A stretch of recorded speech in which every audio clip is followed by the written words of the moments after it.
The Project Gutenberg ebook of The Picture of Dorian Gray. This ebook is for the use of anyone anywhere in the United States and most other parts of the world at no cost and with almost no restrictions whatsoever. You may copy it, give it away or reuse it under the terms of the Project Gutenberg license included with this ebook or online at www.gutenberg.org. If you are not located in the United States, you will have to check the laws of the country where you are located before using this ebook. Title: The Picture of Dorian Gray. Author: Oscar Wilde. Release date: October 1, 1994. Ebook number 174. Most recently updated, February 3, 2022. Language: English. Start of the Project Gutenberg ebook The Picture of Dorian Gray. The Picture of Dorian Gray. By Oscar Wilde. Contents. The Preface. Chapter I. Chapter 2. Chapter 3. Chapter 4. Chapter V. Chapter 6. Chapter 7. Chapter 8. Chapter 9. Chapter X. Chapter 11. Chapter 12. Chapter 13. Chapter 14. Chapter 15. Chapter 16. Chapter 17. Chapter 18. Chapter 19. Chapter XX. The Preface. The artist is the creator of beautiful things. To reveal art and conceal the artist is art's aim. The critic is he who can translate into another manner or a new material his impression of beautiful things. The highest as the lowest form of criticism is a mode of autobiography. Those who find ugly meanings in beautiful things are corrupt without being charming. This is a fault. Those who find beautiful meanings in beautiful things are the cultivated. For these there is hope. They are the elect to whom beautiful things mean only beauty. There is no such thing as a moral or an immoral book. Books are well written or badly written. That is all. The 19th century dislike of realism is the rage of Caliban seeing his own face in a glass. The 19th century dislike of romanticism is the rage of Caliban not seeing his own face in a glass. The moral life of man forms part of the subject matter of the artist, but the morality of art consists in the perfect use of an imperfect medium. No artist desires to prove anything.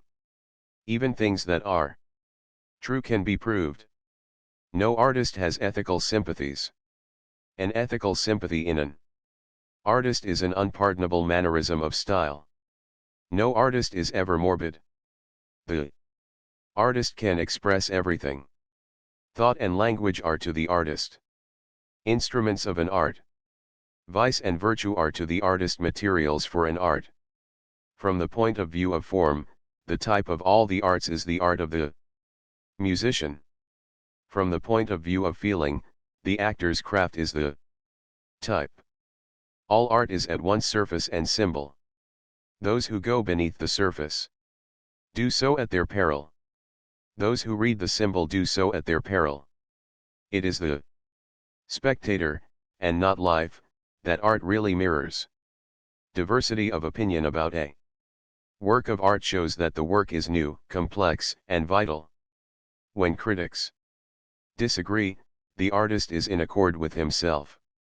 We can forgive a man for making a useful thing as long as he does not admire it. The only excuse for making a useless thing is that one admires it intensely. All art is quite useless. Oscar Wilde. Chapter I. The studio was filled with the rich odor of roses, and when the light summer wind stirred amidst the trees of the garden, there came through the open door the heavy scent of the lilac, or the more delicate perfume of the pink flowering thorn. From the corner of the divan of Persian saddlebags on which he was lying, smoking, as was his custom, innumerable cigarettes, Lord Henry Wotton could just catch the gleam of the honey-sweet and honey-colored blossoms of a laburnum, whose tremulous branches seemed hardly able to bear the burden of a beauty so flame-like as theirs, and now and then the fantastic shadows of birds in flight flitted across the long tussore silk curtains that were stretched in front of the huge window, producing a kind of momentary Japanese effect, and making him think of those pallid, jade-faced painters of Tokyo who, through the medium of an art that is necessarily immobile, seek to convey the sense of swiftness and motion. The sullen murmur of the bees shouldering their way through the long unmown grass, or circling with monotonous insistence round the dusty gilt horns of the straggling woodbine, seemed to make the stillness more oppressive. The dim roar of London was like the burden note of a distant organ.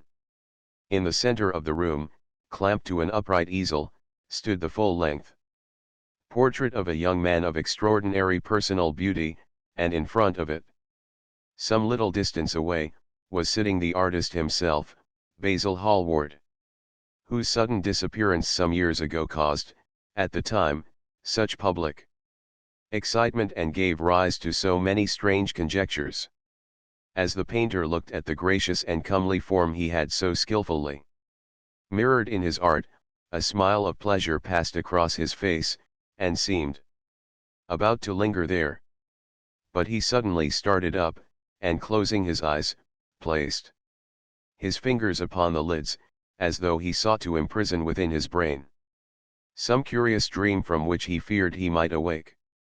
"It is your best work, Basil, the best thing you have ever done," said Lord Henry languidly. "You must certainly send it next year to the Grosvenor. The Academy is too large and too vulgar. Whenever I have gone there, there have been either so many people that I have not been able to see the pictures, which was dreadful, or so many pictures that I have not been able to see the people, which was worse. The Grosvenor is really the only place." "I don't think I shall send it anywhere," he answered, tossing his head back in that odd way that used to make his friends laugh at him at Oxford. "No, I won't send it anywhere." Lord Henry elevated his eyebrows and looked at him in amazement through the thin blue wreaths of smoke that curled up in such fanciful whirls from his heavy, opium-tainted cigarette. "Not send it anywhere? My dear fellow. Why? Have you any reason? What odd chaps you painters are. You do anything in the world to gain a reputation. As soon as you have one, you seem to want to throw it away. It is silly of you, for there is only one thing in the world worse than being talked about, and that is not being talked about. A portrait like this would set you far above all the young men in England, and make the old men quite jealous, if old men are ever capable of any emotion." "I know you will laugh at me," he replied, "but I really can't exhibit it. I have put too much of myself into it." Lord Henry stretched himself out on the divan and laughed. "Yes, I knew you would, but it is quite true, all the same. Too much of yourself in it. Upon my word, Basil, I didn't know you were so vain, and I really can't see any resemblance between you, with your rugged strong face and your coal black hair, and this young Adonis, who looks as if he was made out of ivory and rose leaves. Why, my dear Basil, he is a Narcissus, and you, well, of course you have an intellectual expression, and all that. But beauty, real beauty, ends where an intellectual expression begins. Intellect is in itself a mode of exaggeration, and destroys the harmony of any face. The moment one sits down to think, one becomes all nose, or all forehead, or something horrid. Look at the successful men in any of the learned professions. How perfectly hideous they are. Except, of course, in the church. But then in the church they don't think. A bishop keeps on saying at the age of 80 what he was told to say when he was a boy of 18, and as a Natural consequence, he always looks absolutely delightful. Your mysterious young friend, whose name you have never told me, but whose picture really fascinates me, never thinks. I feel quite sure of that. He is some brainless, beautiful creature who should be always here in winter when we have no flowers to look at, and always here in summer when we want something to chill our intelligence. Don't flatter yourself, Basil, you are not in the least like him. You don't understand me, Harry, answered the artist. Of course I am not like him. I know that perfectly well. Indeed, I should be sorry to look like him. You shrug your shoulders. I am telling you the truth. There is a fatality about all physical and intellectual distinction. The sort of fatality that seems to dog through history the faltering steps of kings. It is better not to be different from one's fellows. The ugly and the stupid have the best of it in this world. They can sit at their ease and gape at the play. If they know nothing of victory, they are at least spared the knowledge of defeat. They live as we all should live, undisturbed, indifferent, and without disquiet. They neither bring ruin upon others, nor ever receive it from alien hands. Your rank and wealth, Harry, my brains, such as they are my art, whatever it may be worth, Dorian Gray's good looks, we shall all suffer for what the gods have given us, suffer terribly. Dorian Gray? Is that his name? Asked Lord Henry, walking across the studio towards Basil Hallward. Yes, that is his name. I didn't intend to tell it to you. But why not? Oh, I can't explain. When I like people immensely, I never tell their names to anyone. It is like surrendering a part of them. I have grown to love secrecy. It seems to be the one thing that can make modern life mysterious or marvelous to us. The commonest thing is delightful if one only hides it. When I leave town now, I never tell my people where I am going. If I did, I would lose all my pleasure. It is a silly habit, I dare say, but somehow it seems to bring a great deal of romance into one's life. I suppose you think me awfully foolish about it? Not at all, answered Lord Henry, not at all, my dear Basil. You seem to forget that I am married, and the one charm of marriage is that it makes a life of deception absolutely necessary for both parties. I never know where my wife is, and my wife never knows what I am doing. When we do meet occasionally, when we dine out together, or go down to the Duke's, we tell each other the most absurd stories with the most serious faces. My wife is very good at it, much better, in fact, than I am. She never gets confused over her dates, and I always do. But when she does find me out, she makes no row at all. I sometimes wish she would, but she merely laughs at me. I hate the way you talk about your married life, Harry, said Basil Hallward, strolling towards the door that led into the garden.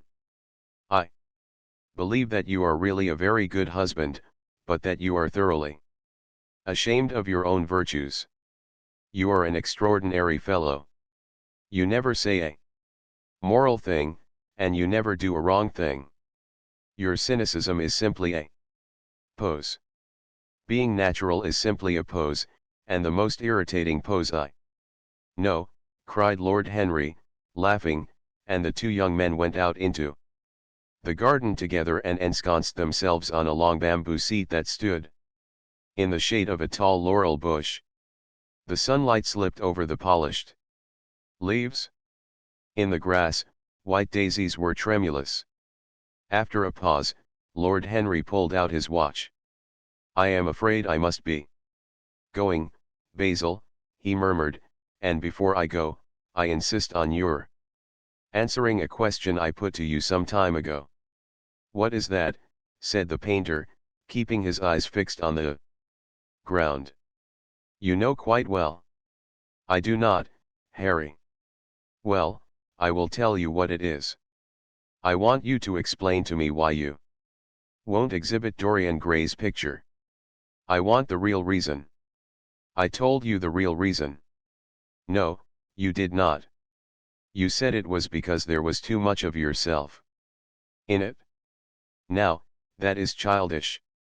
"Harry," said Basil Hallward, looking him straight in the face, "every portrait that is painted with feeling is a portrait of the artist, not of the sitter. The sitter is merely the accident, the occasion. It is not he who is revealed by the painter, it is rather the painter who, on the colored canvas, reveals himself.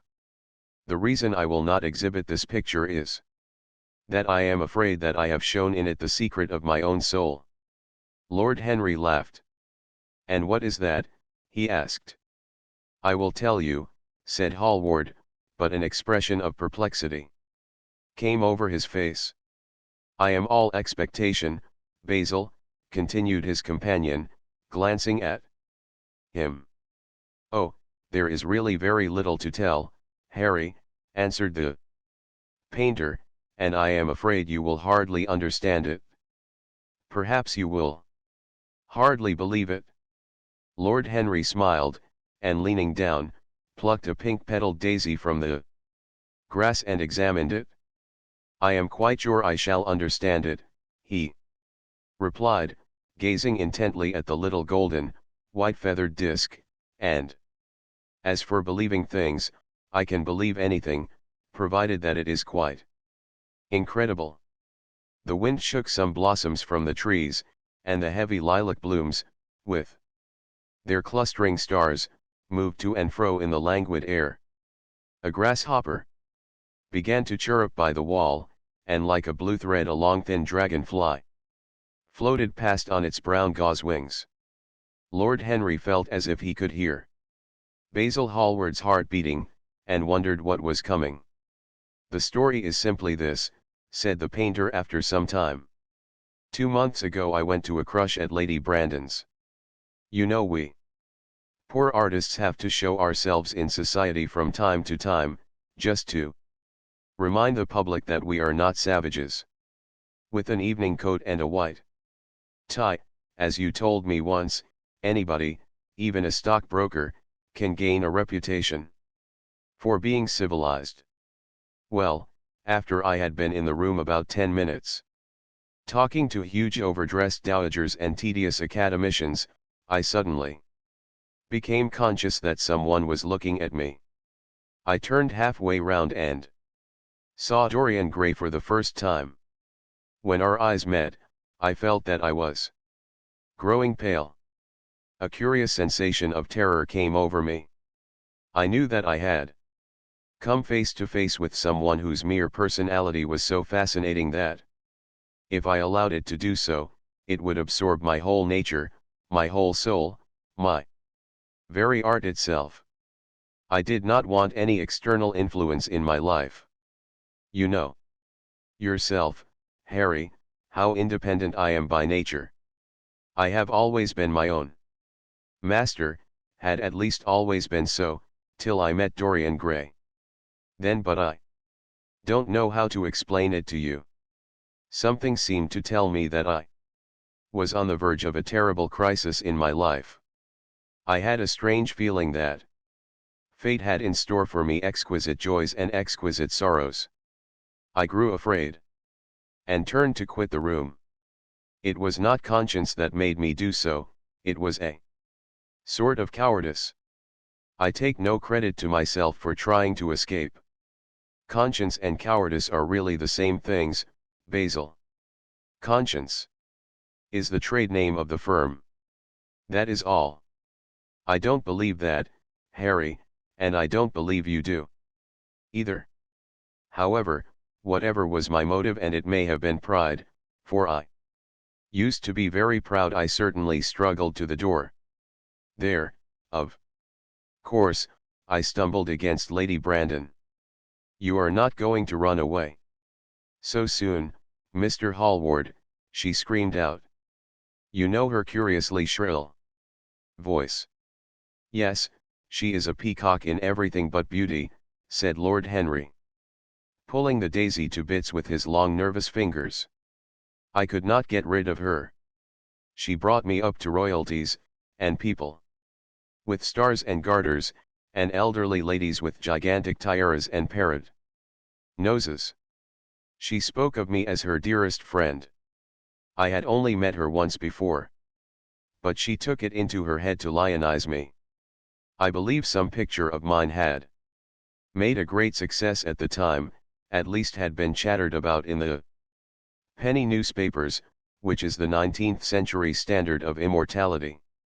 Suddenly I found myself face to face with the young man whose personality had so strangely stirred me. We were quite close, almost touching. Our eyes met. Again. It was reckless of me, but I asked Lady Brandon to introduce me to him. Perhaps it was not so reckless, after all. It was simply inevitable. We would have spoken to each other without any introduction. I am sure of that. Dorian told me so afterwards. He, too, felt that we were destined to know each other.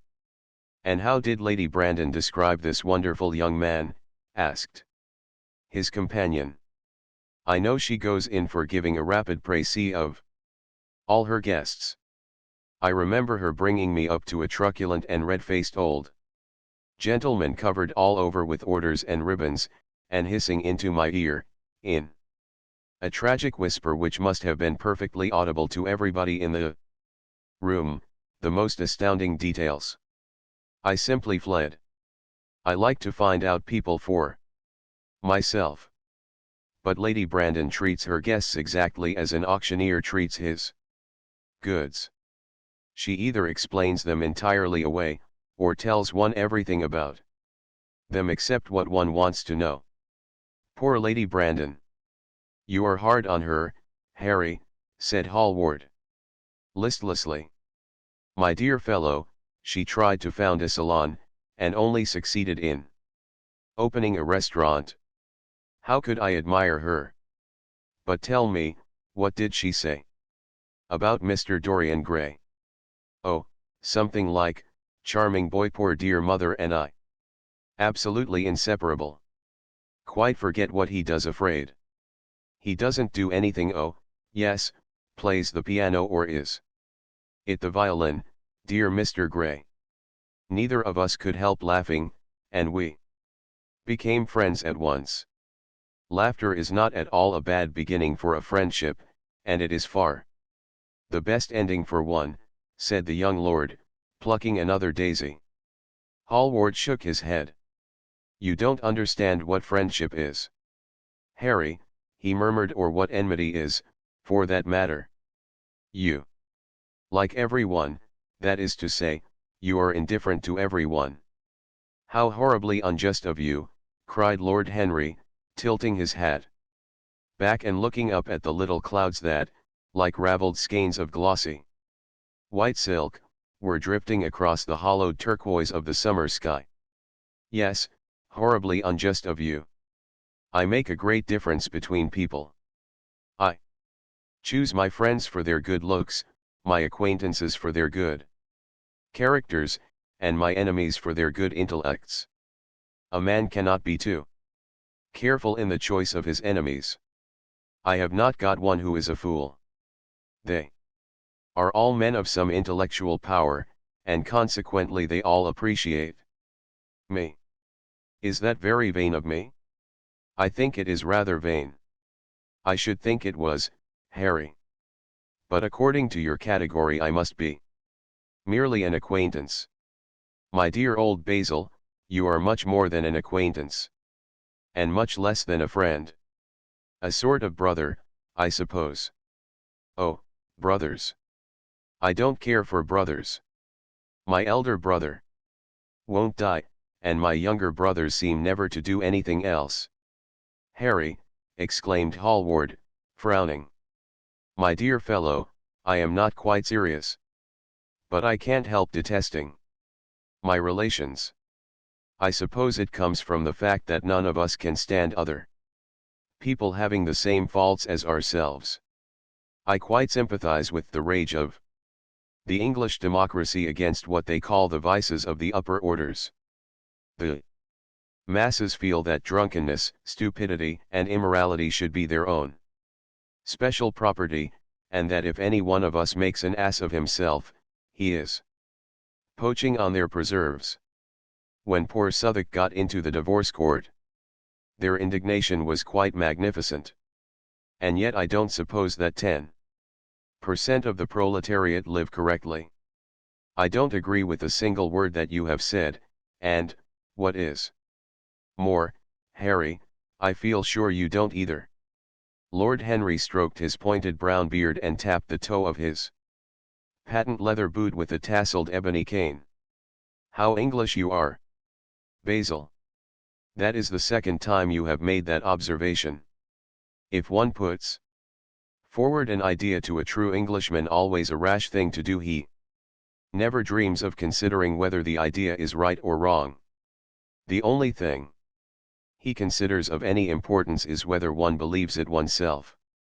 Now, the value of an idea has nothing whatsoever to do with the sincerity of the man who expresses it. Indeed, the probabilities are that the more insincere the man is, the more purely intellectual will the idea be, as in that case it will not be colored by either his wants, his desires, or his prejudices. However, I don't propose to discuss politics, sociology, or metaphysics with you. I like persons better than principles, and I like persons with no principles better than anything else in the world. Tell me more about Mr. Dorian Gray. How often do you see him? Every day. I couldn't be happy if I didn't see him every day. He is absolutely necessary to me. How extraordinary. I thought you would never care for anything but your art. He is all my art to me now, said the painter gravely. I sometimes think, Harry, that there are only two eras of any importance in the world's history. The first is the appearance of a new medium for art, and the second is the appearance of a new personality for art also. What the invention of oil painting was to the Venetians, the face of Antinous was to late Greek sculpture, and the face of Dorian Gray will someday be to me. It is not merely that I paint from him, draw from him, sketch from him. Of course, I have done all that. But he is much more to me than a model or a sitter. I won't tell you that I am dissatisfied with what I have done of him, or that his beauty is such that art cannot express it. There is nothing that art cannot express, and I know that the work I have done, since I met Dorian Gray, is good work, is the best work of my life. But in some curious way I wonder, will you understand me, his personality has suggested to me an entirely new manner in art, an entirely new mode of style. I see things differently, I think of them differently. I can now recreate life in a way that was hidden from me before. A dream of form in days of thought. Who is it who says that? I forget, but it is what Dorian Gray has been to me. The merely visible presence of this lad, for he seems to me little more than a lad, though he is really over 20. His merely visible presence, I wonder, can you realize all that that means?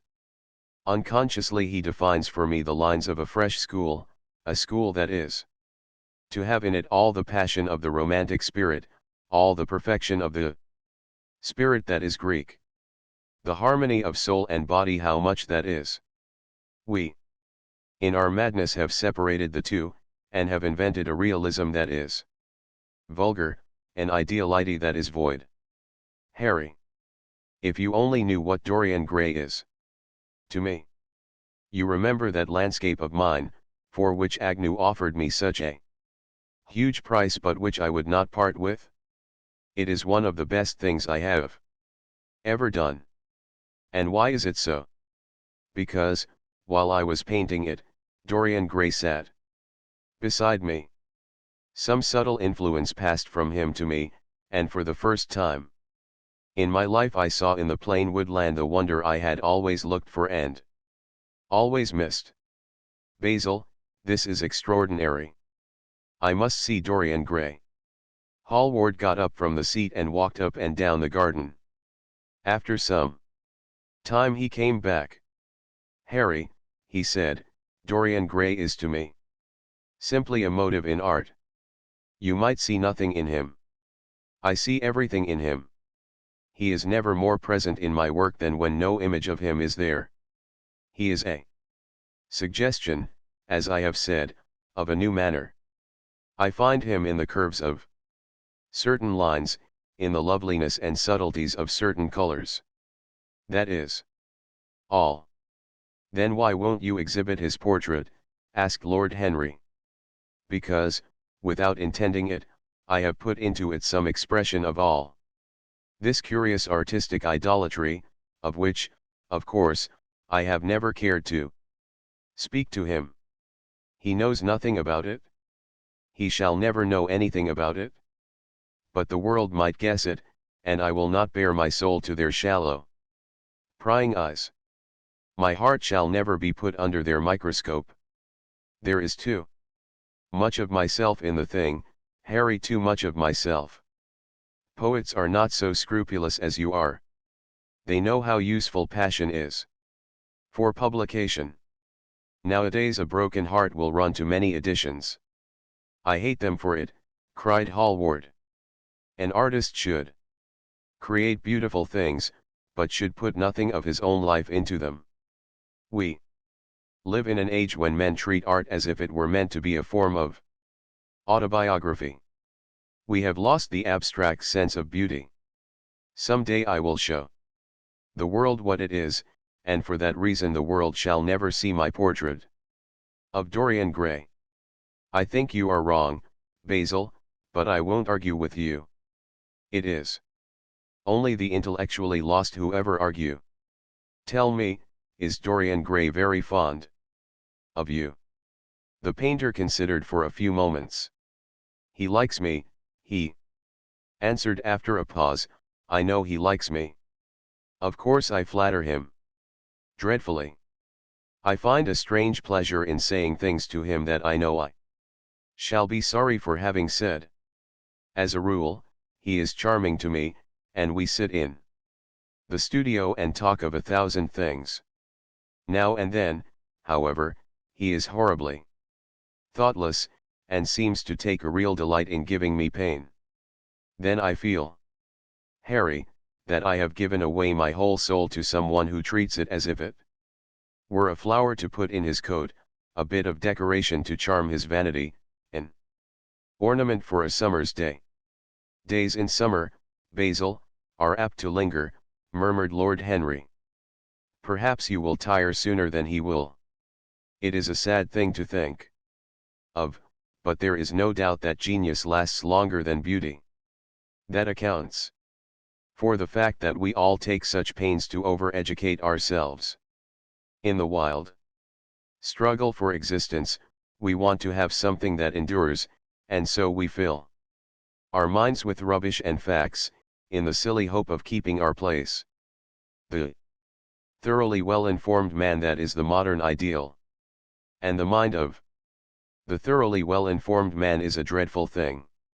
It is like a bric-a-brac shop, all monsters and dust, with everything priced above its proper value. I think you will tire first, all the same.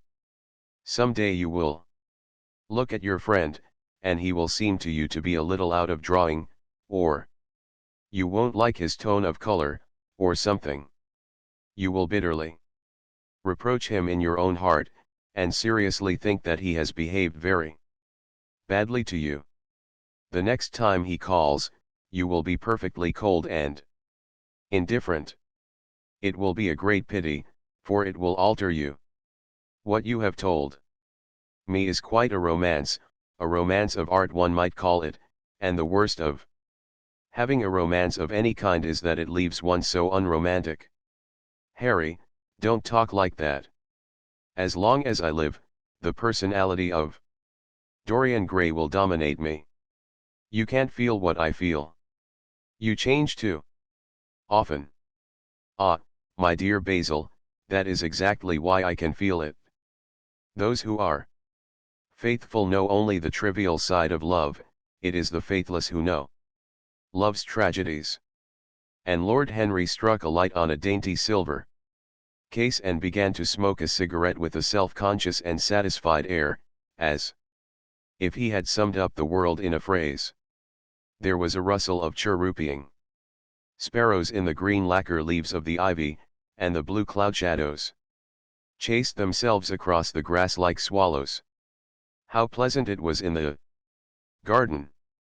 And how delightful other people's emotions were, much more delightful than their ideas, it seemed to him. One's own soul, and the passions of one's friends, those were the fascinating things in life. He pictured to himself with silent amusement the tedious luncheon that he had missed by staying so long with Basil Hallward. Had he gone to his aunt's, he would have been sure to have met Lord Goodbody there, and the whole conversation would have been about the feeding of the poor and the necessity for model lodging houses. Each class would have preached the importance of those virtues, for whose exercise there was no necessity in their own lives. The rich would have spoken on the value of thrift, and the idle grown eloquent over the dignity of labor. It was charming to have escaped all that. As he thought of his aunt, an idea seemed to strike him. He turned to Hallward and said, "My dear fellow, I have just remembered." "Remembered what, Harry?" "Where I heard the name of Dorian Gray." "Where was it?" asked Hallward, with a slight frown. "Don't look so angry, Basil." "It was at my aunt, Lady Agatha's. She told me she had discovered a wonderful young man who was going to help her in the East End, and that his name was Dorian Gray. I am bound to state that she never told me he was good looking. Women have no appreciation of good looks, at least, good women have not. She said that he was very earnest and had a beautiful nature. I at once pictured to myself a creature with spectacles and lank hair, horribly freckled, and tramping about on huge feet. I wish I had known it was your friend." "I am very glad you didn't, Harry." "Why?" "I don't want you to meet him."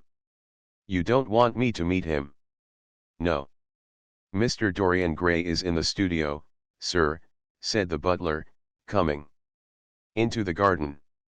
"You must introduce me now," cried Lord Henry, laughing. The painter turned to his servant, who stood blinking in the sunlight. "Ask Mr. Gray to wait, Parker, I shall be in a few moments." The man bowed and went up the walk. Then he looked at Lord Henry. "Dorian Gray is my dearest friend," he said. "He has a simple and a beautiful nature. Your aunt was quite right in what she said of him. Don't spoil him. Don't try to influence him. Your influence would be bad.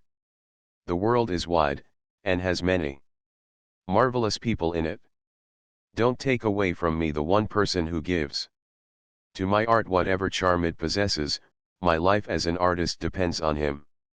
Mind, Harry, I trust you." He spoke very slowly, and the words seemed wrung out of him almost against his will. "What nonsense you talk," said Lord Henry, smiling, and taking Hallward by the arm, he almost led him into the house. Chapter 2. As they entered they saw Dorian Gray. He was seated at the piano, with his back to them, turning over the pages of a volume of Schumann's Forest Scenes. "You must lend me these, Basil," he cried.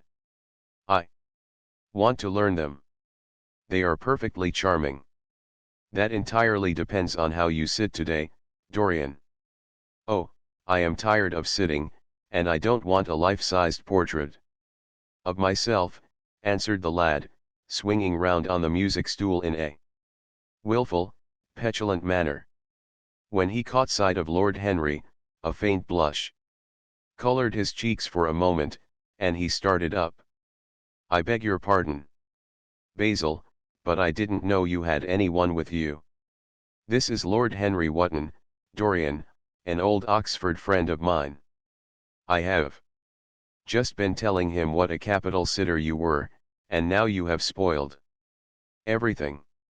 You have not spoiled my pleasure in meeting you, Mr. Grey, said Lord Henry, stepping forward and extending his hand.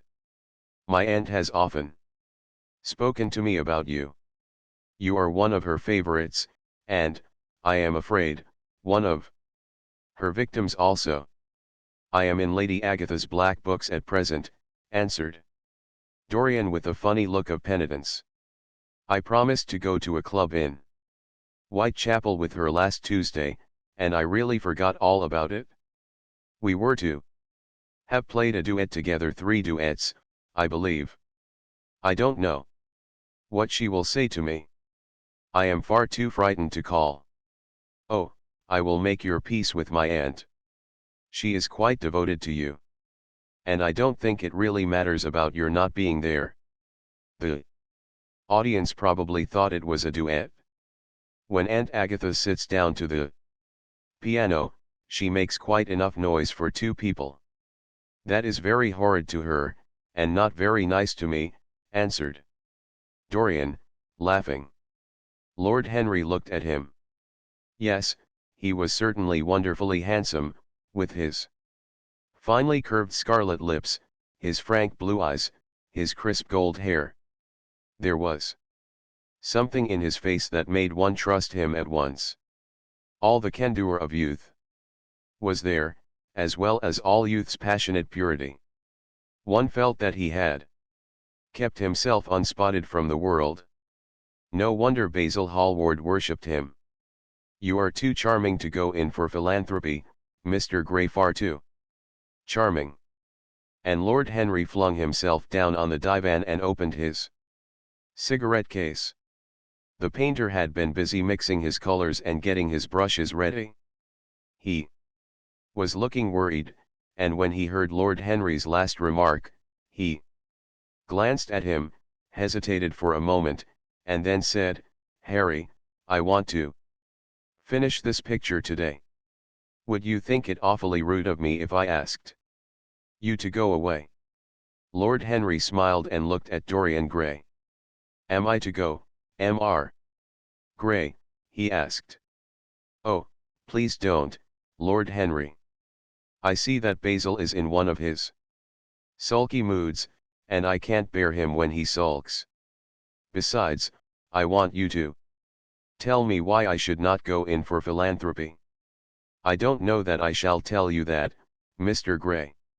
It is so tedious a subject that one would have to talk seriously about it.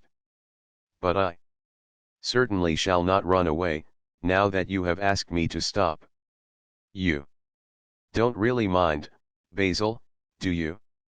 You have often told me that you liked your sitters to have someone to chat to. Hallward bit his lip. If Dorian wishes it, of course you must stay. Dorian's whims are laws to everybody, except himself. Lord Henry took up his hat and gloves. You are very pressing, Basil, but I am afraid I must go. I have promised to meet a man at the Orleans. Goodbye, Mr. Gray. Come and see me some afternoon in Curzon Street. I am nearly always at home at 5 o'clock. Write to me when you are coming. I should be sorry to miss you. Basil, cried Dorian Gray, if Lord Henry Wotton goes, I shall go, too. You never open your lips while you are painting, and it is horribly dull standing on a platform and trying to look pleasant. Ask him to stay. I insist upon it. Stay, Harry, to oblige Dorian, and to oblige me, said Hallward, gazing intently at his picture. It is quite true, I never talk when I am working, and never listen either, and it must be dreadfully tedious for my unfortunate sitters. I beg you to stay. But what about my man at the Orleans? The painter laughed. I don't think there will be any difficulty about that. Sit down again, Harry. And now, Dorian, get up on the platform, and don't move about too much, or pay any attention to what Lord Henry says. He has a very bad influence over all his friends, with the single exception of myself. Dorian Gray stepped up on the dais with the air of a young Greek martyr, and made a little moue of discontent to Lord Henry, to whom he had rather taken a fancy. He was so unlike Basil. They made a delightful contrast. And he had such a beautiful voice. After a few moments he said to him, have you really a very bad influence, Lord Henry? As bad as Basil says. There is no such thing as a good influence, Mr. Gray. All influence is immoral from the scientific point of view. Why? Because to influence a person is to give him one's own soul. He does not think his natural thoughts, or burn with his natural passions. His virtues are not real to him. His sins, if there are such things as sins, are borrowed. He becomes an echo of someone else's music, an actor of a part that has not been written for him. The aim of life is self-development. To realize one's nature perfectly, that is what each of us is here for. People are afraid of themselves, nowadays. They have forgotten the highest of all duties, the duty that one owes to oneself. Of course, they are charitable. They feed the hungry and clothe the beggar. But their own souls starve, and are naked. Courage has gone out of our race. Perhaps we never really had it. The terror of society, which is the basis of morals, the terror of God, which is the secret of religion, these are the two things that govern us. And yet, just turn your head a little more to the right, Dorian, like a good boy, said the painter, deep in his work and conscious only that a look had come into the lad's face that he had never seen there before. And yet, continued Lord Henry, in his low, musical voice, and with that graceful wave of the hand that was always so characteristic of him, and that he had even in his Eton days, I believe that if one man were to live out his life fully and completely, were to give form to every feeling, expression to every thought, reality to every dream, I believe that the world would gain such a fresh impulse of joy that we would forget all the maladies of medievalism, and return to the Hellenic ideal, to something finer, richer than the Hellenic ideal, it may be. But the bravest man amongst us is afraid of himself. The mutilation of the savage has its tragic survival in the self-denial that mars our lives. We are punished for our refusals. Every impulse that we strive to strangle broods in the mind and poisons us. The body sins once, and has done with its sin, for action is a mode of purification.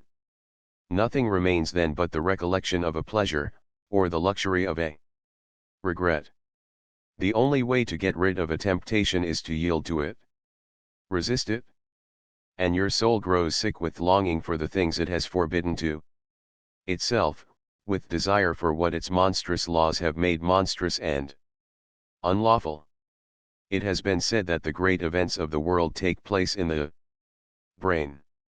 It is in the brain, and the brain only, that the great sins of the world take place also. You, Mr. Gray, you yourself, with your rose-red youth and your rose-white boyhood, you have had passions that have made you afraid, thoughts that have filled you with terror, daydreams and sleeping dreams whose mere memory might stain your cheek with shame. Stop, faltered Dorian Gray, stop, you bewilder me. I don't know what to say. There is some answer to you, but I cannot find it. Don't speak. Let me think. Or, rather, let me try not to think. For nearly 10 minutes he stood there, motionless, with parted lips and eyes strangely bright. He was dimly conscious that entirely fresh influences were at work within him. Yet they seemed to him to have come really from himself. The few words that Basil's friend had said to him, words spoken by chance, no doubt, and with willful paradox in them, had touched some secret chord that had never been touched before, but that he felt was now vibrating and throbbing to curious pulses. Music had stirred him like that. Music had troubled him many times. But music was not articulate. It was not a new world, but rather another chaos, that it created in us. Words. Mere words. How terrible they were. How clear, and vivid, and cruel. One could not escape from them. And yet what a subtle magic there was in them. They seemed to be able to give a plastic form to formless things, and to have a music of their own as sweet as that of viol or of lute. Mere words. Was there anything so real as words? Yes, there had been things in his boyhood that he had not understood. He understood them now. Life suddenly became fiery colored to him. It seemed to him that he had been walking in fire. Why had he not known it? With his subtle smile, Lord Henry watched him. He knew the precise psychological moment when to say nothing. He felt intensely interested. He was amazed at the sudden impression that his words had produced, and, remembering a book that he had read when he was 16, a book which had revealed to him much that he had not known before, he wondered whether Dorian Gray was passing through a similar experience. He had merely shot an arrow into the air. Had it hit the mark? How fascinating the lad was. Hallward painted away with that marvelous bold touch of his, that had the true refinement and perfect delicacy that in art, at any rate, comes only from strength. He was unconscious of the silence. "Basil, I am tired of standing," cried Dorian Gray suddenly. "I must go out and sit in the garden. The air is stifling here. My dear fellow, I am so sorry. When I am painting, I can't think of anything else. But you never sat better. You were perfectly still. And I have caught the effect I wanted, the half-parted lips and the bright look in the eyes. I don't know what Harry has been saying to you, but he has certainly made you have the most wonderful expression. I suppose he has been paying you compliments. You mustn't believe a word that he says. He has certainly not been paying me compliments. Perhaps that is the reason that I don't believe anything he has told me." "You know you believe it all," said Lord Henry, looking at him with his dreamy languorous eyes. "I will go out to the garden with you. It is horribly hot in the studio. Basil, let us have something iced to drink. Something with strawberries in it." "Certainly, Harry. Just touch the bell, and when Parker comes I will tell him what you want. I have got to work up this background, so I will join you later on. Don't keep Dorian too long. I have never been in better form for painting than I am today. This is going to be my masterpiece. It is my masterpiece as it stands." Lord Henry went out to the garden and found Dorian Gray burying his face in the great cool lilac blossoms, feverishly drinking in their perfume as if it had been wine. He came close to him and put his hand upon his shoulder. "You are quite right to do that," he murmured. "Nothing can cure the soul but the senses, just as nothing can cure the senses but the soul. The lad started and drew back. He was bareheaded, and the leaves had tossed his rebellious curls and tangled all their gilded threads. There was a look of fear in his eyes, such as people have when they are suddenly awakened. His finely chiseled nostrils quivered, and some hidden nerve shook the scarlet of his lips and left them trembling. Yes, continued Lord Henry, that is one of the great secrets of life, to cure the soul by means of the senses, and the senses by means of the soul. You are a wonderful creation. You know more than you think you know, just as you know less than you want to know. Dorian Gray frowned and turned his head away. He could not help liking the tall, graceful young man who was standing by him. His romantic, olive-colored face and worn expression interested him. There was something in his low, languid voice that was absolutely fascinating. His cool, white, flower-like hands, even, had a curious charm. They moved, as he spoke, like music, and seemed to have a language of their own. But he felt afraid of him, and ashamed of being afraid.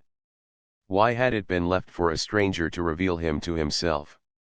He had known Basil Hallward for months, but the friendship between them had never altered him. Suddenly there had come someone across his life who seemed to have disclosed to him life's mystery. And, yet, what was there to be afraid of? He was not a schoolboy or a girl. It was absurd to be frightened.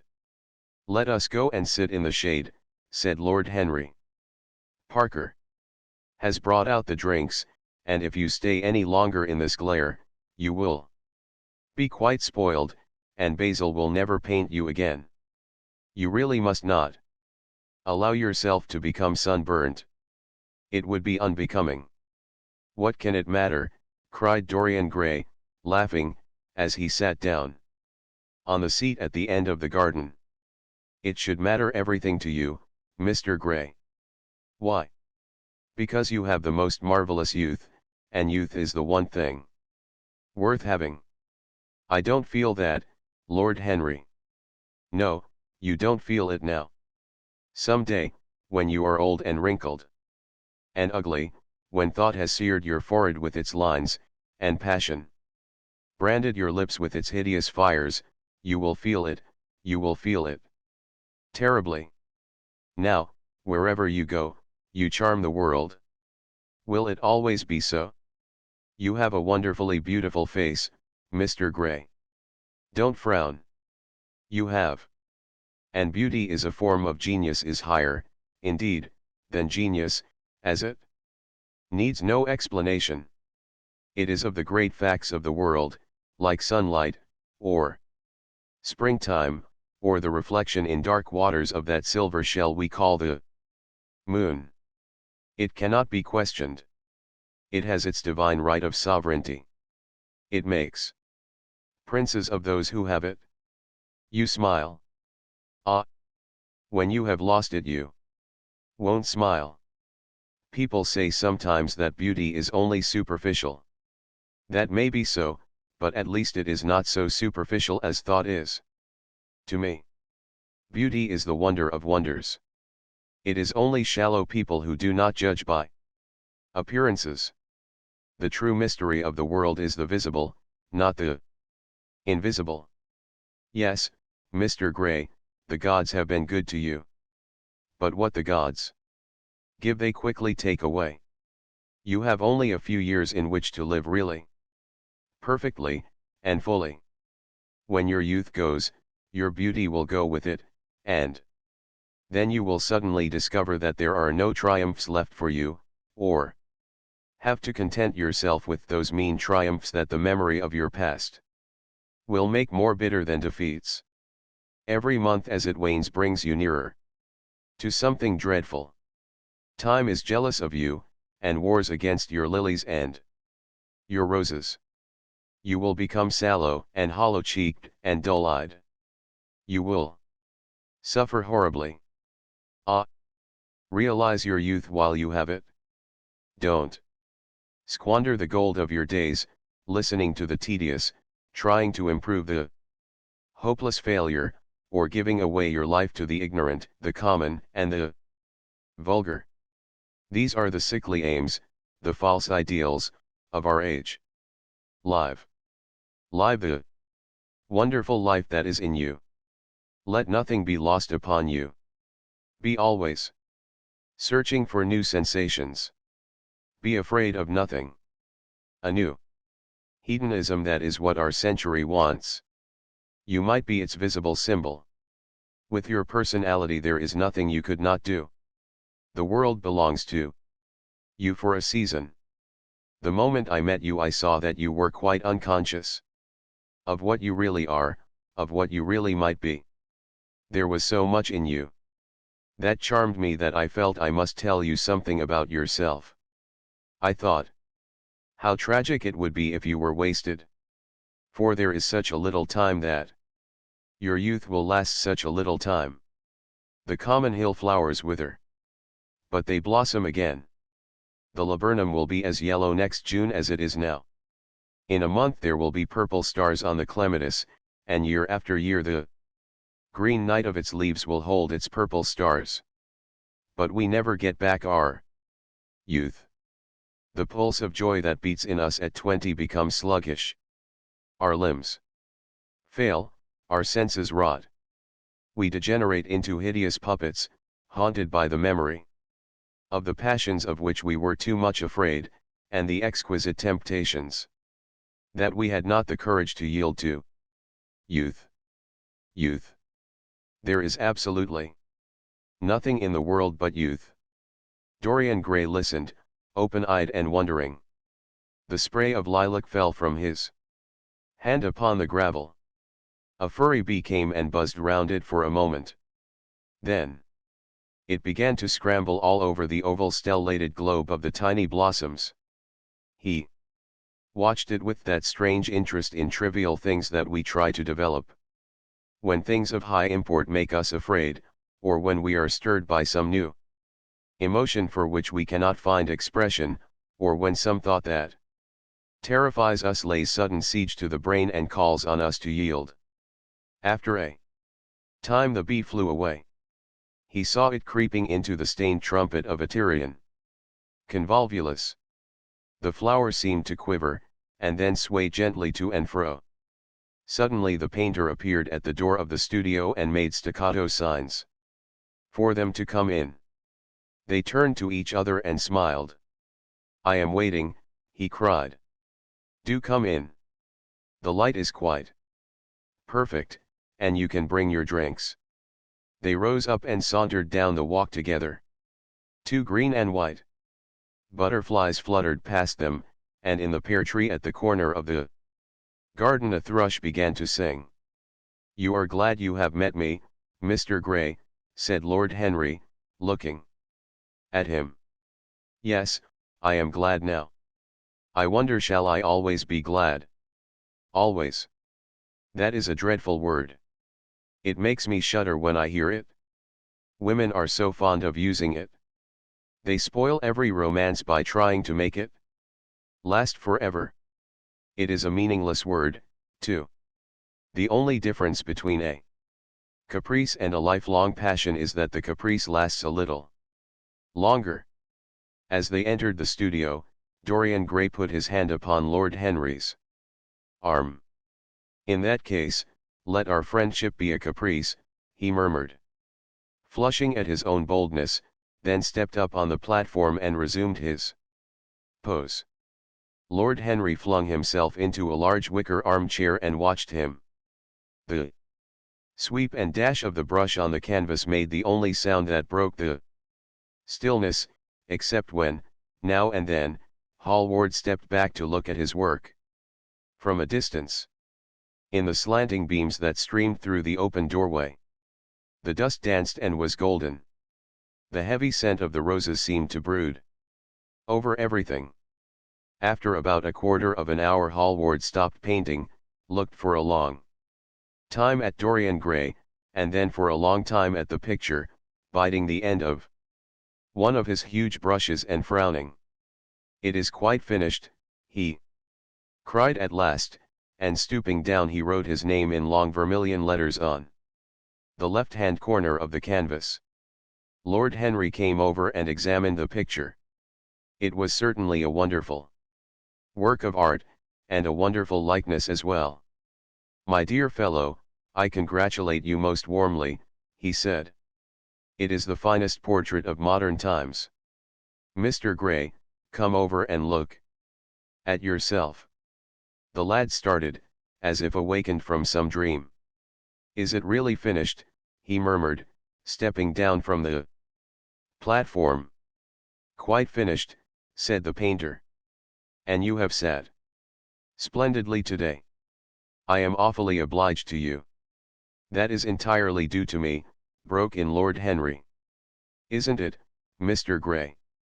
Dorian made no answer, but passed listlessly in front of his picture and turned towards it. When he saw it he drew back, and his cheeks flushed for a moment with pleasure. A look of joy came into his eyes, as if he had recognized himself for the first time. He stood there motionless and in wonder, dimly conscious that Hallward was speaking to him, but not catching the meaning of his words. The sense of his own beauty came on him like a revelation. He had never felt it before. Basil Hallward's compliments had seemed to him to be merely the charming exaggeration of friendship. He had listened to them, laughed at them, forgotten them. They had not influenced his nature. Then had come Lord Henry Wotton with his strange panegyric on youth, his terrible warning of its brevity. That had stirred him at the time, and now, as he stood gazing at the shadow of his own loveliness, the full reality of the description flashed across him.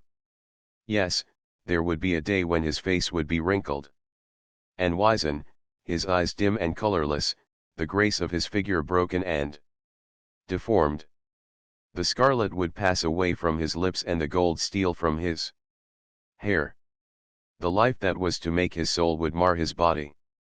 He would become dreadful, hideous, and uncouth. As he thought of it, a sharp pang of pain struck through him like a knife and made each delicate fiber of his nature quiver. His eyes deepened into amethyst, and across them came a mist of tears. He felt as if a hand of ice had been laid upon his heart. "Don't you like it?" cried Hallward at last, stung a little by the lad's silence, not understanding what it meant. "Of course he likes it," said Lord Henry. "Who wouldn't like it? It is one of the greatest things in modern art. I will give you anything you like to ask for it. I must have it. It is not my property, Harry." "Whose property is it?" "Dorian's, of course," answered the painter. "He is a very lucky fellow." "How sad it is," murmured Dorian Gray with his eyes still fixed upon his own portrait. "How sad it is. I shall grow old, and horrible, and dreadful. But this picture will remain always young. It will never be older than this particular day of June. If it were only the other way. If it were I who was to be always young, and the picture that was to grow old. For that I would give everything. Yes, there is nothing in the whole world I would not give. I would give my soul for that." "You would hardly care for such an arrangement, Basil," cried Lord Henry, laughing. "It would be rather hard lines on your work." "I should object very strongly, Harry," said Hallward. Dorian Gray turned and looked at him. "I believe you would, Basil. You like your art better than your friends. I am no more to you than a green bronze figure. Hardly as much, I dare say." The painter stared in amazement. It was so unlike Dorian to speak like that. What had happened? He seemed quite angry. His face was flushed and his cheeks burning. "Yes," he continued, I am less to you than your ivory Hermes. Or your silver fawn. You will like them always. How long will you like me? Till I have my first wrinkle, I suppose. I know, now, that when one loses one's good looks, whatever they may be, one loses everything. Your picture has taught me that. Lord Henry Wotton is perfectly right. Youth is the only thing worth having. When I find that I am growing old, I shall kill myself. Hallward turned pale and caught his hand. Dorian. Dorian, he cried, don't talk like that. I have never had such a friend as you, and I shall never have such another. You are not jealous of material things, are you, you who are finer than any of them? I am jealous of everything whose beauty does not die. I am jealous of the portrait you have painted of me. Why should it keep what I must lose? Every moment that passes takes something from me and gives something to it. Oh, if it were only the other way. If the picture could change, and I could be always what I am now. Why did you paint it? It will mock me someday, mock me horribly. The hot tears welled into his eyes, he tore his hand away and, flinging himself on the divan, he buried his face in the cushions, as though he was praying. This is your doing, Harry, said the painter bitterly. Lord Henry shrugged his shoulders. It is the real Dorian Gray, that is all. It is not. If it is not, what have I to do with it? You should have gone away when I asked you, he muttered. I stayed when you asked me, was Lord Henry's answer. Harry, I can't quarrel with my two best friends at once, but between you both you have made me hate the finest piece of work I have ever done, and I will destroy it. What is it but canvas and color? I will not let it come across our three lives and mar them. Dorian Gray lifted his golden head from the pillow, and with pallid face and tear-stained eyes, looked at him as he walked over to the deal painting table that was set beneath the high-curtained window. What was he doing there? His fingers were straying about among the litter of tin tubes and dry brushes, seeking for something. Yes, it was for the long palette knife, with its thin blade of lithe steel.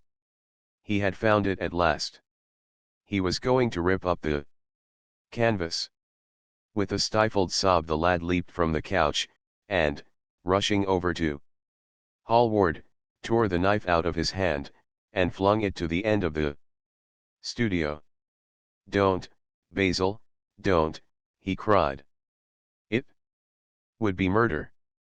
I am glad you appreciate my work at last, Dorian, said the painter coldly when he had recovered from his surprise. I never thought you would appreciate it. I am in love with it, Basil.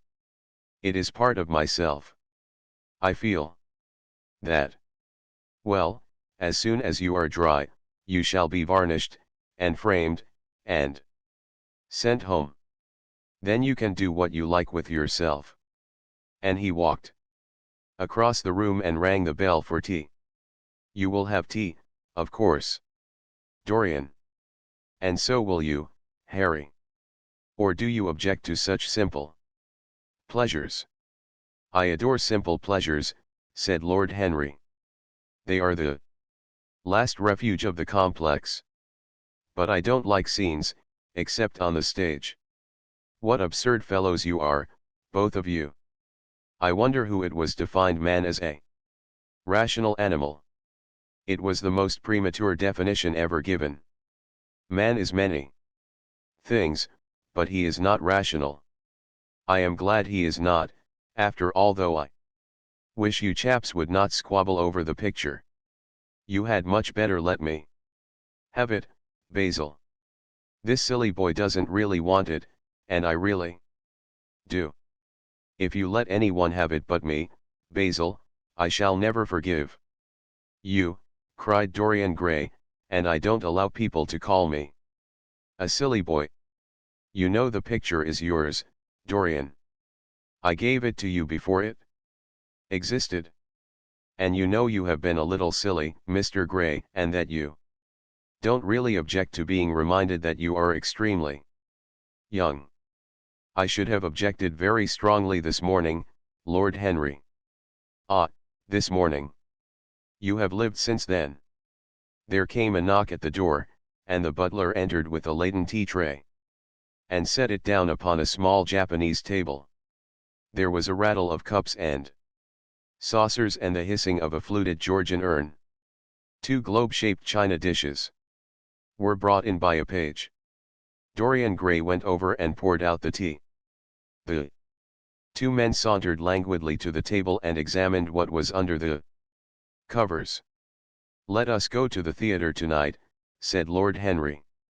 "There is sure to be something on, somewhere. I have promised to dine at White's, but it is only with an old friend, so I can send him a wire to say that I am ill, or that I am prevented from coming in consequence of a subsequent engagement. I think that would be a rather nice excuse. It would have all the surprise of candor. It is such a bore putting on one's dress clothes," muttered Hallward. "And, when one has them on, they are so horrid." "Yes," answered Lord Henry dreamily, "the costume of the 19th century is detestable. It is so somber, so depressing. Sin is the only real color element left in modern life." "You really must not say things like that before Dorian, Harry." "Before which Dorian? The one who is pouring out tea for us, or the one in the picture?" "Before either." "I should like to come to the theatre with you, Lord Henry," said the lad. "Then you shall come, and you will come, too, Basil, won't you?" "I can't, really. I would sooner not. I have a lot of work to do." "Well, then, you and I will go alone, Mr. Gray." "I should like that awfully." The painter bit his lip and walked over, cup in hand, to the picture. "I shall stay with the real Dorian," he said, sadly. "Is it the real Dorian?" cried the original of the portrait, strolling across to him. "Am I really like that?" "Yes, you are just like that." "How wonderful, Basil. At least you are like it in appearance. But it will never alter," sighed Hallward. "That is something. What a fuss people make about fidelity," exclaimed Lord Henry. "Why, even in love it is purely a question for physiology. It has nothing to do with our own will. Young men want to be faithful, and are not. Old men want to be faithless, and cannot. That is all one can say." "Don't go to the theatre tonight, Dorian," said Hallward. "Stop and dine with me." "I can't, Basil." "Why?" "Because I have promised Lord Henry Wotton to go with him." "He won't like you the better for keeping your promises. He always breaks his own. I beg you not to go."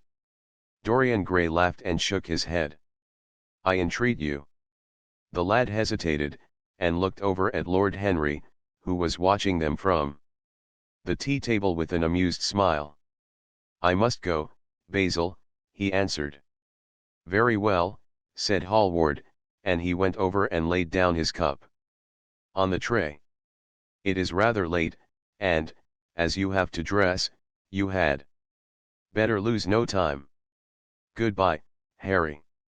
"Goodbye, Dorian. Come and see me soon." "Come tomorrow." "Certainly." "You won't forget?" "No, of course not," cried Dorian.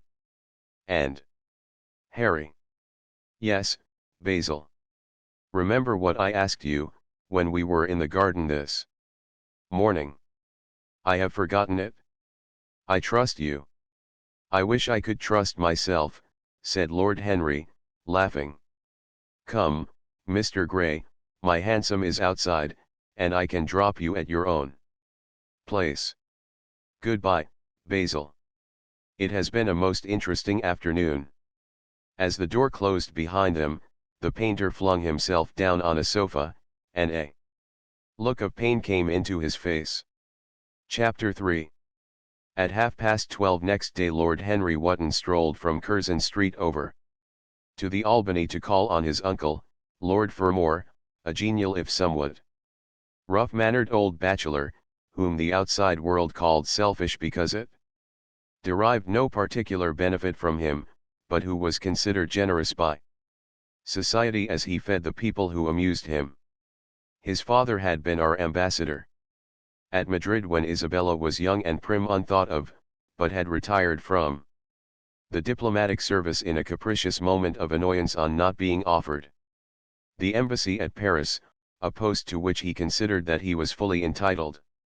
By reason of his birth, his indolence, the good English of his dispatches, and his inordinate passion for pleasure. The son, who had been his father's secretary, had resigned along with his chief, somewhat foolishly as was thought at the time, and on succeeding some months later to the title, had set himself to the serious study of the great aristocratic art of doing absolutely nothing. He had 2 large town houses, but preferred to live in chambers as it was less trouble, and took most of his meals at his club. He paid some attention to the management of his collieries in the Midland counties, excusing himself for this taint of industry on the ground that the one advantage of having coal was that it enabled a gentleman to afford the decency of burning wood on his own hearth. In politics he was a Tory, except when the Tories were in office, during which period he roundly abused them for being a pack of radicals. He was a hero to his valet, who bullied him, and a terror to most of his relations, whom he bullied in turn. Only England could have produced him, and he always said that the country was going to the dogs. His principles were out of date, but there was a good deal to be said for his prejudices. When Lord Henry entered the room, he found his uncle sitting in a rough shooting coat, smoking a cheroot and grumbling over the Times. "Well, Harry," said the old gentleman, "what brings you out so early? I thought you dandies never got up till 2, and were not visible till 5. Pure family affection, I assure you, Uncle George. I want to get something out of you." "Money, I suppose," said Lord Fermor, making a wry face. "Well, sit down and tell me all about it. Young people, nowadays, imagine that money is everything." "Yes," murmured Lord Henry, settling his buttonhole in his coat. "And when they grow older they know it. But I don't want money. It is only people who pay their bills who want that, Uncle George, and I never pay mine. Credit is the capital of a younger son, and one lives charmingly upon it. Besides, I always deal with Dartmoor's tradesmen, and consequently they never bother me. What I want is information, not useful information, of course. Useless information. Well, I can tell you anything that is in an English blue book, Harry. Although those fellows nowadays write a lot of nonsense. When I was in the diplomatic, things were much better. But I hear they let them in now by examination. What can you expect? Examinations, sir, are pure humbug from beginning to end. If a man is a gentleman, he knows quite enough, and if he is not a gentleman, whatever he knows is bad for him. Mr. Dorian Gray does not belong to blue books, Uncle George," said Lord Henry languidly. "Mr. Dorian Gray? Who is he?" asked Lord Fermor, knitting his bushy white eyebrows. "That is what I have come to learn, Uncle George. Or rather, I know who he is. He is the last Lord Kelso's grandson. His mother was a Devereux. Lady Margaret Devereux. I want you to tell me about his mother. What was she like? Whom did she marry? You have known nearly everybody in your time, so you might have known her. I am very much interested in Mr. Gray at present. I have only just met him. Kelso's grandson, echoed the old gentleman. Kelso's grandson. Of course. I knew his mother intimately. I believe I was at her christening. She was an extraordinarily beautiful girl. Margaret Devereux, and made all the men frantic by running away with a penniless young fellow, a mere nobody, sir, a subaltern in a foot regiment, or something of that kind. Certainly. I remember the whole thing as if it happened yesterday. The poor chap was killed in a duel at Spa a few months after the marriage. There was an ugly story about it. They said Kelso got some rascally adventurer, some Belgian brute, to insult his son-in-law in public, paid him, sir, to do it, paid him, and that the fellow spitted his man as if he had been a pigeon. The thing was hushed up, but, egad, Kelso ate his chop alone at the club for some time afterwards. He brought his daughter back with him, I was told, and she never spoke to him again. Oh, yes. It was a bad business. The girl died, too, died within a year. So she left a son, did she? I had forgotten that. What sort of boy is he? If he is like his mother, he must be a good-looking chapter. He is very good-looking, assented Lord Henry. I hope he will fall into proper hands, continued the old man. He should have a pot of money waiting for him if Kelso did the right thing by him. His mother had money, too. All the Selby property came to her through her grandfather. Her grandfather hated Kelso, thought him a mean dog. He was, too. Came to Madrid once when I was there. Egad, I was ashamed of him. The Queen used to ask me about the English noble who was always quarrelling with the cabmen about their fares. They made quite a story of it. I didn't dare show my face at court for a month. I hope he treated his grandson better than he did the Jarvies. I don't know, answered Lord Henry. I fancy that the boy will be well off. He is not of age yet. He has Selby, I know. He told me so. And his mother was very beautiful. Margaret Devereux was one of the loveliest creatures I ever saw, Harry. What on earth induced her to behave as she did, I never could understand. She could have married anybody she chose. Carlington was mad after her. She was romantic, though. All the women of that family were. The men were a poor lot. But, egad, the women were wonderful. Carlington went on his knees to her.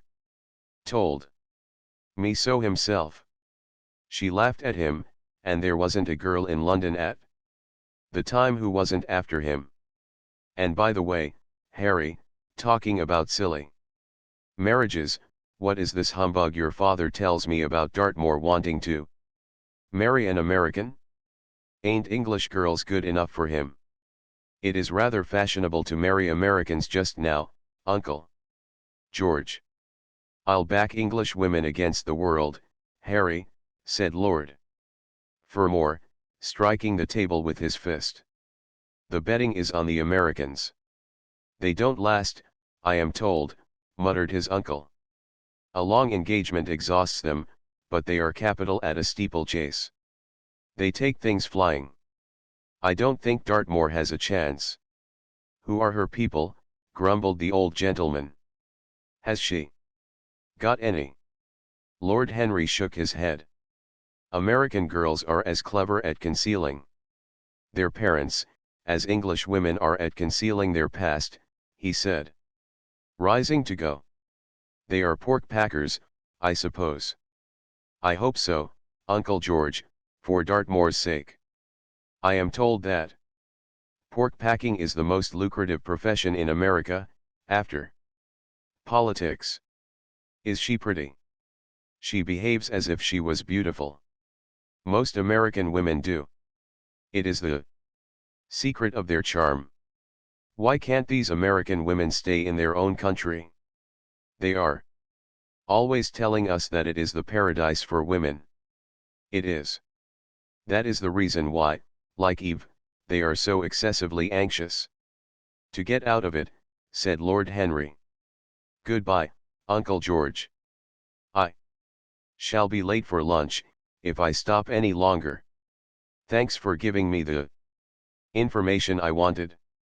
I always like to know everything about my new friends. And nothing about my old ones. Where are you lunching, Harry? At Aunt Agatha's. I have asked myself and Mr. Gray. He is her latest protege. Humph, tell your Aunt Agatha, Harry, not to bother me any more with her charity appeals. I am sick of them.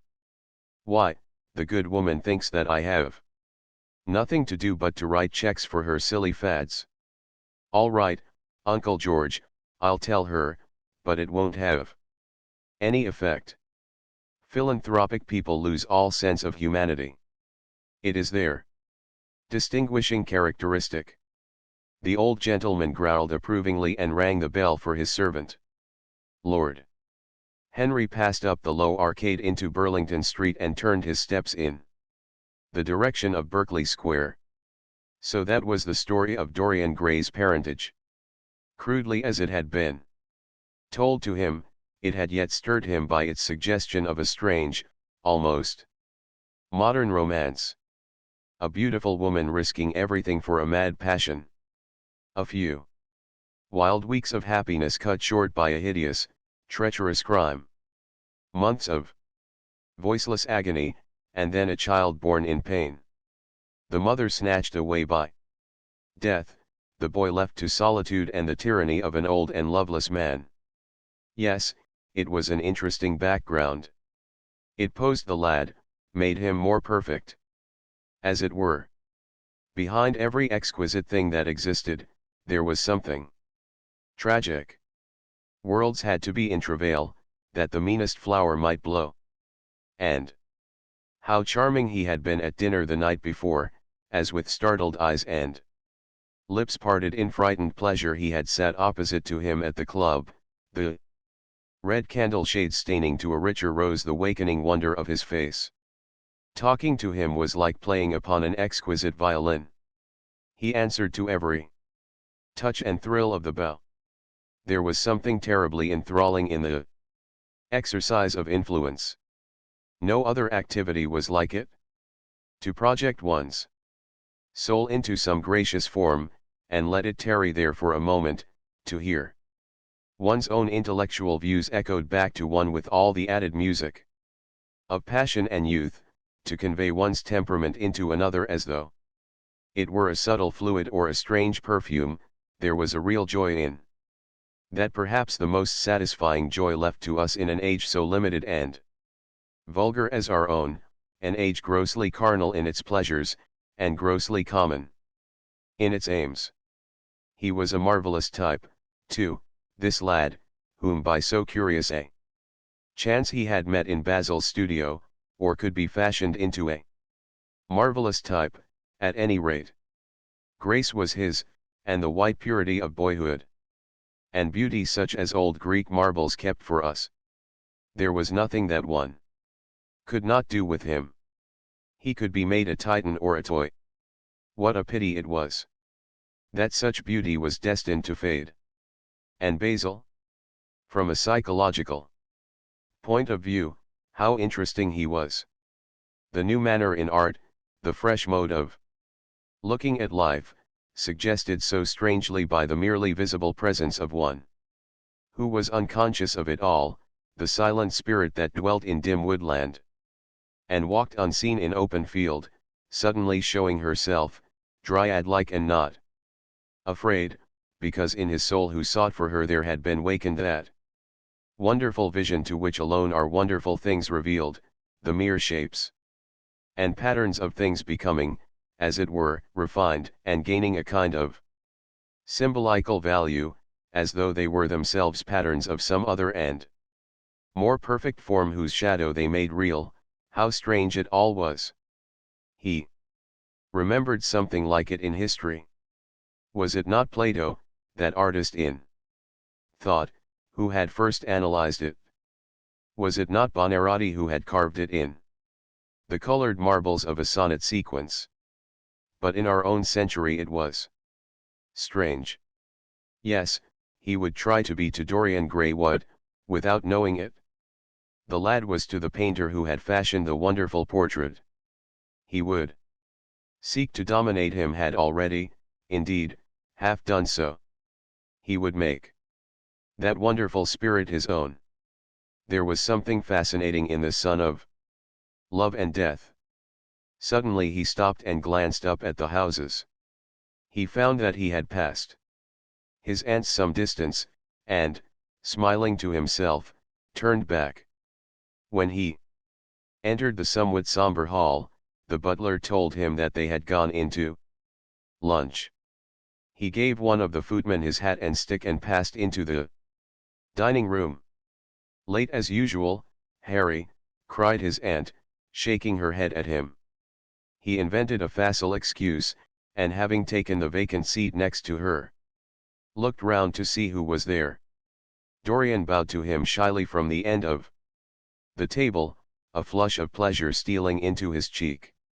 Opposite was the Duchess of Harley, a lady of admirable good nature and good temper, much liked by everyone who knew her, and of those ample architectural proportions that in women who are not duchesses are described by contemporary historians as stoutness.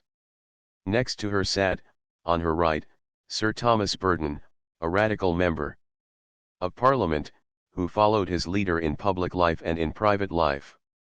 Followed the best cooks, dining with the Tories and thinking with the Liberals, in accordance with a wise and well-known rule.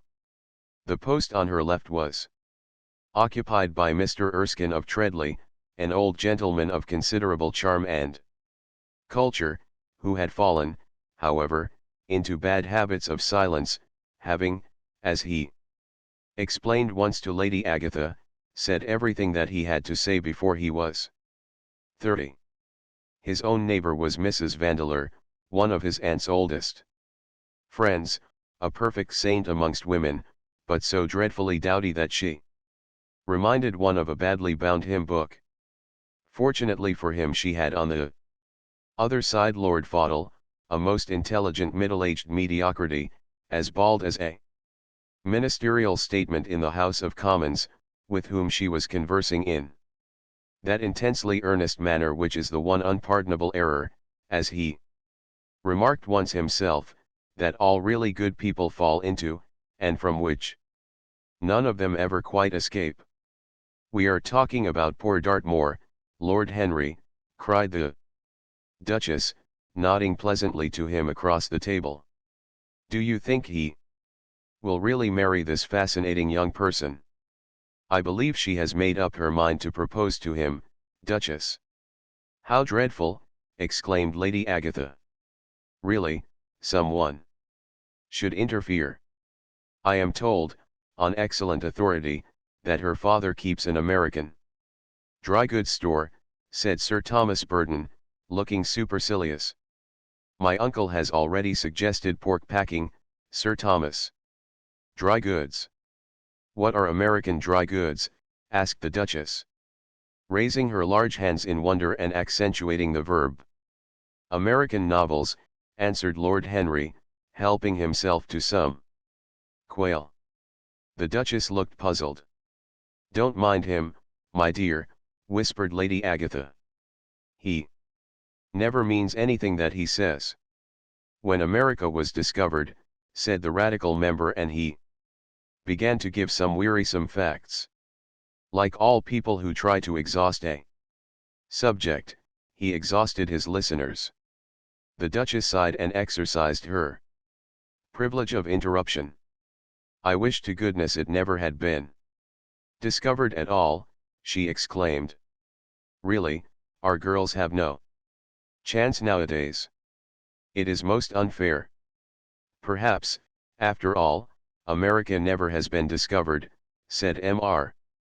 Erskine. I myself would say that it had merely been detected. Oh, but I have seen specimens of the inhabitants, answered the Duchess vaguely. I must confess that most of them are extremely pretty. And they dress well, too. They get all their dresses in Paris. I wish I could afford to do the same. They say that when good Americans die they go to Paris, chuckled Sir Thomas, who had a large wardrobe of humor's cast-off clothes. Really? And where do bad Americans go to when they die? Inquired the Duchess. They go to America, murmured Lord Henry. Sir Thomas frowned.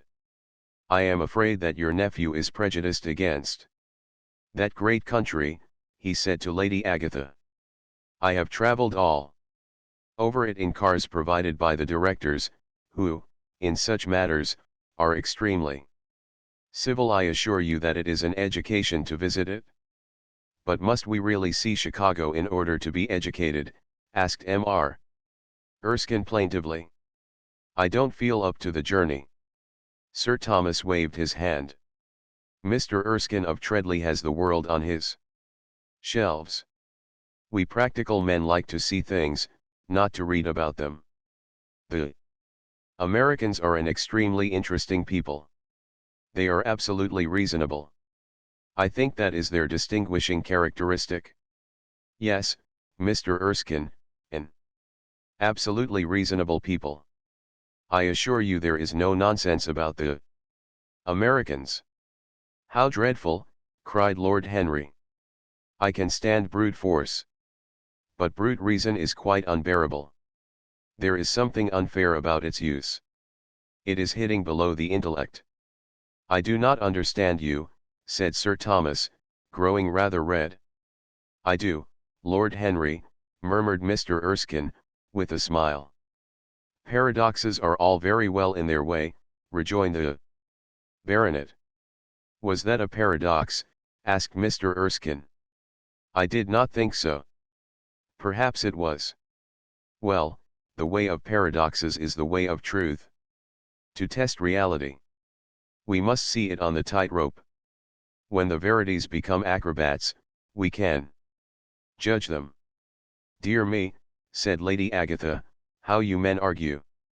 I am sure I never can make out what you are talking about. Oh, Harry, I am quite vexed with you. Why do you try to persuade our nice Mr. Dorian Gray to give up the East End? I assure you he would be quite invaluable. They would love his playing. I want him to play to me, cried Lord Henry, smiling, and he looked down the table and caught a bright answering glance. But they are so unhappy in Whitechapel, continued Lady Agatha. I can sympathize with everything except suffering, said Lord Henry, shrugging his shoulders. I cannot sympathize with that. It is too ugly, too horrible, too distressing. There is something terribly morbid in the modern sympathy with pain. One should sympathize with the color, the beauty, the joy of life. The less said about life's sores, the better. Still, the East End is a very important problem, remarked Sir Thomas with a grave shake of the head. Quite so, answered the young lord. It is the problem of slavery, and we try to solve it by amusing the slaves. The politician looked at him keenly. What change do you propose? Then, he asked. Lord Henry laughed. I don't desire to change anything in England. Except the weather, he answered. I am quite content with philosophic contemplation. But, as the 19th century has gone bankrupt through an over-expenditure of sympathy, I would suggest that we should appeal to science to put us straight. The advantage of the emotions is that they lead us astray, and the advantage of science is that it is not emotional. But we have such grave responsibilities, ventured Mrs. Vandeleur. Timidly. Terribly grave, echoed Lady Agatha. Lord Henry looked over at Mr. Erskine. Humanity takes itself too seriously. It is the world's original sin. If the caveman had known how to laugh, history would have been different. You are really very comforting, warbled the Duchess. I have always felt rather guilty when I came to see your dear aunt, for I take no interest at all in the East End. For the future I shall be able to look her in the face without a blush. A blush is very becoming, Duchess, remarked Lord Henry. Only when one is young, she answered. When an old woman, like myself, blushes, it is a very bad sign. Ah, Lord Henry, I wish you would tell me how to become young again. He thought for a moment. Can you remember any great error that you committed in your early days, Duchess? He asked, looking at her across the table. A great many, I fear, she cried. Then commit them over again, he said gravely. To get back one's youth, one has merely to repeat one's follies. A delightful theory, she exclaimed. I must put it into practice. A dangerous theory, came from Sir Thomas's tight lips. Lady Agatha shook her head, but could not help being amused. Mr. Erskine listened. Yes, he continued, that is one of the great secrets of life. Nowadays most people die of a sort of creeping common sense, and discover, when it is too late, that the only things one never regrets are one's mistakes. A laugh ran round the table. He played with the idea and grew wilful, tossed it into the air and transformed it, let it escape and recaptured it, made it iridescent with fancy and winged it with paradox.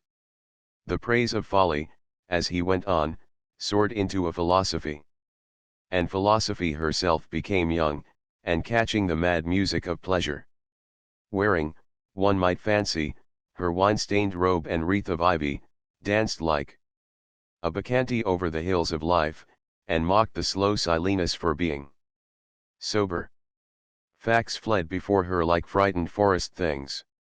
Her white feet trod the huge press at which wise Omar sits, till the seething grape juice rose round her bare limbs in waves of purple bubbles, or crawled in red foam over the vat's black, dripping, sloping sides. It was an extraordinary improvisation. He felt that the eyes of Dorian Gray were fixed on him, and the consciousness that amongst his audience there was one whose temperament he wished to fascinate seemed to give his wit keenness and to lend color to his imagination. He was brilliant, fantastic, irresponsible. He charmed his listeners out of themselves, and they followed his pipe, laughing. Dorian Gray never took his gaze off him, but sat like one under a spell, smiles chasing each other over his lips and wonder growing grave in his darkening eyes. At last, liveried in the costume of the age, reality entered the room in the shape of a servant to tell the Duchess that her carriage was waiting. She wrung her hands in mock despair. How annoying, she cried. I must go. I have to call for my husband at the club, to take him to some absurd meeting at Willis's rooms, where he is going to be in the chair. If I am late he is sure to be furious, and I couldn't have a scene in this bonnet. It is far too fragile. A harsh word would ruin it. No, I must go, dear Agatha. Goodbye, Lord Henry, you are quite delightful and dreadfully demoralizing. I am sure I don't know what to say about your views. You must come and dine with us some night. Tuesday. Are you disengaged? Tuesday. For you I would throw over anybody, Duchess, said Lord Henry with a bow. Ah, that is very nice, and very wrong of you, she cried. So mind you come, and she swept out of the room, followed by Lady Agatha and the other ladies. When Lord Henry had sat down again, Mr. Erskine moved round, and taking a chair close to him, placed his hand upon his arm. "You talk books away," he said, "why don't you write?" 1. "I am too fond of reading books to care to write them, Mr. Erskine. I should like to write a novel, certainly, a novel that would be as lovely as a Persian carpet and as unreal. But there is no literary public in England for anything except newspapers, primers, and encyclopedias. Of all people in the world, the English have the least sense of the beauty of literature." "I fear you are right," answered Mr. Erskine. "I myself used to have literary ambitions, but I gave them up long ago. And now, my dear young friend, if you will allow me to call you so, may I ask if you really meant all that you said to us at lunch?" "I quite forget what I said," smiled Lord Henry. "Was it all very bad?" "Very bad indeed. In fact, I consider you extremely dangerous, and if anything happens to our good Duchess, we shall all look on you as being primarily responsible. But I should like to talk to you about life. The generation into which I was born was tedious. Some day, when you are tired of London, come down to Treadley and expound to me your philosophy of pleasure. Over some admirable Burgundy I am fortunate enough to possess. I shall be charmed. A visit to Treadley would be a great privilege. It has a perfect host, and a perfect library." "You will complete it," answered the old gentleman with a courteous bow. "And now I must bid good-bye to your excellent aunt. I am due at the Athenaeum. It is the hour when we sleep there. All of you, Mr. Erskine. 40 of us, in 40 armchairs. We are practicing for an English Academy of Letters." Lord Henry laughed and rose. "I am going to the park," he cried. As he was passing out of the door, Dorian Gray touched him on the arm. "Let me come with you," he murmured. "But I thought you had promised Basil Hallward to go and see him," answered Lord Henry. "I would sooner come with you. Yes, I feel I must come with you. Do let me. And you will promise to talk to me all the time? No one talks so wonderfully as you do." "Ah, I have talked quite enough for today," said Lord Henry, smiling. "All I want now is to look at life. You may come and look at it with me, if you care to." Chapter 4. One afternoon, a month later, Dorian Gray was reclining in a luxurious armchair, in the little library of Lord Henry's house in Mayfair. It was, in its way, a very charming room, with its high-panelled wainscoting of olive-stained oak, its cream-coloured frieze and ceiling of raised plaster-work, and its brick-dust felt carpet strewn with silk, long-fringed Persian rugs.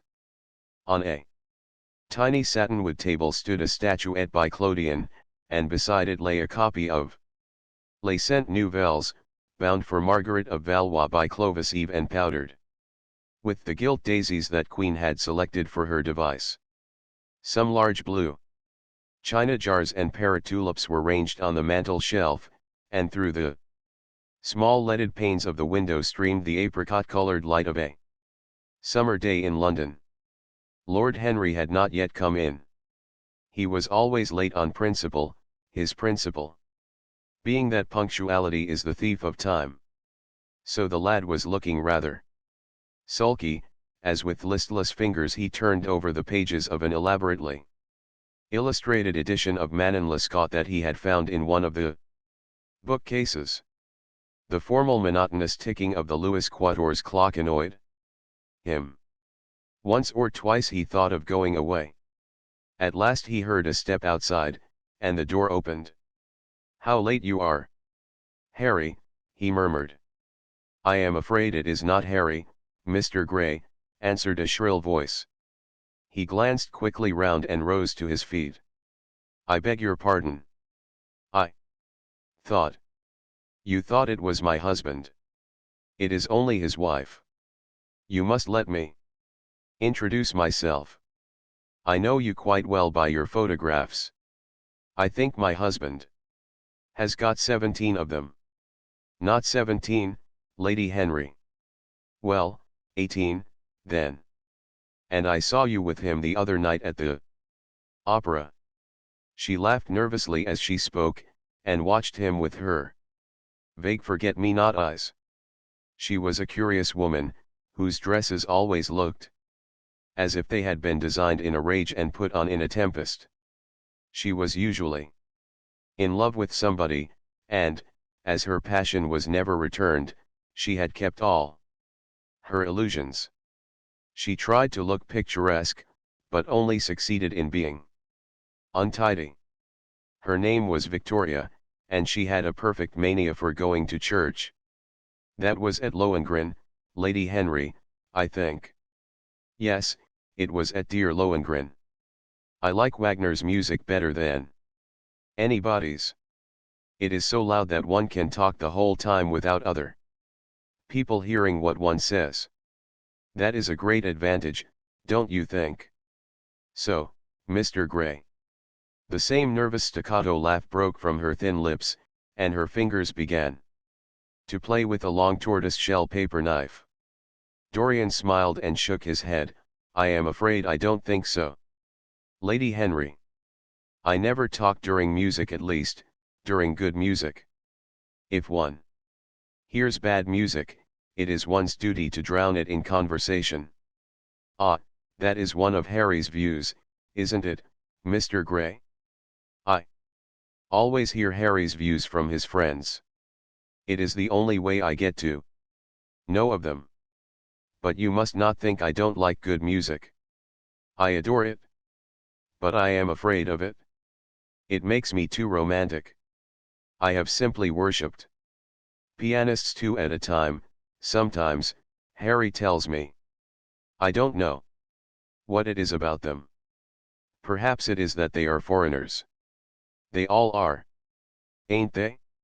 Even those that are born in England become foreigners after a time, don't they?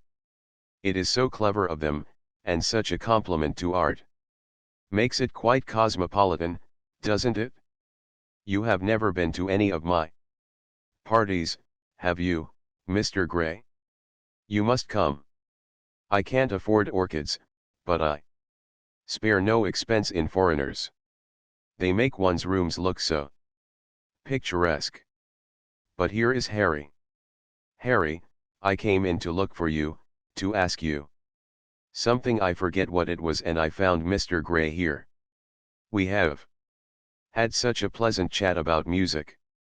We have quite the same ideas. No, I think our ideas are quite different. But he has been most pleasant. I am so glad. I've seen him. I am charmed, my love, quite charmed, said Lord Henry, elevating his dark, crescent-shaped eyebrows and looking at them both with an amused smile. So sorry I am late, Dorian. I went to look after a piece of old brocade in Wardour Street and had to bargain for hours for it. Nowadays people know the price of everything and the value of nothing. I am afraid I must be going, exclaimed Lady Henry, breaking an awkward silence with her silly sudden laugh. I have promised to drive with the Duchess. Goodbye, Mr. Gray. Goodbye, Harry. You are dining out, I suppose. So am I. Perhaps I shall see you at Lady Thornberry's. I dare say, my dear, said Lord Henry, shutting the door behind her as, looking like a bird of paradise that had been out all night in the rain, she flitted out of the room, leaving a faint odor of frangipani. Then he lit a cigarette and flung himself down on the sofa. Never marry a woman with straw-colored hair, Dorian, he said, after a few puffs. Why, Harry, Because they are so sentimental. But I like sentimental people. Never marry at all, Dorian. Men marry because they are tired, women. Because they are curious, both are disappointed. I don't think I am likely to marry, Harry. I am too much in love. That is one of your aphorisms. I am putting it into practice, as I do. Everything that you say. Who are you in love with? Asked Lord Henry after a pause. With an actress, said Dorian Gray, blushing. Lord Henry shrugged his shoulders. That is a rather commonplace debut. You would not say so if you saw her, Harry. Who is she? Her name is Sybil Vane. Never heard of her. No one has. People will someday, however. She is a genius. My dear boy, no woman is a genius. Women are a decorative sex. They never have anything to say, but they say it charmingly. Women represent the triumph of matter over mind, just as men represent the triumph of mind over morals. Harry, how can you? My dear Dorian, it is quite true. I am analyzing women at present, so I ought to know. The subject is not so abstruse as I thought it was. I find that, ultimately, there are only two kinds of women, the plain and the colored. The plain women are very useful. If you want to gain a reputation for respectability, you have merely to take them down to supper. The other women are very charming. They commit one mistake, however. They paint in order to try and look young. Our grandmothers painted in order to try and talk brilliantly. Rouge and esprit used to go together. That is all over now. As long as a woman can look 10 years younger than her own daughter, she is perfectly satisfied. As for conversation, there are only 5 women in London worth talking to, and 2 of these can't be admitted into decent society. However, tell me about your genius. How long have you known her? Ah, Harry, your views terrify me. Never mind that. How long have you known her? About 3 weeks. And where did you come across her? I will tell you, Harry, but you mustn't be unsympathetic about it. After all, it never would have happened if I had not met you. You filled me with a wild desire to know everything about life. 4 days after I met you, something seemed to throb in my veins. As I lounged in the park, or strolled down Piccadilly, I used to look at everyone who passed me and wonder, with a mad curiosity, what sort of lives they led. Some of them fascinated me. Others filled me with terror. There was an exquisite poison in the air. I had a passion for sensations. Well, one evening about 7 o'clock, I determined to go out in search of some adventure. I felt that this grey, monstrous London of ours, with its myriads of people, its sordid sinners, and its splendid sins, as you once phrased it, must have something in store for me. I fancied 1,000 things. The mere danger gave me a sense of delight. I remembered what you had said to me on that wonderful evening when we first dined together, about the search for beauty being the real secret of life. I don't know what I expected, but I went out and wandered eastward, soon losing my way in a labyrinth of grimy streets and black grassless squares. About 8:30 I passed by an absurd little theatre, with great flaring gas jets and gaudy playbills. A hideous Jew, in the most amazing waistcoat I ever beheld in my life, was standing at the entrance, smoking a vile cigar.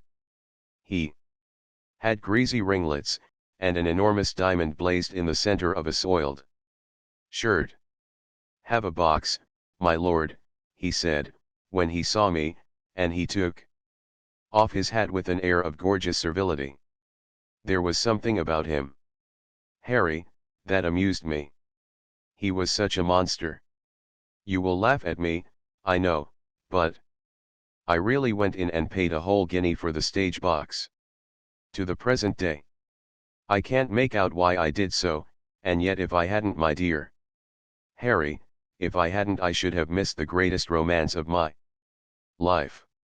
I see you are laughing. It is horrid of you. I am not laughing, Dorian, at least I am not laughing at you. But you should not say the greatest romance of your life. You should say the first romance of your life. You will always be loved, and you will always be in love with love. A grande passion is the privilege of people who have nothing to do. That is the one use of the idle classes of a country. Don't be afraid. There are exquisite things in store for you. This is merely the beginning. Do you think my nature so shallow? Cried Dorian Gray angrily. No, I think your nature so deep. How do you mean? My dear boy, the people who love only once in their lives are really the shallow people.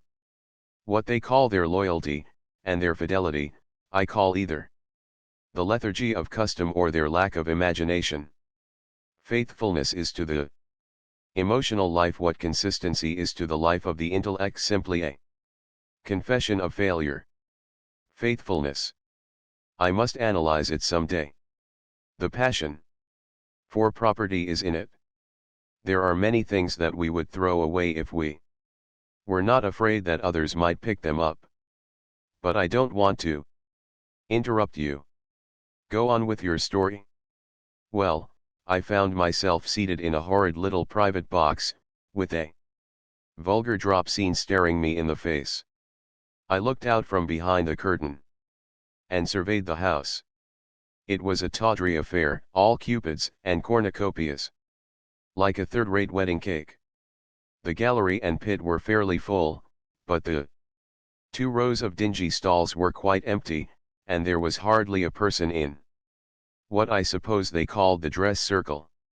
Women went about with oranges and ginger beer, and there was a terrible consumption of nuts going on. It must have been just like the palmy days of the British drama. Just like, I should fancy, and very depressing. I began to wonder what on earth I should do when I caught sight of the playbill. What do you think?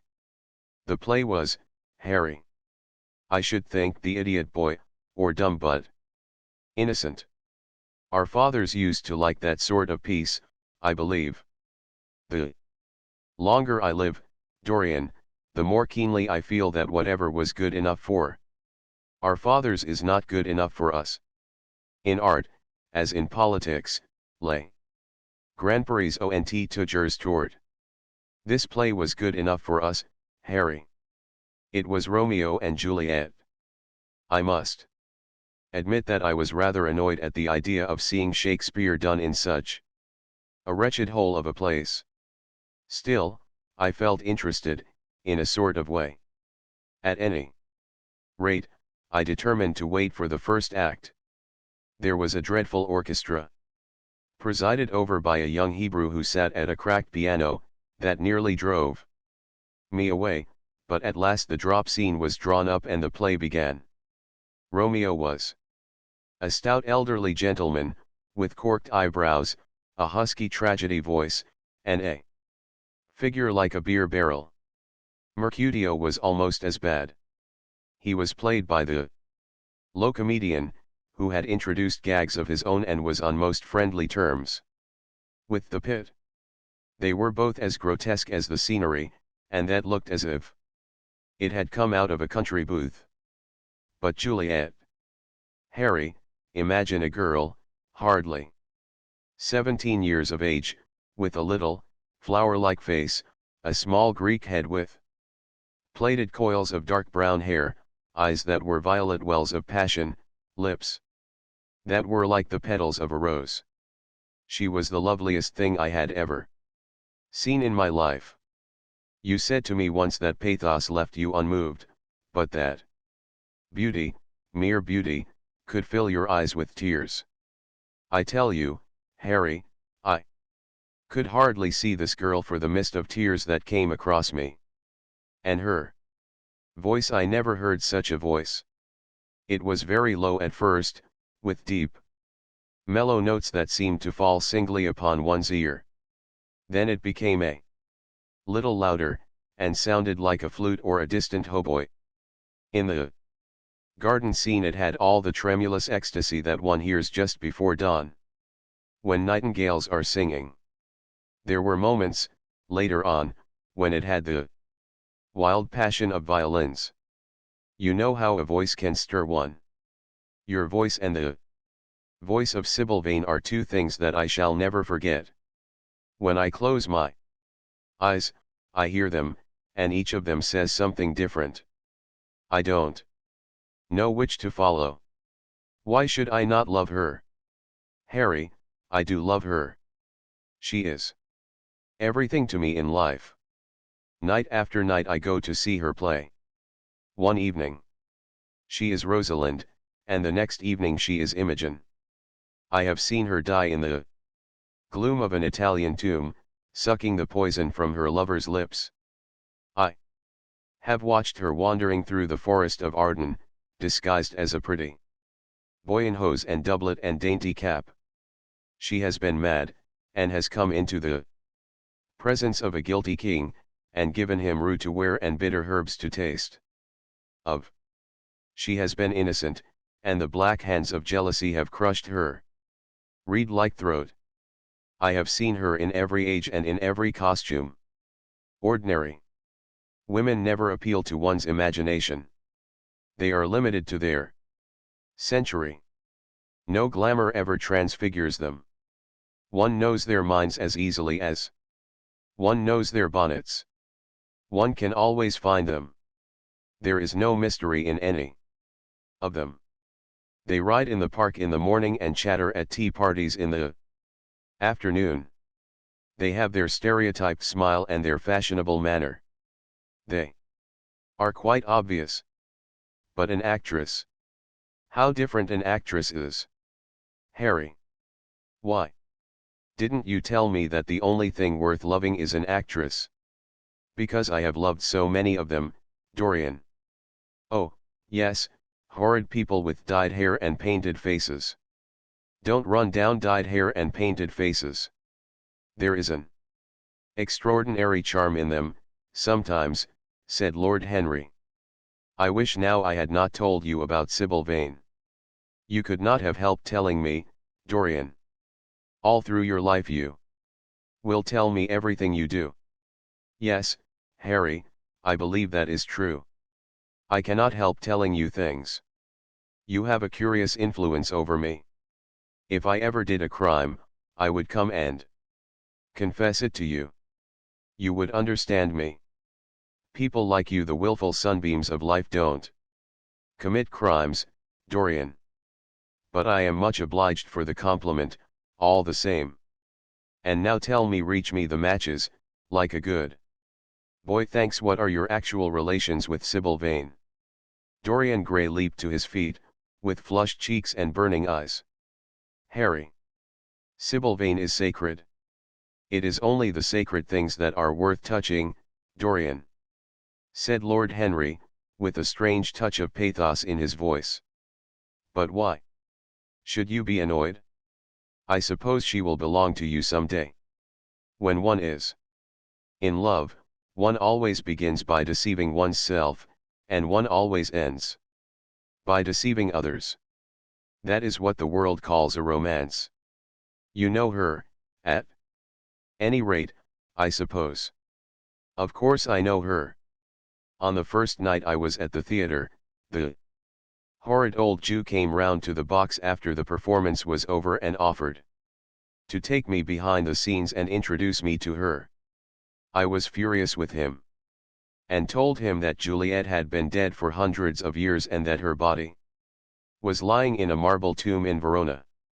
I think, from his blank look of amazement, that he was under the impression that I had taken too much champagne, or something. I am not surprised. Then he asked me if I wrote for any of the newspapers. I told him I Never even read them. He seemed terribly disappointed at that, and confided to me that all the dramatic critics were in a conspiracy against him, and that they were every one of them to be bought. I should not wonder if he was quite right there. But, on the other hand, judging from their appearance, most of them cannot be at all expensive. Well, he seemed to think they were beyond his means, laughed Dorian. By this time, however, the lights were being put out in the theater, and I had to go. He wanted me to try some cigars that he strongly recommended. I declined. The next night, of course, I arrived at the place again. When he saw me, he made me a low bow and assured me that I was a munificent patron of art. He was a most offensive brute, though he had an extraordinary passion for Shakespeare. He told me once, with an air of pride, that his 5 bankruptcies were entirely due to the bard, as he insisted on calling him. He seemed to think it a distinction. It was a distinction, my dear Dorian, a great distinction. Most people become bankrupt through having invested too heavily in the prose of life. To have ruined oneself over poetry is an honor. But when did you first speak to Miss Sybil Vane? The third night. She had been playing Rosalind. I could not help going round. I had thrown her some flowers, and she had looked at me, at least I fancied that she had. The old Jew was persistent. He seemed determined to take me behind, so I consented. It was curious my not wanting to know her. Wasn't it? No, I don't think so.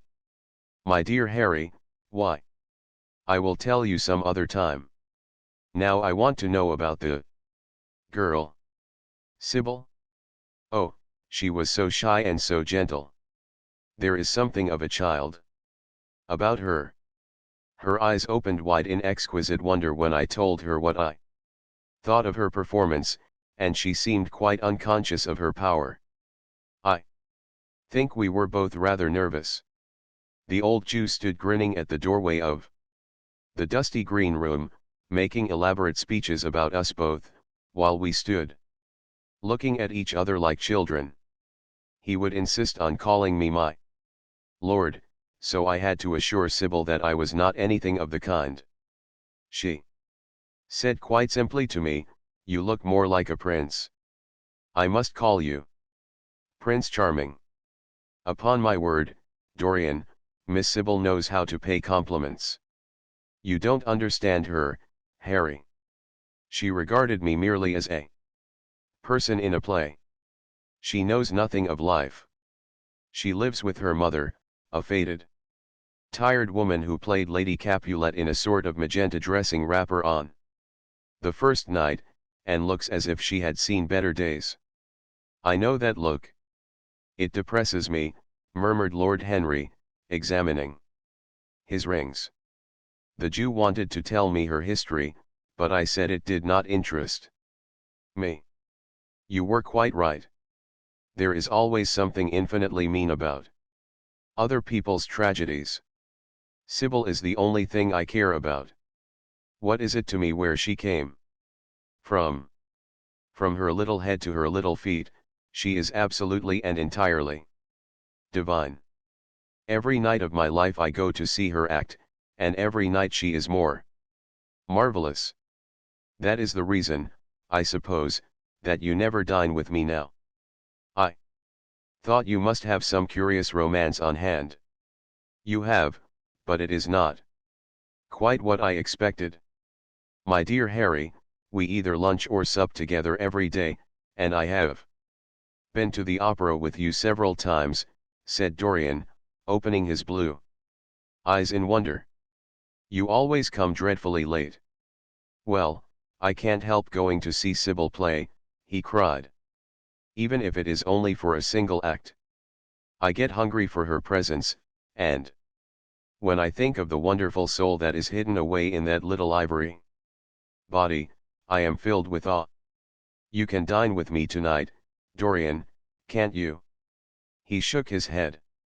Tonight she is Imogen, he answered. And tomorrow night she will be Juliet. When is she Sybil Vane? Never. I congratulate you. How horrid you are. She is all the great heroines of the world in one. She is more than an individual. You laugh, but I tell you she has genius. I love her, and I must make her love me. You, who know all the secrets of life. Tell me how to charm Sybil Vane to love me. I want to make Romeo jealous. I want the dead lovers of the world to hear our laughter and grow sad. I want a breath of our passion to stir their dust into consciousness, to wake their ashes into pain. My God, Harry, how I worship her. He was walking up and down the room as he spoke. Hectic spots of red burned on his cheeks. He was terribly excited. Lord Henry watched him with a subtle sense of pleasure. How different he was now from the shy frightened boy he had met in Basil Hallward's studio. His nature had developed like a flower, had borne blossoms of scarlet flame. Out of its secret hiding place had crept his soul, and desire had come to meet it on the way. And what do you propose to do? Said Lord Henry at last. I want you and Basil to come with me some night and see her act. I have not the slightest fear of the result. You are certain to acknowledge her genius. Then we must get her out of the Jew's hands. She is bound to him. For 3 years, at least for 2 years and 8 months from the present time. I shall have to pay him something, of course. When all that is settled, I shall take a West End theatre and bring her out properly. She will make the world as mad as she has made me. That would be impossible, my dear boy. Yes, she will. She has not merely consummate art instinct, in her. But she has personality also, and you have often told me that it is personalities, not principles, that move the age. Well, what night shall we go? Let me see.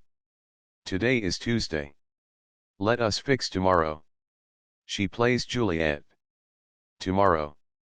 All right. The Bristol at 8 o'clock, and I will get Basil. Not 8, Harry, please. 6:30. We must be there before the curtain rises. You must see her in the first act, where she meets Romeo. 6:30. What an hour! It will be like having a meat tea, or reading an English novel. It must be 7. No gentleman dines before 7. Shall you see Basil between this and then? Or shall I write to him? Dear Basil, I have not laid eyes on him for a week. It is rather horrid of me, as he has sent me my portrait in the most wonderful frame, specially designed by himself, and, though I am a little jealous of the picture for being a whole month younger than I am, I must admit that I delight in it. Perhaps you had better write to him. I don't want to see him alone. He says things that annoy me. He gives me good advice. Lord Henry smiled. People are very fond of giving away what they need most themselves. It is what I call the depth of generosity. Oh, Basil is the best of fellows, but he seems to me to be just a bit of a Philistine. Since I have known you, Harry, I have discovered that Basil, my dear boy, puts everything that is charming in him into his work. The consequence is that he has nothing left for life but his prejudices, his principles, and his common sense. The only artists I have ever known who are personally delightful are bad artists. Good artists exist simply in what they make, and consequently are perfectly uninteresting in what they are. A great poet, a really great poet, is the most unpoetical of all creatures. But inferior poets are absolutely fascinating. The worse their rhymes are, the more picturesque they look. The mere fact of having published a book of second-rate sonnets makes a man quite irresistible. He lives the poetry that he cannot write. The others write the poetry that they dare not realize. I wonder, is that really so, Harry, said Dorian Gray, putting some perfume on his handkerchief out of a large, gold-topped bottle that stood on the table. It must be, if you say it. And now I am off. Imogen is waiting for me. Don't forget about tomorrow. Goodbye. As he left the room, Lord Henry's heavy eyelids drooped, and he began to think. Certainly few people had ever interested him so much as Dorian Gray, and yet the lad's mad adoration of someone else caused him not the slightest pang of annoyance or jealousy. He was pleased by it. It made him a more interesting study.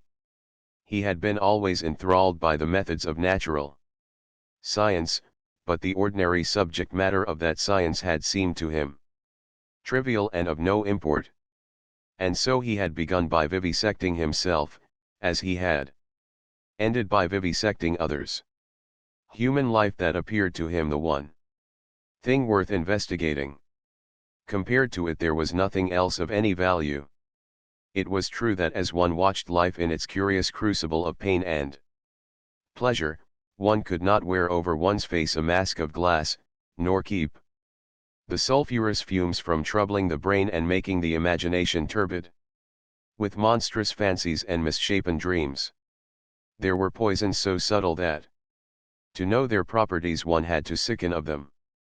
There were maladies so strange that one had to pass through them if one sought to understand their nature.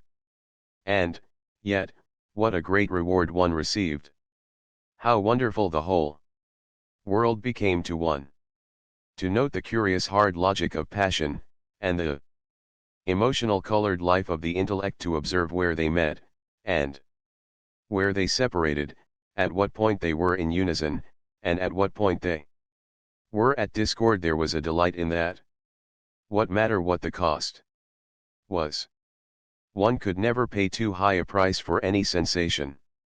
He was conscious, and the thought brought a gleam of pleasure into his brown agate eyes, that it was through certain words of his, musical words, said with musical utterance, that Dorian Gray's soul had turned to this white girl and bowed in worship before her. To a large extent the lad was his own creation. He had made him premature. That was something. Ordinary people waited till life disclosed to them its secrets, but to the few, to the elect, the mysteries of life were revealed before the veil was drawn away. Sometimes this was the effect of art, and chiefly of the art of literature, which dealt immediately with the passions and the intellect. But now and then a complex personality took the place and assumed the office of art, was indeed, in its way, a real work of art, life having its elaborate masterpieces, just as poetry has, or sculpture, or painting. Yes, the lad was premature. He was gathering his harvest while it was yet spring. The pulse and passion of youth were in him, but he was becoming self-conscious. It was delightful to watch him. With his beautiful face, and his beautiful soul, he was a thing to wonder at. It was no matter how it all ended, or was destined to end. He was like one of those gracious figures in a pageant or a play, whose joys seem to be remote from one, but whose sorrows stir one's sense of beauty, and whose wounds are like red roses. Soul and body, body and soul, how mysterious they were! There was animalism in the soul, and the body had its moments of spirituality. The senses could refine, and the intellect could degrade. Who could say where the fleshly impulse ceased, or the psychical impulse began? How shallow were the arbitrary definitions of ordinary psychologists! And yet how difficult to decide between The claims of the various schools. Was the soul a shadow seated in the house of sin? Or was the body really in the soul, as Giordano Bruno thought? The separation of spirit from matter was a mystery, and the union of spirit with matter was a mystery also. He began to wonder whether we could ever make psychology so absolute a science that each little spring of life would be revealed to us. As it was, we always misunderstood ourselves and rarely understood others. Experience was of no ethical value. It was merely the name men gave to their mistakes.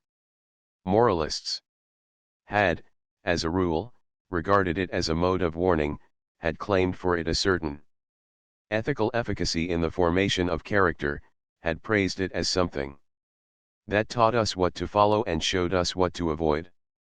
But there was no motive power in experience. It was as little of an active cause as conscience itself. All that it really demonstrated was that our future would be the same as our past, and that the sin we had done once, and with loathing, we would do many times, and with joy. It was clear to him that the experimental method was the only method by which one could arrive at any scientific analysis of the passions, and certainly Dorian Gray was a subject made to his hand, and seemed to promise rich and fruitful results. His sudden mad love for Sybil Vane was a psychological phenomenon of no small interest.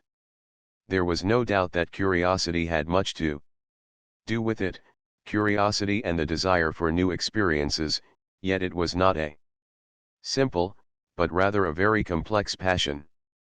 What there was in it of the purely sensuous instinct of boyhood had been transformed by the workings of the imagination, changed into something that seemed to the lad himself to be remote from sense, and was for that very reason all the more dangerous.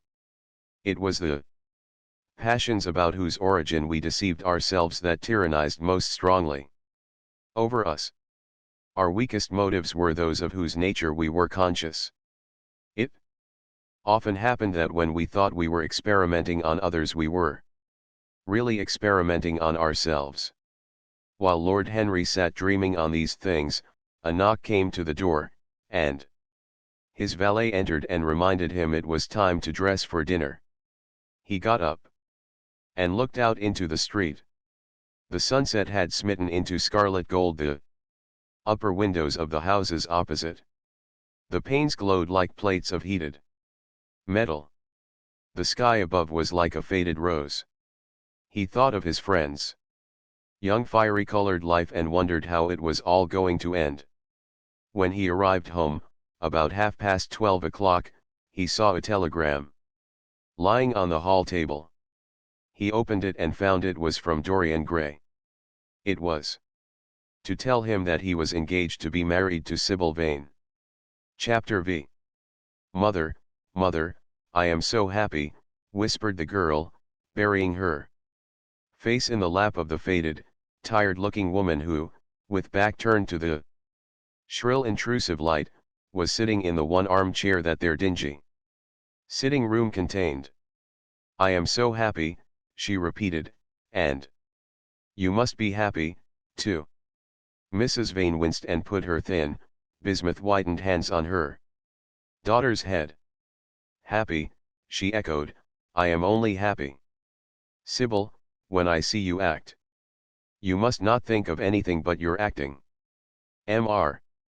Isaacs has been very good to us, and we owe him money. The girl looked up and pouted. Money, mother, she cried. What does money matter? Love is more than money.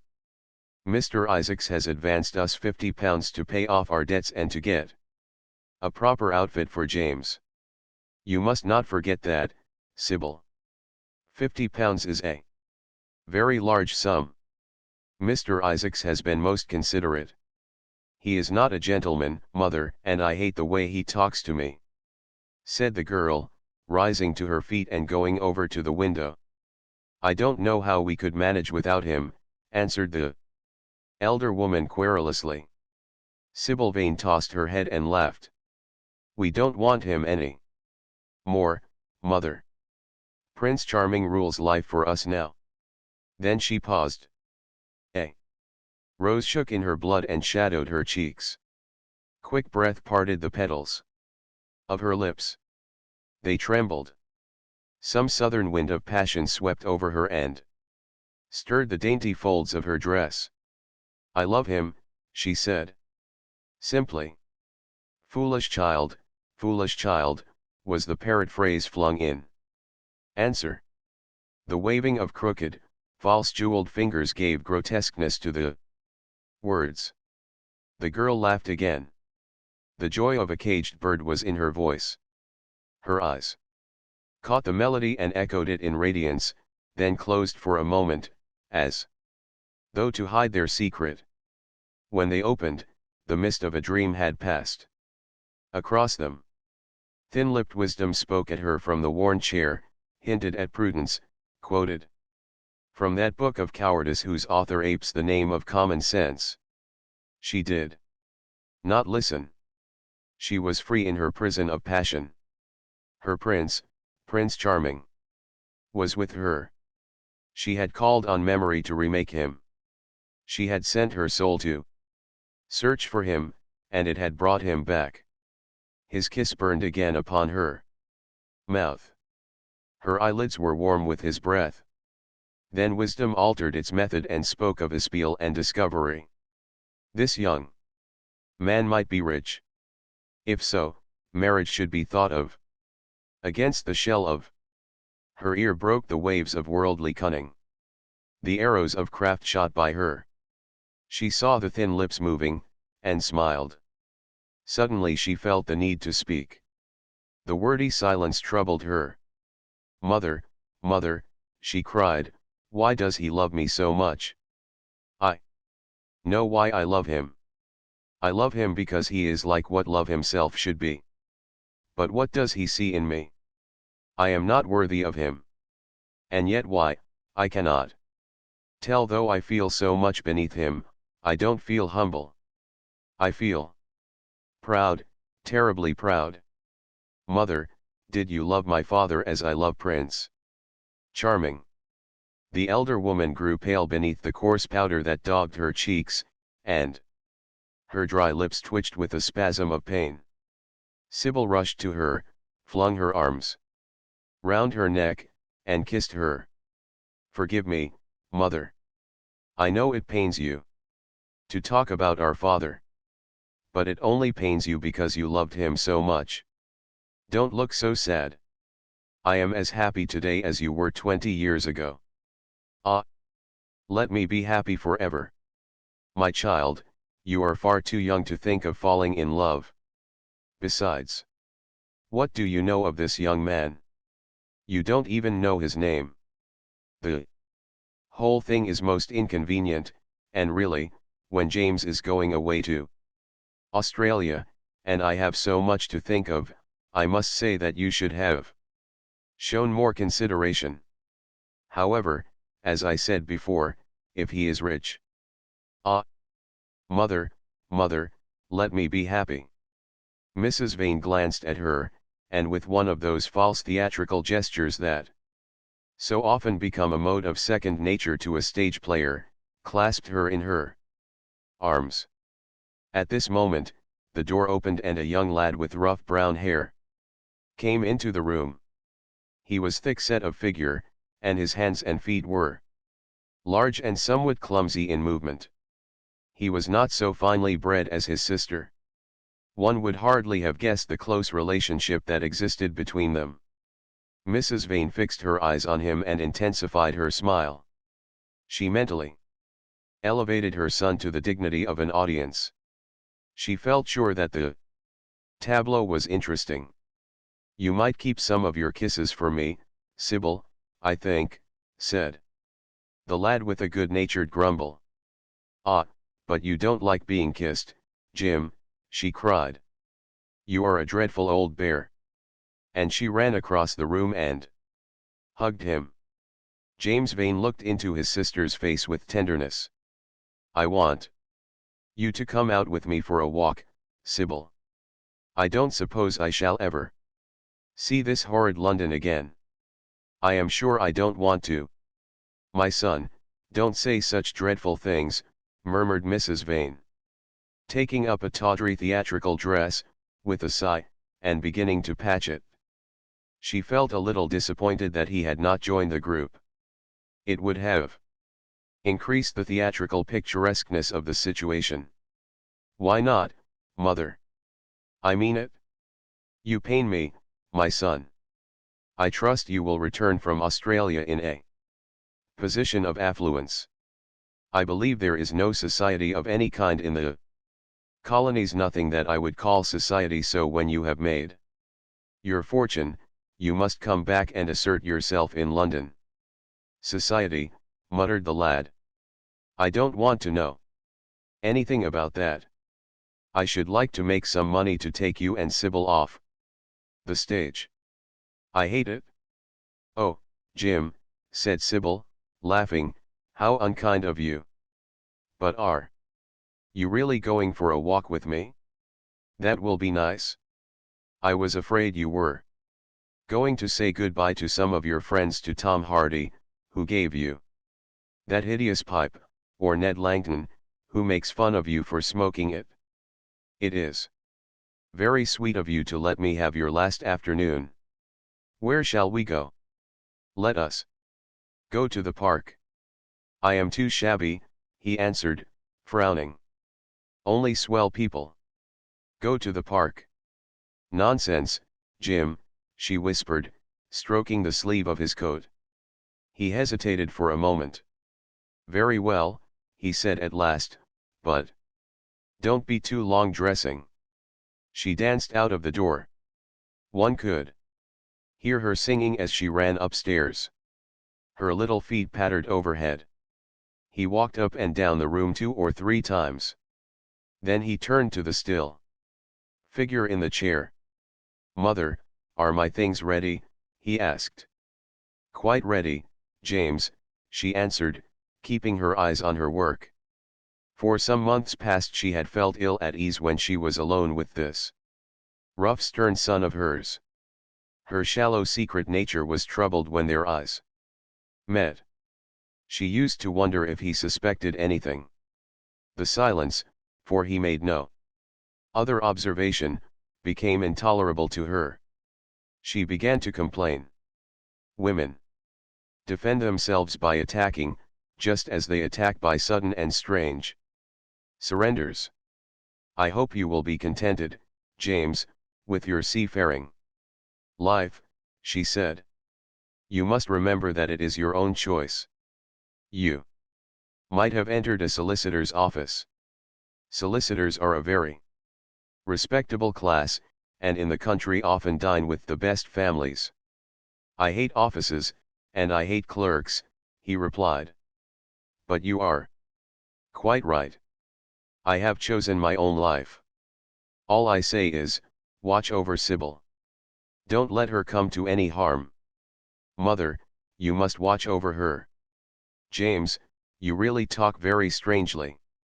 Of course I watch over Sybil. I hear a gentleman comes every night to the theater and goes behind to talk to her. Is that right? What about that? You are speaking about things you don't understand, James. In the profession we are accustomed to receive a great deal of most gratifying attention. I myself used to receive many bouquets at one time. That was when acting was really understood. As for Sybil, I do not know at present whether her attachment is serious or not. But there is no doubt that the young man in question is a perfect gentleman. He is always most polite to me. Besides, he has the appearance of being rich, and the flowers he sends are lovely. You don't know his name, though, said the lad harshly. No, answered his mother with a placid expression in her face. He has not yet revealed his real name. I think it is quite romantic of him. He is probably a member of the aristocracy. James Vane bit his lip. Watch over Sybil, mother, he cried. Watch over her.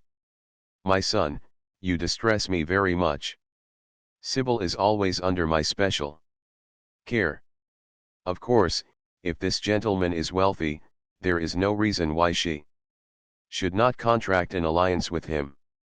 I trust he is one of the aristocracy. He has all the appearance of it, I must say. It might be a most brilliant marriage for Sybil. They would make a charming couple. His good looks are really quite remarkable, everybody notices them. The lad muttered something to himself and drummed on the window pane with his coarse fingers. He had just turned round to say something when the door opened, and Sybil ran in. "How serious you both are," she cried. "What is the matter?" "Nothing," he answered. "I suppose one must be serious sometimes. Goodbye, mother, I will have my dinner at 5 o'clock. Everything is packed, except my shirts, so you need not trouble." "Goodbye, my son," she answered with a bow of strained stateliness. She was extremely annoyed at the tone he had adopted with her, and there was something in his look that had made her feel afraid. "Kiss me, mother," said the girl. Her flower-like lips touched the withered cheek and warmed its frost. My child," cried Mrs. Vane, looking up to the ceiling in search of an imaginary gallery. "Come, Sybil," said her brother impatiently.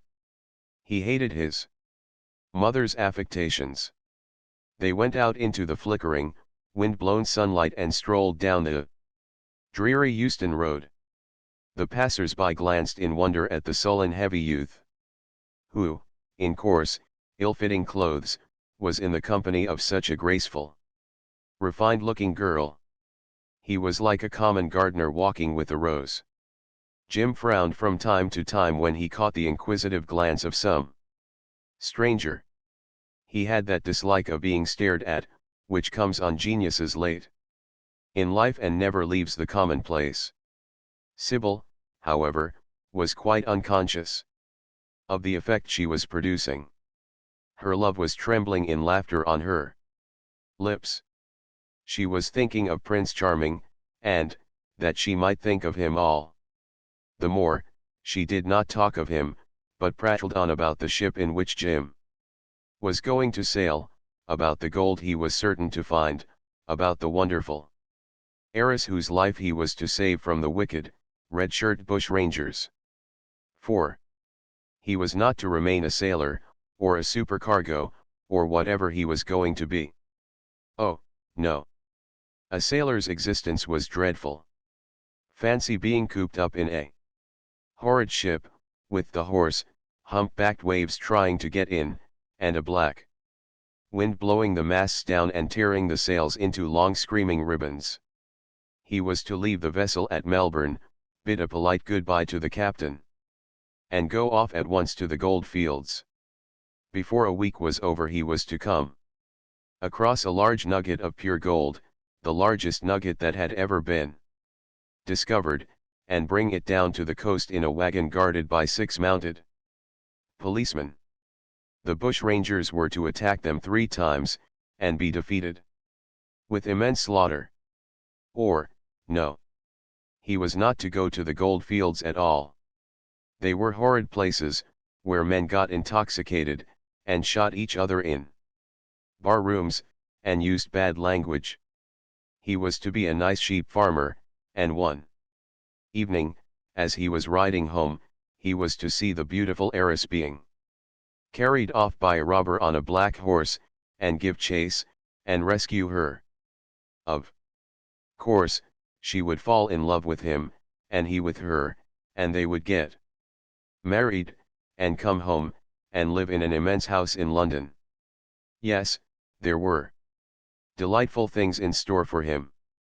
But he must be very good, and not lose his temper, or spend his money foolishly. She was only a year older than he was. But she knew so much more of life. He must be sure, also, to write to her by every mail, and to say his prayers each night before he went to sleep. God was very good, and would watch over him. She would pray for him, too, and in a few years he would come back quite rich and happy. The lad listened sulkily to her and made no answer. He was heartsick at leaving home. Yet it was not this alone that made him gloomy and morose. Inexperienced though he was, he had still a strong sense of the danger of Sybil's position. This young dandy who was making love to her could mean her no good. He was a gentleman, and he hated him for that, hated him through some curious race instinct for which he could not account, and which for that reason was all the more dominant within him. He was conscious also of the shallowness and vanity of his mother's nature, and in that saw infinite peril for Sybil and Sybil's happiness. Children begin by loving their parents. As they grow older they judge them, sometimes they forgive them. His mother. He had something on his mind to ask of her, something that he had brooded on for many months of silence. A chance phrase that he had heard at the theater, a whispered sneer that had reached his ears one night as he waited at the stage door, had set loose a train of horrible thoughts. He remembered it as if it had been the lash of a hunting crop across his face. His brows knit together into a wedge-like furrow, and with a twitch of pain he bit his underlip. "You are not listening to a word I am saying, Jim," cried Sybil. "And I am making the most delightful plans for your future. Do say something. What do you want me to say?" "Oh, that you will be a good boy and not forget us," she answered, smiling at him. He shrugged his shoulders. "You are more likely to forget me than I am to forget you, Sybil." She flushed. "What do you mean, Jim?" she asked. "You have a new friend, I hear. Who is he? Why have you not told me about him? He means you no good." "Stop, Jim," she exclaimed. "You must not say anything against him. I love him." "Why, you don't even know his name," answered the lad. "Who is he?" "I have a right to know. He is called Prince Charming. Don't you like the name?" "Oh, you silly boy. You should never forget it. If you only saw him, you would think him the most wonderful person in the world. Some day you will meet him when you come back from Australia. You will like him so much. Everybody likes him. And I love him. I wish you could come to the theater tonight. He is going to be there, and I am to play Juliet. Oh, how I shall play it! Fancy, Jim, to be in love and play Juliet. To have him sitting there. To play for his delight. I am afraid I may frighten the company, frighten or enthrall them.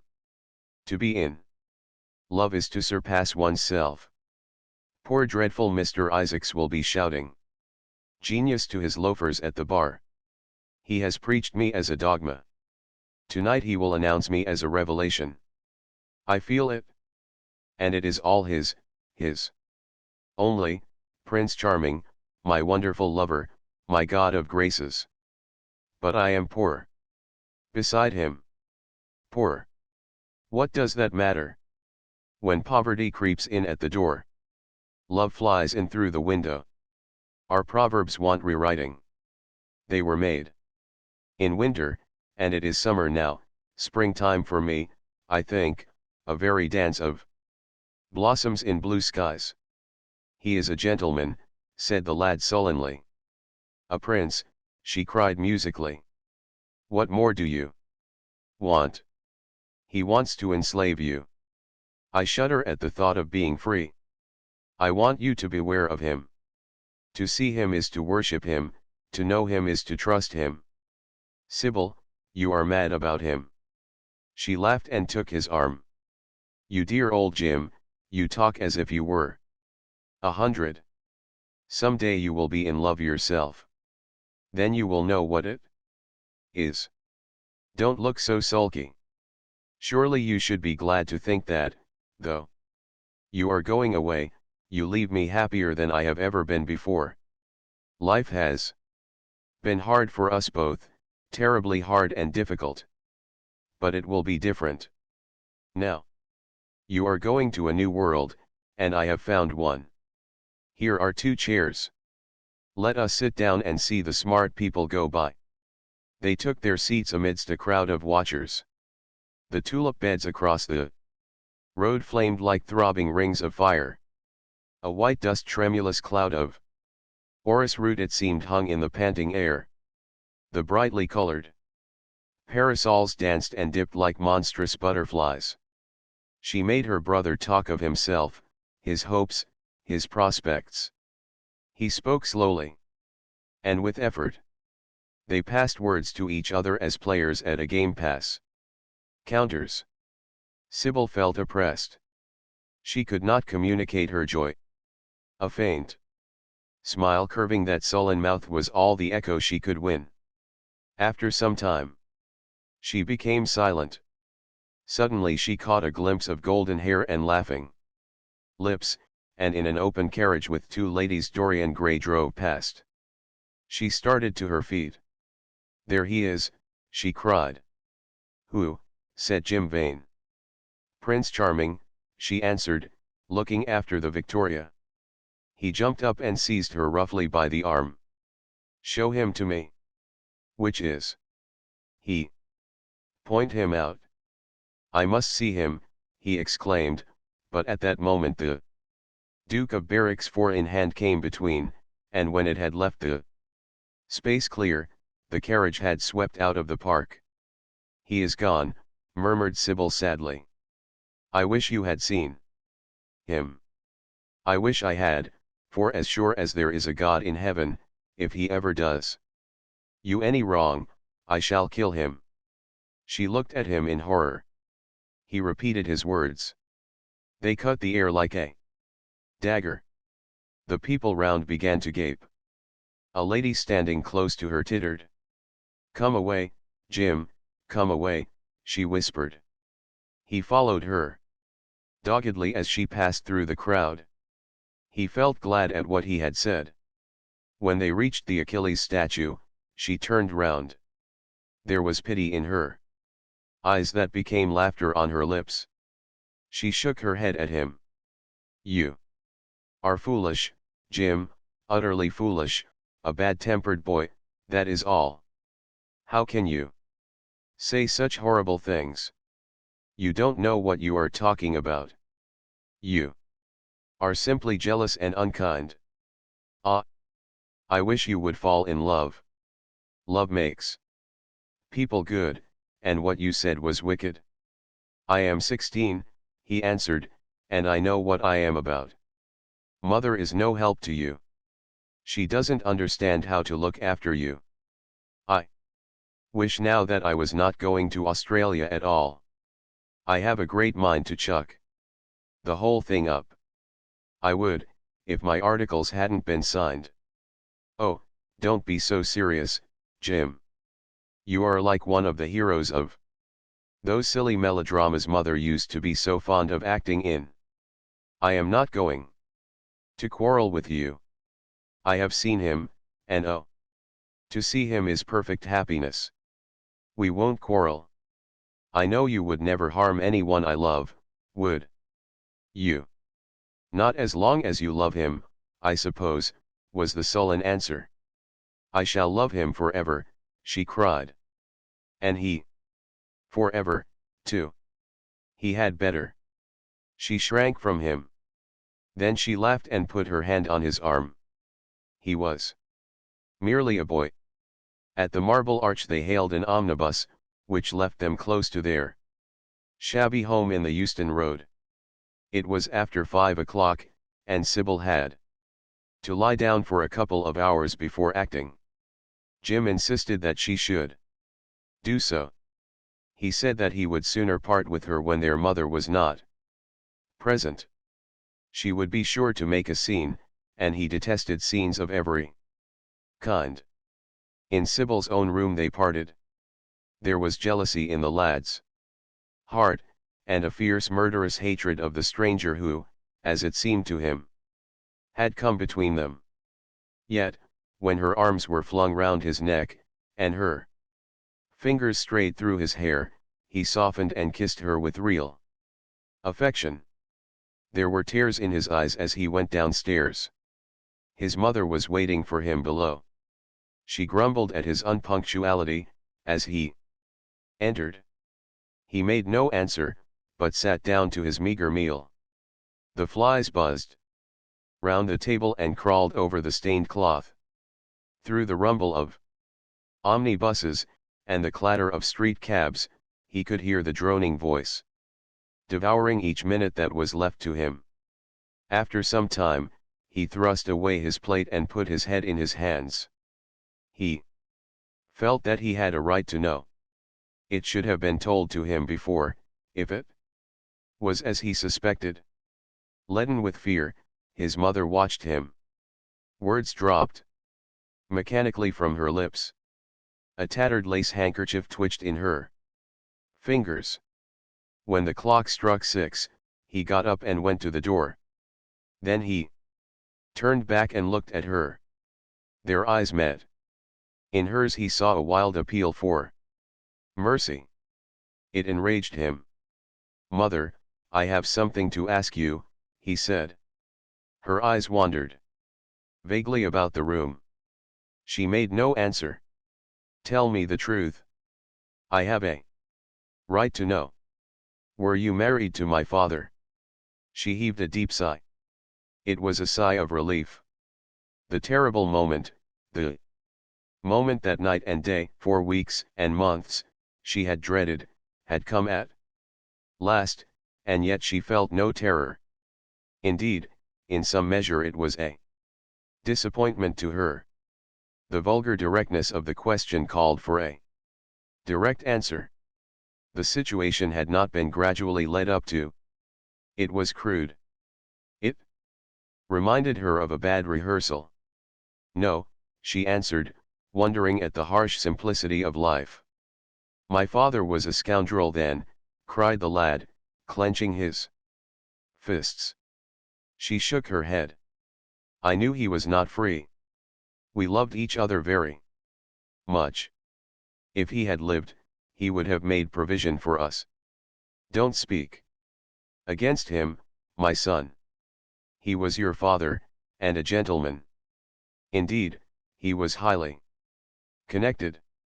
An oath broke from his lips. "I don't care for myself," he exclaimed, "but don't let Sybil. It is a gentleman, isn't it, who is in love with her, or says he is. Highly connected, too, I suppose."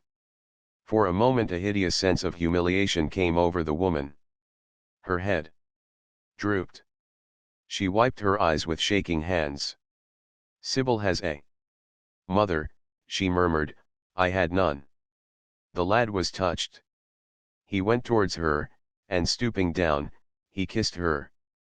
"I am sorry if I have pained you by asking about my father," he said, "but I could not help it.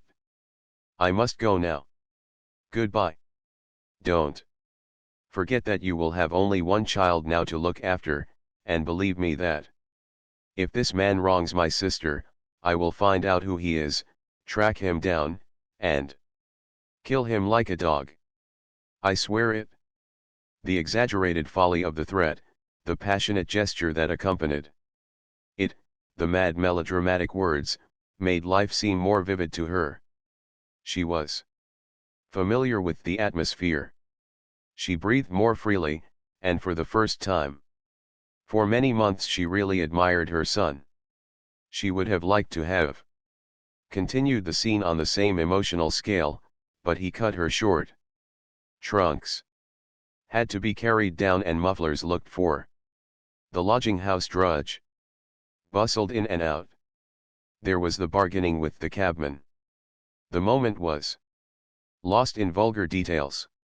It was with a renewed feeling of disappointment that She waved the tattered lace handkerchief from the window, as her son drove away.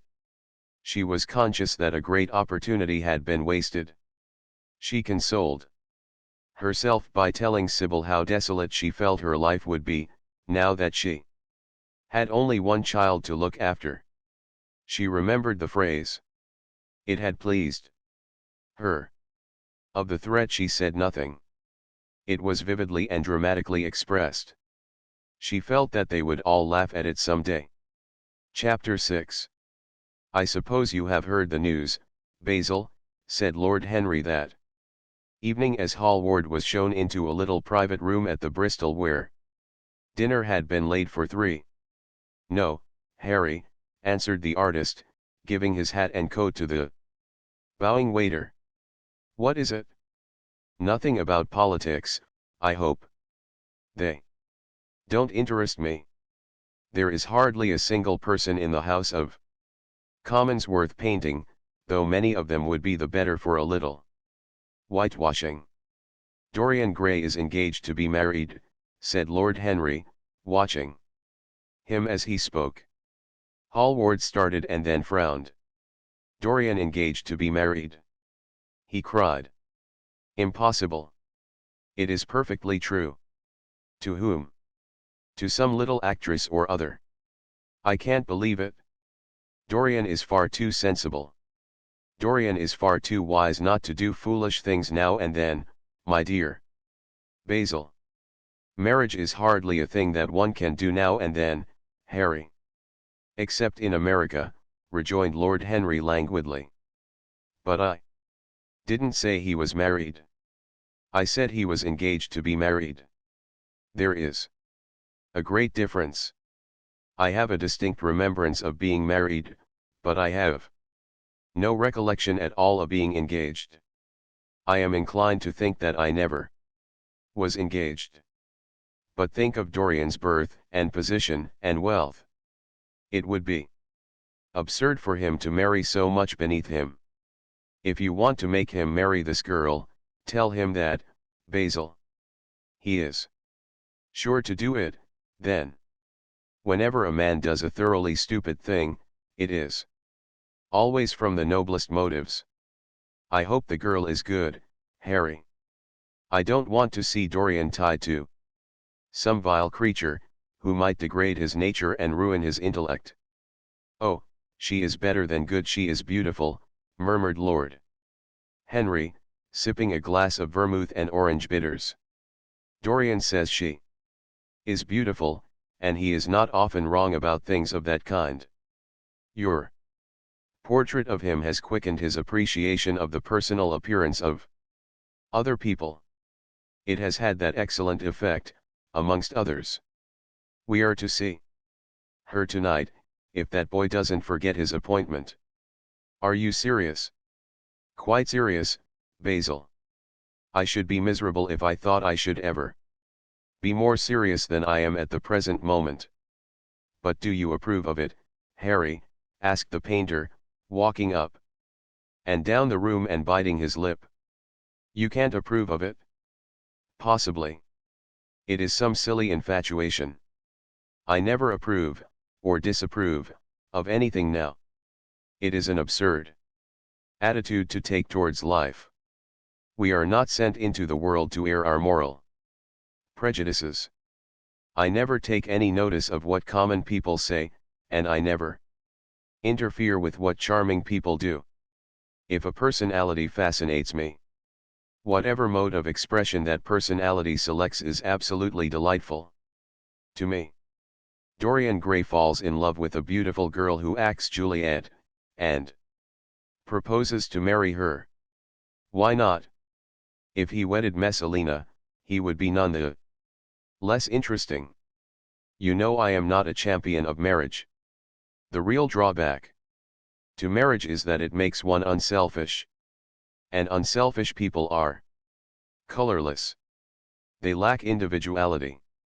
Still, there are certain temperaments that marriage makes more complex. They retain their egotism, and add to it many other egos. They are forced to have more than one life. They become more highly organized, and to be highly organized is, I should fancy, the object of man's existence. Besides, every experience is of value, and whatever one may say against marriage, it is certainly an experience. I hope that Dorian Gray will make this girl his wife, passionately adore her for 6 months, and then suddenly become fascinated by someone else. He would be a wonderful study. You don't mean a single word of all that, Harry, you know you don't. If Dorian Gray's life were spoiled, no one would be sorrier than yourself. You are much better than you pretend to be. Lord Henry laughed. The reason we all like to think so well of others is that we are all afraid for ourselves. The basis of optimism is sheer terror. We think that we are generous because we credit our neighbor with the possession of those virtues that are likely to be a benefit to us. We praise the banker that we may overdraw our account, and find good qualities in the highwayman in the hope that he may spare our pockets. I mean everything that I have said. I have the greatest contempt for optimism. As for a spoiled life, no life is spoiled but one whose growth is arrested. If you want to mar a nature, you have merely to reform it. As for marriage, of course that would be silly, but there are other and more interesting bonds between men and women. I will certainly encourage them. They have the charm of being fashionable. But here is Dorian himself. He will tell you more than I can. My dear Harry, my dear Basil, you must both congratulate me, said the lad, throwing off his evening cape with its satin-lined wings and shaking each of his friends by the hand in turn. I have never been so happy. Of course, it is sudden, all really delightful things are. And yet it seems to me to be the one thing I have been looking for all my life. He was flushed with excitement and pleasure, and looked extraordinarily handsome. I hope you will always be very happy, Dorian, said Hallward. But I don't quite forgive you for not having let me know of your engagement. You let Harry know. And I don't forgive you for being late for dinner, broke in Lord Henry, putting his hand on the lad's shoulder and smiling as he spoke. Come, let us sit down and try what the new chef here is like, and then you will tell us how it all came about. There is really not much to tell, cried Dorian as they took their seats at the small round table. What happened was simply this. After I left you yesterday evening, Harry, I dressed, had some dinner at that little Italian restaurant in Rupert Street you introduced me to, and went down at 8 o'clock to the theatre. Sybil was playing Rosalind. Of course, the scenery was dreadful and the Orlando absurd. But Sybil, you should have seen her. When she came on in her boy's clothes, she was perfectly wonderful. She wore a moss-colored velvet jerkin with cinnamon sleeves, slim, brown, cross-gartered hose, a dainty little green cap with a hawk's feather caught in a jewel, and a hooded cloak lined with dull red. She had never seemed to me more exquisite. She had all the delicate grace of that Tanagra figurine that you have in your studio, Basil. Her hair clustered round her face like dark leaves round a pale rose. As for her acting, well, you shall see her tonight. She is simply a born artist. I sat in the dingy box absolutely enthralled. I forgot that I was in London and in the 19th century. I was away with my love in a forest that no man had ever seen. After the performance was over, I went behind and spoke to her.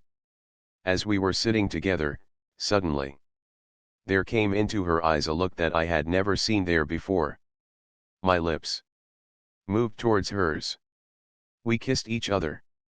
I can't describe to you what I felt at that moment. It seemed to me that all my life had been narrowed to one perfect point of rose-colored joy. She trembled all over and shook like a white narcissus. Then she flung herself on her knees and kissed my hands. I feel that I should not tell you all this, but I can't help it. Of course. Our engagement is a dead secret. She has not even told her own mother. I don't know what my guardians will say. Lord Radley is sure to be furious. I don't care. I shall be of age in less than a year, and then I can do what I like. I have been right, Basil, haven't I, to take my love out of poetry and to find my wife in Shakespeare's plays? Lips that Shakespeare taught to speak have whispered their secret in my ear. I have had the arms of Rosalind around me, and kissed Juliet on the mouth. Yes, Dorian, I suppose you were right, said Hallward slowly. Have you seen her today? Asked Lord Henry. Dorian Gray shook his head. I left her in the forest of Arden. I shall find her in an orchard in Verona. Lord Henry sipped his champagne in a meditative manner. At what particular point did you mention the word marriage, Dorian? And what did she say in answer? Perhaps you forgot all about it? My dear Harry, I did not treat it as a business transaction, and I did not make any formal proposal. I told her that I loved her, and she said she was not worthy to be my wife. Not worthy? Why, the whole world is nothing to me compared with her. Women are wonderfully practical, murmured Lord Henry, much more practical than we are. In situations of that kind we often forget to say anything about marriage, and they always remind us. Hallward laid his hand upon his arm. Don't, Harry. You have annoyed Dorian. He is not like other men. He would never bring misery upon any one. His nature is too fine for that. Lord Henry looked across the table. Dorian is never annoyed with me, he answered. I asked the question for the best reason possible, for the only reason, indeed, that excuses one for asking any question. Simple curiosity. I have a theory that it is always the women who propose to us, and not we who propose to the women. Except, of course, in middle-class life. But then the middle classes are not modern. Dorian Gray laughed, and tossed his head. You are quite incorrigible, Harry, but I don't mind. It is impossible to be angry with you. When you see Sybil Vane, you will feel that the man who could wrong her would be a beast without a heart. I cannot understand how anyone can wish to shame the thing he loves. I love Sybil Vane. I want to place her on a pedestal of gold and to see the world worship the woman who is mine. What is marriage? An irrevocable vow. You mock at it for that. Ah! Don't mock. It is an irrevocable vow that I want to take. Her trust makes me faithful, her belief makes me good. When I am with her, I regret all that you have taught me. I become different from what you have known me to be. I am changed, and the mere touch of Sybil Vane's hand makes me forget you and all your wrong. Fascinating, poisonous, delightful theories. And those are, asked Lord Henry, helping himself to some salad. Oh, your theories about life, your theories about love, your theories about pleasure. All your theories, in fact, Harry. Pleasure is the only thing worth having a theory about, he answered in his slow melodious voice. But I am afraid I cannot claim my theory as my own. It belongs to nature, not to me. Pleasure is nature's test, her sign of approval. When we are happy, we are always good, but when we are good, we are not always happy. Ah, "But what do you mean by good?" cried Basil Hallward. "Yes," echoed Dorian, leaning back in his chair and looking at Lord Henry over the heavy clusters of purple-lipped irises that stood in the center of the table. "What do you mean by good, Harry?" "To be good is to be in harmony with one's self," he replied, touching the thin stem of his glass with his pale, fine-pointed fingers. "Discord is to be forced to be in harmony with others. One's own life, that is the important thing. As for the lives of one's neighbors, if one wishes to be a prig or a Puritan, one can flaunt one's moral views about them, but they are not one's concern. Besides, individualism has really the higher aim. Modern morality consists in accepting the standard of one's age. I consider that for any man of culture to accept the standard of his age is a form of the grossest immorality. But, surely, if one lives merely for oneself, Harry, one pays a terrible price for doing so," suggested the painter. "Yes, we are overcharged for everything nowadays. I should fancy that the real tragedy of the poor is that they can afford nothing but self-denial. Beautiful sins, like beautiful things, are the privilege of the rich. One has to pay in other ways but money." "What sort of ways, Basil?" "Oh, I should fancy in remorse, in suffering, in the consciousness of degradation." Lord Henry shrugged his shoulders. "My dear fellow, medieval art is charming, but medieval emotions are out of date. One can use them in fiction, of course. But then the only things that one can use in fiction are the things that one has ceased to use in fact. Believe me, no civilized man ever regrets a pleasure, and no uncivilized man ever knows what a pleasure is." "I know what pleasure is," cried Dorian Gray. "It is to adore someone." "That is certainly better than being adored," he answered, toying with some fruits. "Being adored is a nuisance. Women treat us just as humanity treats its gods. They worship us, and are always bothering us to do something for them. I should have said that whatever they ask for they had first given to us," murmured the lad gravely. "They create love in our natures. They have a right to demand it back." "That is quite true, Dorian," cried Hallward. "Nothing is ever quite true," said Lord Henry. "This is," interrupted Dorian. "You must admit, Harry, that women give to men the very gold of their lives." "Possibly," he sighed, "but they invariably want it back in such very small change. That is the worry. Women, as some witty Frenchman once put it, inspire us with the desire to do masterpieces and always prevent us from carrying them out." "Harry, you are dreadful. I don't know why I like you so much." "You will always like me, Dorian," he replied. "Will you have some coffee, you fellows? Waiter, bring coffee and fine champagne, and some cigarettes." "No, don't mind the cigarettes, I have some." "Basil, I can't allow you to smoke cigars. You must have a cigarette. A cigarette is the perfect type of a perfect pleasure. It is exquisite, and it leaves one unsatisfied. What more can one want?" "Yes, Dorian, you will always be fond of me. I represent to you all the sins you have never had the courage to commit." "What nonsense you talk, Harry," cried the lad, taking a light from a fire-breathing silver dragon that the waiter had placed on the table. "Let us go down to the theatre. When Sybil comes on the stage you will have a new ideal of life. She will represent something to you that you have never known."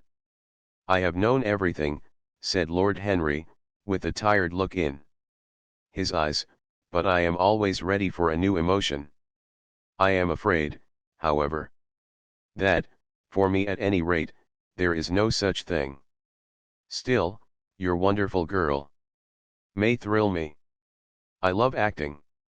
It is so much more real than life. Let us go. Dorian, you will come with me. I am so sorry, Basil, but there is only room for two in the brougham. You must follow us in a hansom. They got up and put on their coats, sipping their coffee standing. The painter was silent and preoccupied. There was a gloom over him. He could not bear this marriage, and yet it seemed to him to be better than many other things that might have happened. After a few minutes, they all passed downstairs. He drove off by himself, as had been arranged, and watched the flashing lights of the little brougham in front of him. A strange sense of loss came over him. He felt that Dorian Gray would never again be to him all that he had been in the past. Life had come between them. His eyes darkened, and the crowded flaring streets became blurred to his eyes. When the cab drew up at the theater, it seemed to him that he had grown years older. Chapter 7. For some reason or other, the house was crowded that night, and the fat Jew manager who met them at the door was beaming from ear to ear with an oily, tremulous smile. He escorted them to their box with a sort of pompous humility, waving his fat jeweled hands and talking at the top of his voice. Dorian Gray loathed him more than ever. He felt as if he had come to look for Miranda and had been met by Caliban. Lord Henry, upon the other hand, rather liked him. At least he declared he did, and insisted on shaking him by the hand and assuring him that he was proud to meet a man who had discovered a real genius and gone bankrupt over a poet. Hallward amused himself with watching the faces in the pit. The heat was terribly oppressive, and the huge sunlight flamed like a monstrous dahlia with petals of yellow fire. The youths in the gallery had taken off their coats and waistcoats and hung them over the side. They talked to each other across the theater and shared their oranges with the tawdry girls who sat beside them. Some women were laughing in the pit. Their voices were horribly shrill and discordant. The sound of the popping of corks came from the bar. "What a place to find one's divinity in," said Lord Henry. "Yes," answered Dorian Gray. "It was here I found her, and she is divine beyond all living things. When she acts, you will forget everything. These common rough people, with their coarse faces and brutal gestures, become quite different when she is on the stage. They sit silently and watch her. They weep and laugh as she wills them to do. She makes them as responsive as a violin. She spiritualizes them, and one feels that they are of the same flesh and blood as oneself. The same flesh and blood as oneself." "Oh, I hope not," exclaimed Lord Henry, who was scanning the occupants of the gallery through his opera glass. "Don't pay any attention to him, Dorian," said the painter. "I understand what you mean, and I believe in this girl. Any one you love must be marvelous, and any girl who has the effect you describe must be fine and noble. To spiritualize one's age, that is something worth doing. If this girl can give a soul to those who have lived without one, if she can create the sense of beauty in people whose lives have been sordid and ugly, if she can strip them of their selfishness and lend them tears for sorrows that are not their own, she is worthy of all your adoration, worthy of the adoration of the world. This marriage is quite right. I did not think so at first, but I admit it now. The gods made Sibyl Vane for you. Without her you would have been incomplete." "Thanks, Basil," answered Dorian Gray, pressing his hand. "I knew that you would understand me. Harry is so cynical, he terrifies me. But here is the orchestra. It is quite dreadful, but it only lasts for about 5 minutes. Then the curtain rises, and you will see the girl to whom I am going to give all my life, to whom I have given everything that is good in me. A quarter of an hour afterwards, amidst an extraordinary turmoil of applause, Sybil Vane stepped onto the stage.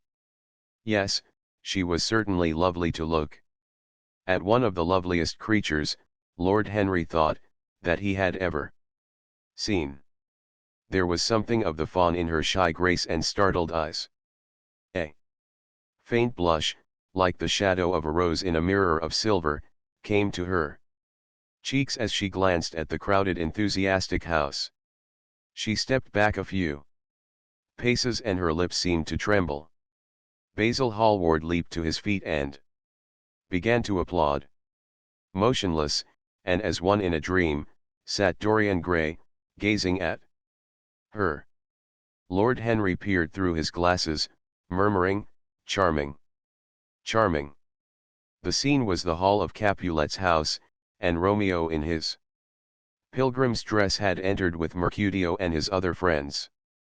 The band, such as it was, struck up a few bars of music, and the dance began. Through the crowd of ungainly, shabbily dressed actors, Sybil Vane moved like a creature from a finer world. Her body swayed, while she danced, as a plant sways in the water. The curves of her throat were the curves of a white lily. Her hands seemed to be made of cool ivory. Yet she was curiously listless. She showed no sign of joy when her eyes rested on Romeo. The few words she had to speak: "Good pilgrim, you do wrong your hand too much." Which mannerly devotion shows in this. For saints have hands that pilgrims' hands do touch. And palm to palm is holy palmer's kiss. With the brief dialogue that follows, were spoken in a thoroughly artificial manner. The voice was exquisite, but from the point of view of tone it was absolutely false. It was wrong in color. It took away all the life from the verse. It made the passion unreal. Dorian Gray grew pale as he watched her. He was puzzled and anxious. Neither of his friends dared to say anything to him. She seemed to them to be absolutely incompetent. They were horribly disappointed. Yet they felt that the true test of any Juliet is the balcony scene of the second act. They waited for that. If she failed there was nothing in her. She looked charming as she came out in the moonlight. That could not be denied. But the staginess of her acting was unbearable, and grew worse as she went on. Her gestures became absurdly artificial. She overemphasized everything that she had to say. The beautiful passage: "Thou knowest the mask of night is on my face. Else would a maiden blush bepaint my cheek. For that which thou hast heard me speak tonight," was declaimed with the painful precision of a schoolgirl who has been taught to recite by some second-rate professor of elocution. When she leaned over the balcony and came to those wonderful lines: "Although I joy in thee, I have no joy of this contract tonight. It is too rash, too unadvised, too sudden. Too like the lightning, which doth cease to be. Ere one can say, it lightens. Sweet, good night. This bud of love by summer's ripening breath may prove a beauteous flower when next we meet." She spoke the words as though they conveyed no meaning to her. It was not nervousness. Indeed, so far from being nervous, she was absolutely self-contained. It was simply bad art. She was a complete failure. Even the common uneducated audience of the pit and gallery lost their interest in the play. They got restless, and began to talk loudly and to whistle. The Jew manager, who was standing at the back of the dress circle, stamped and swore with rage. The only person unmoved was the girl herself. When the second act was over, there came a storm of hisses, and Lord Henry got up from his chair and put on his coat. She is quite beautiful. Dorian, he said, but she can't act. Let us go. I am going to see the play through, answered the lad, in a hard, bitter voice. I am awfully sorry that I have made you waste an evening. Harry. I apologize to you both.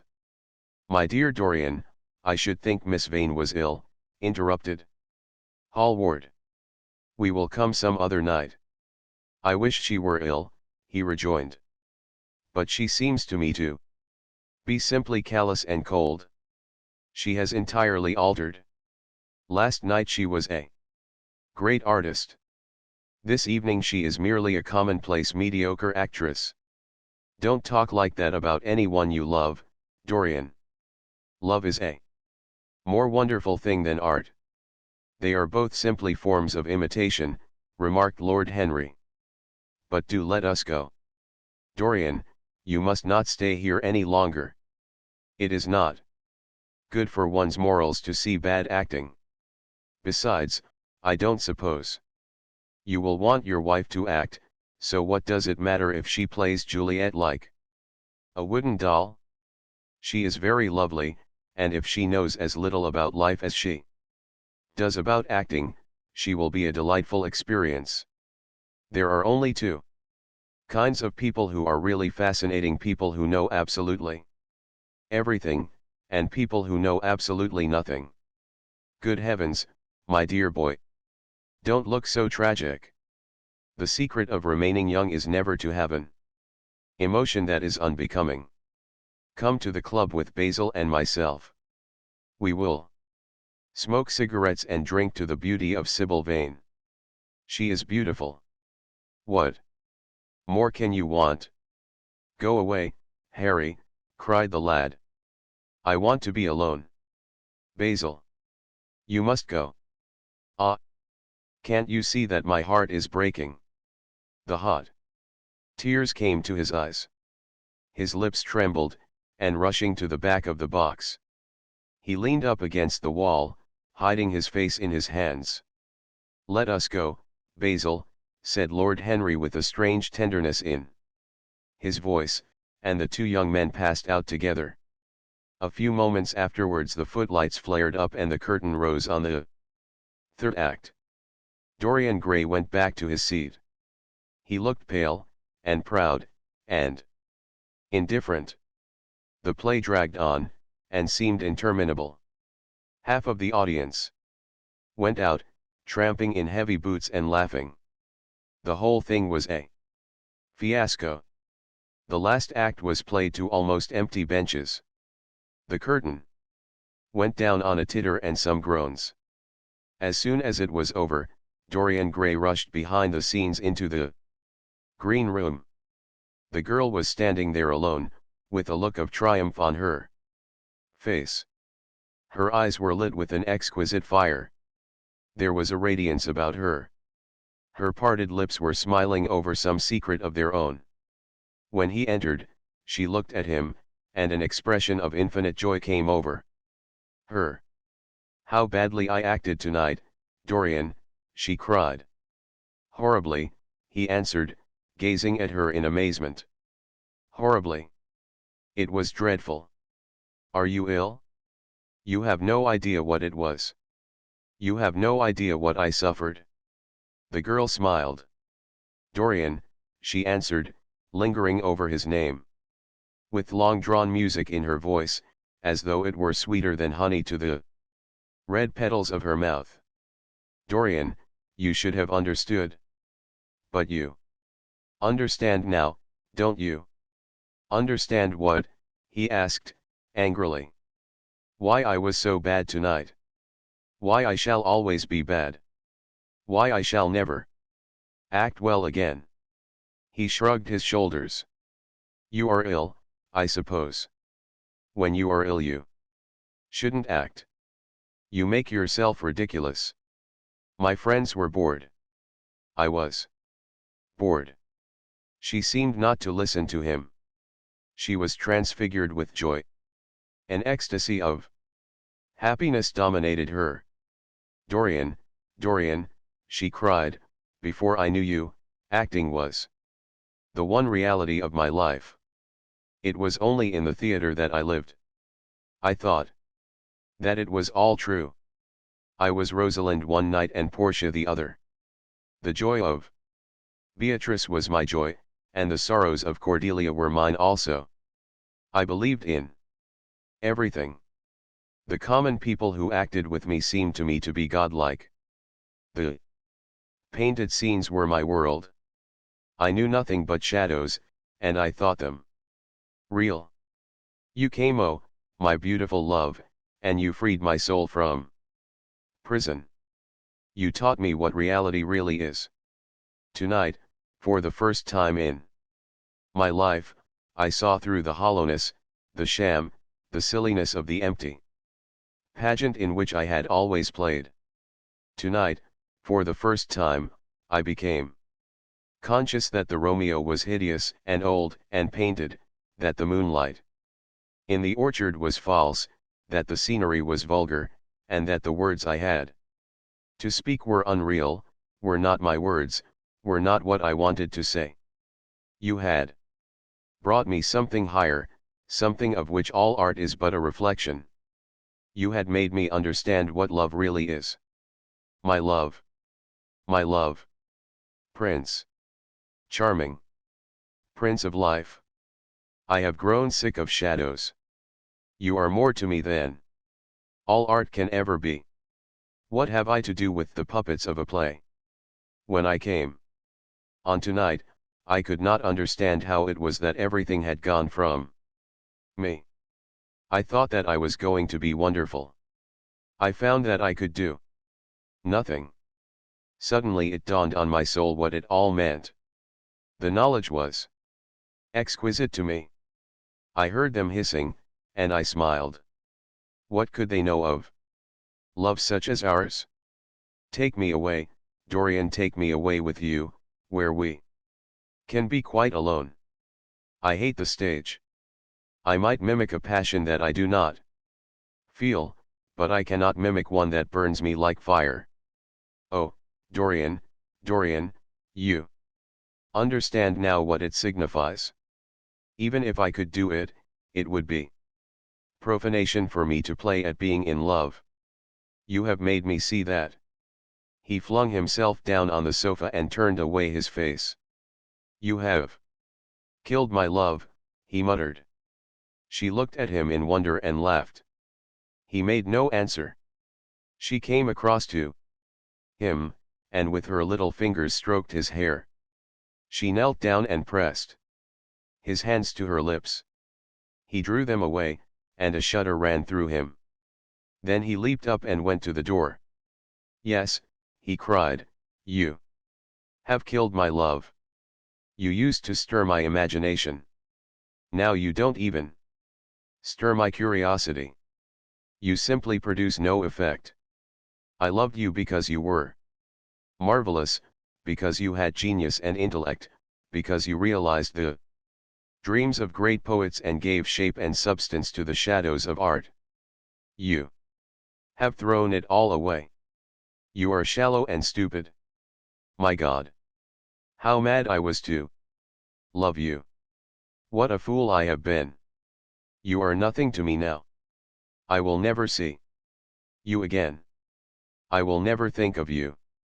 I will never mention your name.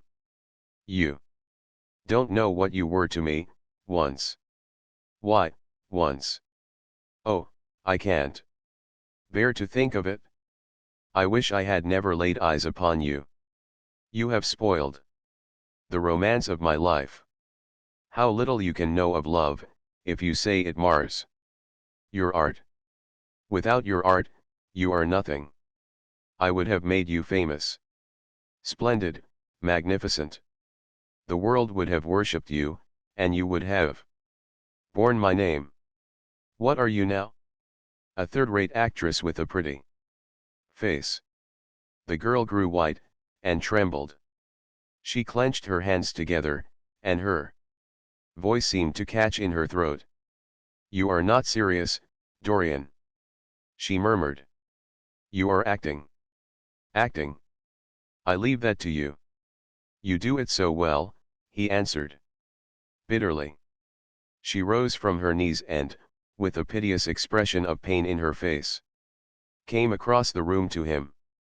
She put her hand upon his arm and looked into his eyes. He thrust her back. "Don't touch me," he cried. A low moan broke from her, and she flung herself at his feet and lay there like a trampled flower. "Dorian, Dorian, don't leave me," she whispered. "I am so sorry I didn't act well. I was thinking of you all the time. But I will try, indeed, I will try." It came so suddenly across me, my love for you. I think I should never have known it if you had not kissed me, if we had not kissed each other. Kiss me again, my love. Don't go away from me. I couldn't bear it. Oh, don't go away from me. My brother. No, never mind. He didn't mean it. He was in jest. But you, oh, can't you forgive me for tonight? I will work so hard and try to improve. Don't be cruel to me, because I love you better than anything in the world. After all, it is only once that I have not pleased you. But you are quite right, Dorian. I should have shown myself more of an artist. It was foolish of me, and yet I couldn't help it. Oh, don't leave me, don't leave me. A fit of passionate sobbing choked her. She crouched on the floor like a wounded thing, and Dorian Gray, with his beautiful eyes, looked down at her, and his chiseled lips curled in exquisite disdain. There is always something ridiculous about the emotions of people whom one has ceased to love. Sybil Vane seemed to him to be absurdly melodramatic. Her tears and sobs annoyed him. "I am going," he said at last in his calm, clear voice. "I don't wish to be unkind, but I can't see you again. You have disappointed me." She wept silently, and made no answer, but crept nearer. Her little hands stretched blindly out, and appeared to be seeking for him. He turned on his heel and left the room. In a few moments he was out of the theater. Where he went to he hardly knew. He remembered wandering through dimly lit streets, past gaunt, black-shadowed archways and evil-looking houses. Women with hoarse voices and harsh laughter had called after him. Drunkards had reeled by, cursing and chattering to themselves like monstrous apes. He had seen grotesque children huddled upon doorsteps, and heard shrieks and oaths from gloomy courts. As the dawn was just breaking, he found himself close to Covent Garden. The darkness lifted, and, flushed with faint fires, the sky hollowed itself into a perfect pearl. Huge carts filled with nodding lilies rumbled slowly down the polished empty street. The air was heavy with the perfume of the flowers, and their beauty seemed to bring him an anodyne for his pain. He followed into the market and watched the men unloading their wagons. A white-smocked carter offered him some cherries. He thanked him, wondered why he refused to accept any money for them, and began to eat them listlessly. They had been plucked at midnight, and the coldness of the moon had entered into them. A long line of boys carrying crates of striped tulips, and of yellow and red roses, defiled in front of him, threading their way through the huge, jade-green piles of vegetables. Under the portico, with its grey, sun-bleached pillars, loitered a troop of draggled bare-headed girls, waiting for the auction to be over. Others crowded round the swinging doors of the coffee house in the piazza. The heavy cart horses slipped and stamped upon the rough stones, shaking their bells and trappings. Some of the drivers were lying asleep on a pile of sacks. Iris-necked and pink-footed, the pigeons ran about picking up seeds. After a little while, he hailed a hansom and drove home. For a few moments he loitered upon the doorstep, looking round at the silent square, with its blank, close-shuttered windows and its staring blinds. The sky was pure opal now, and the roofs of the houses glistened like silver against it. From some chimney opposite, a thin wreath of smoke was rising. It curled, a violet riband, through the nacre-colored air. In the huge gilt Venetian lantern, spoil of some doge's barge, that hung from the ceiling of the great, oak-paneled hall of entrance, lights were still burning from 3 flickering jets, thin blue petals of flame they seemed, rimmed with white fire.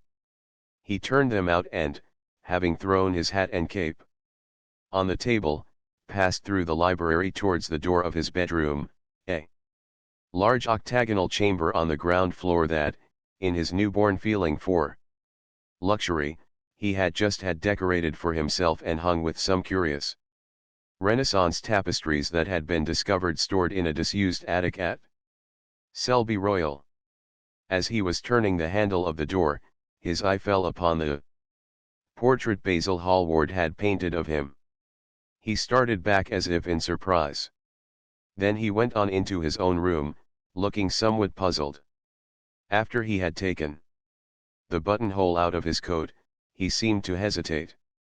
Finally, he came back, went over to the picture, and examined it.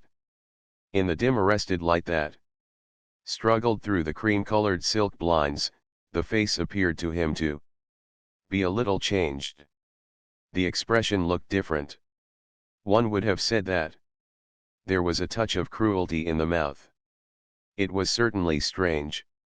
He turned round and, walking to the window, drew up the blind. The bright dawn flooded the room and swept the fantastic shadows into dusky corners, where they lay shuddering. But the strange expression that he had noticed in the face of the portrait seemed to linger there, to be more intensified even.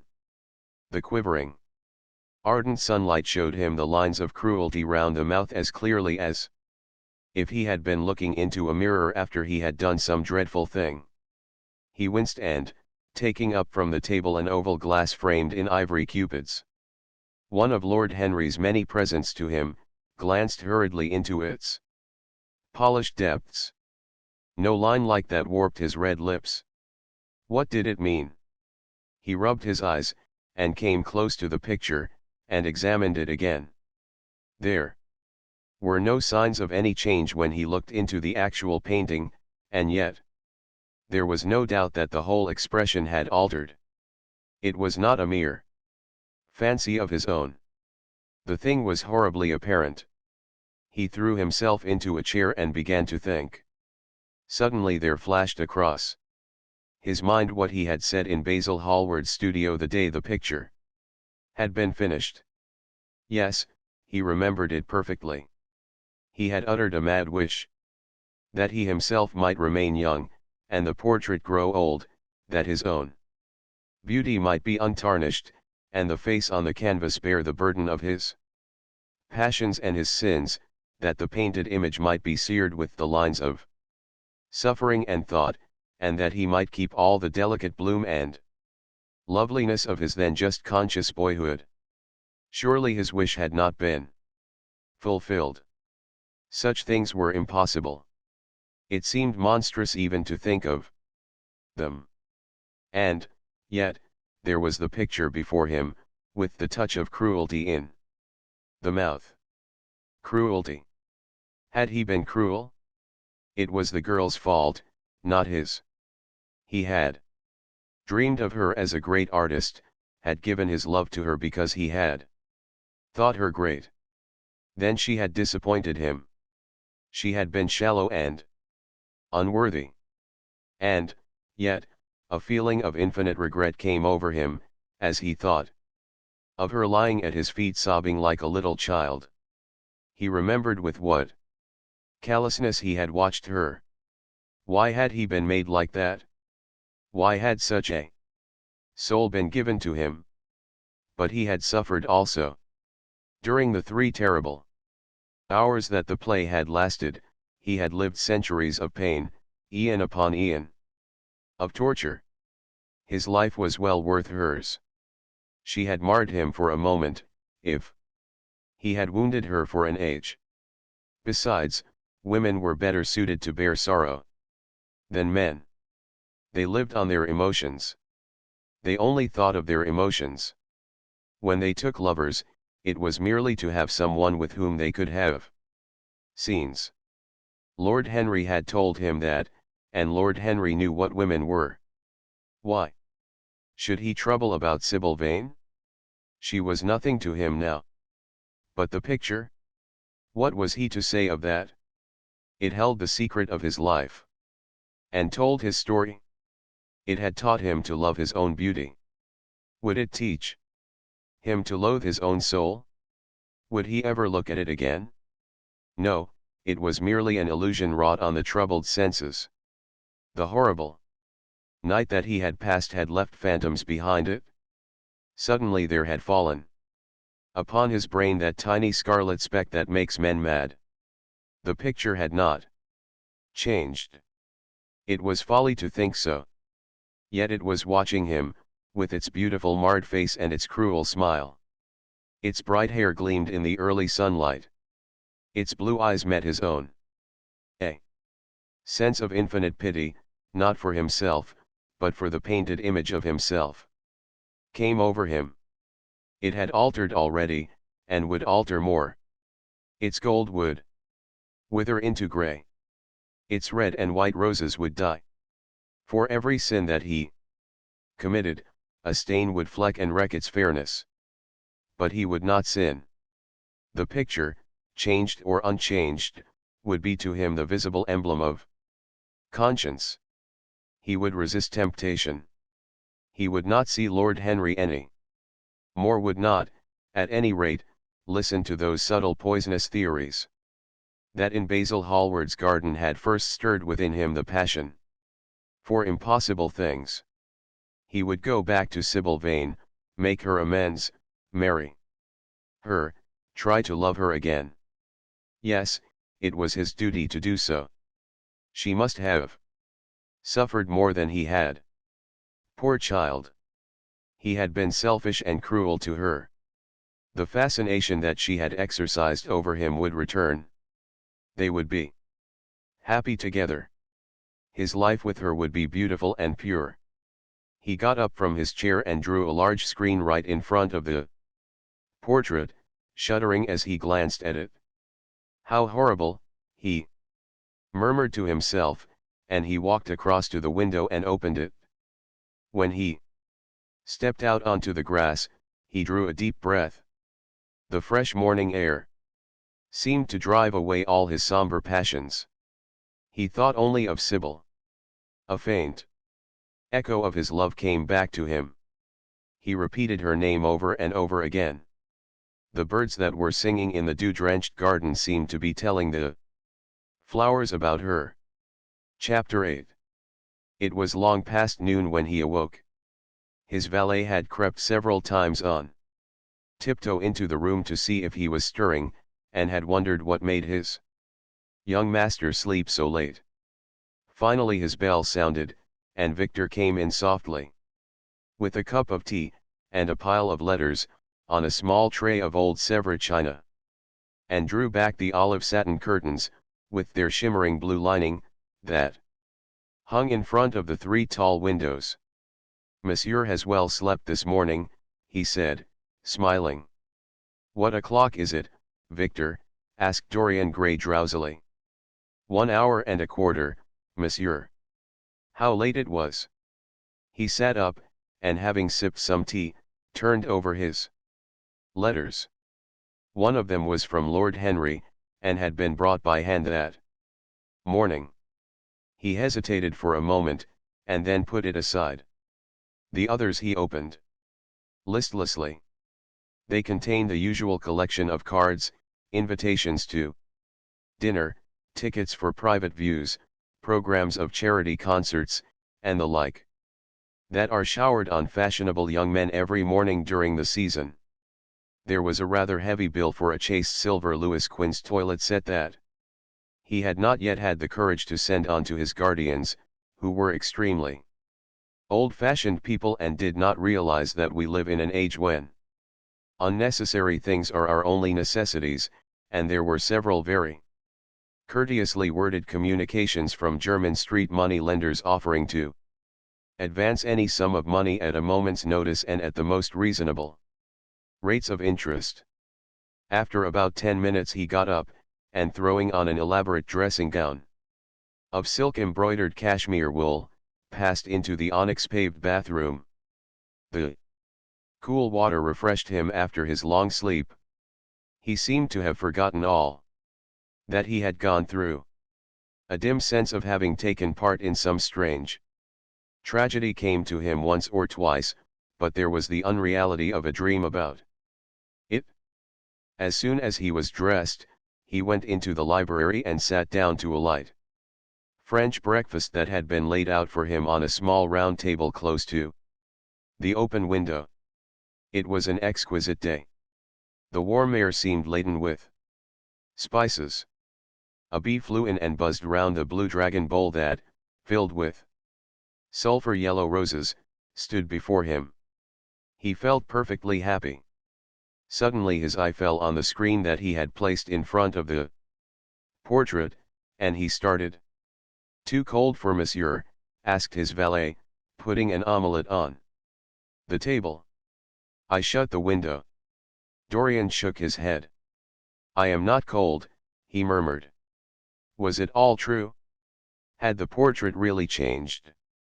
Or had it been simply his own imagination that had made him see a look of evil where there had been a look of joy? Surely a painted canvas could not alter? The thing was absurd. It would serve as a tale to tell Basil some day. It would make him smile. And, yet, how vivid was his recollection of the whole thing. First in the dim twilight, and then in the bright dawn, he had seen the touch of cruelty round the warped lips. He almost dreaded his valet leaving the room. He knew that when he was alone he would have to examine the portrait. He was afraid of certainty. When the coffee and cigarettes had been brought and the man turned to go, he felt a wild desire to tell him to remain. As the door was closing behind him, he called him back. The man stood waiting for his orders.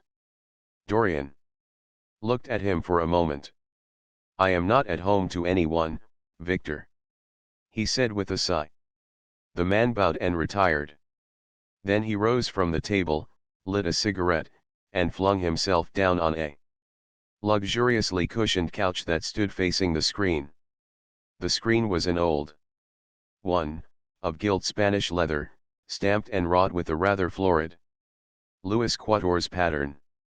He scanned it curiously, wondering if ever before it had concealed the secret of a man's life. Should he move it aside, after all? Why not let it stay there? What was the use of knowing? If the thing was true, it was terrible.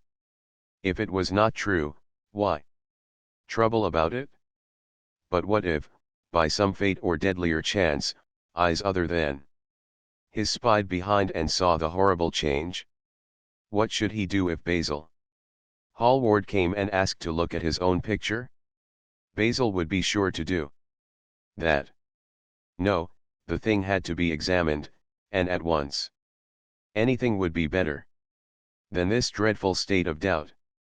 He got up and locked both doors. At least he would be alone when he looked upon the mask of his shame. Then he drew the screen aside and saw himself face to face. It was perfectly true. The portrait had altered.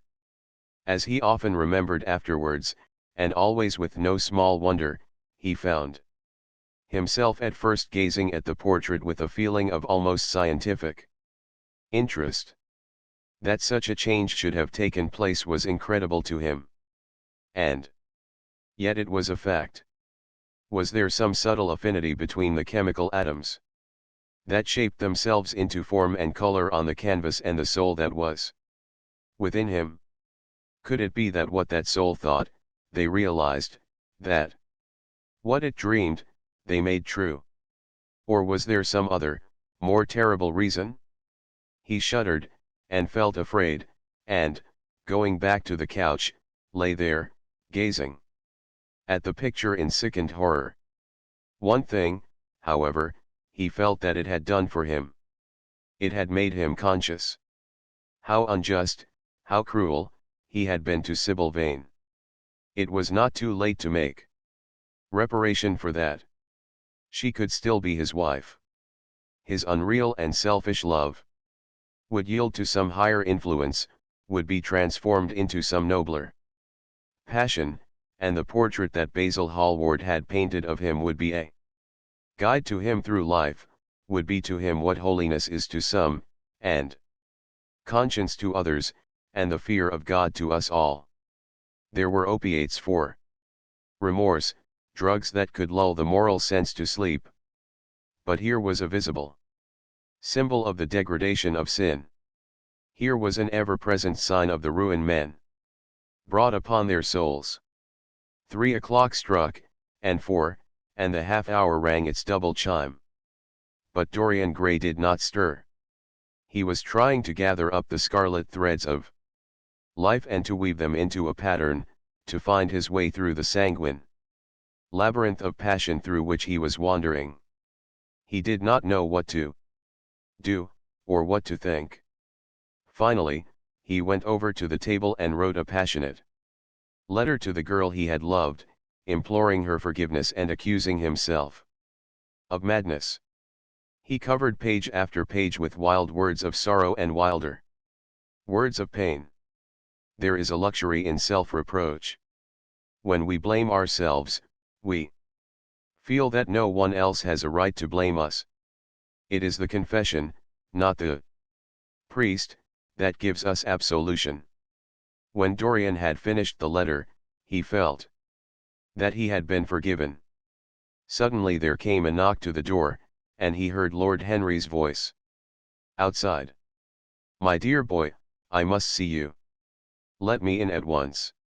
I can't bear your shutting yourself up like this." He made no answer at first, but remained quite still. The knocking still continued and grew louder. Yes, it was better to let Lord Henry in, and to explain to him the new life he was going to lead, to quarrel with him if it became necessary to quarrel, to part if parting was inevitable.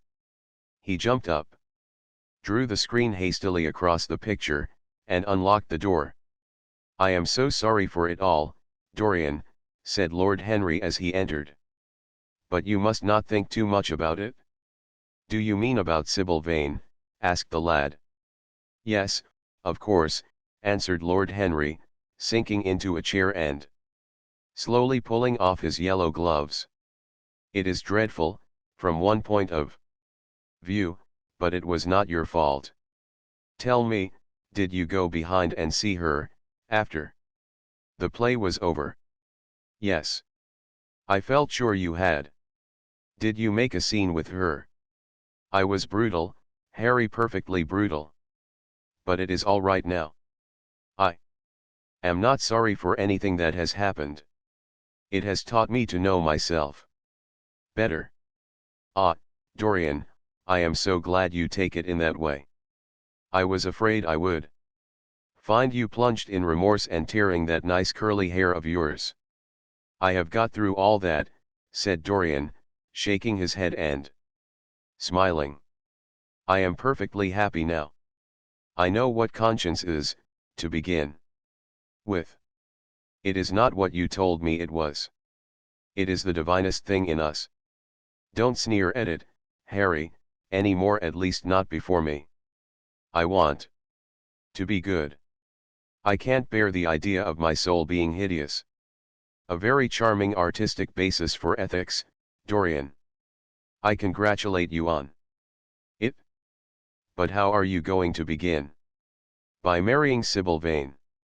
"Marrying Sybil Vane," cried Lord Henry, standing up and looking at him in perplexed amazement. But, my dear Dorian. Yes, Harry, I know what you are going to say.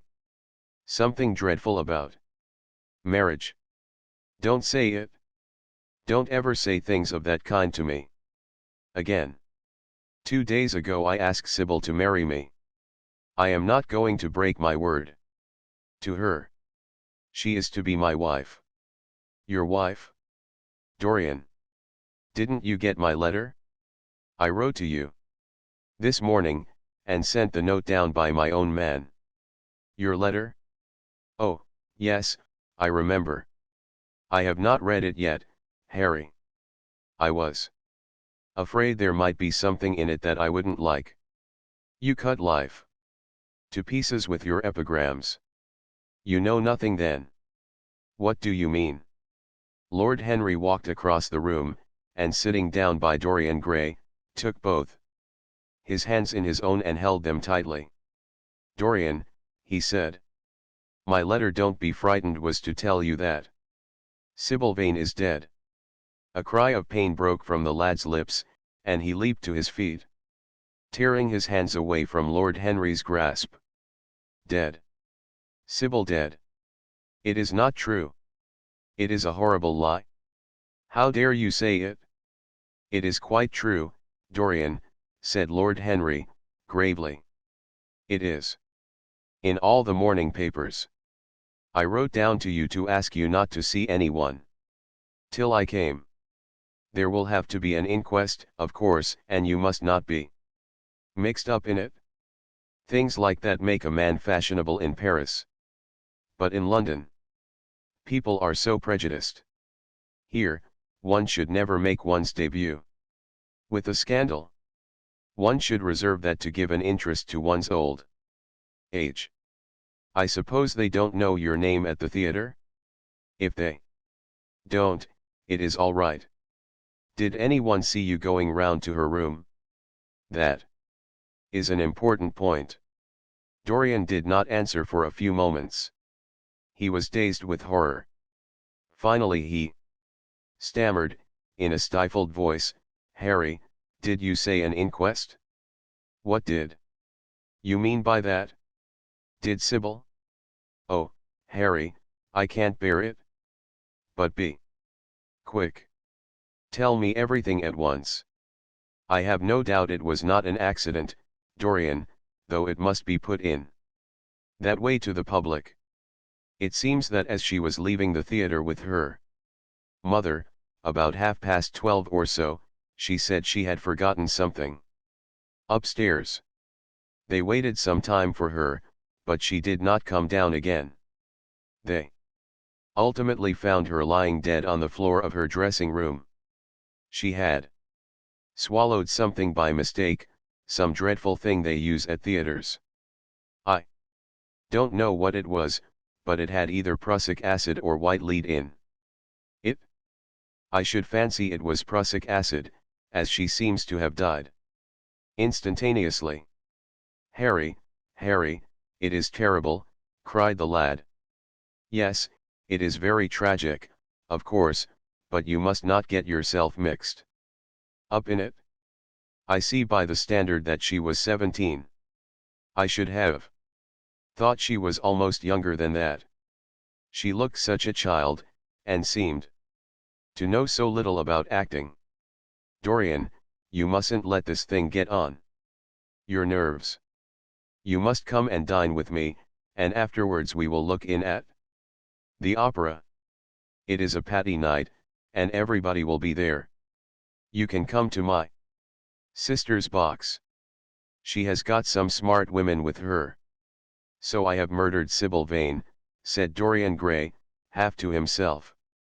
Murdered her as surely as if I had cut her little throat with a knife. Yet the roses are not less lovely for all that.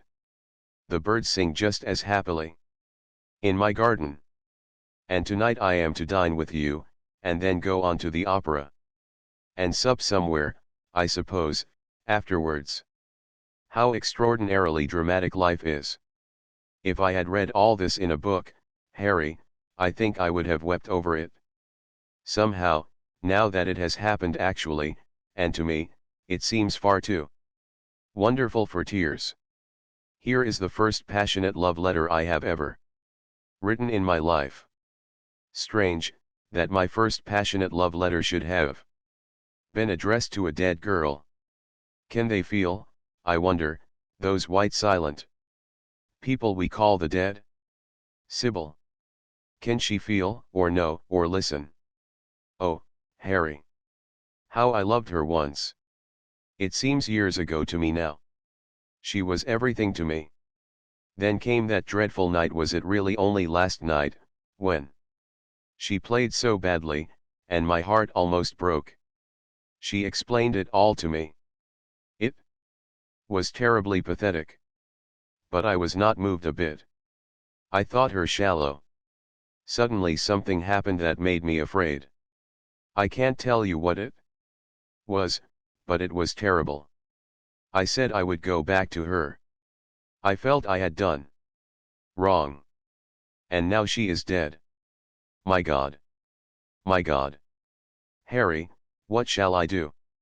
You don't know the danger I am in, and there is nothing to keep me straight. She would have done that for me. She had no right to kill herself. It was selfish of her. My dear Dorian, answered Lord Henry, taking a cigarette from his case and producing a gold latten matchbox, the only way a woman can ever reform a man is by boring him so completely that he loses all possible interest in life. If you had married this girl, you would have been wretched. Of course. You would have treated her kindly. One can always be kind to people about whom one cares nothing. But she would have soon found out that you were absolutely indifferent to her. And when a woman finds that out about her husband, she either becomes dreadfully dowdy, or wears very smart bonnets that some other woman's husband has to pay for. I say nothing about the social mistake, which would have been abject, which, of course, I would not have allowed, but I assure you that in any case the whole thing would have been an absolute failure. I suppose it would, muttered the lad, walking up and down the room and looking horribly pale. But I thought it was my duty. It is not my fault that this terrible tragedy has prevented my doing what was right. I remember your saying once that there is a fatality about good resolutions, that they are always made too late. Mine certainly were. Good resolutions are useless attempts to interfere with scientific laws. Their origin is pure vanity. Their result is absolutely nil. They give us, now and then, some of those luxurious sterile emotions that have a certain charm for the weak. That is all that can be said for them. They are simply checks that men draw on a bank where they have no account. Harry, cried Dorian Gray, coming over and sitting down beside him, why is it that I cannot feel this tragedy as much as I want to? I don't think I am heartless. Do you? You have done too many foolish things during the last fortnight to be entitled to give yourself that name, Dorian, answered Lord Henry with his sweet melancholy smile. The lad frowned. I don't like that explanation, Harry, he rejoined, but I am glad you don't think I am heartless. I am nothing of the kind. I know I am not. And yet I must admit that this thing that has happened does not affect me as it should. It seems to me to be simply like a wonderful ending to a wonderful play. It has all the terrible beauty of a Greek tragedy, a tragedy in which I took a great part, but by which I have not been wounded. It is an interesting question, said Lord Henry, who found an exquisite pleasure in playing on the lad's unconscious egotism, an extremely interesting question. I fancy that the true explanation is this: it often happens that the real tragedies of life occur in such an inartistic manner that they hurt us by their crude violence, their absolute incoherence, their absurd want of meaning, their entire lack of style. They affect us just as vulgarity affects us. They give us an impression of sheer brute force, and we revolt against that. Sometimes, however, a tragedy that possesses artistic elements of beauty crosses our lives. If these elements of beauty are real, the whole thing simply appeals to our sense of dramatic effect. Suddenly we find that we are no longer the actors, but the spectators of the play. Or rather we are both. We watch ourselves, and the mere wonder of the spectacle enthralls us. In the present case, what is it that has really happened? Someone has killed herself for love of you. I wish that I had ever had such an experience. It would have made me in love with love for the rest of my life. The people who have adored me, there have not been very many, but there have been. Some have always insisted on living on, long after I had ceased to care for them, or they to care for me. They have become stout and tedious, and when I meet them, they go in at once for reminiscences. That awful memory of woman. What a fearful thing it is. And what an utter intellectual stagnation it reveals. One should absorb the color of life, but one should never remember its details. Details are always vulgar. I must sow poppies in my garden, sighed Dorian. There is no necessity, rejoined his companion. Life has always poppies in her hands. Of course, now and then things linger. I once wore nothing but violets all through one season, as a form of artistic mourning for a romance that would not die. Ultimately, however, it did die.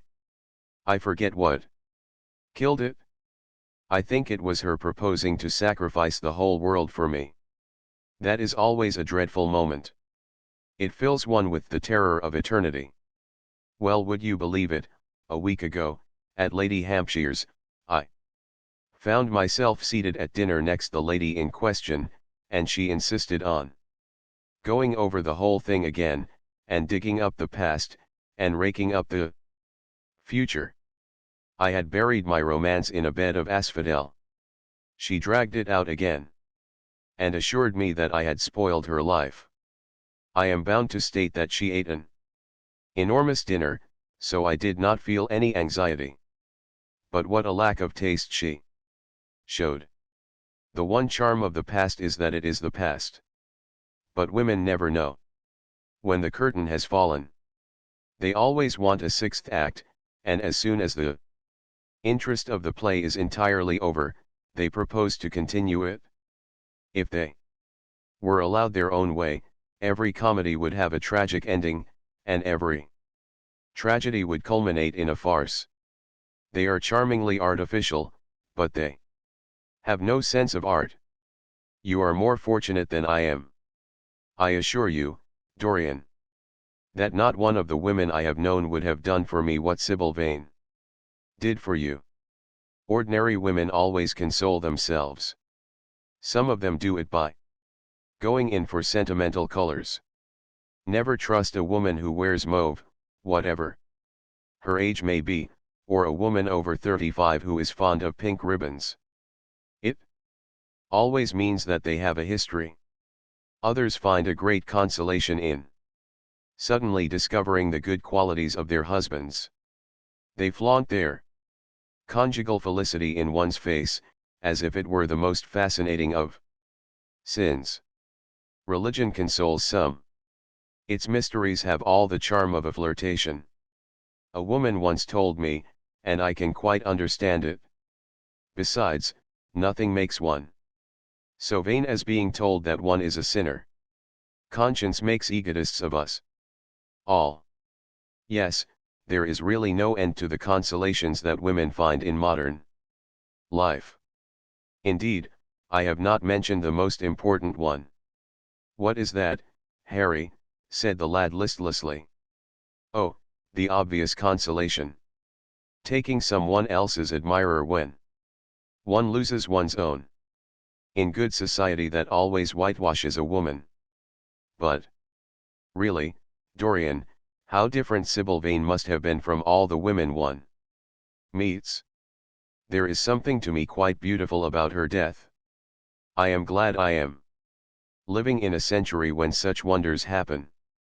They make one believe in the reality of the things we all play with, such as romance, passion, and love. I was terribly cruel to her. You forget that. I am afraid that women appreciate cruelty, downright cruelty, more than anything else.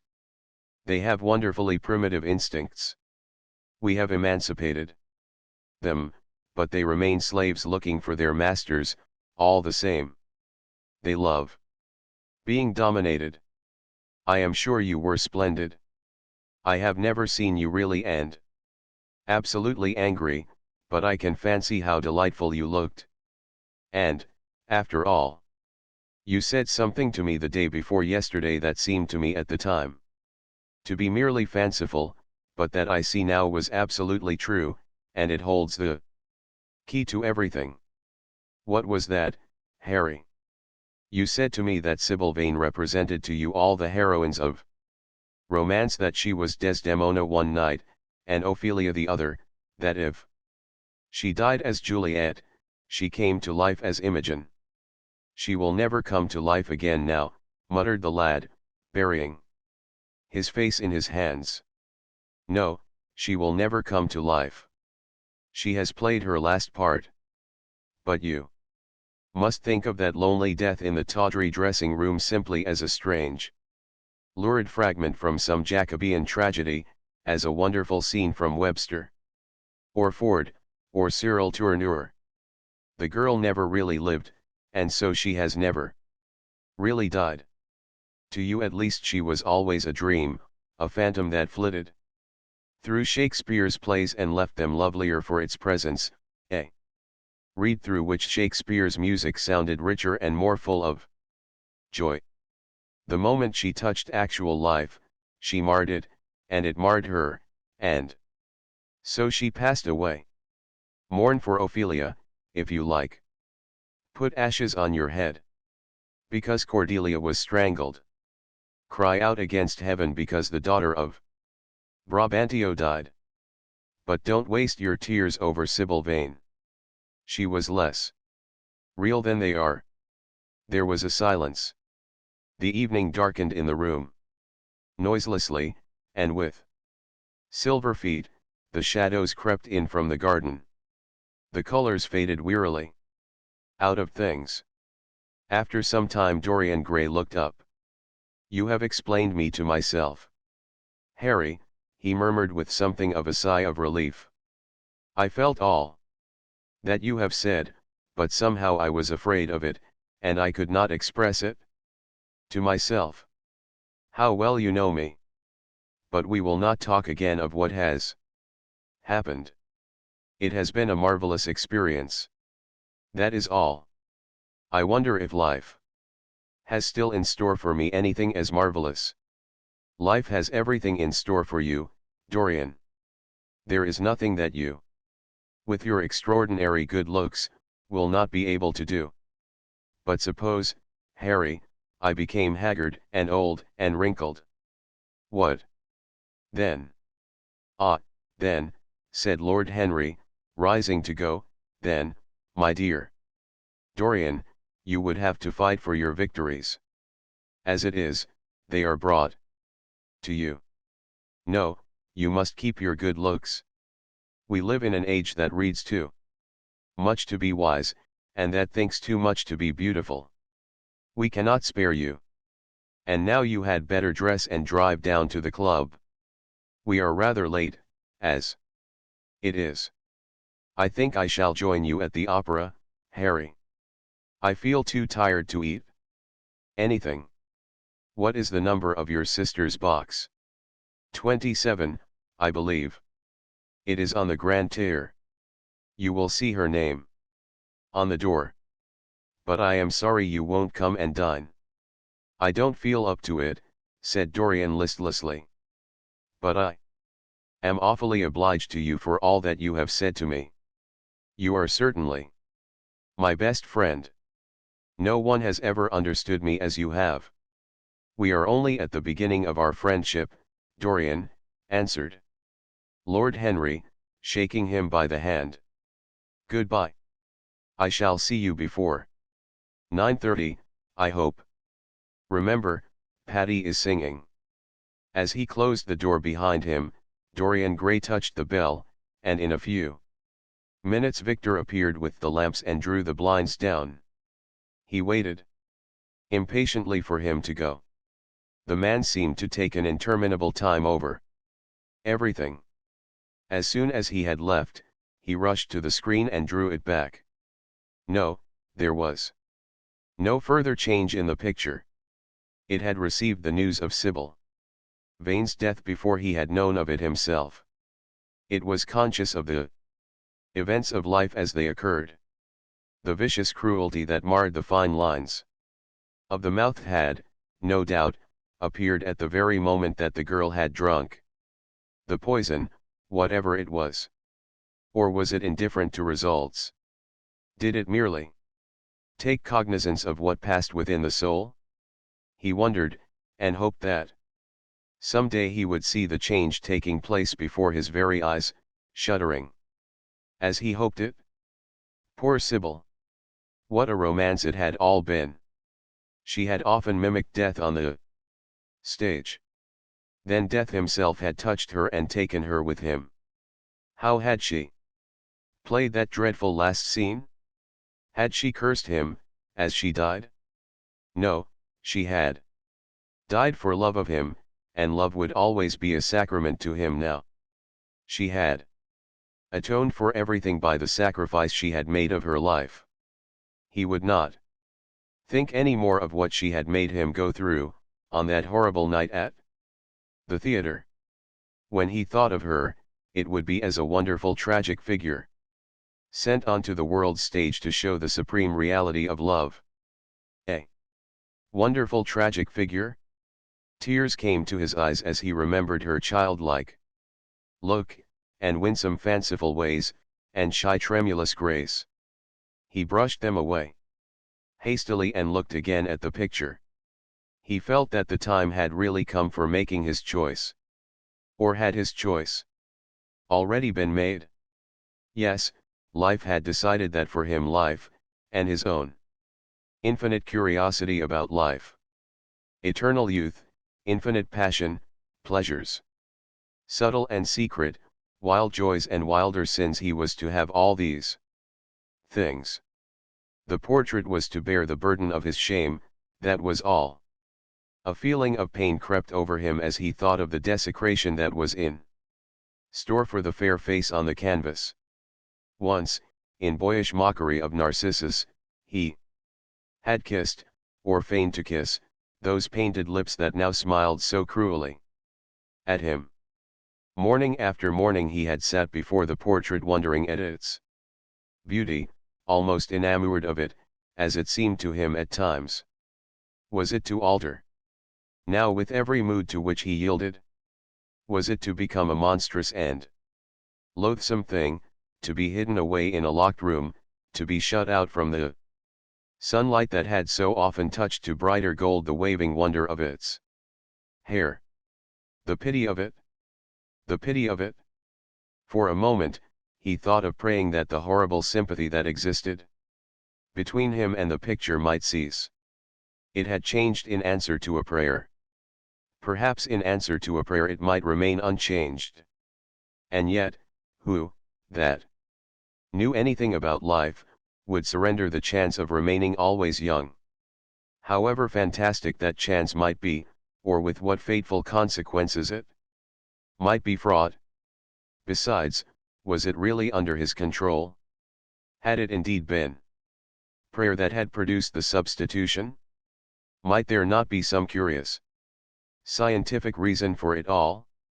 If thought could exercise its influence upon a living organism, might not thought exercise an influence upon dead and inorganic things? Nay, without thought or conscious desire, might not things external to ourselves vibrate in unison with our moods and passions, Adam. Calling to Adam in secret love or strange affinity. But the reason was of no importance. He would never again tempt by a prayer any terrible power. If the picture was to alter, it was to alter. That was all.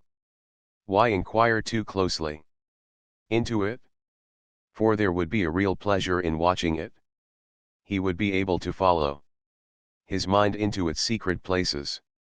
This portrait would be to him the most magical of mirrors. As it had revealed to him his own body, so it would reveal to him his own soul. And when winter came upon it, he would still be standing where spring trembles on the verge of summer. When the blood crept from its face, and left behind a pallid mask of chalk with leaden eyes, he would keep the glamour of boyhood. Not one blossom of his loveliness would ever fade. Not one pulse of his life would ever weaken. Like the gods of the Greeks, he would be strong and fleet, and joyous. What did it matter what happened to the colored image on the canvas? He would be safe. That was everything. He drew the screen back into its former place in front of the picture, smiling as he did so, and passed into his bedroom, where his valet was already waiting for him. An hour later he was at the opera, and Lord Henry was leaning over his chair. Chapter 9. As he was sitting at breakfast next morning, Basil Hallward was shown into the room. "I am so glad I have found you, Dorian," he said gravely. "I called last night, and they told me you were at the opera. Of course, I knew that was impossible. But I wish you had left word where you had really gone to. I passed a dreadful evening, half afraid that one tragedy might be followed by another. I think you might have telegraphed for me when you heard of it first. I read of it quite by chance in a late edition of the Globe that I picked up at the club. I came here at once and was miserable at not finding you. I can't tell you how heartbroken I am about the whole thing. I know what you must suffer. But where were you? Did you go down and see the girl's mother? For a moment I thought of following you there. They gave the address in the paper. Somewhere in the Euston Road, isn't it? But I was afraid of intruding upon a sorrow that I could not lighten. Poor woman! What a state she must be in. And her only child, too. What did she say about it?" "All." "My dear Basil, how do I know," murmured Dorian Gray, sipping some pale yellow wine from a delicate, gold-beaded bubble of Venetian glass and looking dreadfully bored. "I was at the opera. You should have come on. There. I met Lady Gwendolen, Harry's sister, for the first time. We were in her box. She is perfectly charming, and Patty sang divinely. Don't talk about horrid subjects. If one doesn't talk about a thing, it has never happened. It is simply expression, as Harry says, that gives reality to things. I may mention that she was not the woman's only child. There is a son, a charming fellow, I believe. But he is not on the stage. He is a sailor. Or something. And now, tell me about yourself and what you are painting." "You went to the opera," said Hallward, speaking very slowly and with a strained touch of pain in his voice. "You went to the opera while Sybil Vane was lying dead in some sordid lodging? You can talk to me of other women being charming, and of Patty singing divinely, before the girl you loved has even the quiet of a grave to sleep in? Why, man, there are horrors in store for that little white body of hers." "Stop, Basil. I won't hear it," cried Dorian, leaping to his feet. "You must not tell me about things. What is done is done. What is? Past is past. You call yesterday the past. What has the actual lapse of time got to do with it? It is only shallow. People who require years to get rid of an emotion. A man who is master of himself can end a sorrow as easily as he can invent a pleasure. I don't want to be at the mercy of my emotions. I want to use them, to enjoy them, and to dominate them. Dorian, this is horrible. Something has changed you completely. You look exactly the same wonderful boy who, day after day, used to come down to my studio to sit for his picture. But you were simple, natural, and affectionate. Then, you were the most unspoiled creature in the whole world. Now, I don't know what has come over you. You talk as if you had no heart, no pity in you. It is all Harry's influence. I see that.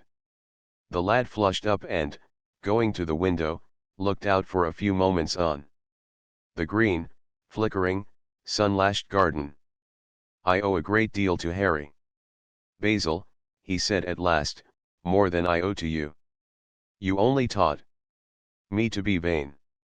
Well, I am punished for that, Dorian, or shall be some day. I don't know what you mean, Basil, he exclaimed, turning round. I don't know what you want. What do you want? I want the Dorian Gray I used to paint, said the artist sadly. Basil, said the lad, going over to him and putting his hand on his shoulder, you have come too late. Yesterday, when I heard that Sybil Vane had killed herself. Killed herself. Good heavens! Is there no doubt about that? Cried Hallward, looking up at him with an expression of horror. My dear Basil, surely you don't think it was a vulgar accident? Of course she killed herself. The elder man buried his face in his hands. How fearful, he muttered, and a shudder ran through him. No, said Dorian Gray, there is nothing fearful about it. It is one of the great romantic tragedies of the age. As a rule, people who lead the most commonplace lives. They are good husbands, or faithful wives, or something tedious. You know what I mean, middle-class virtue and all that kind of thing. How different Sybil was. She lived her finest tragedy. She was always a heroine. The last night she played the night you saw her, she acted badly because she had known the reality of love. When she knew its unreality, she died, as Juliet might have died. She passed again into the sphere of art. There is something of the martyr about her. Her death has all the pathetic uselessness of martyrdom, all its wasted beauty. But, as I was saying, you must not think I have not suffered. If you had come in yesterday at a particular moment about 5:30, perhaps, or 5:45, you would have found me in tears. Even Harry, who was here, who brought me the news, in fact, had no idea what I was going through. I suffered immensely. Then it passed away. I cannot repeat an emotion. No one can, except sentimentalists. And you are awfully unjust, Basil. You come down here to console me. That is charming of you. You find me consoled, and you are furious. How like a sympathetic person. You remind me of a story Harry told me about a certain philanthropist who spent 20 years of his life in trying to get some grievance redressed, or some unjust law altered. I forget exactly what it was. Finally he succeeded, and nothing could exceed his disappointment. He had absolutely nothing to do, almost died of ennui, and became a confirmed misanthrope. And besides, my dear old Basil, if you really want to console me, teach me rather to forget what has happened, or to see it from a proper Artistic point of view. Was it not Gautier who used to write about la consolation des arts? I remember picking up a little vellum-covered book in your studio one day and chancing on that delightful phrase. Well, I am not like that young man you told me of when we were down at Marlow together, the young man who used to say that yellow satin could console one for all the miseries of life. I love beautiful things that one can touch and handle. Old brocades, green bronzes, lacquer work, carved ivories, exquisite surroundings, luxury. Pomp. There is much to be got from all these. But the artistic temperament that they create, or at any rate reveal, is still more to me. To become the spectator of one's own life, as Harry says, is to escape the suffering of life. I know you are surprised at my talking to you like this. You have not realized how I have developed. I was a schoolboy when you knew me. I am a man now. I have new passions, new thoughts, new ideas. I am different, but you must not like me less. I am changed, but you must always be my friend. Of course, I am very fond of Harry. But I know that you are better than he is. You are not stronger, you are too much afraid of life, but you are better. And how happy we used to be together. Don't leave me, Basil, and don't quarrel with me. I am what I am. There is nothing more to be said. The painter felt strangely moved. The lad was infinitely dear to him, and his personality had been the great turning point in his art. He could not bear the idea of reproaching him any more. After all, his indifference was probably merely a mood that would pass away. There was so much in him that was good, so much in him that was noble. Well, Dorian, he said at length, with a sad smile, I won't speak to you again about this horrible thing, after today. I only trust your name won't be mentioned in connection with it. The inquest is to take place this afternoon. Have they summoned you? Dorian shook his head, and a look of annoyance passed over his face at the mention of the word inquest. There was something so crude and vulgar about everything of the kind. They don't know my name, he answered. But surely she did. Only my Christian name, and that I am quite sure she never mentioned to anyone. She told me once that they were all rather curious to learn who I was. And that she invariably told them my name was Prince Charming. It was pretty of her. You must do me a drawing of Sybil, Basil. I should like to have something more of her than the memory of a few kisses and some broken pathetic words. I will try and do something, Dorian, if it would please you. But you must come and sit to me yourself again. I can't get on without you. I can never sit to you again, Basil. It is impossible, he exclaimed, starting back. The painter stared at him. My dear boy, what nonsense, he cried. Do you mean to say you don't like what I did of you? Where is it? Why have you pulled the screen in front of it? Let me look at it. It is the best thing I have ever done. Do take the screen away, Dorian. It is simply disgraceful of your servant hiding my work like that. I felt the room looked different as I came in. My servant has nothing to do with it, Basil. You don't imagine I let him arrange my room for me? He settles my flowers for me. Sometimes that is all. No, I did it myself. The light was too strong on the portrait. Too strong? Surely not, my dear fellow. It is an admirable place for it. Let me see it. And Hallward walked towards the corner of the room. A cry of terror broke from Dorian Gray's lips, and he rushed between the painter and the screen. Basil, he said, looking very pale. You must not look at it. I don't wish you to. Not look at my own work. You are not serious. Why shouldn't I look at it? Exclaimed Hallward, laughing. If you try to look at it, Basil, on my word of honor I will never speak to you again as long as I live. I am quite serious. I don't offer any explanation, and you are not to ask for any. But, remember, if you touch this screen, everything is over between us. Hallward was thunderstruck. He looked at Dorian Gray in absolute amazement. He had never seen him like this before. The lad was actually pallid with rage. His hands were clenched, and the pupils of his eyes were like discs of blue fire. He was trembling all over. Dorian! Don't speak. But what is the matter? Of course I won't look at it if you don't want me to, he said, rather coldly, turning on his heel and going over towards the window.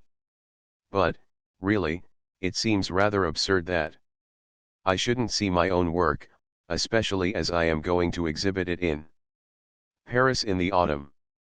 I shall probably have to give it another coat of varnish before that, so I must see it some day, and why not today? To exhibit it? You want to exhibit it, exclaimed Dorian Gray, a strange sense of terror creeping over him. Was the world going to be shown his secret? Were people to gape at the mystery of his life? That was impossible. Something he did not know what had to be done at once. Yes, I don't suppose you will object to that. Georges Petit is going to collect all my best pictures for a special exhibition in the Rue de Cise, which will open the first week in October. The portrait will only be away a month. I should think you could easily spare it for that time. In fact, you are sure to be out of town. And if you keep it always behind a screen, you can't care much about it. Dorian Gray passed his hand over his forehead. There were beads of perspiration there. He felt that he was on the brink of a horrible danger. You told me a month ago that you would never exhibit it, he cried. Why? Have you changed your mind? You people who go in for being consistent have just as many moods as others have. The only difference is that your moods are rather meaningless. You can't have forgotten that you assured me most solemnly that nothing in the world would induce you to send it to any exhibition. You told Harry exactly the same thing. He stopped suddenly, and a gleam of light came into his eyes. He remembered that Lord Henry had said to him once, half seriously and half in jest, if you want to have a strange quarter of an hour, get Basil to tell you why he won't exhibit your picture. He told me why he wouldn't, and it was a revelation to me. Yes. Perhaps Basil, too, had his secret. He would ask him and try. Basil, he said, coming over quite close and looking him straight in the face, we have each of us a secret. Let me know yours, and I shall tell you mine. What was your reason for refusing to exhibit my picture? The painter shuddered in spite of himself. Dorian, if I told you, you might like me less than you do, and you would certainly laugh at me. I could not bear your doing either of those two things. If you wish me never to look at your picture again, I am content. I have always you to look at. If you wish the best work I have ever done to be hidden from the world, I am satisfied. Your friendship is dearer to me than any fame or reputation. No, Basil, you must tell me, insisted Dorian Gray. I think I have a right to know. His feeling of terror had passed away, and curiosity had taken its place. He was determined to find out Basil Hallward's mystery. Let us sit down, Dorian, said the painter, looking troubled. Let us sit down. And just answer me one question. Have you noticed in the picture something curious, something that probably at first did not strike you, but that revealed itself to you suddenly? Basil, cried the lad, clutching the arms of his chair with trembling hands and gazing at him with wild startled eyes. I see you did. Don't speak. Wait till you hear what I have to say. Dorian, from the moment I met you, your personality had the most extraordinary influence over me. I was dominated, soul, brain, and power, by you. You became, to me, the visible incarnation of that unseen ideal whose memory haunts us artists like an exquisite dream. I worshipped you. I grew jealous of everyone to whom you spoke. I wanted to have you all to myself. I was only happy when I was with you. When you were away from me, you were still present in my art. Of course, I never let you know anything about this. It would have been impossible. You would not have understood it. I hardly understood it myself. I only knew that I had seen perfection face to face, and that the world had become wonderful to my eyes, too wonderful, perhaps, for in such mad worships there is peril, the peril of losing them, no less than the peril of keeping them. Weeks and weeks went on, and I grew more and more absorbed in you. Then came a new development. I had drawn you as Paris in dainty armor, and as Adonis with huntsman's cloak and polished boar spear. Crowned with heavy lotus blossoms you had sat on the prow of Adrian's barge, gazing across the green turbid Nile. You had leaned over the still pool of some Greek woodland and seen in the water's silent silver the marvel of your own face. And it had all been what art should be, unconscious, ideal, and remote. One day, a fatal day I sometimes think, I determined to paint a wonderful portrait of you as you actually are, not in the costume of dead ages, but in your own dress and in your own time. Whether it was the realism of the method, or the mere wonder of your own personality, thus directly presented to me without mist or veil, I cannot tell. But I know that as I worked at it, every flake and film of color seemed to me to reveal my secret.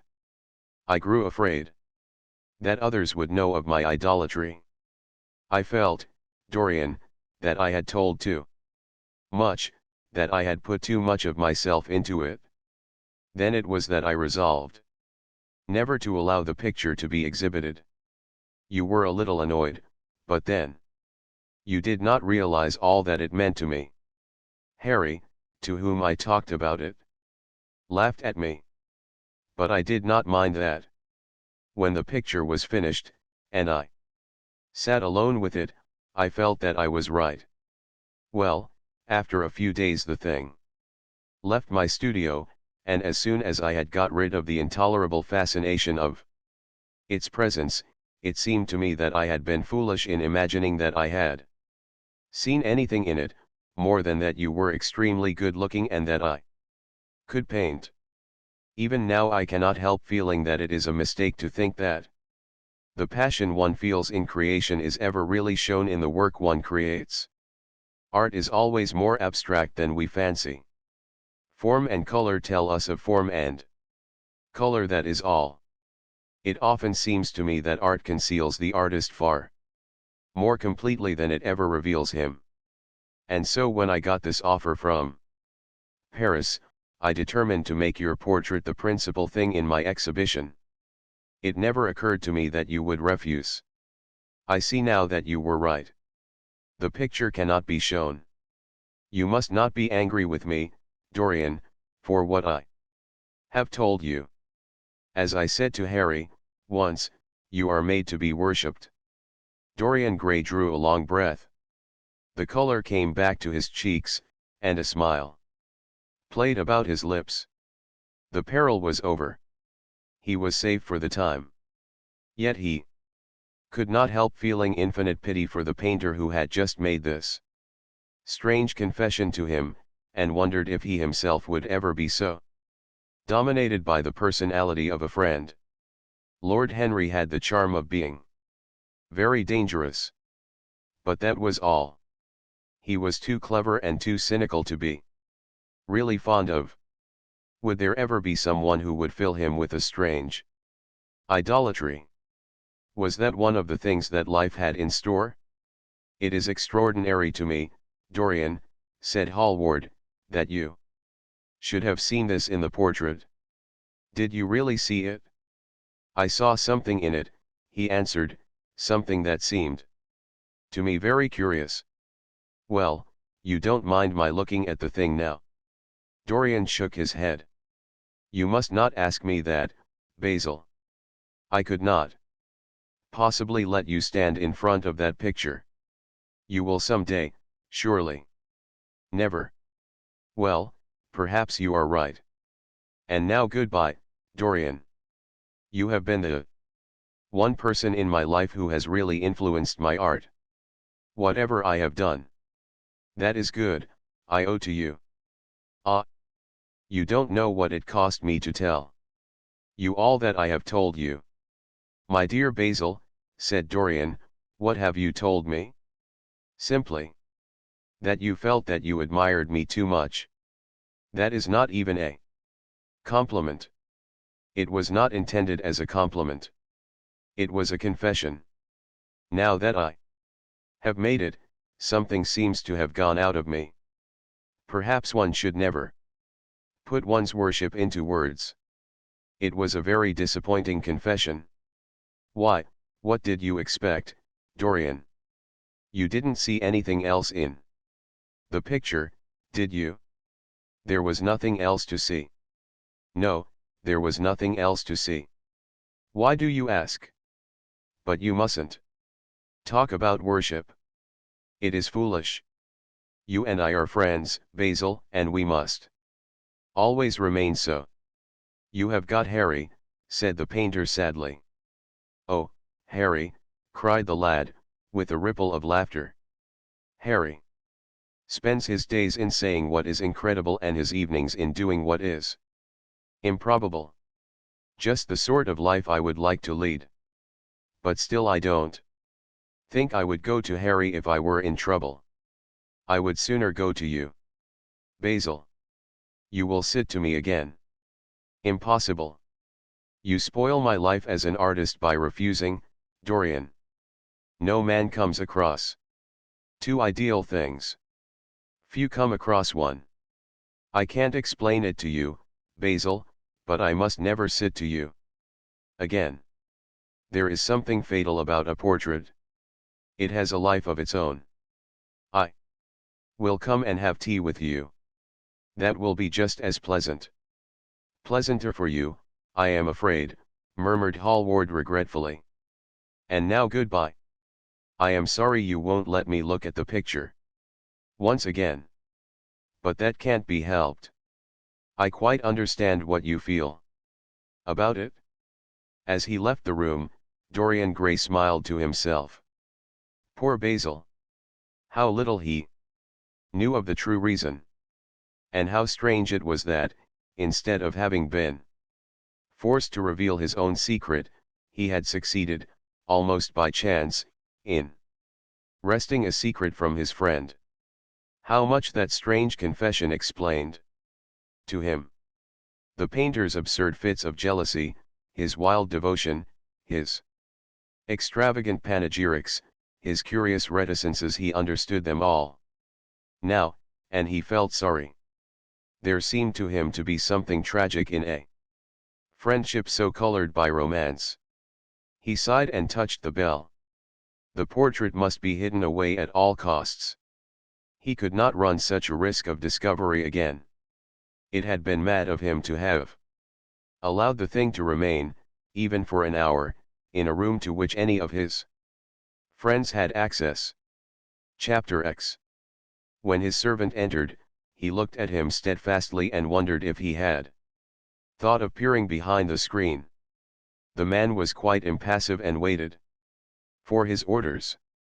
Dorian lit a cigarette and walked over to the glass and glanced into it. He could see the reflection of Victor's face perfectly. It was like a placid mask of servility. There was nothing to be afraid of, there. Yet, he thought it best to be on his guard. Speaking very slowly, he told him to tell the housekeeper that he wanted to see her, and then to go to the frame maker and ask him to send 2 of his men round at once. It seemed to him that as the man left the room his eyes wandered in the direction of the screen. Or was that merely his own fancy? After a few moments, in her black silk dress, with old-fashioned thread mittens on her wrinkled hands, Mrs. Leaf bustled into the library. He asked her for the key of the schoolroom. "The old schoolroom, Mr. Dorian," she exclaimed. "Why, it is full of dust. I must get it arranged and put straight before you go into it. It is not fit for you to see, sir. It is not, indeed. I don't want it put straight, Leaf. I only want the key." "Well, sir, you'll be covered with cobwebs if you go into it." "Why? It hasn't been opened for nearly 5 years, not since his lordship died." He winced at the mention of his grandfather. He had hateful memories of him. "That does not matter," he answered. "I simply want to see the place, that is all. Give me the key." "And here is the key, sir," said the old lady, going over the contents of her bunch with tremulously uncertain hands. "Here is the key. I'll have it off the bunch in a moment. But you don't think of living up there, sir, and you so comfortable here." "No, no," he cried petulantly. "Thank you, Leaf.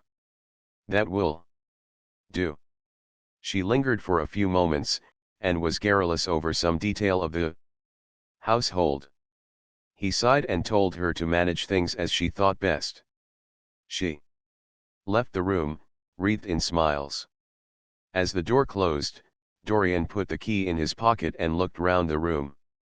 His eye fell on a large, purple satin coverlet heavily embroidered with gold, a splendid piece of late 17th century Venetian work that his grandfather had found in a convent near Bologna.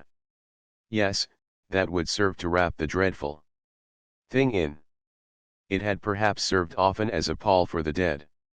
Now it was to hide something that had a corruption of its own, worse than the corruption of death itself, something that would breed horrors and yet would never die.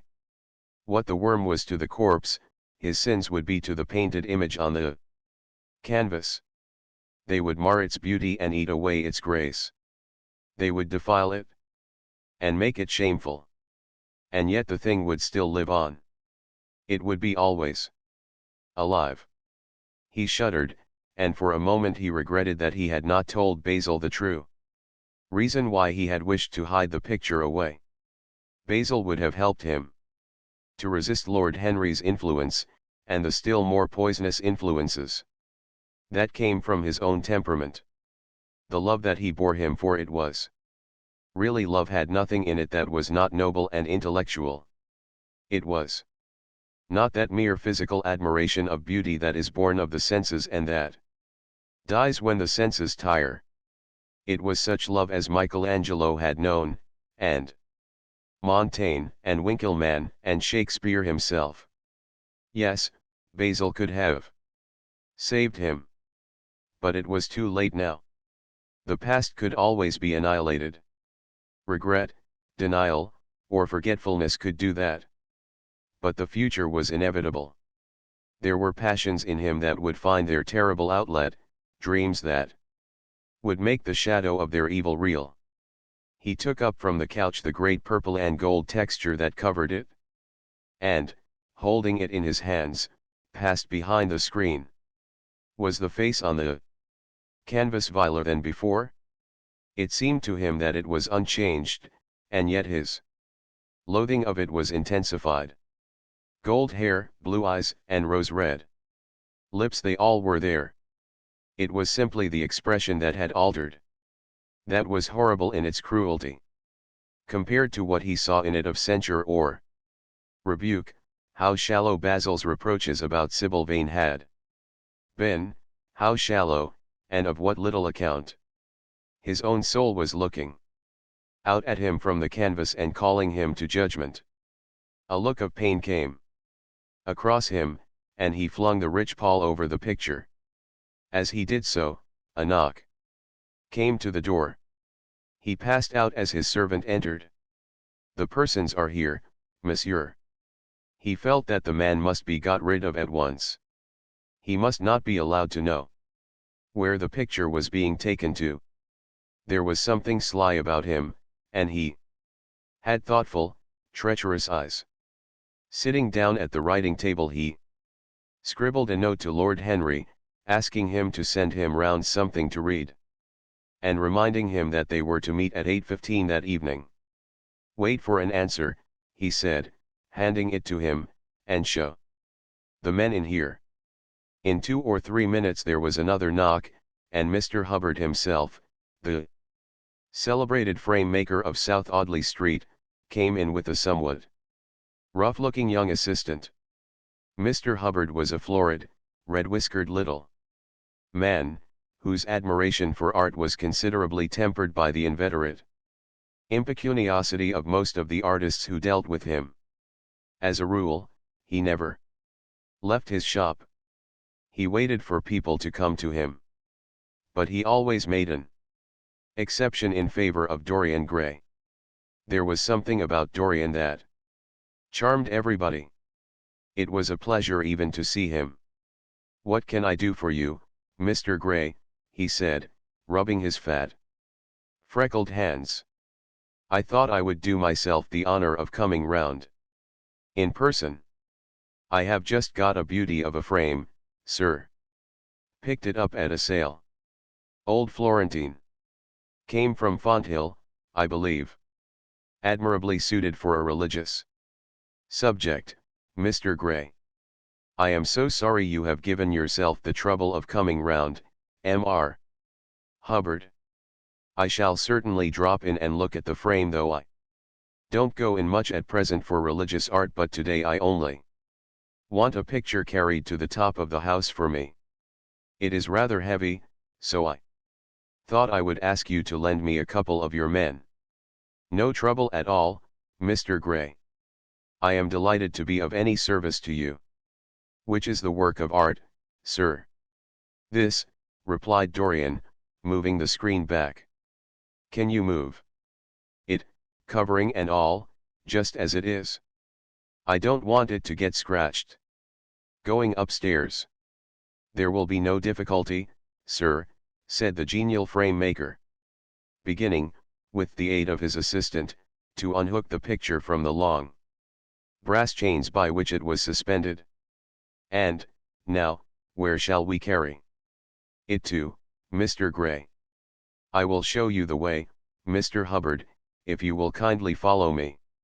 Or perhaps you had better go in front. I am afraid it is right at the top of the house. We will go up by the front staircase, as it is wider." He held the door open for them, and they passed out into the hall and began the ascent. The elaborate character of the frame had made the picture extremely bulky, and now and then, in spite of the obsequious protests of Mr. Hubbard, who had the true tradesman's spirited dislike of seeing a gentleman doing anything useful, Dorian put his hand to it so as to help them. "Something of a load to carry, sir," gasped the little man when they reached the top landing. And he wiped his shiny forehead. "I am afraid it is rather heavy," murmured Dorian as he unlocked the door that opened into the room that was to keep for him the curious secret of his life and hide his soul from the eyes of men. He had not entered the place for more than 4 years, not, indeed, since he had used it first as a playroom when he was a child, and then as a study when he grew somewhat older.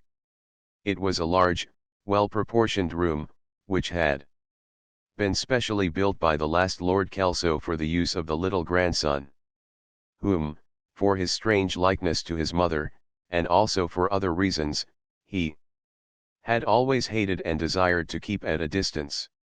It appeared to Dorian to have but little changed. There was the huge Italian cassone, with its fantastically painted panels and its tarnished gilt moldings, in which he had so often hidden himself as a boy. There the satinwood bookcase filled with his dog-eared school books.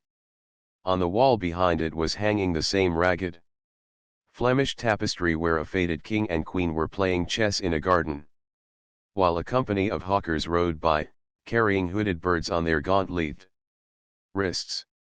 How well he remembered it all. Every moment of his lonely childhood came back to him as he looked round. He recalled the stainless purity of his boyish life, and it seemed horrible to him that it was here the fatal portrait was to be hidden away. How little he had thought, in those dead days, of all that was in store for him. But there was no other place in the house so secure from prying eyes as this. He had the key, and no one else could enter it. Beneath its purple pall, the face painted on the canvas could grow bestial, sodden, and unclean. What did it matter? No one could see it. He himself would not see it. Why should he watch the hideous corruption of his soul? He kept his youth, that was enough. And, besides, might not his nature grow finer, after all? There was no reason that the future should be so full of shame. Some love might come across his life, and purify him, and shield him from those sins that seemed to be already stirring in spirit and in flesh, those curious unpictured sins whose very mystery lent them their subtlety and their charm. Perhaps, some day, the cruel look would have passed away from the scarlet sensitive mouth, and he might show to the world Basil Hallward's masterpiece. No, that was impossible. Hour by hour, and week by week, the thing upon the canvas was growing old. It might escape the hideousness of sin, but the hideousness of age was in store for it. The cheeks would become hollow or flaccid. Yellow crow's feet would creep round the fading eyes and make them horrible. The hair would lose its brightness, the mouth would gape or droop, would be foolish or gross, as the mouths of old men are. There would be the wrinkled throat, the cold, blue-veined hands, the twisted body, that he remembered in the grandfather who had been so stern to him in his boyhood. The picture had to be concealed. There was no help for it. "Bring it in, Mr. Hubbard, please," he said, wearily, turning round. "I am sorry I kept you so long. I was thinking of something else." "Always glad to have a rest, Mr. Gray," answered the frame maker, who was still gasping for breath. "Where shall we put it, sir?" "Oh, anywhere. Here, this will do. I don't want to have it hung up. Just lean it against the wall." "Thanks. Might one look at the work of art, sir?" Dorian started. "It would not interest you, Mr. Hubbard," he said, keeping his eye on the man. He felt ready to leap upon him and fling him to the ground if he dared to lift the gorgeous hanging that concealed the secret of his life. "I shan't trouble you any more now. I am much obliged for your kindness in coming round." Not at all, Mr. Gray. Ever ready to do anything for you, sir." And Mr. Hubbard tramped downstairs, followed by the assistant, who glanced back at Dorian with a look of shy wonder in his rough uncomely face. He had never seen anyone so marvelous. When the sound of their footsteps had died away, Dorian locked the door and put the key in his pocket. He felt safe now. No one would ever look upon the horrible thing. No eye but his would ever see his shame. On reaching the library, he found that it was just after 5 o'clock and that the tea had been already brought up on a little table of dark perfumed wood thickly increased to stead with nacre, a present from Lady Radley, his guardian's wife, a pretty professional invalid who had spent the preceding winter in Cairo, was lying a note from Lord Henry, and beside it was a book bound in yellow paper, the cover slightly torn and the edges soiled. A copy of the third edition of the St. James's Gazette had been placed on the tea tray. It was evident that Victor had returned. He wondered if he had met the men in the hall as they were leaving the house and had wormed out of them what they had been doing. He would be sure to miss the picture, had no doubt missed it already, while he had been laying the tea things. The screen had not been set back, and a blank space was visible on the wall. Perhaps some night he might find him creeping upstairs and trying to force the door of the room. It was a horrible thing to have a spy in one's house. He had heard of rich men who had been blackmailed all their lives by some servant who had read a letter, or overheard a conversation, or picked up a card with an address, or found beneath a pillow a withered flower, or a shred of crumpled lace. He sighed, and having poured himself out some tea, opened Lord Henry's note. It was simply to say that he sent him round the evening paper, and a book that might interest him, and that he would be at the club at 8:15. He opened the St. James's languidly, and looked through it.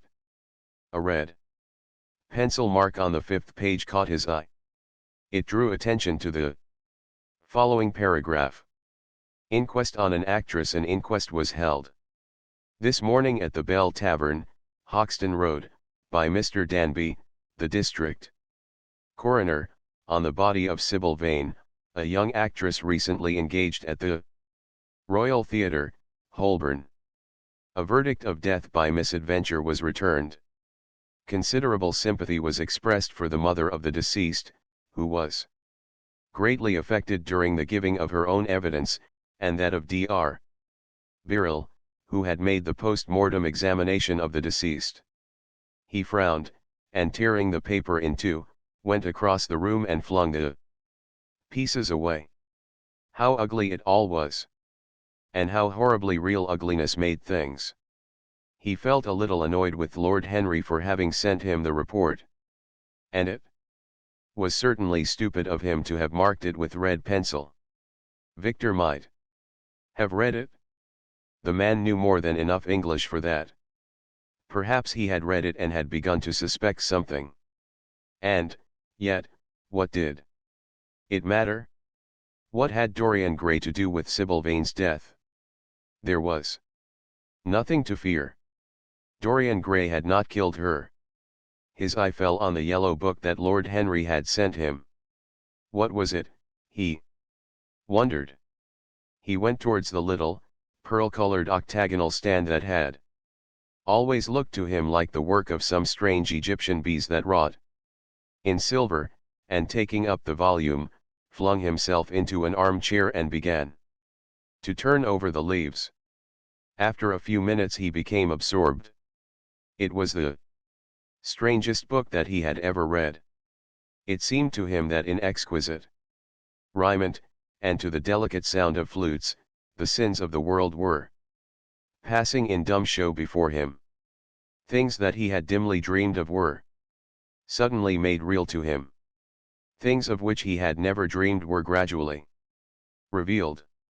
It was a novel without a plot and with only one character, being, indeed, simply a psychological study of a certain young Parisian who spent his life trying to realize in the 19th century all the passions and modes of thought that belonged to every century except his own, and to sum up, as it were, in himself the various moods through which the world spirit had ever passed, loving for their mere artificiality those renunciations that men have unwisely called virtue, as much as those natural rebellions that wise men still call sin.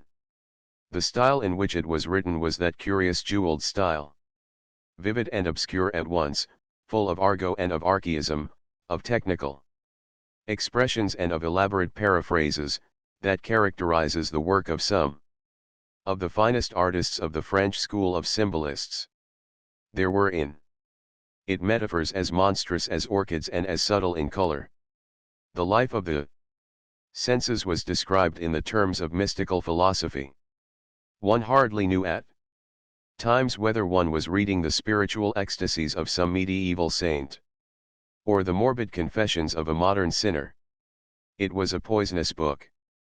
The heavy odor of incense seemed to cling about its pages and to trouble the brain. The mere cadence of the sentences, the subtle monotony of their music, so full as it was of complex refrains and movements elaborately repeated, produced in the mind of the lad, as he passed from chapter to chapter, a form of reverie, a malady of dreaming, that made him unconscious of the falling day and creeping shadows. Cloudless, and pierced by one solitary star, a copper-green sky gleamed through the windows. He read on by its wan light till he could read no more. Then, after his valet had reminded him several times of the lateness of the hour, he got up, and going into the next room, placed the book on the little Florentine table that always stood at his bedside and began to dress for dinner.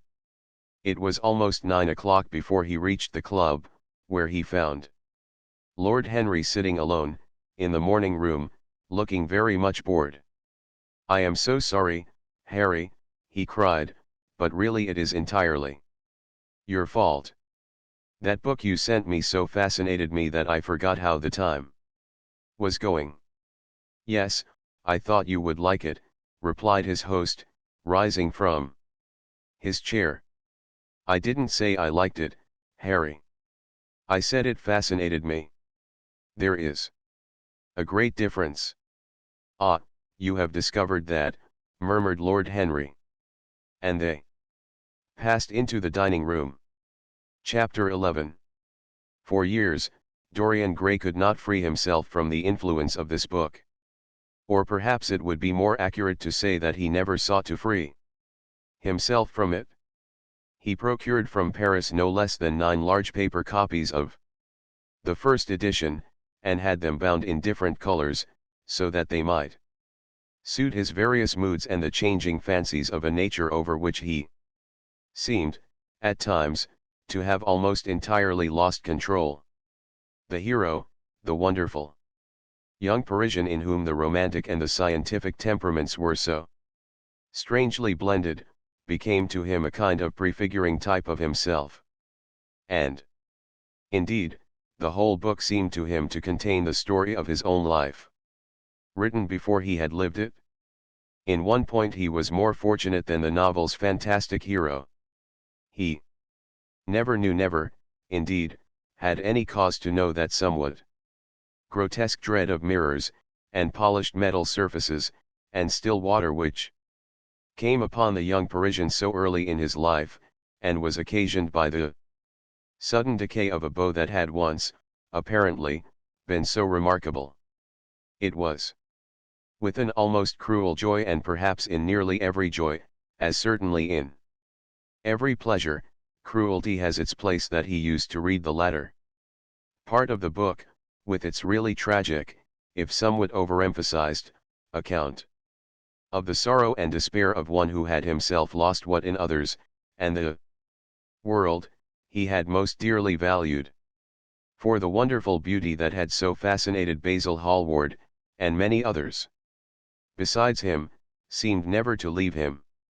Even those who had heard the most evil things against him, and from time to time strange rumors about his mode of life, crept through London and became the chatter of the clubs, could not believe anything to his dishonour when they saw him. He had always the look of one who had kept himself unspotted from the world. Men who talked grossly became silent when Dorian Gray entered the room. There was something in the purity of his face that rebuked them. His mere presence seemed to recall to them the memory of the innocence that they had tarnished. They wondered how one So charming and graceful as he was could have escaped the stain of an age that was at once sordid and sensual. Often, on returning home from one of those mysterious and prolonged absences, that gave rise to such strange conjecture among those who were his friends, or thought that they were so, he himself would creep upstairs to the locked room, open the door with the key that never left him now, and stand, with a mirror, in front of the portrait that Basil Hallward had painted of him, looking now at the evil and aging face on the canvas, and now at the fair young face that laughed back at him from the polished glass. The very sharpness of the contrast used to quicken his sense of pleasure. He grew more and more enamored of his own beauty, more and more interested in the corruption of his own soul. He would examine with minute care, and sometimes with a monstrous and terrible delight, the hideous lines that seared the wrinkling forehead or crawled around the heavy sensual mouth, wondering sometimes which were the more horrible, the signs of sin or the signs of age. He would place his white hands beside the coarse bloated hands of the picture, and smile. He mocked the misshapen body and the failing limbs.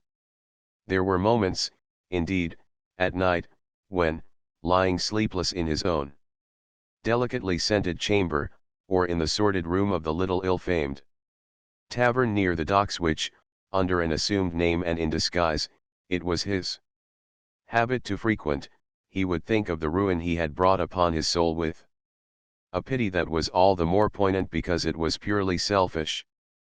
But moments such as these were rare. That curiosity about life which Lord Henry had first stirred in him, as they sat together in the garden of their friend, seemed to increase with gratification. The more he knew, the more he desired to know. He had mad hungers that grew more ravenous as he fed them. Yet he was not really reckless, at any rate in his relations to society. Once or twice every month during the winter, and on each Wednesday evening while the season lasted, he would throw open to the world his beautiful house and have the most celebrated musicians of the day to charm his guests with the wonders of their art.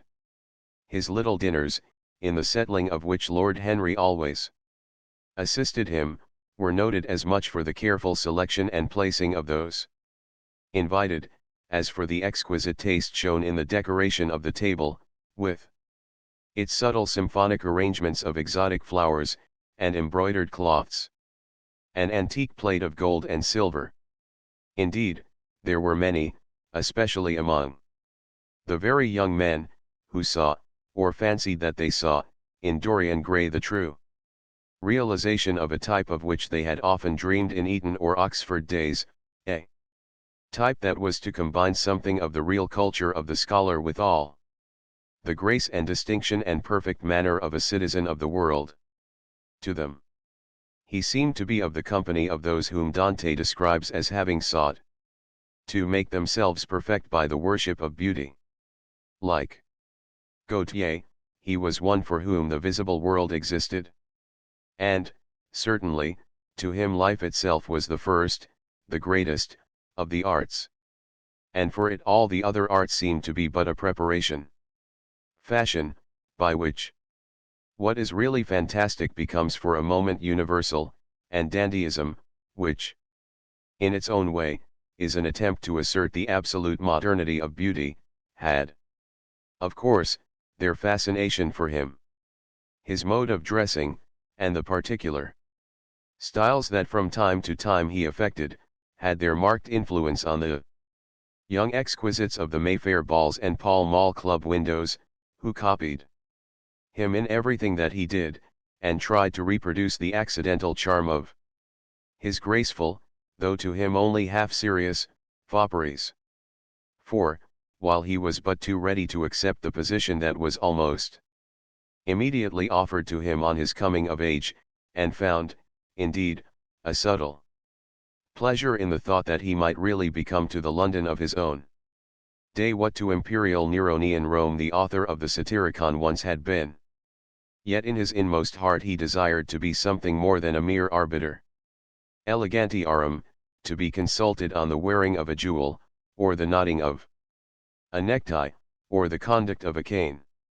He sought to elaborate some new scheme of life that would have its reasoned philosophy and its ordered principles, and find in the spiritualizing of the senses its highest realization. The worship of the senses has often, and with much justice, been decried, men feeling a natural instinct of terror about passions and sensations that seem stronger than themselves, and that they are conscious of sharing with the less highly organized forms of existence. But it appeared to Dorian Gray that the true nature of the senses had never been understood, and that they had remained savage and animal merely because the world had sought to starve them into submission or to kill them by pain, instead of aiming at making them elements of a new spirituality, of which a fine instinct for beauty was to be the dominant characteristic. As he looked back upon man moving through history, he was haunted by a feeling of loss. So much had been surrendered, and to such little purpose. There had been mad willful rejections, monstrous forms of self-torture and self-denial, whose origin was fear and whose result was a degradation infinitely more terrible than that fancied degradation from which, in their ignorance, they had sought to escape. Nature, in her wonderful irony, driving out the ancho right to feed with the wild animals of the desert and giving to the hermit the beasts of the field as his companions. Yes, there was to be, as Lord Henry had prophesied, a new hedonism that was to recreate life and to save it from that harsh uncomely puritanism that is having, in our own day, its curious revival. It was to have its service of the intellect, certainly, yet it was never to accept any theory or system that would involve the sacrifice of any mode of passionate experience. Its aim, indeed, was to be experience itself, and not the fruits of experience, sweet or bitter as they might be. Of the asceticism that deadens the senses, as of the vulgar profligacy that dulls them, it was to know nothing. But it was to teach man to concentrate himself upon the moments of a life that is itself but a moment.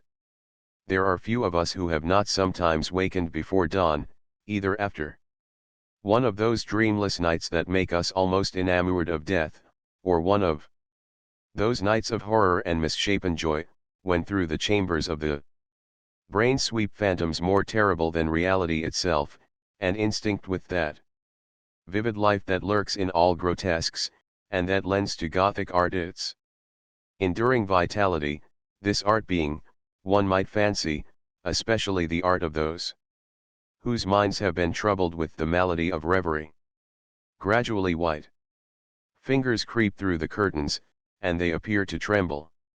In black, fantastic shapes, dumb shadows crawl into the corners of the room and crouch there. Outside, there is the stirring of birds among the leaves, or the sound of men going forth to their work, or the sigh and sob of the wind coming down from the hills and wandering round the silent house, as though it feared to wake the sleepers and yet must needs call forth sleep from her purple cave.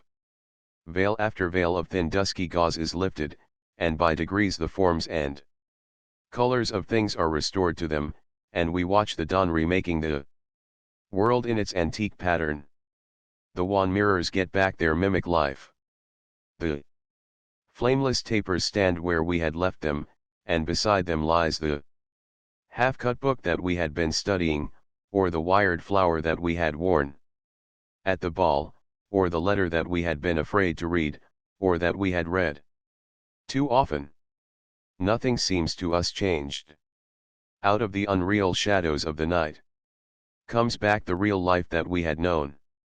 We have to resume it where we had left off, and there steals over us a terrible sense of the necessity for the continuance of energy in the same wearisome round of stereotyped habits, or a wild longing, it may be, that our eyelids might open some morning upon a world that had been refashioned anew in the darkness for our pleasure, a world in which things would have fresh shapes and colors, and be changed, or have other secrets, a world in which the past would have little or no place, or survive. At any rate, in no conscious form of obligation or regret, the remembrance even of joy having its bitterness and the memories of pleasure their pain.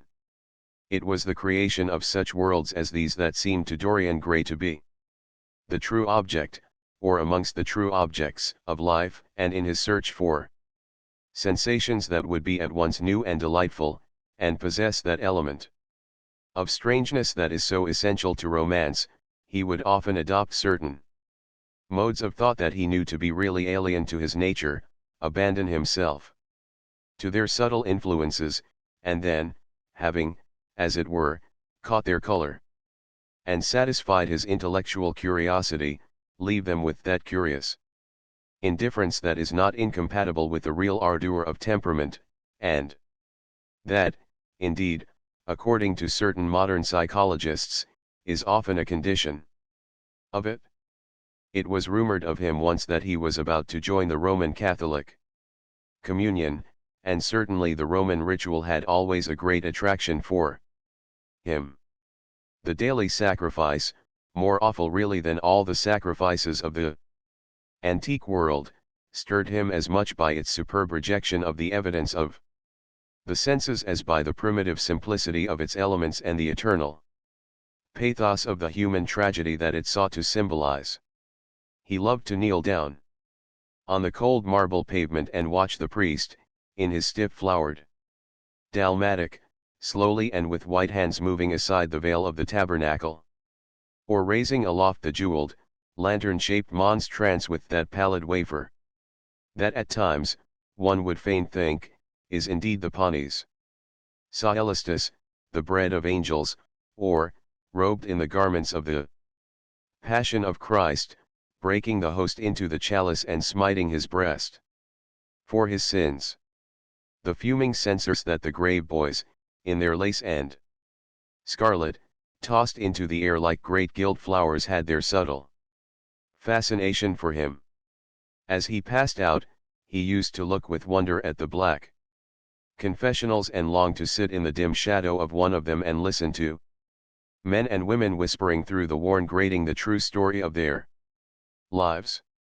But he never fell into the error of arresting his intellectual development by any formal acceptance of creed or system, or of mistaking, for a house in which to live, an inn that is but suitable for the sojourn of a night, or for a few hours of a night in which there are no stars and the moon is in travail. Mysticism, with its marvelous power of making common things strange to us, and the subtle antinomianism that always seems to accompany it, moved him for a season, and for a season he inclined to the materialistic doctrines of the Darwinismus movement in Germany, and found a curious pleasure in tracing the thoughts and passions of men to some pearly cell in the brain, or some white nerve in the body, delighting in the conception of the absolute dependence of the spirit on certain physical conditions, morbid or healthy, normal or diseased.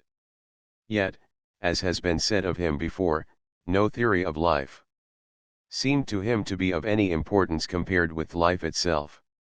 He felt keenly conscious of how barren all intellectual speculation is when separated from action and experiment. He knew that the senses, no less than the soul, have their spiritual mysteries to reveal. And so he would now study perfumes and the secrets of their manufacture, distilling heavily scented oils and burning odorous gums from the East.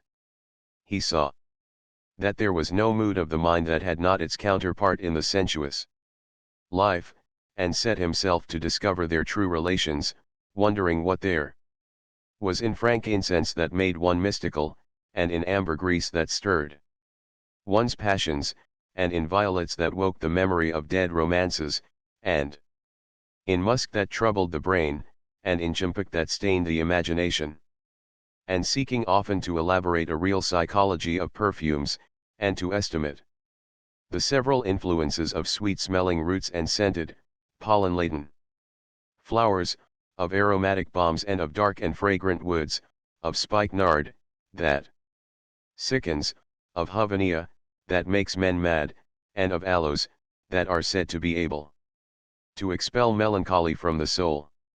At another time he devoted himself entirely to music, and in a long latticed room, with a vermilion and gold ceiling and walls of olive green lacquer, he used to give curious concerts in which mad gypsies tore wild music from little zithers, or grave, yellow-shawled Tunisians plucked at the strained strings of monstrous lutes, while grinning negroes beat monotonously upon copper drums.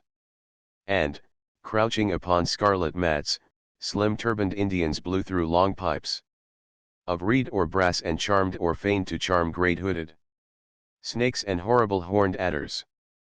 The harsh intervals and shrill discords of barbaric music stirred him at times when Schubert's grace, and Chopin's beautiful sorrows, and the mighty harmonies of Beethoven himself, fell unheeded on his ear.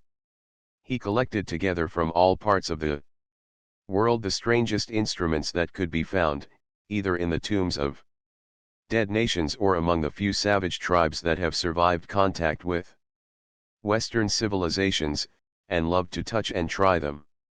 He had the mysterious juruparies of the Rio Negro Indians, that women are not allowed to look at and that even youths may not see till they have been subjected to fasting and scourging, and the earthen jars of the Peruvians that have the shrill cries of birds, and flutes of human bones such as Alfonso de Ovalle heard in Chile, and the sonorous green jaspers that are found near Cuzco and give forth a note of singular sweetness.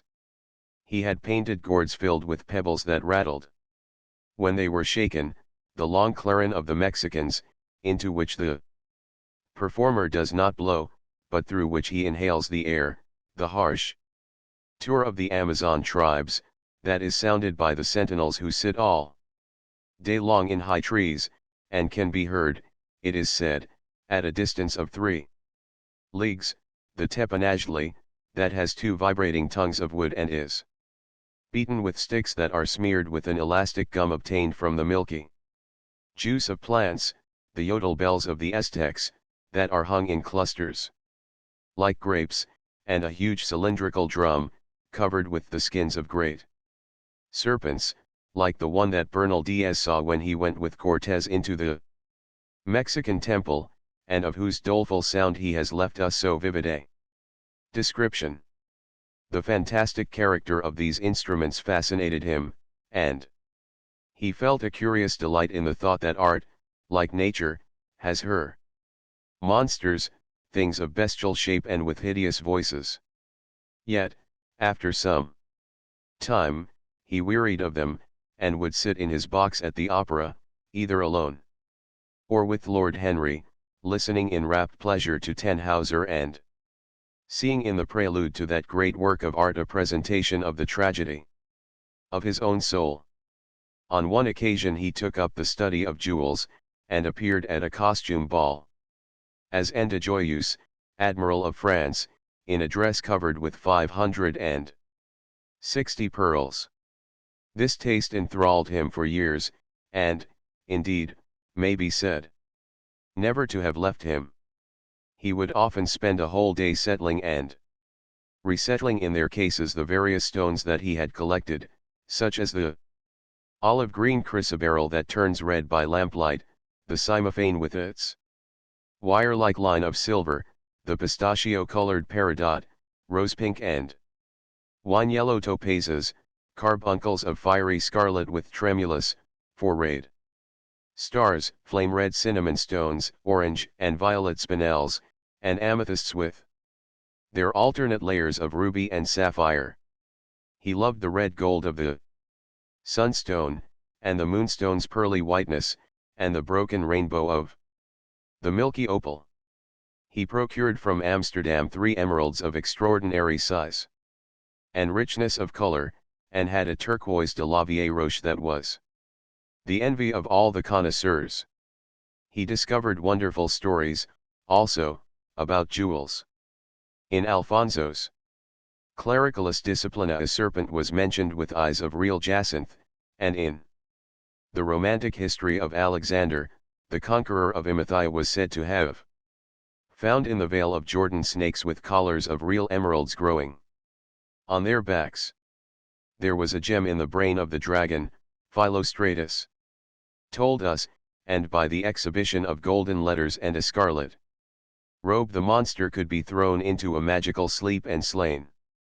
According to the great alchemist, Pierre de Boniface, the diamond rendered a man invisible, and the agate of India made him eloquent. The cornelian appeased anger, and the hyacinth provoked sleep, and the amethyst drove away the fumes of wine. The garnet cast out demons, and the hydropicus deprived the moon of her color. The seal night waxed and waned with the moon, and the mellow sirs, that discovers thieves, could be affected only by the blood of kids. Leonardus Camillus had seen a white stone taken from the brain of a newly killed toad. That was a certain antidote against poison. The bezoar, that was found in the heart of the Arabian deer, was a charm that could cure the plague. In the nests of Arabian birds was the asp ilates, that, according to Democritus, kept the wearer from any danger by fire. The king of Ceylon rode through his city with a large ruby in his hand, as the ceremony of his coronation. The gates of the palace of John the priest were made of sardius, with the horn of the horned snake inwrought, so that no man might bring poison within. Over the gable were 2 golden apples, in which were 2 carbuncles, so that the gold might shine by day and the carbuncles by night. In Lodge's strange romance A Marguerite of America, it was stated that in the chamber of the queen one could behold all the chaste ladies of the world, inchesed out of silver, looking through fair mirrors of chrysolites, carbuncles, sapphires, and green emeralds. Marco Polo had seen the inhabitants of Zipangu place rose-colored pearls in the mouths of the dead. A sea monster had been enamored of the pearl that the diver brought to King Perozes, and had slain the thief, and mourned for 7 moons over its loss. When the Huns lured the king into the great pit, he flung it away. Procopius tells the story, nor was it ever found again, though the Emperor Anastasius offered 500 weight of gold pieces for it. The king of Malabar had shown to a certain Venetian a rosary of 304 pearls, one for every god that he worshipped. When the Duke de Valentinois, son of Alexander VI, visited Louis XII of France, his horse was loaded with gold leaves, according to Brantome, and his cap had double rows of rubies that threw out a great light. Charles of England had ridden in stirrups hung with 421 diamonds. Richard II had a coat, valued at 30,000 marks, which was covered with balas rubies. Hall described Henry VIII, on his way to the Tower previous to his coronation, as wearing a jacket of raised gold, the placard embroidered with diamonds and other rich stones, and a great baldric about his neck of large balasses. The favorites of James I wore earrings of emeralds set in gold filigrane. Edward II gave to Piers Gaveston a suit of red gold armor, studded with jacinths, a collar of gold roses set with turquoise stones, and a skullcap parsemé with pearls. Henry II wore jeweled gloves reaching to the elbow, and had a hawk glove sewn with 12 rubies and 52 great orients. The ducal hat of Charles the Rash, the last Duke of Burgundy of his race, was hung with pear-shaped pearls and studded with sapphires. How exquisite life had once been! How gorgeous in its pomp and decoration! Even to read of the luxury of the dead was wonderful. Then he turned his attention to embroideries and to the tapestries that performed the office of frescoes in the chill rooms of the northern nations of Europe. as he investigated the subject, and he always had an extraordinary faculty of becoming absolutely absorbed for the moment in whatever he took up. He was almost saddened by the reflection of the ruin that time brought on beautiful and wonderful things. He, at any rate, had escaped that. Summer followed summer, and the yellow jonquils bloomed and died many times, and nights of horror repeated the story of their shame, but he was unchanged. No winter marred his face or stained his flower-like bloom. How different it was with material things. Where had they passed to? Where was the great crocus-colored robe, on which the gods fought against the giants, that had been worked by brown girls for the pleasure of Athena? Where the huge velarium that Nero had stretched across the Colosseum at Rome, that Titan sail of purple, on which was represented the starry sky, and Apollo driving a chariot drawn by white, gilt-reined steeds?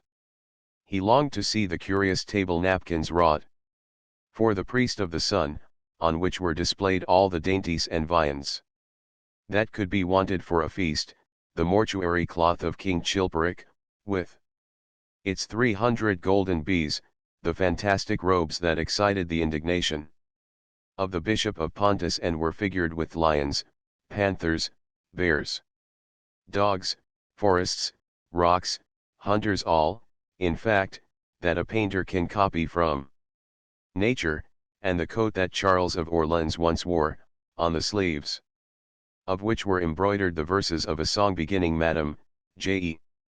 Sweet tout joyeux, the musical accompaniment of the words being wrought in gold thread, and each note, of square shape in those days, formed with 4 pearls. He read of the room that was prepared at the palace at Reims for the use of Queen Joan of Burgundy, and was decorated with 1,321 parrots, made in broidery, and blazoned with the king's arms, and 561 butterflies, whose wings were similarly ornamented with the arms of the queen, the whole worked in gold. Catherine de Medicis had a morning bed made for her of black velvet powdered with crescents and suns.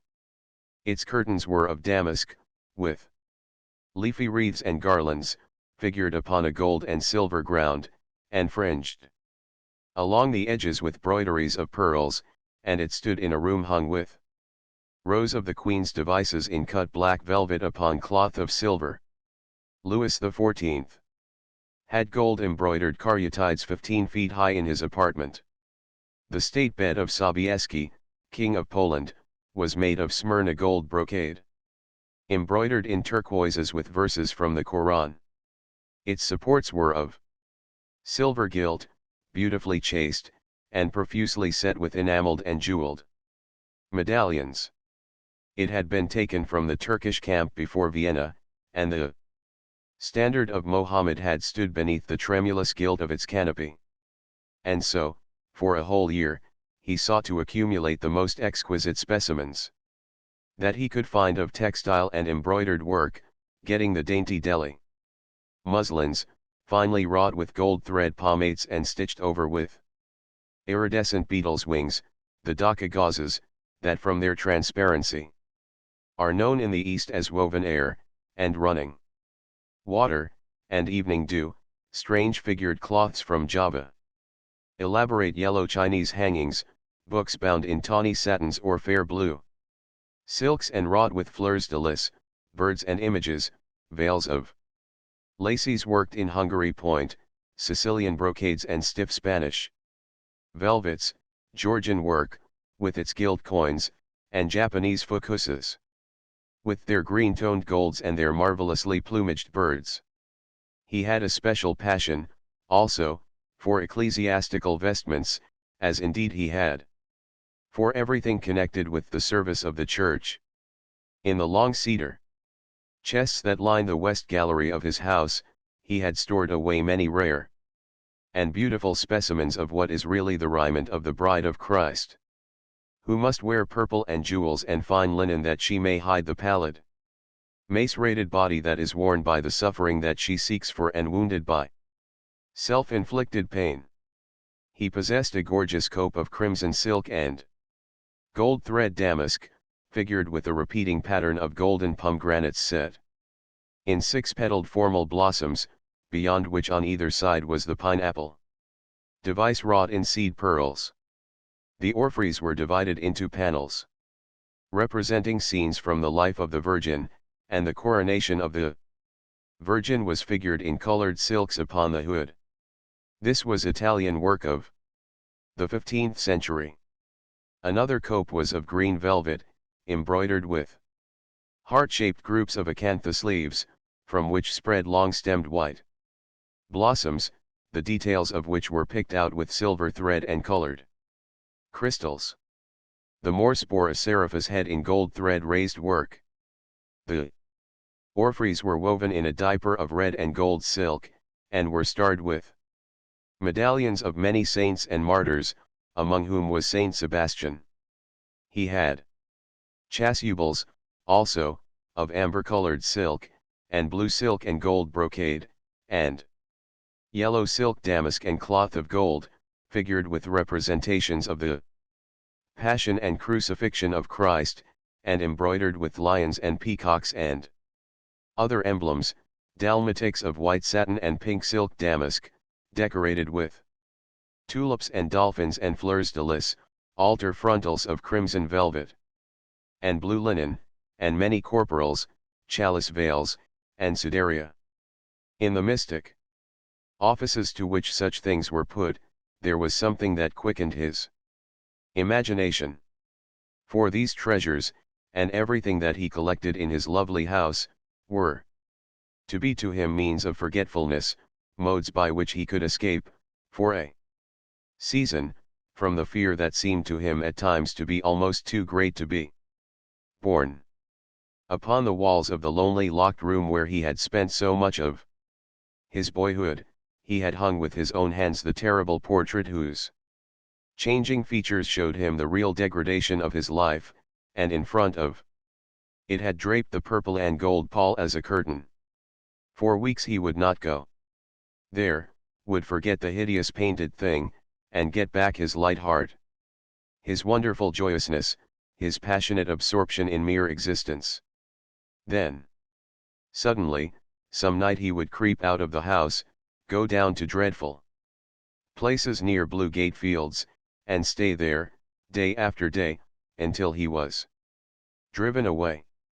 On his return he would sit in front of the picture, sometimes loathing it and himself, but filled, at other times, with that pride of individualism that is half the fascination of sin, and smiling with secret pleasure at the misshapen shadow that had to bear the burden that should have been his own. After a few years he could not endure to be long out of England, and gave up the villa that he had shared at Trouville with Lord Henry, as well as the little white walled-in house at Algiers where they had more than once spent the winter. He hated to be separated from the picture that was such a part of his life, and was also afraid that during his absence someone might gain access to the room, in spite of the elaborate bars that he had caused to be placed upon the door. He was quite conscious that this would tell them nothing. It was true that the portrait still preserved, under all the foulness and ugliness of the face, its marked likeness to himself, but what could they learn from that? He would laugh at anyone who tried to taunt him. He had not painted it. What was it to him? How vile and full of shame it looked. Even if he told them, would they believe it? Yet he was afraid. Sometimes when he was down at his great house in Nottinghamshire, entertaining the fashionable young men of his own rank who were his chief companions, and astounding the county by the wanton luxury and gorgeous splendor of his mode of life, he would suddenly leave his guests and rush back to town to see that the door had not been tampered with and that the picture was still there. What if it should be stolen? The mere thought made him cold with horror. Surely the world would know his secret then. Perhaps the Wilde already suspected it. For, while he fascinated many, there were not a few who distrusted him. He was very nearly blackballed at a West End club of which his birth and social position fully entitled him to become a member, and it was said that on one occasion, when he was brought by a friend into the smoking room of the Churchill, the Duke of Berwick and another gentleman got up in a marked manner and went out. Curious stories became current about him after he had passed his 25th year. It was rumored that he had been seen brawling with foreign sailors in a low den in the distant parts of Whitechapel, and that he consorted with thieves and coiners and knew the mysteries of their trade.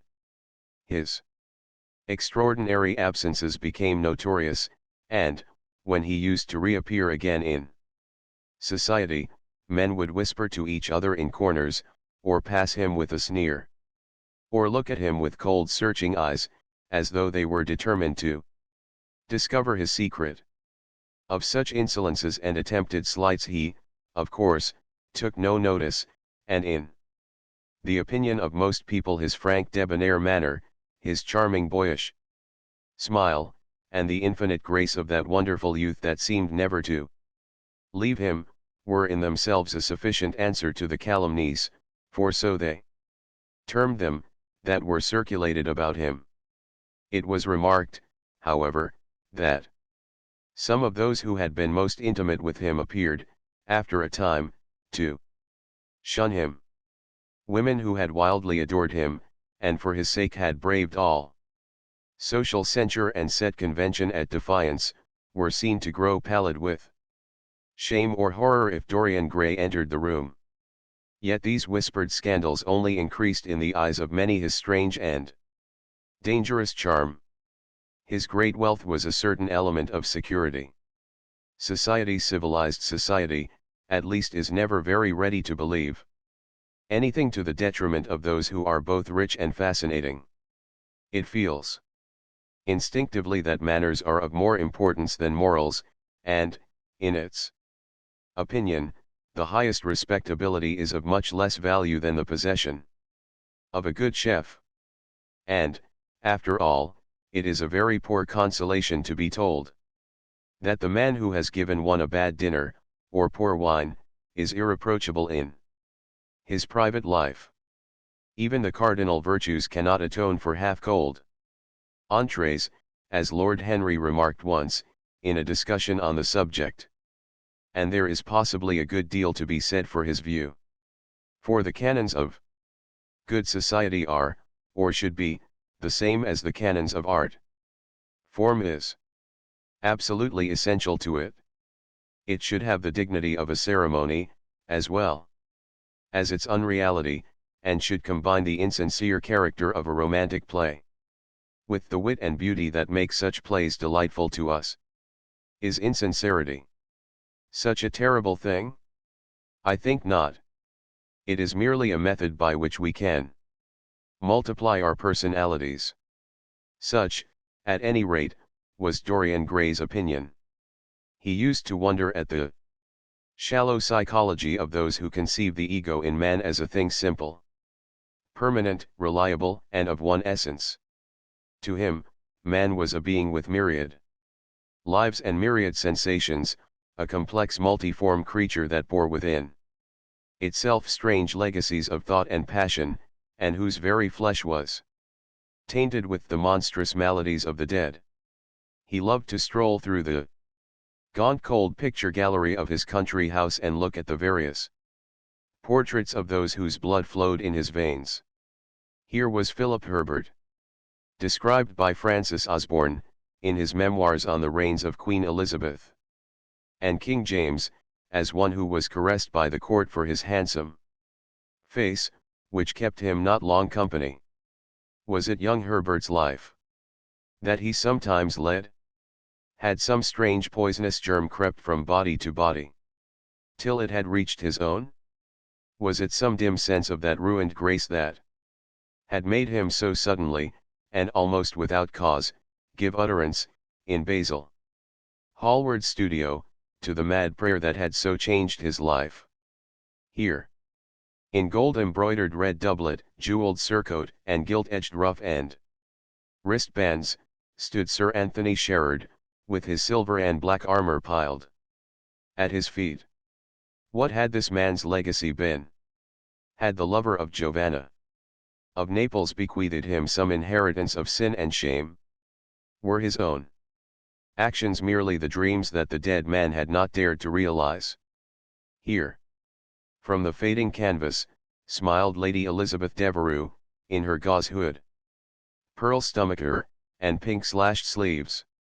A flower was in her right hand, and her left clasped an enameled collar of white and damask roses. On a table by her side lay a mandolin and an apple. There were large green rosettes upon her little pointed shoes. He knew her life, and the strange stories that were told about her lovers. Had he something of her temperament in him? These oval, heavy-lidded eyes seemed to look curiously at him. What of George Willoughby? With his powdered hair and fantastic patches? How evil he looked! The face was saturnine and swarthy, and the sensual lips seemed to be twisted with disdain. Delicate lace ruffles fell over the lean yellow hands that were so overladen with rings. He had been a macaroni of the 18th century, and the friend, in his youth, of Lord Ferrers. What of the second Lord Beckenham, the companion of the Prince Regent in his wildest days, and one of the witnesses at the secret marriage with Mrs. Fitzherbert? How proud and handsome he was, with his chestnut curls and insolent pose. What passions had he bequeathed? The world had looked upon him as infamous. He had led the orgies at Carlton House. The star of the Garter glittered upon his breast. Beside him hung the portrait of his wife, a pallid, thin-lipped woman in black. Her blood, also, stirred within him. How curious it all seemed! And his mother with her Lady Hamilton face and her moist, wine-dashed lips. He knew what he had got from her. He had got from her his beauty, and his passion for the beauty of others. She laughed at him in her loose bacchanti dress. There were vine leaves in her hair. The purple spilled from the cup she was holding. The carnations of the painting had withered, but the eyes were still wonderful in their depth and brilliancy of color. They seemed to follow him wherever he went. Yet one had ancestors in literature as well as in one's own race, nearer, perhaps in type and temperament, many of them, and certainly with an influence of which one was more absolutely conscious. There were times when it appeared to Dorian Gray that the whole of history was merely the record of his own life. Not as he had lived it in act and circumstance, but as his imagination had created it for him, as it had been in his brain and in his passions. He felt that he had known them all, those strange terrible figures that had passed across the stage of the world and made sin so marvelous and evil so full of subtlety. It seemed to him that in some mysterious way their lives had been his own. The hero of the wonderful novel that had so influenced his life had himself known this curious fancy. In the 7th chapter he tells how, crowned with laurel, lest lightning might strike him, he had sat, as Tiberius, in a garden at Capri, reading the shameful books of Elephantes, while dwarfs and peacocks strutted round him and the flute-player mocked the swinger of the censer, and, as Caligula, had caroused with the green-shirt jockeys in their stables and supped in an ivory manger with a jewel-frontaled horse, and, as Domitian, had wandered through a corridor lined with marble mirrors, looking round with haggard eyes for the reflection of the dagger that was to end his days, and sick with that ennui, that terrible tedium vitae, that comes on those to whom life denies nothing, and had peered through a clear emerald at the red shambles of the circus, and then, in a litter of pearl and purple drawn by silver-shod mules, been carried through the street of pomegranates to a house of gold, and heard men cry on Nero Caesar as he passed by, and, as Elagabalus had painted his face with colors, and plied the distaff among the women, and brought the moon from Carthage and given her in mystic marriage to the sun. Over and over again Dorian used to read this fantastic chapter, and the two chapters immediately following, in which, as in some curious tapestries or cunningly wrought enamels, were pictured the awful and beautiful forms of those whom vice and blood and weariness had made monstrous or mad, Filippo, Duke of Milan, who slew his wife and painted her lips with a scarlet poison that her lover might suck death from the dead thing he fondled, Pietro Barbi, the Venetian, known as Paul II, who sought in his vanity to assume the title of Formosus, and whose tiara, valued at 200,000 florins, was bought at the price of a terrible sin, Gian Maria Visconti, who used hounds to chase living men and whose murdered body was covered with roses by a harlot who had loved him, the Borgia on his white horse, with fratricide riding beside him, and his mantle stained with the blood of Perotto, Pietro Riario, the young Cardinal Archbishop of Florence, child and minion of Sixtus IV, whose beauty was equalled only by his debauchery, and who received Leonora of Aragon in a pavilion of white and crimson silk, filled with nymphs and centaurs, and gilded a boy that he might serve at the feast as Ganymede or Hylas, Ezelin, whose melancholy could be cured only by the spectacle of death, and who had a passion for red blood, as other men have for red wine, the son of the fiend, as was reported, and one who had cheated his father at dice when gambling with him. For his own soul, Giambattista Cibo, who in mockery took the name of Innocent, and into whose torpid veins the blood of 3 lads was infused by a Jewish doctor, Sigismondo Malatesta, the lover of Isotta and the lord of Rimini, whose effigy was burned at Rome as the enemy of God and man, who strangled Polysena with a napkin, and gave poison to Ginverdest in a cup of emerald, and in honor of a shameful passion built a pagan church for Christian worship. Charles VI, who had so wildly adored his brother's wife that a leper had warned him of the insanity that was coming on him, and who, when his brain had sickened and grown strange, could only be soothed by Saracen cards painted with the images of love and death and madness, and, in his trim jerkin and jeweled cap and acanthus-like curls, Griffonetto Baglioni, who slew Astor with his bride, and Simonetto with his page, and whose comeliness was such that, as he lay dying in the yellow piazza of Perugia, those who had hated him could not choose but weep, and Atlanta, who had cursed him, blessed him. There was a horrible fascination in them all. He saw them at night, and they troubled his imagination in the day. The Renaissance knew of strange manners of poisoning by a helmet and a lighted torch, by an embroidered glove and a jeweled fan, by a gilded pomander and by an amber chain. Dorian Gray had been poisoned by a book. There were moments when he looked on evil simply as a mode through which he could realize his conception of the beautiful. Chapter 12.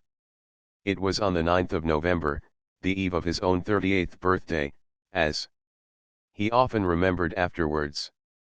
He was walking home about 11 o'clock from Lord Henry's, where he had been dining, and was wrapped in heavy furs, as the night was cold and foggy.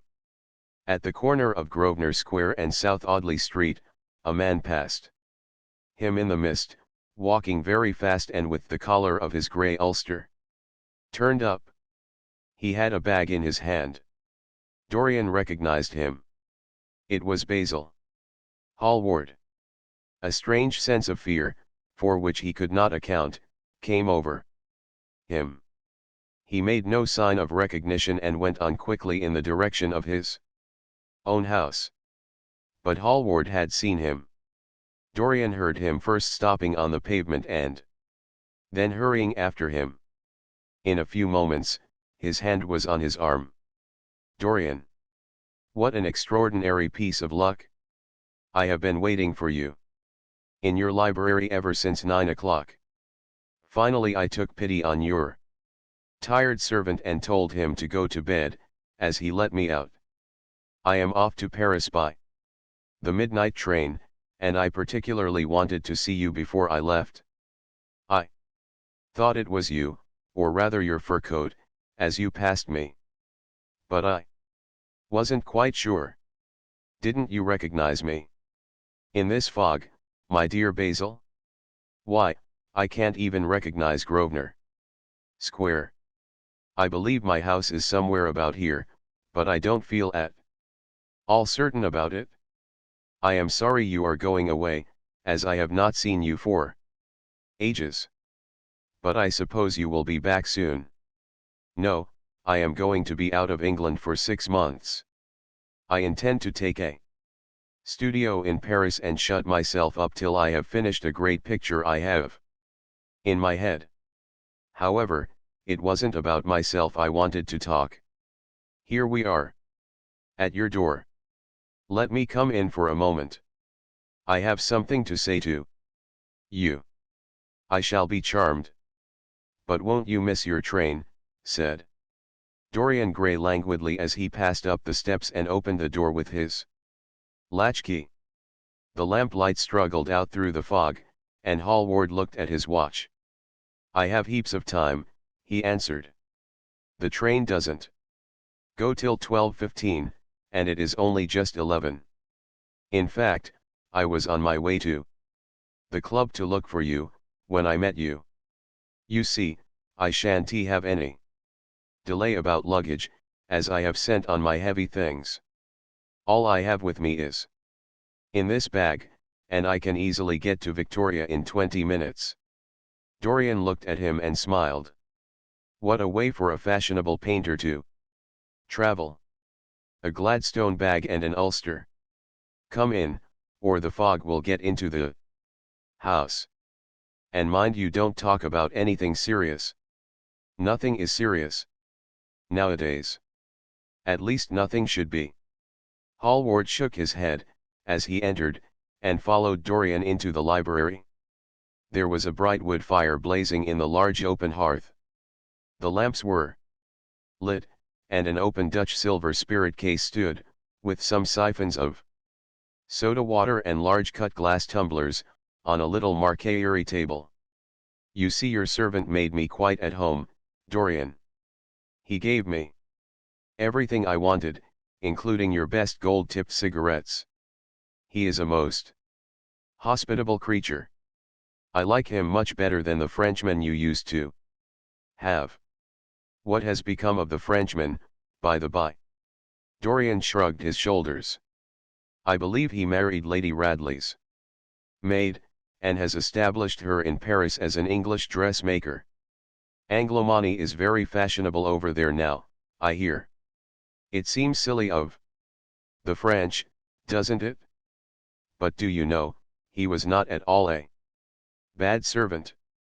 I never liked him, but I had nothing to complain about. One often imagines things that are quite absurd.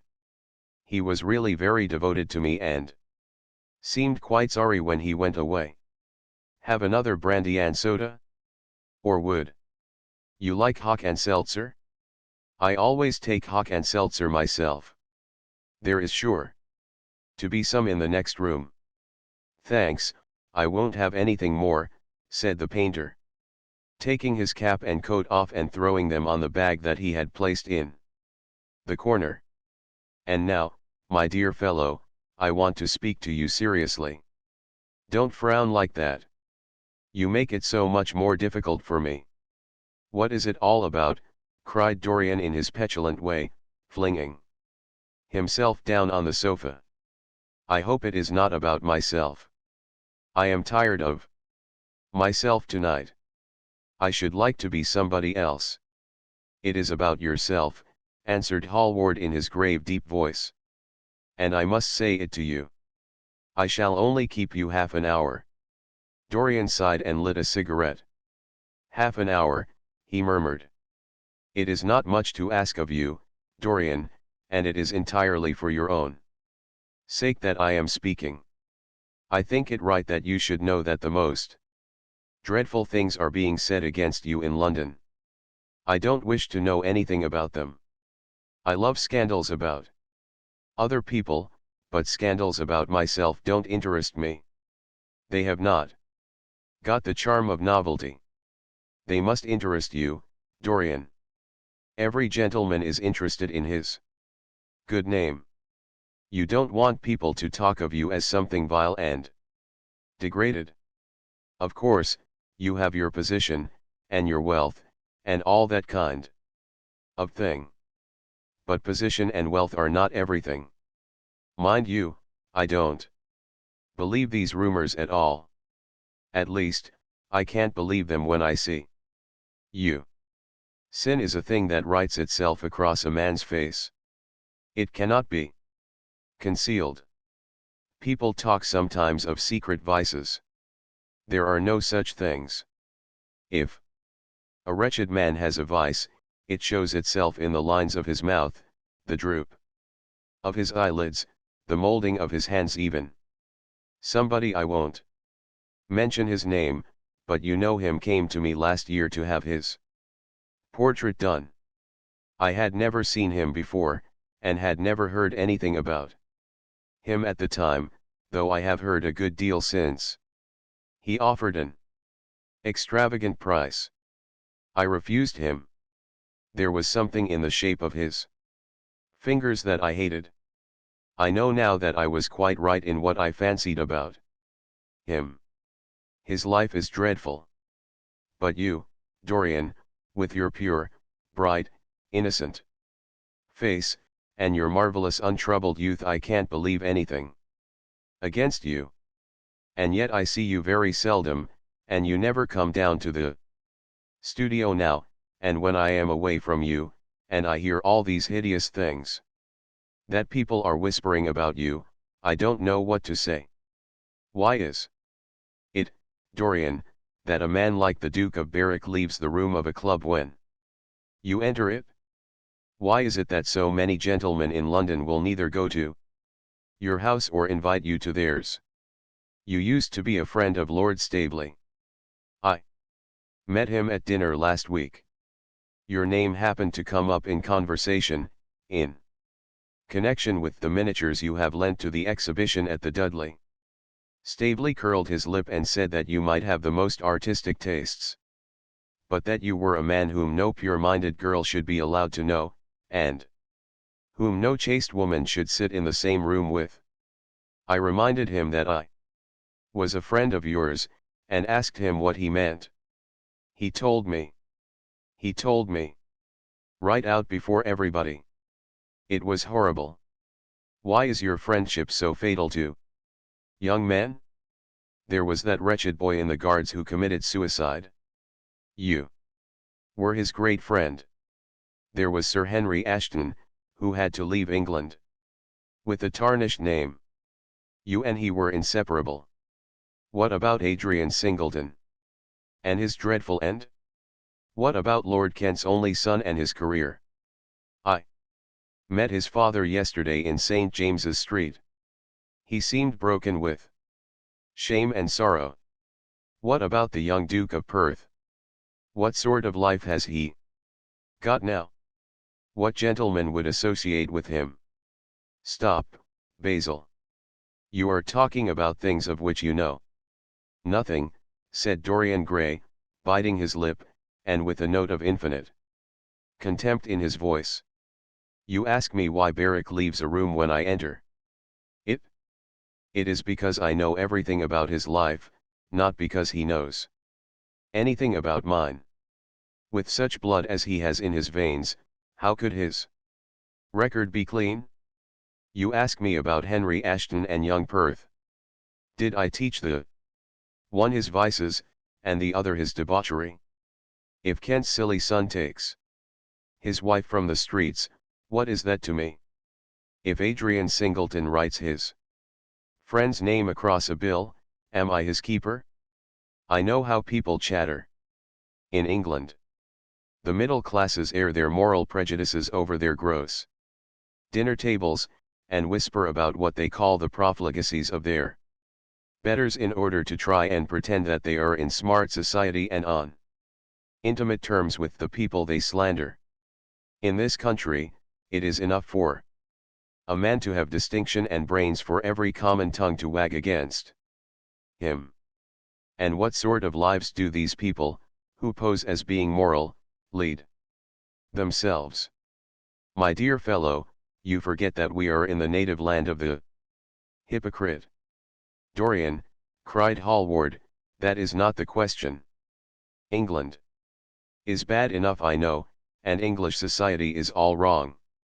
That is the reason why I want you to be fine. You have not been fine. One has a right to judge of a man by the effect he has over his friends. Yours seem to lose all sense of honor, of goodness, of purity. You have filled them with a madness for pleasure. They have gone down into the depths. You led them there. Yes, you led them there, and yet you can smile, as you are smiling now. And there is worse behind.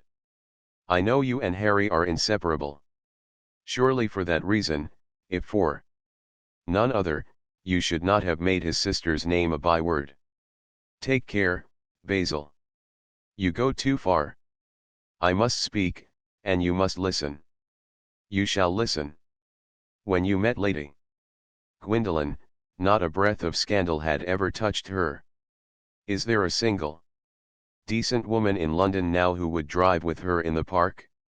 Why, even her children are not allowed to live with her. Then there are other stories that you have been seen creeping at dawn out of dreadful houses and slinking in disguise into the foulest dens in London. Are they true? Can they be true? When I first heard them, I laughed. I hear them now, and they make me shudder. What about your country house and the life that is led there? Dorian, you don't know what is said about you. I won't tell you that. I don't want to preach to you. I remember Harry saying once that every man who turned himself into an amateur curate for the moment always began by saying that, and then proceeded to break his word. I do want to preach to you. I want you to lead such a life as will make the world respect you. I want you to have a clean name and a fair record. I want you to get rid of the dreadful people you associate with. Don't shrug your shoulders like that. Don't be so indifferent. You have a wonderful influence. Let it be for good, not for evil. They say that you corrupt everyone with whom you become intimate, and that it is quite sufficient for you to enter a house for shame of some kind to follow after. I don't know whether it is so or not. How should I know? But it is said of you. I am told things that it seems impossible to doubt. Lord Gloucester was one of my greatest friends at Oxford.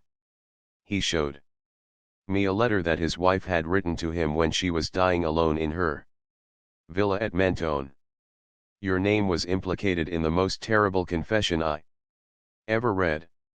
I told him that it was absurd, that I knew you thoroughly and that you were incapable of anything of the kind. Know you?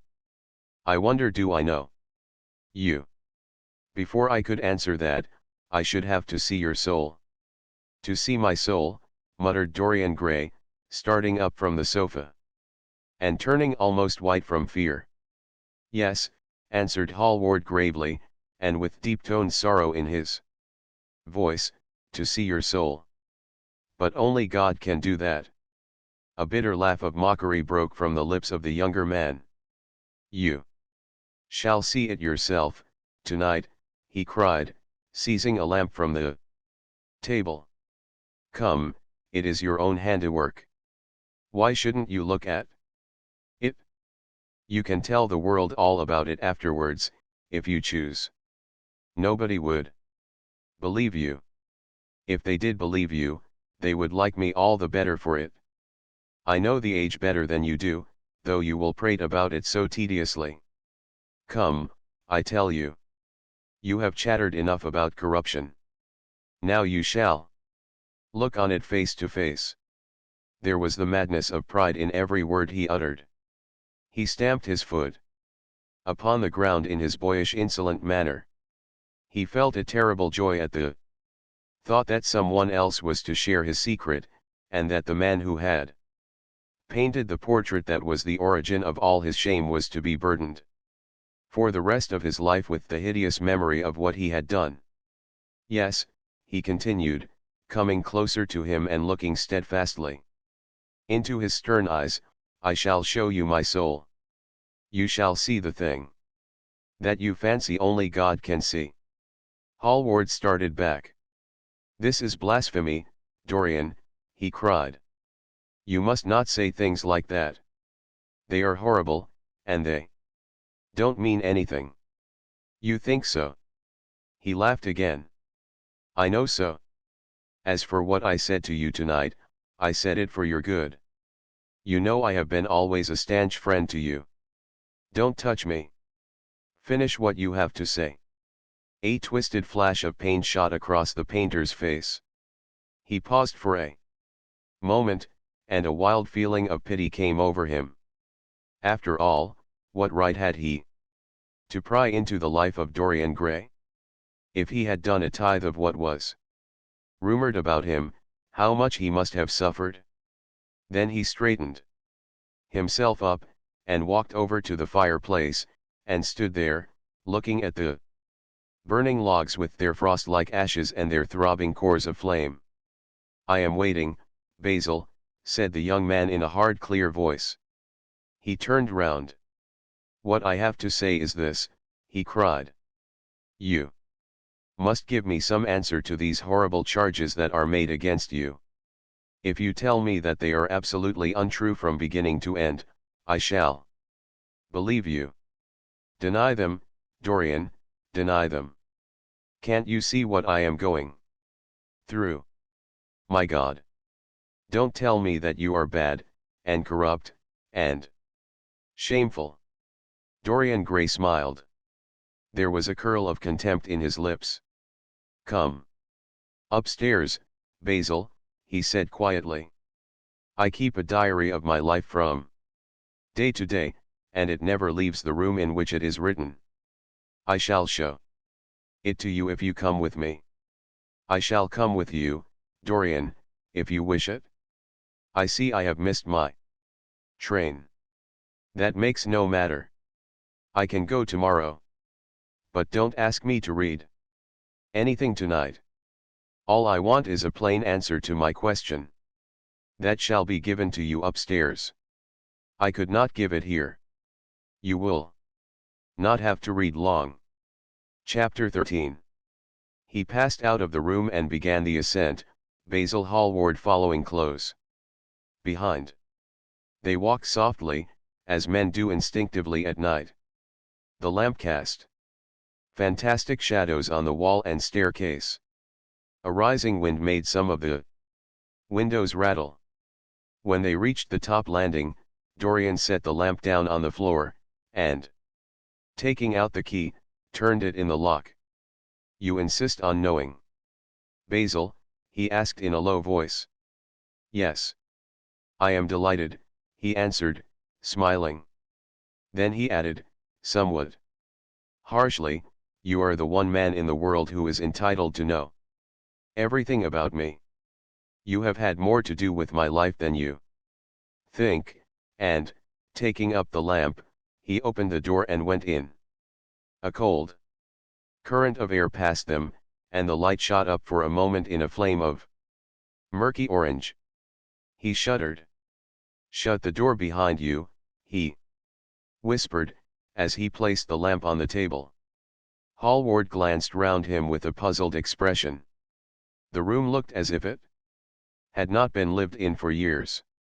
A faded Flemish tapestry, a curtained picture, an old Italian cassone, and an almost empty bookcase, that was all that it seemed to contain, besides a chair and a table.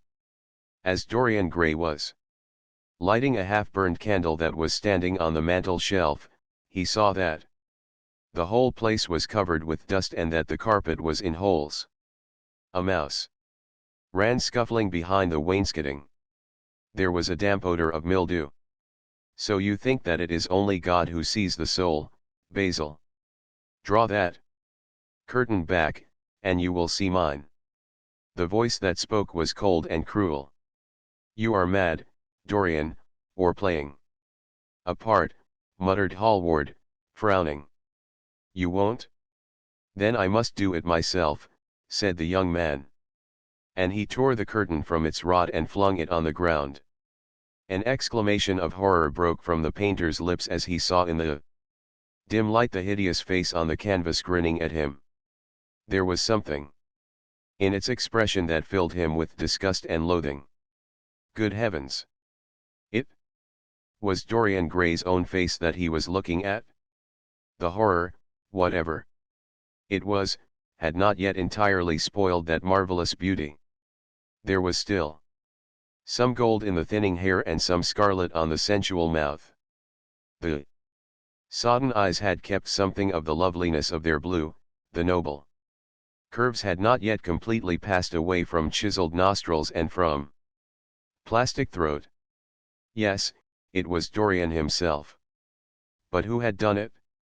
He seemed to recognize his own brushwork, and the frame was his own design. The idea was monstrous, yet he felt afraid. He seized the lighted candle, and held it to the picture. In the left-hand corner was his own name, traced in long letters of bright vermilion. It was some foul parody, some infamous ignoble satire. He had never done that. Still, it was his own picture.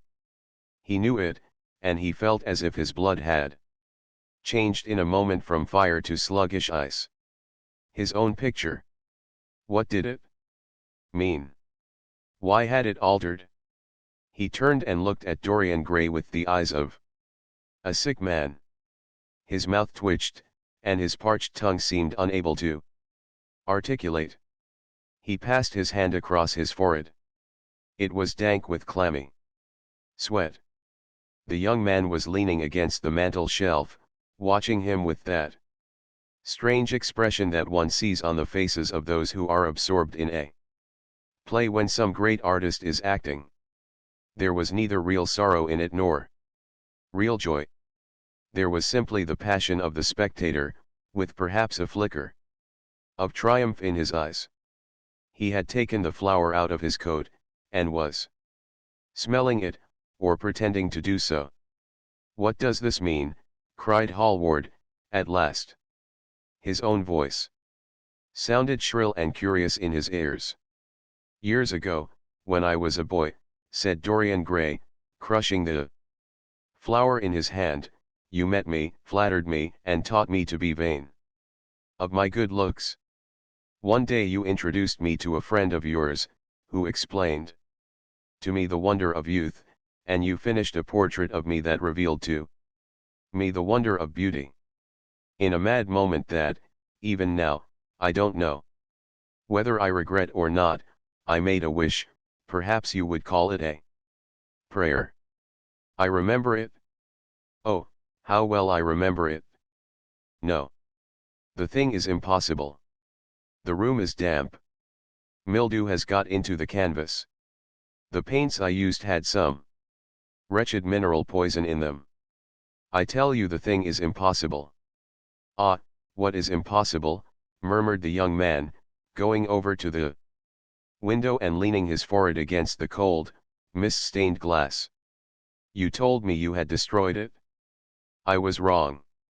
It has destroyed me. I don't believe it is my picture. Can't you see your ideal in it? Said Dorian bitterly. My ideal, as you call it. As you called it? There was nothing evil in it, nothing shameful. You were to me such an ideal as I shall never meet again. This is the face of a satyr. It is the face of my soul. Christ, what a thing I must have worshipped. It has the eyes of a devil. Each of us has heaven and hell in him, Basil, cried Dorian with a wild gesture of despair. Hallward turned again to the portrait and gazed at it. My God! If it is true, he exclaimed, and this is what you have done with your life, why, you must be worse even than those who talk against you fancy you to be. He held the light up again to the canvas and examined it. The surface seemed to be quite undisturbed, and as he had left it. It was from within, apparently, that the foulness and horror had come. Through some strange quickening of inner life, the leprosies of sin were slowly eating the thing away. The rotting of a corpse in a watery grave was not so fearful. His hand shook, and the candle fell from its socket on the floor and lay there, sputtering. He placed his foot on it and put it out. Then he flung himself into the rickety chair that was standing by the table and buried his face in his hands. Good God, Dorian, what a lesson! What an awful lesson! There was no answer, but he could hear the young man sobbing at the window. Pray, Dorian, pray, he murmured. What is it that one was taught to say in one's boyhood? Lead us not into temptation. Forgive us our sins. Wash away our iniquities. Let us say that together. The prayer of your pride has been answered. The prayer of your repentance will be answered. Also, I worshipped you too much. I am punished for it. You worshipped yourself too much. We are both punished. Dorian Gray turned slowly around and looked at him with tear-dimmed eyes. It is too late, Basil, he faltered. It is never too late, Dorian. Let us kneel down and try if we cannot remember a prayer. Isn't there a verse somewhere, though your sins be as scarlet, yet I will make them as white as snow? Those words mean nothing to me now. Hush. Don't say that. You have done enough evil in your life. My God. Don't you see that accursed thing leering at us?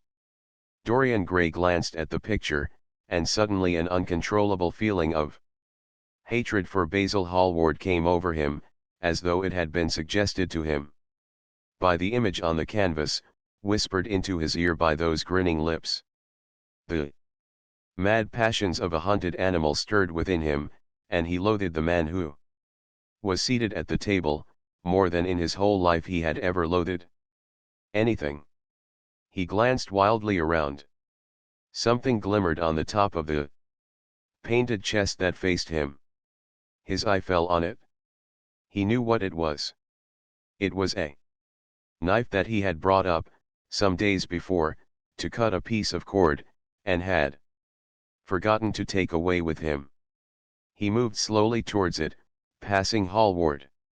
As he did so, as soon as he got behind him, he seized it and turned round.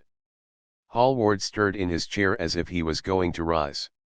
He rushed at him and dug the knife into the great vein that is behind the ear, crushing the man's head down on the table and stabbing again and again. There was a stifled groan and the horrible sound of someone choking with blood. 3 times the outstretched arms shot up convulsively, waving grotesque, stiff-fingered hands in the air. He stabbed him twice more, but the man did not move. Something began to trickle on the floor. He waited for a moment, still pressing the head down. Then he threw the knife on the table, and listened. He could hear nothing, but the drip, drip on the threadbare carpet. He opened the door and went out on the landing. The house was absolutely quiet. No one was about. For a few seconds he stood bending over the balustrade and peering down into the black seething well of darkness. Then he took out the key and returned to the room, locking himself in as he did so. The thing was still seated in the chair, straining over the table with bowed head, and humped back, and long fantastic arms. Had it not been for the red, jagged tear in the neck and the clotted black pool that was slowly widening on the table, one would have said that the man was simply asleep. How quickly it had all been done. He felt strangely calm, and walking over to the window, opened it and stepped out on the balcony. The wind had blown the fog away, and the sky was like a monstrous peacock's tail, starred with myriads of golden eyes. He looked down and saw the policeman going his rounds, and flashing the long beam of his lantern on the doors of the silent houses. The crimson spot of a prowling hansom gleamed at the corner and then vanished. A woman in a fluttering shawl was creeping slowly by the railings, staggering as she went. Now and then she stopped and peered back. Once, she began to sing in a hoarse voice. The policeman strolled over and said something to her. She stumbled away, laughing. A bitter blast swept across the square. The gas lamps flickered and became blue, and the leafless trees shook their black iron branches to and fro. He shivered and went back, closing the window behind him. Having reached the door, he turned the key and opened it. He did not even glance at the murdered man. He felt that the secret of the whole thing was not to realize the situation. The friend who had painted the fatal portrait to which all his misery had been due had gone out of his life. That was enough. Then he remembered the lamp. It was a rather curious one of Moorish workmanship, made of dull silver inlaid with arabesques of burnished steel, and studded with coarse turquoises. Perhaps it might be missed by his servant, and questions would be asked. He hesitated for a moment, then he turned back and took it from the table. He could not help seeing the dead thing. How still it was. How horribly white the long hands looked. It was like a dreadful wax image. Having locked the door behind him, he crept quietly downstairs. The woodwork creaked and seemed to cry out as if in pain. He stopped several times and waited. No, everything was still. It was merely the sound of his own footsteps. When he reached the library, he saw the bag and coat in the corner. They must be hidden away somewhere. He unlocked a secret press that was in the wainscoting, a press in which he kept his own curious disguises, and put them into it. He could easily burn them afterwards. Then he pulled out his watch. It was 20 minutes to 2. He sat down and began to think. Every year, every month, almost men were strangled in England for what he had done. There had been a madness of murder in the air. Some red star had come too close to the earth. And yet, what evidence was there against him? Basil Hallward had left the house at 11. No one had seen him come in again. Most of the servants were at Selby Royal. His valet had gone to bed. Paris. Yes. It was to Paris that Basil had gone, and by the midnight train, as he had intended. With his curious reserved habits, it would be months before any suspicions would be roused. Months. Everything could be destroyed long before then. A sudden thought struck him. He put on his fur coat and hat and went out into the hall. There he paused, hearing the slow heavy tread of the policeman on the pavement outside and seeing the flash of the bull's-eye reflected in the window. He waited and held his breath. After a few moments he drew back the latch and slipped out, shutting the door very gently behind him. Then he began ringing the bell. In about 5 minutes, his valet appeared, half-dressed and looking very drowsy.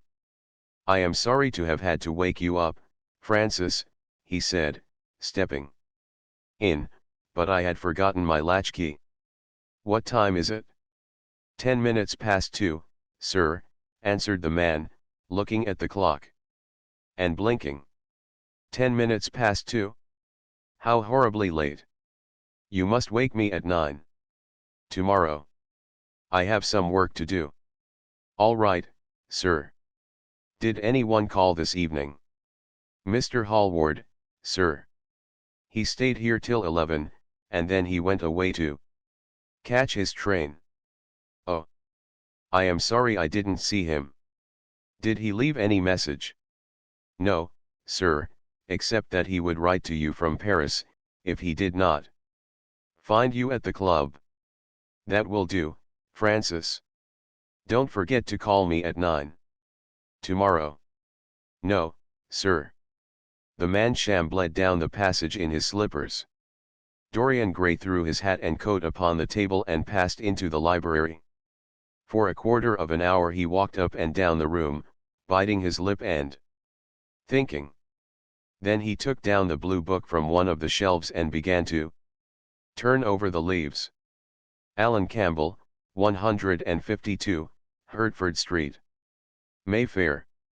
Yes, that was the man he wanted. Chapter 14. At 9 o'clock the next morning his servant came in with a cup of chocolate on a tray and opened the shutters. Dorian was sleeping quite peacefully, lying on his right side, with one hand underneath his cheek. He looked like a boy who had been tired out with play, or study. The man had to touch him twice on the shoulder before he woke, and as he opened his eyes a faint smile passed across his lips, as though he had been lost in some delightful dream. Yet he had not dreamed at all. His night had been untroubled by any images of pleasure or of pain. But youth smiles without any reason. It is one of its chiefest charms. He turned round, and leaning upon his elbow, began to sip his chocolate. The mellow November sun came streaming into the room.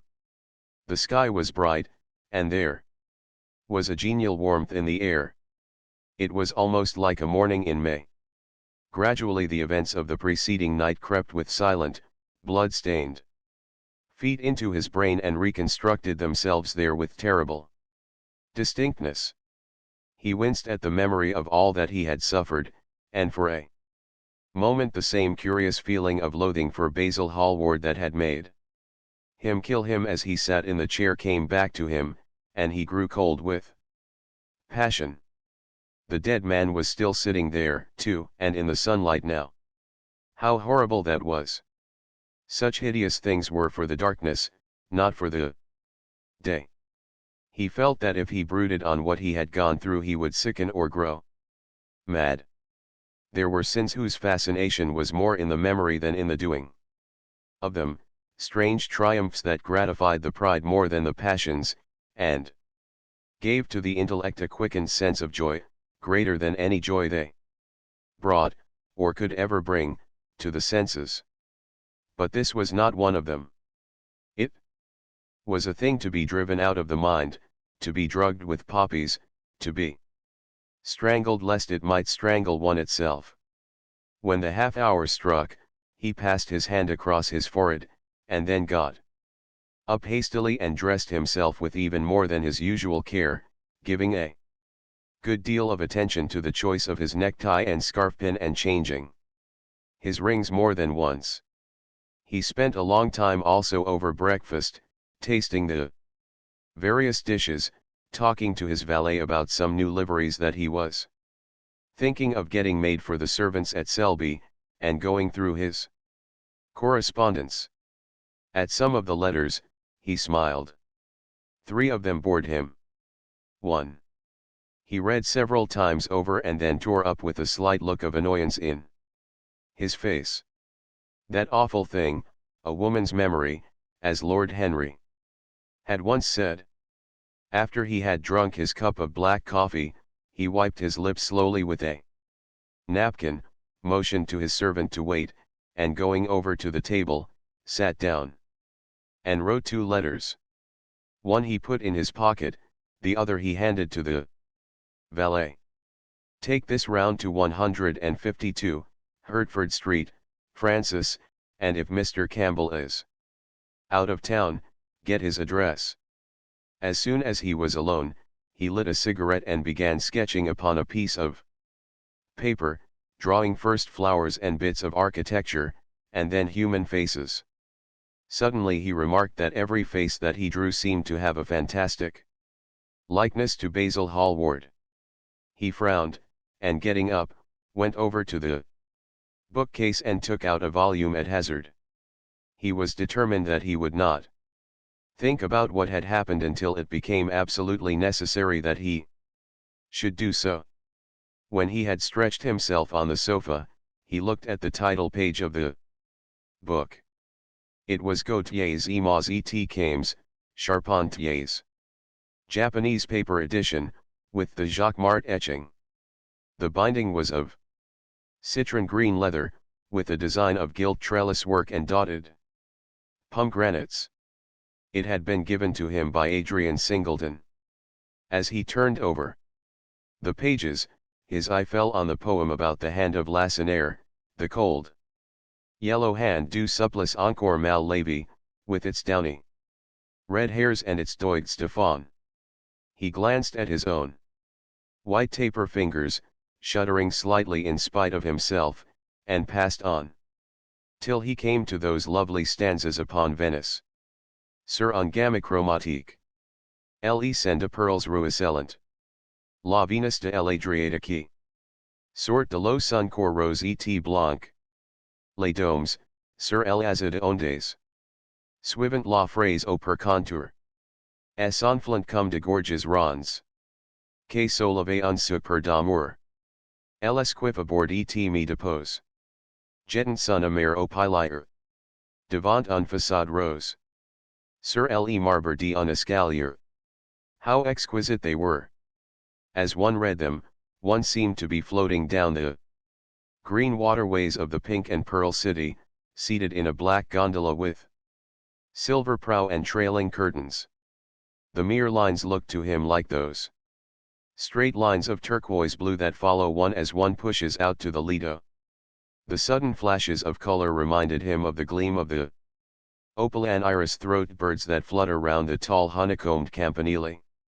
Or stalk, with such stately grace, through the dim, dust-stained arcades. Leaning back with half-closed eyes, he kept saying over and over to himself. Devant un façade rose. Sur le marbre d'un escalier. The whole of Venice was in those two lines. He remembered the autumn that he had passed there, and a wonderful love that had stirred him to mad delightful follies. There was romance in every place. But Venice, like Oxford, had kept the background for romance, and, to the true romantic, background was everything, or almost everything. Basil had been with him part of the time, and had gone wild over Tintoret. Poor Basil! What a horrible way for a man to die! He sighed, and took up the volume again, and tried to forget. He read of the swallows that fly in and out of the little cafe at Smyrna where the Hajis sit counting their ember beads and the turbaned merchants smoke their long tasseled pipes and talk gravely to each other. He read of the obelisk in the Place de la Concorde that weeps tears of granite in its lonely sunless exile and longs to be back by the hot, lotus-covered Nile, where there are sphinxes, and rose-red ibises, and white vultures with gilded claws, and crocodiles with small barrel eyes that crawl over the green steaming mud. He began to brood over those verses which, drawing music from kiss-stained marble, tell of that curious statue that Gautier compares to a contralto voice, the monstre charmant that couches in the porphyry room of the Louvre. But after a time the book fell from his hand. He grew nervous, and a horrible fit of terror came over him. What if Alan Campbell should be out of England? Days would elapse before he could come back. Perhaps he might refuse to come. What could he do then? Every moment was of vital importance. They had been great friends once, 5 years before, almost inseparable. Indeed, Then the intimacy had come suddenly to an end. When they met in society. Now, it was only Dorian Gray who smiled, Alan Campbell never did. He was an extremely clever young man, though he had no real appreciation of the visible arts, and whatever little sense of the beauty of poetry he possessed he had gained entirely from Dorian. His dominant intellectual passion was for science. At Cambridge he had spent a great deal of his time working in the laboratory, and had taken a good class in the natural science tripos of his year. Indeed, he was still devoted to the study of chemistry, and had a laboratory of his own in which he used to shut himself up all day long, greatly to the annoyance of his mother, who had set her heart on his standing for Parliament and had a vague idea that a chemist was a person who made up prescriptions. He was an excellent musician, however, as well, and played both the violin and the piano better than most amateurs. In fact, it was music that had first brought him and Dorian Gray together, music and that indefinable attraction that Dorian seemed to be able to exercise whenever he wished and, indeed, exercised often without being conscious of it. They had met at Lady Berkshire's the night that Rubinstein played there, and after that used to be always seen together at the opera and wherever good music was going on. For 18 months their intimacy lasted. Campbell was always either at Selby Royal or in Grosvenor Square. To him, as to many others, Dorian Gray was the type of everything that is wonderful and fascinating in life. Whether or not a quarrel had taken place between them no one ever knew. But suddenly people remarked that they scarcely spoke when they met and that Campbell seemed always to go away early from any party at which Dorian Gray was present. He had changed, too, was strangely melancholy at times, appeared almost to dislike hearing music, and would never himself play, giving as his excuse, when he was called upon, that he was so absorbed in science that he had no time left in which to practice. And this was certainly true. Every day he seemed to become more interested in biology, and his name appeared once or twice in some of the scientific reviews in connection with certain curious experiments. This was the man Dorian Gray was waiting for. Every second he kept glancing at the clock. As the minutes went by he became horribly agitated. At last he got up and began to pace up and down the room, looking like a beautiful caged thing. He took long stealthy strides. His hands were curiously cold. The suspense became unbearable. Time seemed to him to be crawling with feet of lead, while he by monstrous winds was being swept towards the jagged edge of some black cleft of precipice. He knew what was waiting for him there, saw it indeed, and, shuddering, crushed with dank hands his burning lids as though he would have robbed the very brain of sight and driven the eyeballs back into their cave. It was useless. The brain had its own food on which it battened. And the imagination, made grotesque by terror, twisted and distorted as a living thing by pain, danced like some foul puppet on a stand and grinned through moving masks. Then, suddenly, time stopped for him. Yes, that blind, slow-breathing thing crawled no more, and horrible thoughts, time being dead, raced nimbly on in front, and dragged a hideous future from its grave, and showed it to him. He stared at it. Its very horror made him stone. At last the door opened and his servant entered. He turned glazed eyes upon him. "Mr. Campbell, sir," said the man. A sigh of relief broke from his parched lips, and the color came back to his cheeks. "Ask him to come in at once, Francis." He felt that he was himself again. His mood of cowardice had passed away. The man bowed and retired.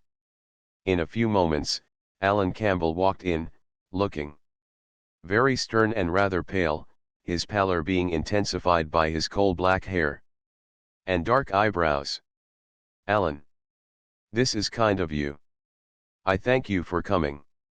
I had intended never to enter your house again, Gray. But you said it was a matter of life and death." His voice was hard and cold. He spoke with slow deliberation.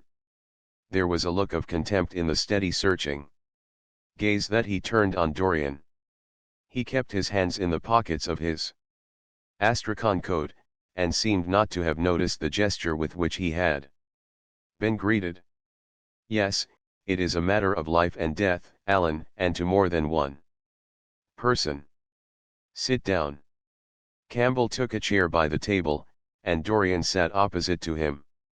The two men's eyes met. In Dorian's there was infinite pity. He knew that what he was going to do was dreadful. After a strained moment of silence, he leaned across and said, very quietly, but watching the effect of each word upon the face of him he had sent for, "Alan, in a locked room at the top of this house, a room to which nobody but myself has access, a dead man is seated at a table. He has been dead 10 hours now. Don't stir, and don't look at me like that. Who the man is, why he died, how he died, are matters that do not concern you. What you have to do is this. Stop, Gray. I don't want to know anything further. Whether what you have told me is true or not true doesn't concern me. I entirely decline to be mixed up in your life. Keep your horrible secrets to yourself. They don't interest me anymore. Alan, they will have to interest you. This one will have to interest you. I am awfully sorry for you, Alan. But I can't help myself. You are the one man who is able to save me. I am forced to bring you into the matter. I have no option. Alan, you are scientific. You know about chemistry and things of that kind. You have made experiments. What you have got to do is to destroy the thing that is upstairs, to destroy it so that not a vestige of it will be left. Nobody saw this person come into the house. Indeed, at the present moment he is supposed to be in Paris. He will not be missed for months. When he is missed, there must be no trace of him found here. You, Alan, you must change him, and everything that belongs to him, into a handful of ashes that I may scatter in the air. You are mad, Dorian. Ah, I was waiting for you to call me Dorian. You are mad, I tell you, mad to imagine that I would raise a finger to help you, mad to make this monstrous confession. I will have nothing to do with this matter, whatever it is. Do you think I am going to peril my reputation for you? What is it to me what devil's work you are up to? It was suicide, Alan. I am glad of that. But who drove him to it? You, I should fancy. Do you still refuse to do this for me? Of course I refuse. I will have absolutely nothing to do with it. I don't care what shame comes on you. You deserve it all. I should not be sorry to see you disgraced, publicly disgraced. How dare you ask me, of all men in the world, to mix myself up in this horror? I should have thought you knew more about people's characters. Your friend Lord Henry Wotton can't have taught you much about psychology, whatever else he has taught you. Nothing will induce me to stir a step to help you. You have come to the wrong man. Go to some of your friends. Don't come to me. Alan, it was murder. I killed him. You don't know what he had made me suffer. Whatever my life is, he had more to do with the making or the marring of it than poor Harry has had. He may not have intended it, the result was the same. Murder. Good God, Dorian, is that what you have come to? I shall not inform upon you. It is not my business. Besides, without my stirring in the matter, you are certain to be arrested. Nobody ever commits a crime without doing something stupid. But I will have nothing to do with it. You must have something to do with it.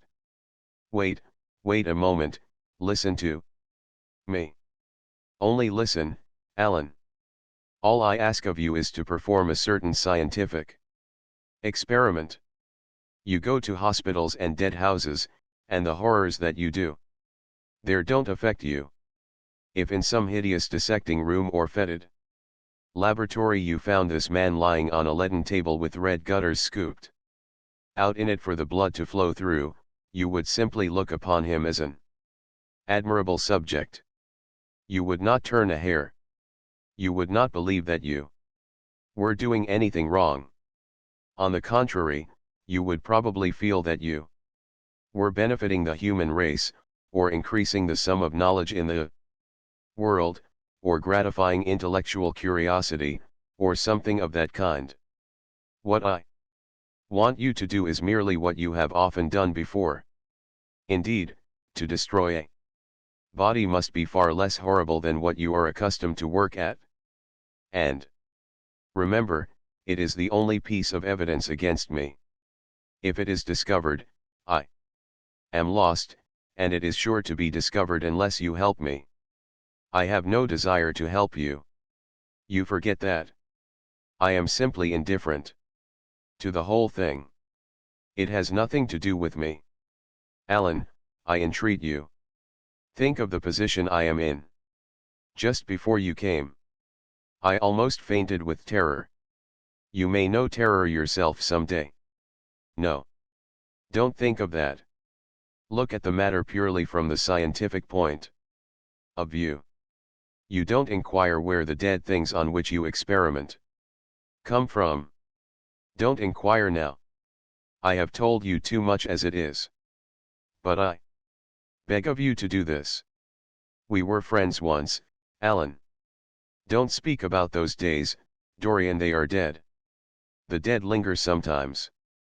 The man upstairs will not go away. He is sitting at the table with bowed head and outstretched arms. Alan. Alan. If you don't come to my assistance, I am ruined. Why, they will hang me, Alan. Don't you understand? They will hang me for what I have done.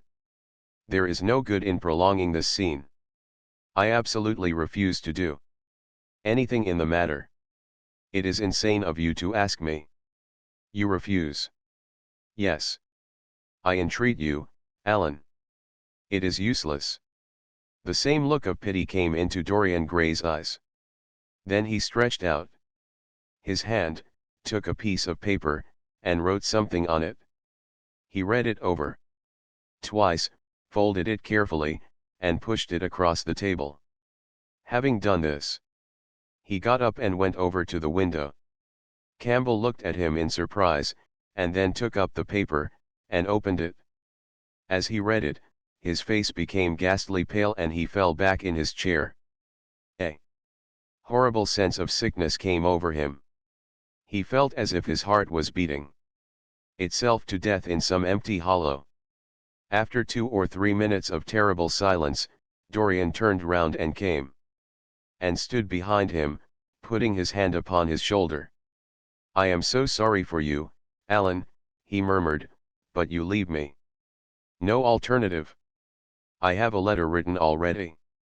Here it is. You see the address. If you don't help me, I must send it. If you don't help me, I will send it. You know what the result will be. But you are going to help me. It is impossible for you to refuse now. I tried to spare you. You will do me the justice to admit that. You were stern, harsh, offensive. You treated me as no man has ever dared to treat me, no living man, at any rate. I bore it all. Now it is for me to dictate terms. Campbell buried his face in his hands, and a shudder passed through him.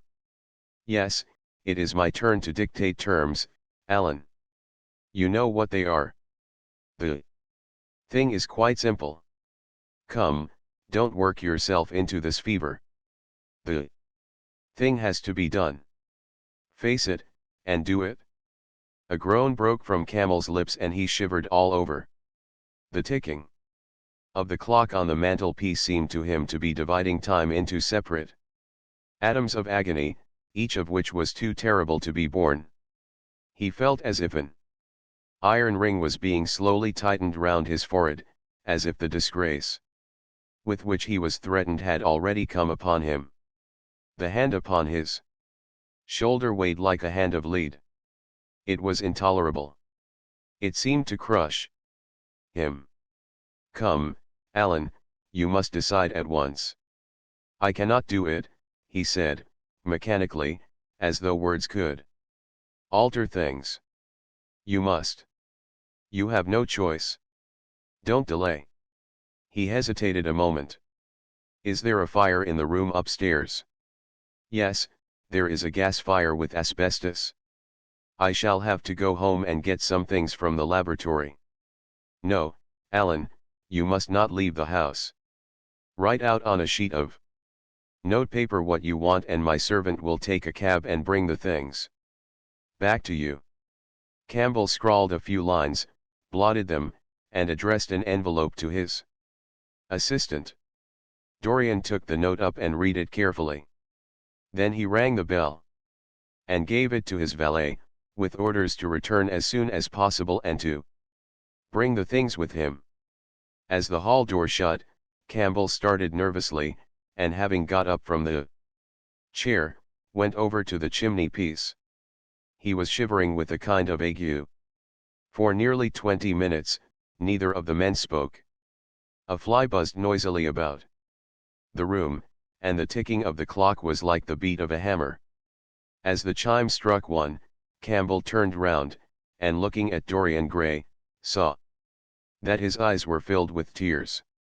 There was something in the purity and refinement of that sad face that seemed to enrage him. You are infamous. Absolutely infamous, he muttered. Hush, Alan. You have saved my life, said Dorian. Your life? Good heavens. What a life that is. You have gone from corruption to corruption, and now you have culminated in crime. In doing what I am going to do, what you force me to do, it is not of your life that I am thinking. Ah, Alan, murmured Dorian with a sigh, I wish you had a thousandth part of the pity for me that I have for you. He turned away as he spoke and stood looking out at the garden. Campbell made no answer. After about 10 minutes a knock came to the door, and the servant entered, carrying a large mahogany chest of chemicals, with a long coil of steel and platinum wire and two rather curiously shaped iron clamps. Shall I leave the things here, sir? He asked Campbell. Yes, said Dorian. And I am afraid, Francis, that I have another errand for you. What is the name of the man at Richmond who supplies Selby with orchids? Harden, sir. Yes, Harden. You must go down to Richmond at once, see Harden personally, and tell him to send twice as many orchids as I ordered, and to have as few white ones as possible. In fact, I don't want any white ones. It is a lovely day, Francis, and Richmond is a very pretty place, otherwise I wouldn't bother you about it. No trouble, sir. At what time shall I be back? Dorian looked at Campbell. How long will your experiment take? Alan, he said in a calm, indifferent voice. The presence of a third person in the room seemed to give him extraordinary courage. Campbell frowned and bit his lip. It will take about 5 hours, he answered. It will be time enough, then, if you are back at 7:30. Francis. Or stay, just leave my things out for dressing. You can have the evening to yourself. I am not dining at home, so I shall not want you. Thank you, sir, said the man, leaving the room. Now, Alan, there is not a moment to be lost. How heavy this chest is. I'll take it for you. You bring the other things. He spoke rapidly, and in an authoritative manner. Campbell felt dominated by him. They left the room together. When they reached the top landing, Dorian took out the key and turned it in the lock. Then he stopped, and a troubled look came into his eyes. He shuddered. I don't think I can go in, Alan, he murmured. It is nothing to me. I don't require you, said Campbell coldly. Dorian half opened the door. As he did so, he saw the face of his portrait, leering in the sunlight. On the floor in front of it the torn curtain was lying. He remembered that the night before he had forgotten, for the first time in his life, to hide the fatal canvas, and was about to rush forward, when he drew back with a shudder. What was that loathsome red dew that gleamed, wet and glistening, on one of the hands, as though the canvas had sweated blood? How horrible it was, more horrible, it seemed to him for the moment, than the silent thing that he knew was stretched across the table, the thing whose grotesque misshapen shadow on the spotted carpet showed him that it had not stirred, but was still there, as he had left it. He heaved a deep breath, opened the door a little wider, and with half-closed eyes and averted head, walked quickly in, determined that he would not look even once upon the dead man. Then, stooping down and taking up the gold and purple hanging, he flung it right over the picture. There he stopped, feeling afraid to turn round, and his eyes fixed themselves on the intricacies of the pattern before him.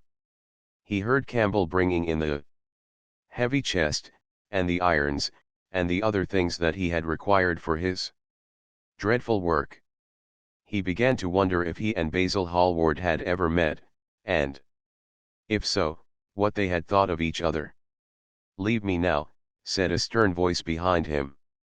He turned and hurried out, just conscious that the dead man had been thrust back into the chair and that Campbell was gazing into a glistening yellow face.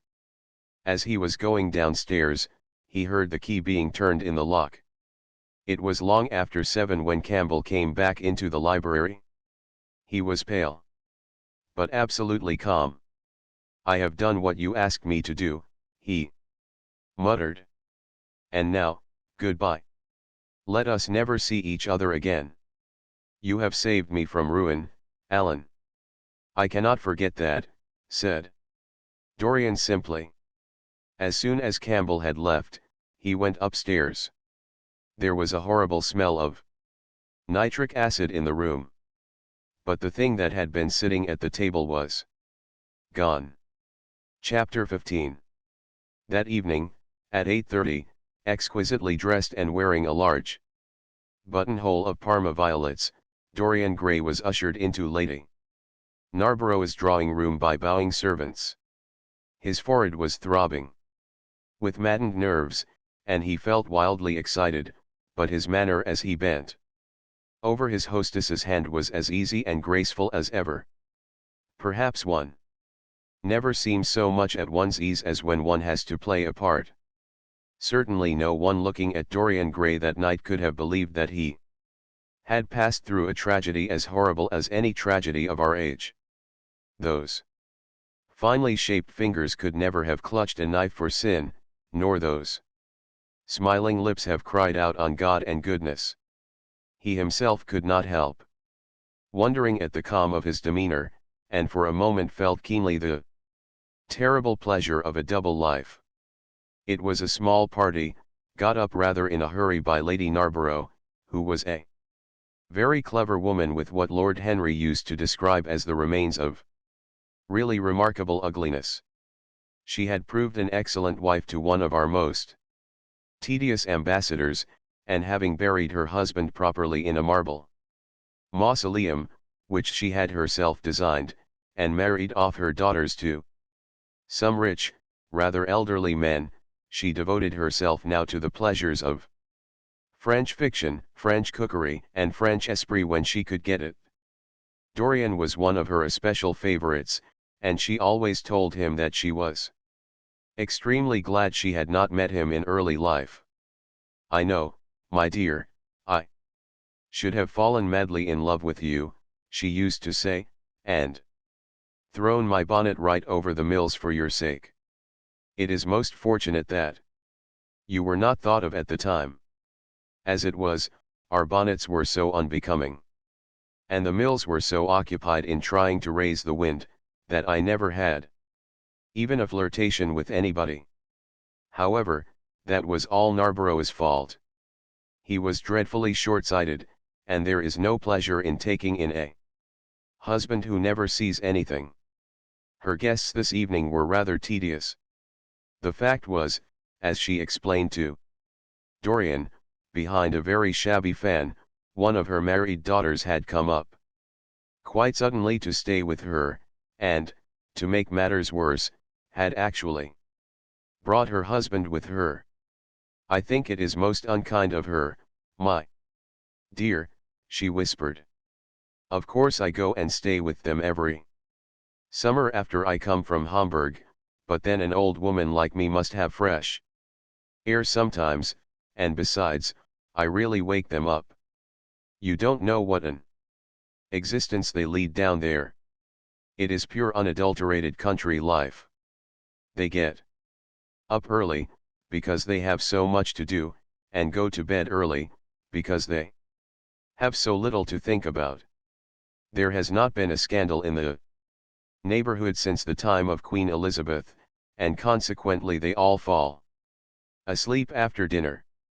You shan't sit next either of them. You shall sit by me and amuse me." Dorian murmured a graceful compliment and looked round the room. Yes, it was certainly a tedious party.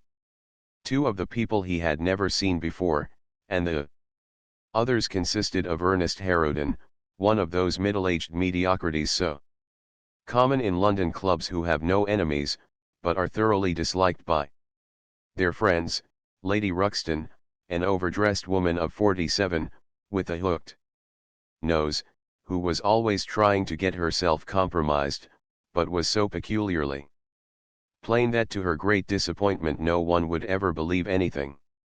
Against her, Mrs. Erlyn, a pushing nobody, with a delightful lisp and Venetian red hair, Lady Alice Chapman, his hostess's daughter, a dowdy, dull girl, with one of those characteristic British faces that, once seen, are never remembered, and her husband, a red-cheeked, white-whiskered creature who, like so many of his class, was under the impression that inordinate joviality can atone for an entire lack of ideas. He was rather sorry he had come, till Lady Narborough, looking at the great ormolu gilt clock that sprawled in gaudy curves on the mauve-draped mantel shelf, exclaimed, "How horrid of Henry Wotton to be so late. I sent round to him this morning on chance and he promised faithfully not to disappoint me." It was some consolation that Harry was to be there, and when the door opened, and he heard his slow musical voice lending charm to some insincere apology, he ceased to feel bored. But at dinner he could not eat anything. Plate after plate went away untasted. Lady Narborough kept scolding him for what she called an insult to poor Adolphe, who invented the menu specially for you, and now and then Lord Henry looked across at him, wondering at his silence and abstracted manner. From time to time the butler filled his glass with champagne. He drank eagerly, and his thirst seemed to increase. "Dorian," said Lord Henry at last, as the chaudfroid was being handed round, "what is the matter with you tonight? You are quite out of sorts." "I believe he is in love," cried Lady Narborough, "and that he is afraid to tell me for fear I should be jealous. He is quite right. I Certainly should. Dear Lady Narborough, murmured Dorian, smiling, I have not been in love for a whole week, not, in fact, since Madame de Ferrol left town. How you men can fall in love with that woman, exclaimed the old lady. I really cannot understand it. It is simply because she remembers you when you were a little girl, Lady Narborough, said Lord Henry. She is the one link between us and your short frocks. She does not remember my short frocks at all, Lord Henry. But I remember her very well at Vienna 30 years ago, and how décolleté she was then. She is still décolleté, he answered, taking an olive in his long fingers, and when she is in a very smart gown she looks like an edition deluxe of a bad French novel. She is really wonderful, and full of surprises. Her capacity for family affection is extraordinary. When her third husband died, her hair turned quite gold from grief. How can you, Harry, cried Dorian. It is a most romantic explanation, laughed the hostess. But her third husband, Lord Henry. You don't mean to say Ferrol is the fourth? Certainly, Lady Narborough. I don't believe a word of it. Well, ask Mr. Grey. He is one of her most intimate friends. Is it true, Mr. Grey? She assures me so, Lady Narborough, said Dorian. I asked her whether, like Marguerite de Navarre, she had their hearts embalmed and hung at her girdle. She told me she didn't, because none of them had had any hearts at all. 4 husbands. Upon my word, that is trop de zèle. Trop d'audace, I tell her, said Dorian. Oh, she is audacious enough for anything, my dear. And what is Ferrol like? I don't know him. The husbands of very beautiful women belong to the criminal classes, said Lord Henry, sipping his wine. Lady Narborough hit him with her fan. Lord Henry, I am not at all surprised that the world says that you are extremely wicked. But what world says that? Asked Lord Henry, elevating his eyebrows. It can only be the next world. This world and I are on excellent terms. Everybody I know says you are very wicked, cried the old lady, shaking her head. Lord Henry looked serious for some moments. It is perfectly monstrous, he said, at last, the way people go about nowadays, saying things against one behind one's back that are absolutely and entirely true. Isn't he incorrigible? Cried Dorian, leaning forward in his chair. I hope so, said his hostess, laughing. But really, if you all worship Madame de Ferrol in this ridiculous way, I shall have to marry again so as to be in the fashion. You will never marry again, Lady Narborough, broke in Lord Henry. You were far too happy. When a woman marries again, it is because she detested her first husband. When a man marries again, it is because he adored his first wife. Women try their luck, men risk theirs. Narborough wasn't perfect, cried the old lady. If he had been, you would not have loved him, my dear lady, was the rejoinder. Women love us for our defects. If we have enough of them, they will forgive us everything, even our intellects. You will never ask me to dinner again after saying this, I am afraid, Lady Narborough, but it is quite true. Of course it is true, Lord Henry. If we women did not love you for your defects, where would you all be? Not one of you would ever be married. You would be a set of unfortunate bachelors. Not, however, that would alter you much. Nowadays all the married men live like bachelors, and all the bachelors like married men. Fin de siècle, murmured Lord Henry. Fin du globe, answered his hostess. I wish it were fin du globe, said Dorian with a sigh. Life is a great disappointment. Ah, my dear, cried Lady Narborough, putting on her gloves. Don't tell me that you have exhausted life. When a man says that, one knows that life has exhausted him. Lord Henry is very wicked, and I sometimes wish that I had been, but you are made to be good, you look so good. I must find you a nice wife. Lord Henry, don't you think that Mr. Grey should get married? I am always telling him so, Lady Narborough, said Lord Henry with a bow. Well, we must look out for a suitable match for him. I shall go through Debrett carefully tonight and draw out a list of all the eligible young ladies. With their ages, Lady Narborough, asked Dorian. Of course, with their ages, slightly edited. But nothing must be done in a hurry. I want it to be what the Morning Post calls a suitable alliance, and I want you both to be happy. What nonsense people talk about happy marriages, exclaimed Lord Henry. A man can be happy with any woman, as long as he does not love her. Ah, what a cynic you are, cried the old lady, pushing back her chair and nodding to Lady Ruxton.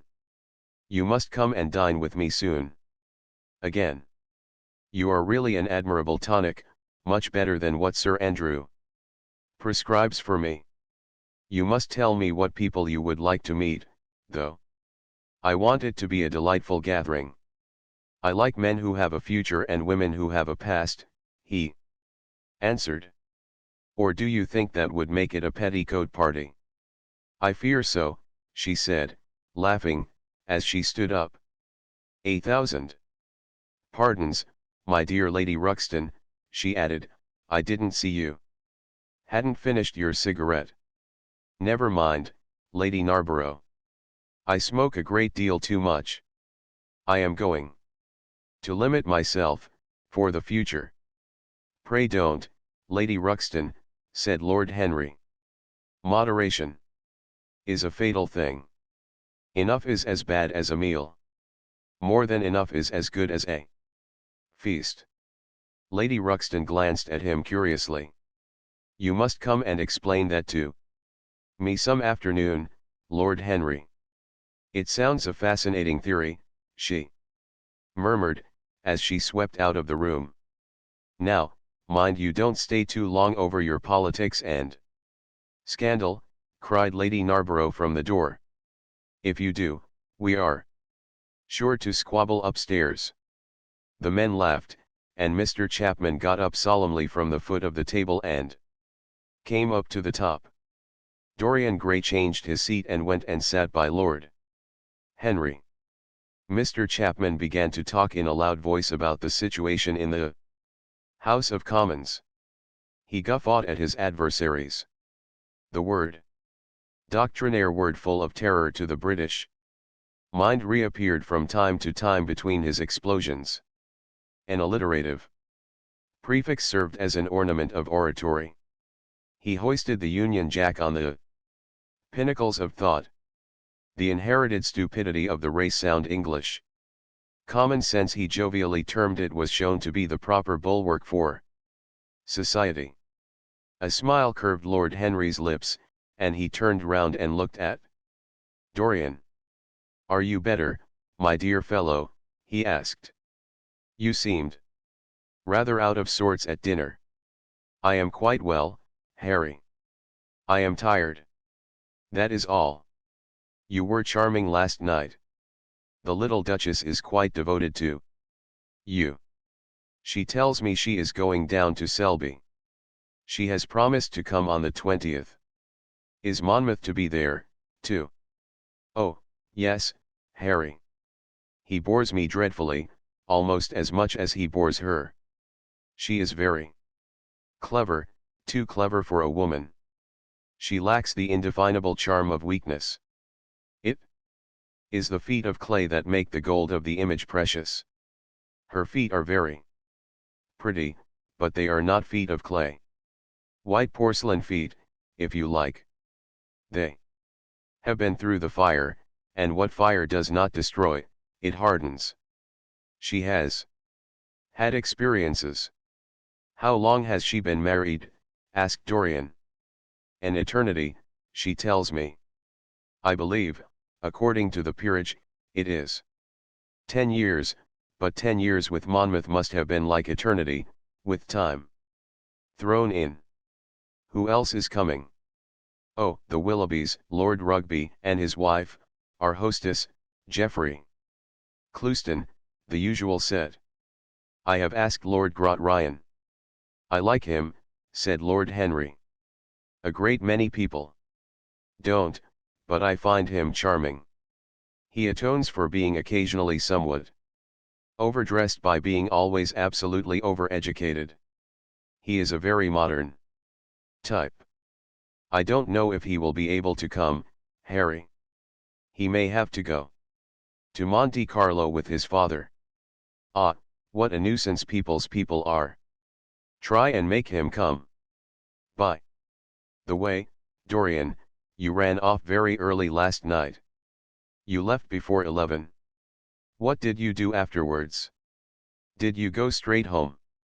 Dorian glanced at him hurriedly and frowned.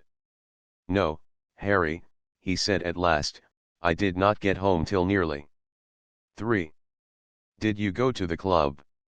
Yes, he answered. Then he bit his lip. No, I don't mean that.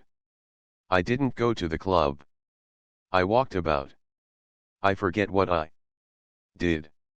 How inquisitive you are, Harry. You always want to know what one has been doing. I always want to forget what I have been doing. I came in at 2:30, if you wish to know the exact time. I had left my latchkey at home, and my servant had to let me in. If you want any corroborative evidence on the subject, you can ask him. Lord Henry shrugged his shoulders. My dear fellow, as if I cared. Let us go up to the drawing room. No sherry, thank you, Mr. Chapman. Something has happened to you, Dorian. Tell me what it is. You are not yourself tonight. Don't mind me, Harry. I am irritable, and out of temper. I shall come round and see you tomorrow, or next day. Make my excuses to Lady Narborough. I shan't go upstairs. I shall go home. I must go home. All right, Dorian. I dare say I shall see you tomorrow at tea time. The Duchess is coming. I will try to be there, Harry, he said, leaving the room. As he drove back to his own house, he was conscious that the sense of terror he thought he had strangled had come back to him. Lord Henry's casual questioning had made him lose his nerve for the moment, and he wanted his nerve. Still, things that were dangerous had to be destroyed. He winced. He hated the idea of even touching them. Yet it had to be done. He realized that, and when he had locked the door of his library, he opened the secret press into which he had thrust Basil Hallward's coat and bag. A huge fire was blazing. He piled another log on it. The smell of the singeing clothes and burning leather was horrible. It took him 3/4 of an hour to consume everything. At the end he felt faint and sick, and having lit some Algerian pastilles in a pierced copper brazier, he bathed his hands and forehead with a cool musk-scented vinegar. Suddenly he started. His eyes grew strangely bright, and he gnawed nervously at his underlip. Between two of the windows stood a large Florentine cabinet, made out of ebony and inlaid with ivory and blue lapis. He watched it as though it were a thing that could fascinate and make afraid, as though it held something that he longed for and yet almost loathed. His breath quickened. A mad craving came over him. He lit a cigarette and then threw it away. His eyelids drooped. till the long fringed lashes almost touched his cheek. But he still watched the cabinet. At last he got up from the sofa on which he had been lying, went over to it, and having unlocked it, touched some hidden spring. A triangular drawer passed slowly out. His fingers moved instinctively towards it, dipped in, and closed on something. It was a small Chinese box of black and gold dust lacquer. Elaborately wrought, the sides patterned with curved waves, and the silken cords hung with round crystals and tasseled in plated metal threads. He opened it. Inside was a green paste, waxy in luster, the odor curiously heavy and persistent. He hesitated for some moments, with a strangely immobile smile upon his face. Then shivering, though the atmosphere of the room was terribly hot, he drew himself up and glanced at the clock. It was 20 minutes to 12. He put the box back, shutting the cabinet doors as he did so, and went into his bedroom. As midnight was striking bronze blows upon the dusky air, Dorian Gray, dressed commonly, and with a muffler wrapped round his throat, crept quietly out of his house. In Bond Street he found a hansom with a good horse. He hailed it and in a low voice gave the driver an address. The man shook his head. "It is too far for me," he muttered. "Here is a sovereign for you," said Dorian. "You shall have another if you drive fast." "All right, sir," answered the man, "you will be there in an hour," and after his fare had got in he turned his horse round and drove rapidly towards the river. Chapter 16. A cold rain began to fall, and the blurred street lamps looked ghastly in the dripping mist. The public houses were just closing, and dim men and women were clustering in broken groups round their doors. From some of the bars came the sound of horrible laughter. In others, drunkards brawled and screamed. Lying back in the hansom, with his hat pulled over his forehead, Dorian Gray watched with listless eyes the sordid shame of the great city, and now and then he repeated to himself the words that Lord Henry had said to him on the first day they had met, to cure the soul by means of the senses, and the senses by means of the soul. Yes, that was the secret. He had often tried it, and would try it again now. There were opium dens where one could buy oblivion, dens of horror where the memory of old sins could be destroyed by the madness of sins that were new. The moon hung low in the sky like a yellow skull. From time to time a huge, misshapen cloud stretched a long arm across and hid it. The gas lamps grew fewer, and the streets more narrow and gloomy. Once the man lost his way and had to drive back half a mile. A steam rose from the horse as it splashed up the puddles. The side windows of the hansom were clogged with a grey flannel mist. To cure the soul by means of the senses, and the senses by means of the soul. How the words rang in his ears. His soul, certainly, was sick to death. Was it true that the senses could cure it? Innocent blood had been spilled. What could atone for that? Ah! For that there was no atonement, but though forgiveness was impossible, forgetfulness was possible still, and he was determined to forget, to stamp the thing out, to crush it as one would crush the adder that had stung one. Indeed, what right had Basil to have spoken to him as he had done? Who had made him a judge over others? He had said things that were dreadful, horrible, not to be endured. On and on plodded the hansom, going slower, it seemed to him, at each step. He thrust up the trap and called to the man to drive faster. The hideous hunger for opium began to gnaw at him. His throat burned and his delicate hands twitched nervously together. He struck at the horse madly with his stick. The Driver laughed and whipped up. He laughed in answer, and the man was silent. The way seemed interminable, and the streets like the black web of some sprawling spider. The monotony became unbearable, and as the mist thickened, he felt afraid. Then they passed by lonely brick fields. The fog was lighter here, and he could see the strange, bottle-shaped kills with their orange, fan-like tongues of fire. A dog barked as they went by, and far away in the darkness some wandering seagull screamed. The horse stumbled in a rut, then swerved aside and broke into a gallop. After some time they left the clay road and rattled again over rough paven streets. Most of the windows were dark, but now and then fantastic shadows were silhouetted against some lamplit blind. He watched them curiously. They moved like monstrous marionettes and made gestures like live things. He hated them.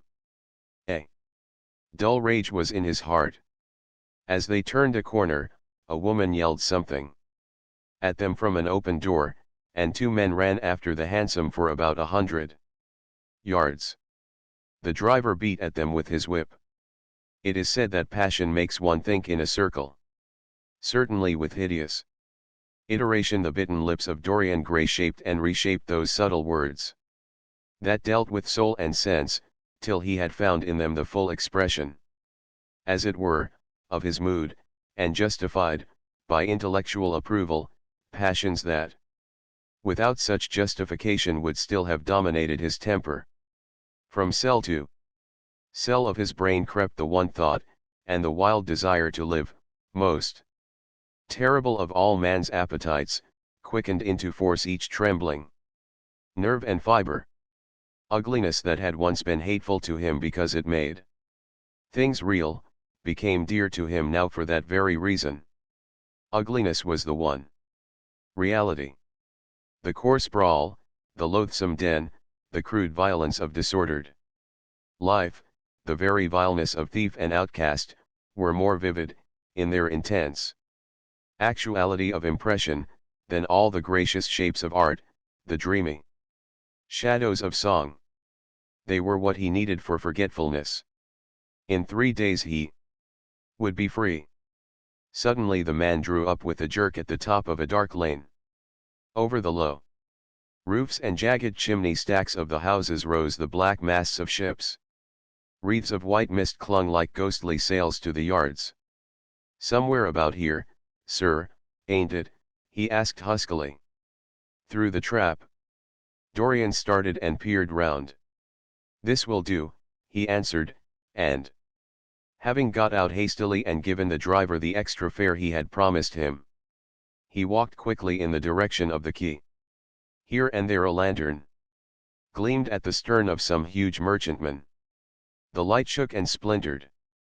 In the puddles, a red glare came from an outward-bound steamer that was coaling. The slimy pavement looked like a wet mackintosh. He hurried on towards the left, glancing back now and then to see if he was being followed. In about 7 or 8 minutes he reached a small shabby house that was wedged in between two gaunt factories.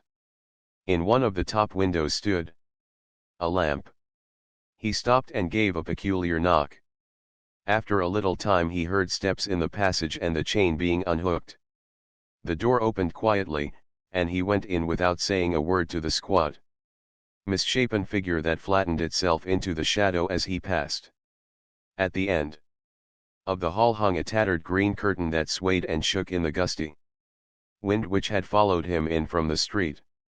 He dragged it aside and entered a long low room which looked as if it had once been a third-rate dancing saloon. Shrill flaring gas jets, dulled and distorted in the fly-blown mirrors that faced them, were ranged round the walls. Greasy reflectors of ribbed tin backed them, making quivering discs of light. The floor was covered with ochre-colored sawdust, trampled here and there into mud, and stained with dark rings of spilled liquor. Some Malays were crouching by a little charcoal stove, playing with bone counters and showing their white teeth as they chattered. In one corner, with his head buried in his arms, a sailor sprawled. Over a table, and by the tawdrily painted bar that ran across one complete side, stood two haggard women, mocking an old man who was brushing the sleeves of his coat with an expression of disgust. "He thinks he's got red ants on him," laughed one of them, as Dorian passed by. The man looked at her in terror and began to whimper. At the end of the room there was a little staircase, leading to a darkened chamber. As Dorian hurried up its 3 rickety steps, the heavy odor of opium met him. He heaved a deep breath, and his nostrils quivered with pleasure. When he entered, a young man with smooth yellow hair, who was bending over a lamp, lighting a long thin pipe, looked up at him and nodded in a hesitating manner. "You here, Adrian?"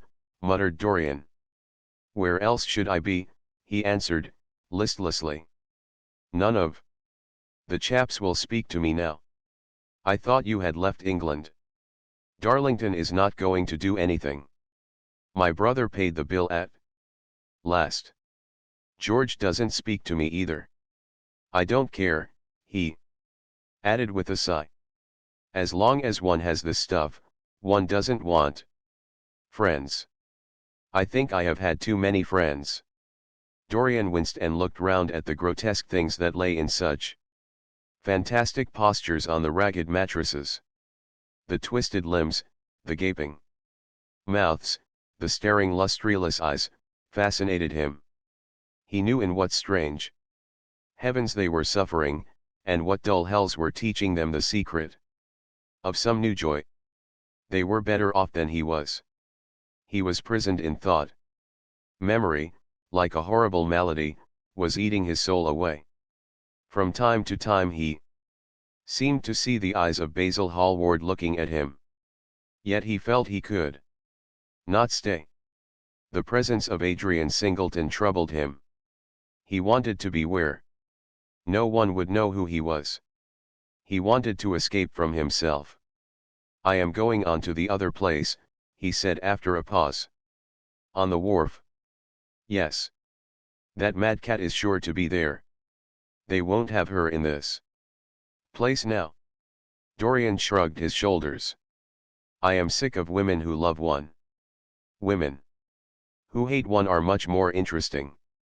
Besides, the stuff is better. Much the same. I like it better. Come and have something to drink." "I must have something." "I don't want anything," murmured the young man. "Never mind." Adrian Singleton rose up wearily and followed Dorian to the bar. A half-caste, in a ragged turban and a shabby ulster, grinned a hideous greeting as he thrust a bottle of brandy and 2 tumblers in front of them. The women sidled up and began to chatter. Dorian turned his back on them and said something in a low voice to Adrian Singleton. A crooked smile, like a Malay crease, writhed across the face of one of the women. "We are very proud tonight," she sneered. "For God's sake don't talk to me," cried Dorian, stamping his foot on the ground. "What do you want?" "Money. Here it is. Don't ever talk to me again." 2 red sparks flashed for a moment in the woman's sodden eyes, then flickered out and left them dull and glazed. She tossed her head and raked the coins off the counter with greedy fingers. Her companion watched her enviously. "It's no use," sighed Adrian Singleton. "I don't care to go back." "What does it matter? I am quite happy here." "You will write to me if you want anything, won't you?" said Dorian, after a pause. "Perhaps." "Good night, then." "Good night," answered the young man, passing up the steps and wiping his parched mouth with a handkerchief. Dorian walked to the door with a look of pain in his face. As he drew the curtain aside, a hideous laugh broke from the painted lips of the woman who had taken his money.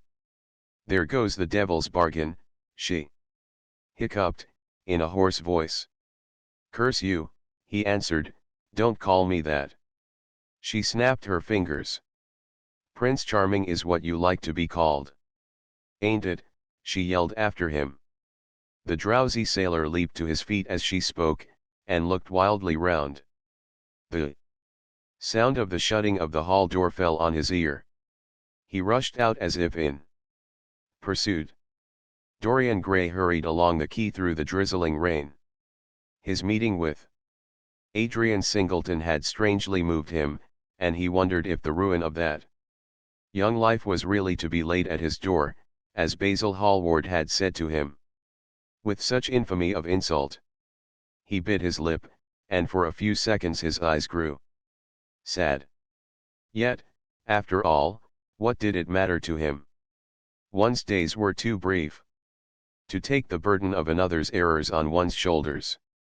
Each man lived his own life and paid his own price for living it. The only pity was one had to pay so often for a single fault. One had to pay over and over again. Indeed, in her dealings with man, destiny never closed her accounts. There are moments, psychologists tell us, when the passion for sin, or for what the world calls sin, so dominates a nature that every fiber of the body, as every cell of the brain, seems to be instinct with fearful impulses. Men and women at such moments lose the freedom of their will. They move to their terrible end as automatons move. Choice is taken from them, and conscience is either killed, or, if it lives at all, lives but to give rebellion its fascination and disobedience its charm. For all sins, as theologians weary not of reminding us, are sins of disobedience. When that high spirit, that morning star of evil, fell from heaven, it was as a rebel that he fell. Callous, concentrated on evil, with stained mind, and soul hungry for rebellion, Dorian Gray hastened on, quickening his step as he went, but as he darted aside into a dim archway, that had served him often as a short-cut to the ill-famed place where he was going, he felt himself suddenly seized from behind, and before he had time to defend himself, he was thrust back against the wall, with a brutal hand round his throat. He struggled madly for life, and by a terrible effort wrenched the tightening fingers away. In a second he heard the click of a revolver, and saw the gleam of a polished barrel, pointing straight at his head, and the dusky form of a short, thick-set man facing him. "What do you want?" he gasped. "Keep quiet," said the man. "If you stir, I shoot you." "You are mad. What have I done to you?" "You wrecked the life of Sybil Vane," was the answer, "and Sybil Vane was my sister. She killed herself." "I know it. Her death is at your door. I swore I would kill you in return. For years I have sought you. I had no clue, no trace. The two people who could have described you were dead. I knew nothing of you but the pet name she used to call you. I heard it tonight by chance. Make your peace with God, for tonight you are going to die." Dorian Gray grew sick with fear. "I never knew her," he stammered. "I never heard of her." "You are mad. You had better confess your sin, for as sure as I am James Vane, you are going to die." There was a horrible moment. Dorian did not know what to say or do. "Down on your knees," growled the man. "I give you 1 minute to make your peace, no more. I go on board tonight for India. And I must do my job first. 1 minute. That's all." Dorian's arms fell to his side. Paralyzed with terror, he did not know what to do. Suddenly a wild hope flashed across his brain. "Stop!" he cried. "How long ago is it since your sister died? Quick, tell." Me. 18 years, said the man. Why do you ask me? What do years matter? 18 years, laughed Dorian Gray, with a touch of triumph in his voice. 18 years. Set me under the lamp and look at my face. James Vane hesitated for a moment, not understanding what was meant. Then he seized Dorian Gray and dragged him from the archway.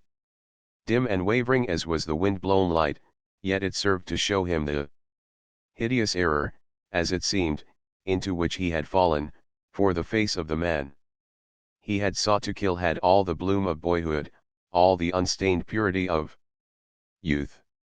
He seemed little more than a lad of 20 summers, hardly older, if older indeed at all, than his sister had been when they had parted so many years ago. It was obvious that this was not the man who had destroyed her life.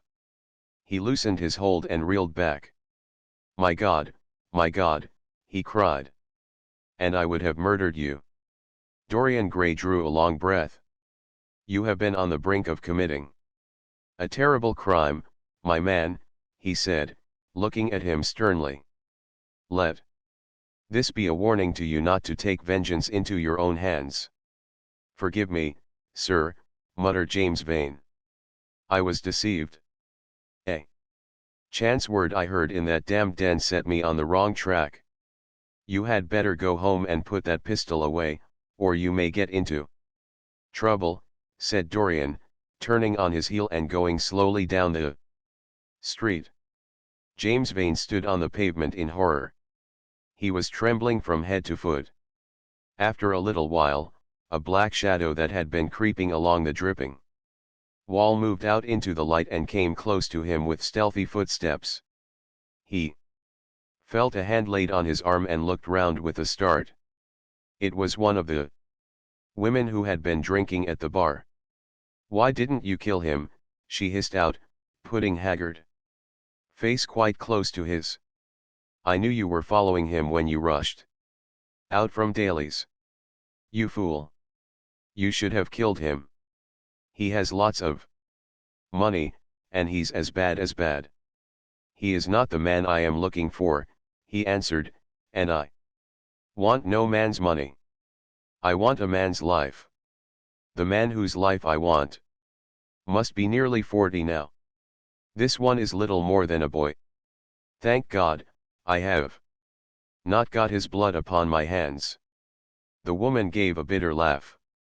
Little more than a boy, she sneered. Why, man, it's nigh on 18 years since Prince Charming made me what I am. You lie, cried James Vane. She raised her hand up to heaven. Before God I am telling the truth, she cried. Before God. Strike me dumb if it ain't so. He is the worst one that comes here. They say he has sold himself to the devil for a pretty face. It's nigh on 18 years since I met him. He hasn't changed much since then. I have, though, she added, with a sickly leer. You swear this? I swear it, came in hoarse echo from her flat mouth. But don't give me away to him, she whined, I am afraid of him. Let me have some money for my night's lodging. He broke from her with an oath and rushed to the corner of the street, but Dorian Gray had disappeared. When he looked back, the woman had vanished also. Chapter 17. A week later Dorian Gray was sitting in the conservatory at Selby Royal, talking to the pretty Duchess of Monmouth, who with her husband, a jaded-looking man of 60, was amongst his guests. It was tea time, and the mellow light of the huge, lace-covered lamp that stood on the table lit up the delicate china and hammered silver of the service at which the Duchess was presiding.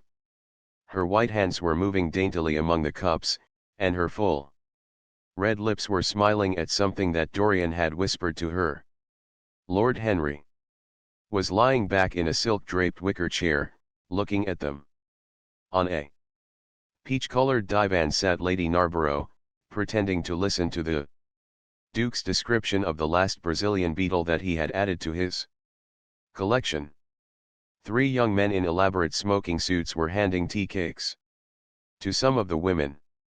The house party consisted of 12 people, and there were more expected to arrive on the next day. "What are you two talking about?"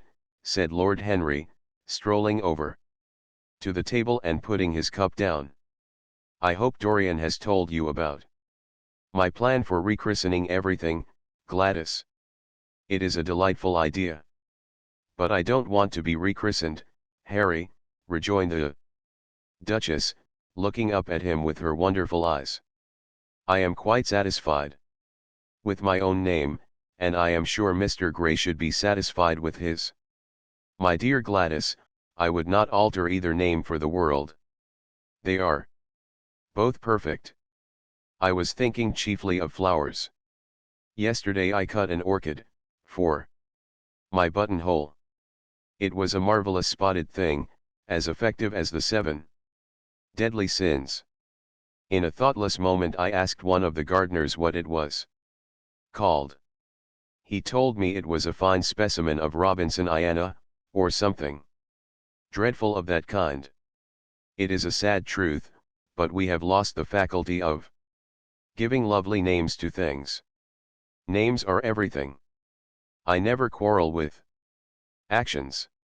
My one quarrel is with words. That is the reason I hate vulgar realism. In literature, the man who could call a spade should be compelled to use one. It is the only thing he is fit for." "Then what should we call you, Harry?" she asked. "His name is Prince Paradox," said Dorian.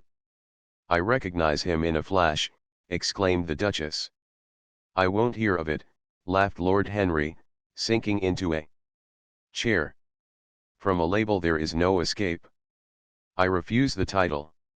"Royalties may not abdicate," fell as a warning from pretty lips. "You wish me to defend my throne, then?" "Yes. I give the truths of tomorrow. I prefer the mistakes of today," she answered.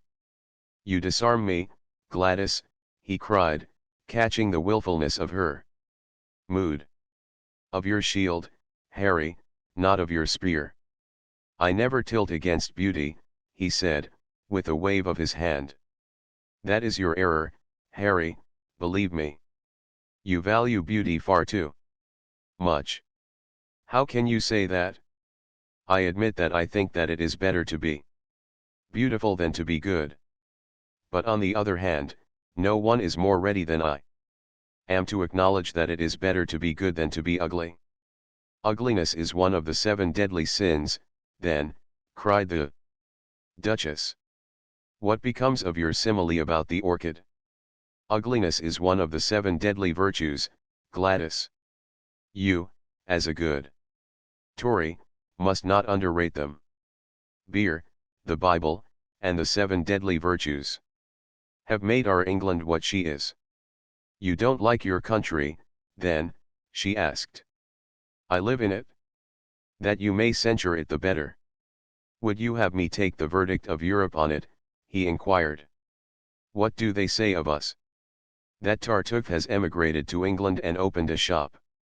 "Is that yours, Harry?" "I give it to you." "I could not use it." "It is too true." "You need not be afraid. Our countrymen never recognize a description. They are practical. They are more cunning than practical. When they make up their ledger, they balance stupidity by wealth, and vice by hypocrisy. Still, we have done great things. Great things have been thrust on us, Gladys. We have carried their burden only as far as the stock exchange." She shook her head. "I believe in the race," she cried. "It represents the survival of the pushing. It has development. Decay fascinates me more." "What of art?" she asked. "It is a malady. Love. An illusion. Religion. The fashionable substitute for belief." "You are a sceptic." "Never. Scepticism is the beginning of faith." What are you? To define is to limit. Give me a clue. Thread snap. You would lose your way in the labyrinth. You bewilder me. Let us talk of someone else. Our host is a delightful topic. Years ago he was christened Prince Charming. Ah, don't remind me of that, cried Dorian Gray. Our host is rather horrid this evening, answered the Duchess, coloring. I believe he thinks that Monmouth married me on purely scientific principles as the best specimen he could find of a modern butterfly. Well, I hope he won't stick pins into you, Duchess, laughed Dorian. Oh, my maid does that already, Mr. Gray, when she is annoyed with me. And what does she get annoyed with you about, Duchess? For the most trivial things, Mr. Gray, I assure you. Usually because I come in at 10 minutes to 9 and tell her that I must be dressed by 8:30. How unreasonable of her. You should give her warning. I daren't, Mr. Gray. Why, she invents hats for me. You remember? The one I wore at Lady Hillstone's garden party? You don't, but it is nice of you to pretend that you do. Well, she made it out of nothing. All good hats are made out of nothing. Like all good reputations, Gladys, interrupted Lord Henry. Every effect that one produces gives one an enemy. To be popular one must be a mediocrity. Not with women, said the Duchess, shaking her head, and women rule the world. I assure you we can't bear mediocrities. We women, as someone says, love with our ears, just as you men love with your eyes, if you ever love at all. It seems to me that we never do anything else, murmured Dorian. Ah, then, you never really love, Mr. Gray, answered the Duchess, with mock sadness. My dear Gladys, cried Lord Henry. How can you say that? Romance lives by repetition, and repetition converts an appetite into an art. Besides, each time that one loves is the only time one has ever loved. Difference of object does not alter singleness of passion. It merely intensifies it. We can have in life but one great experience at best, and the secret of life is to reproduce that experience as often as possible. Even when one has been wounded by it, Harry, asked the Duchess, after a pause. Especially when one has been wounded by it, answered Lord Henry. The Duchess turned and looked at Dorian Gray with a curious expression in her eyes. What do you say to that, Mr. Gray? She inquired. Dorian hesitated for a moment. Then he threw his head back and laughed. I always agree with Harry, Duchess. Even when he is wrong. Harry is never wrong, Duchess. And does his philosophy make you happy? I have never searched for happiness. Who wants happiness? I have searched for pleasure. And found it, Mr. Gray. Often. Too often. The Duchess sighed. I am searching for peace, she said. And if I don't go and dress, I shall have none this evening. Let me get you some orchids, Duchess, cried Dorian, starting to his feet and walking down the conservatory. You are flirting disgracefully with him, said Lord Henry to his cousin. You had better take care. He is very fascinating. If he were not, there would be no battle. Greek meets Greek, then. I am on the side of the Trojans. They fought for a woman. They were defeated. There are worse things than capture, she answered. You gallop with a loose rein. Pace gives life, was the riposte. I shall write it in my diary tonight. What? That a burnt child loves the fire. I am not even singed. My wings are untouched. You use them for everything, except flight. Courage has passed from men to women. It is a new experience for us. You have a rival. Who? He laughed. Lady Narborough, he whispered. She perfectly adores him. You fill me with apprehension. The appeal to antiquity is fatal to us, who are romanticists. Romanticists. You have all the methods of science. Men have educated us, but not explained you. Describe us as a sex, was her challenge. Sphinxes without secrets. She looked at him, smiling. How long Mr. Gray is, she said. Let us go and help him. I have not yet told him the color of my frock. Ah, you must suit your frock to his flowers, Gladys. That would be a premature surrender. Romantic art begins with its climax. I must keep an opportunity for retreat. In the Parthian manner. They found safety in the desert. I could not do that. Women are not always allowed a choice, he answered, but hardly. Had he finished the sentence before from the far end of the conservatory came a stifled groan, followed by the dull sound of a heavy fall. Everybody started up. The Duchess stood motionless in horror. And with fear in his eyes, Lord Henry rushed through the flapping palms to find Dorian Gray lying face downwards on the tiled floor in a death-like swoon. He was carried at once into the blue drawing-room and laid upon one of the sofas. After a short time, he came to himself and looked round with a dazed expression. What has happened? He asked. Oh, I remember. Am I safe? Here, Harry. He began to tremble. My dear Dorian, answered Lord Henry, you merely fainted. That was all. You must have overtired yourself. You had better not come down to dinner. I will take your place. No, I will come down, he said, struggling to his feet. I would rather come down. I must not be alone. He went to his room and dressed. There was a wild recklessness of gaiety in his manner as he sat at table, but now and then a thrill of terror ran through him. When he remembered that, pressed against the window of the conservatory, like a white handkerchief, he had seen the face of James Vane watching him. Chapter 18. The next day he did not leave the house, and, indeed, spent most of the time in his own room, sick with a wild terror of dying, and yet indifferent to life itself.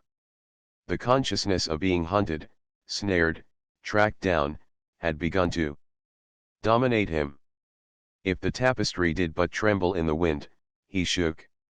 The dead leaves that were blown against the leaded pane seemed to him like his own wasted resolutions and wild regrets. When he closed his eyes, he saw again the sailor's face peering through the mist-stained glass, and horror seemed once more to lay its hand upon his heart. But perhaps it had been only his fancy that had called vengeance out of the night and set the hideous shapes of punishment before him. Actual life was chaos, but there was something terribly logical in the imagination.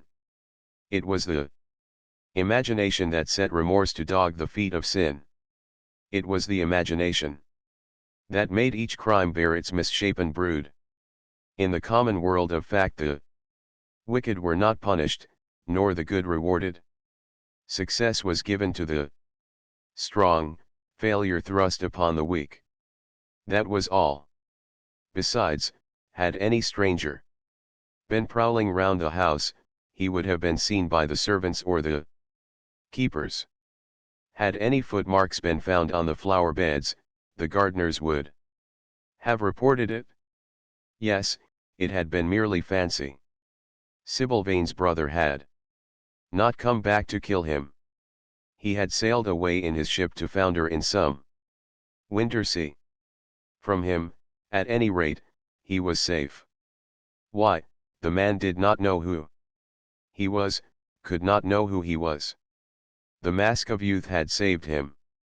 And yet if it had been merely an illusion, how terrible it was to think that conscience could raise such fearful phantoms, and give them visible form, and make them move before one.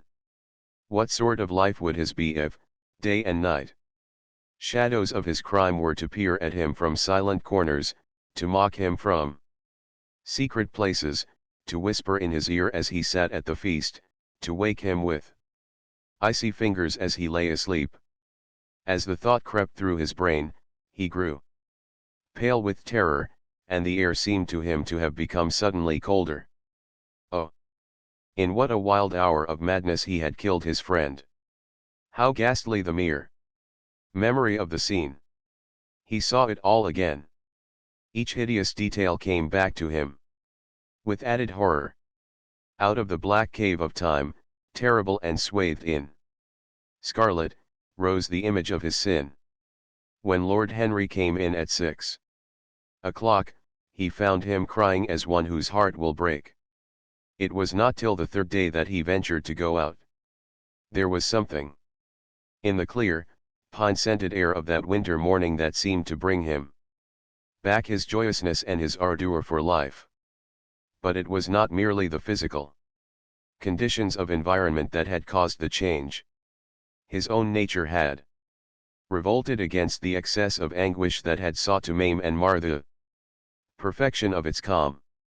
With subtle and finely raw temperaments it is always so. Their strong passions must either bruise or bend. They either slay the man, or themselves die. Shallow sorrows and shallow loves live on.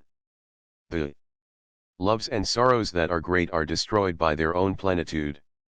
Besides, he had convinced himself that he had been the victim of a terror-stricken imagination, and looked back now on his fears with something of pity and not a little of contempt.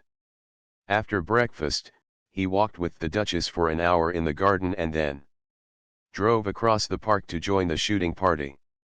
The crisp frost lay like salt upon the grass. The sky was an inverted cup of blue metal.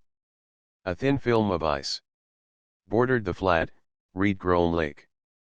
At the corner of the pinewood he caught sight of Sir Geoffrey Clouston, the Duchess's brother, jerking 2 spent cartridges out of his gun. He jumped from the cart, and having told the groom to take the mare home, made his way towards his guest through the withered bracken and rough undergrowth. "Have you had good sport, Geoffrey?" he asked. "Not very good, Dorian. I think most of the birds have gone to the open. I dare say it will be better after lunch, when we get to new ground." Dorian strolled along by his side. The keen aromatic air, the brown and red lights that glimmered in the wood, the hoarse cries of the beaters ringing out from time to time, and the sharp snaps of the guns that followed, fascinated him and filled him with a sense of delightful freedom. He was dominated by the carelessness of happiness, by the high indifference of joy. Suddenly from a lumpy tussock of old grass some 20 yards in front of them, with black-tipped ears erect and long hinder limbs throwing it forward, started a hare. It bolted for a thicket of alders. Sir Geoffrey put his gun to his shoulder, but there was something in the animal's grace of movement that strangely charmed Dorian Gray, and he cried out at once, "Don't shoot it, Geoffrey. Let it live." "What nonsense, Dorian," laughed his companion, and as the hare bounded into the thicket, he fired. There were 2 cries heard, the cry of a hare in pain, which is dreadful, the cry of a man in agony, which is worse. "Good heavens! I have hit a beater," exclaimed Sir Geoffrey. What an ass the man was to get in front of the guns. "Stop shooting there," he called out at the top of his voice. "A man is hurt." The headkeeper came running up with a stick in his hand. "Where, sir? Where is he?" he shouted. At the same time, the firing ceased along the line. "Here," answered Sir Geoffrey angrily, hurrying towards the thicket. "Why on earth don't you keep your men back? Spoiled my shooting for the day." Dorian watched them as they plunged into the alder clump, brushing the lithe, swinging branches aside. In a few moments they emerged, dragging a body after them into the sunlight. He turned away in horror. It seemed to him that misfortune followed wherever he went. He heard Sir Geoffrey ask if the man was really dead, and the affirmative answer of the keeper. The wood seemed to him to have become suddenly alive with faces. There was the trampling of myriad feet and the low buzz of voices. A great copper-breasted pheasant came beating through the boughs overhead.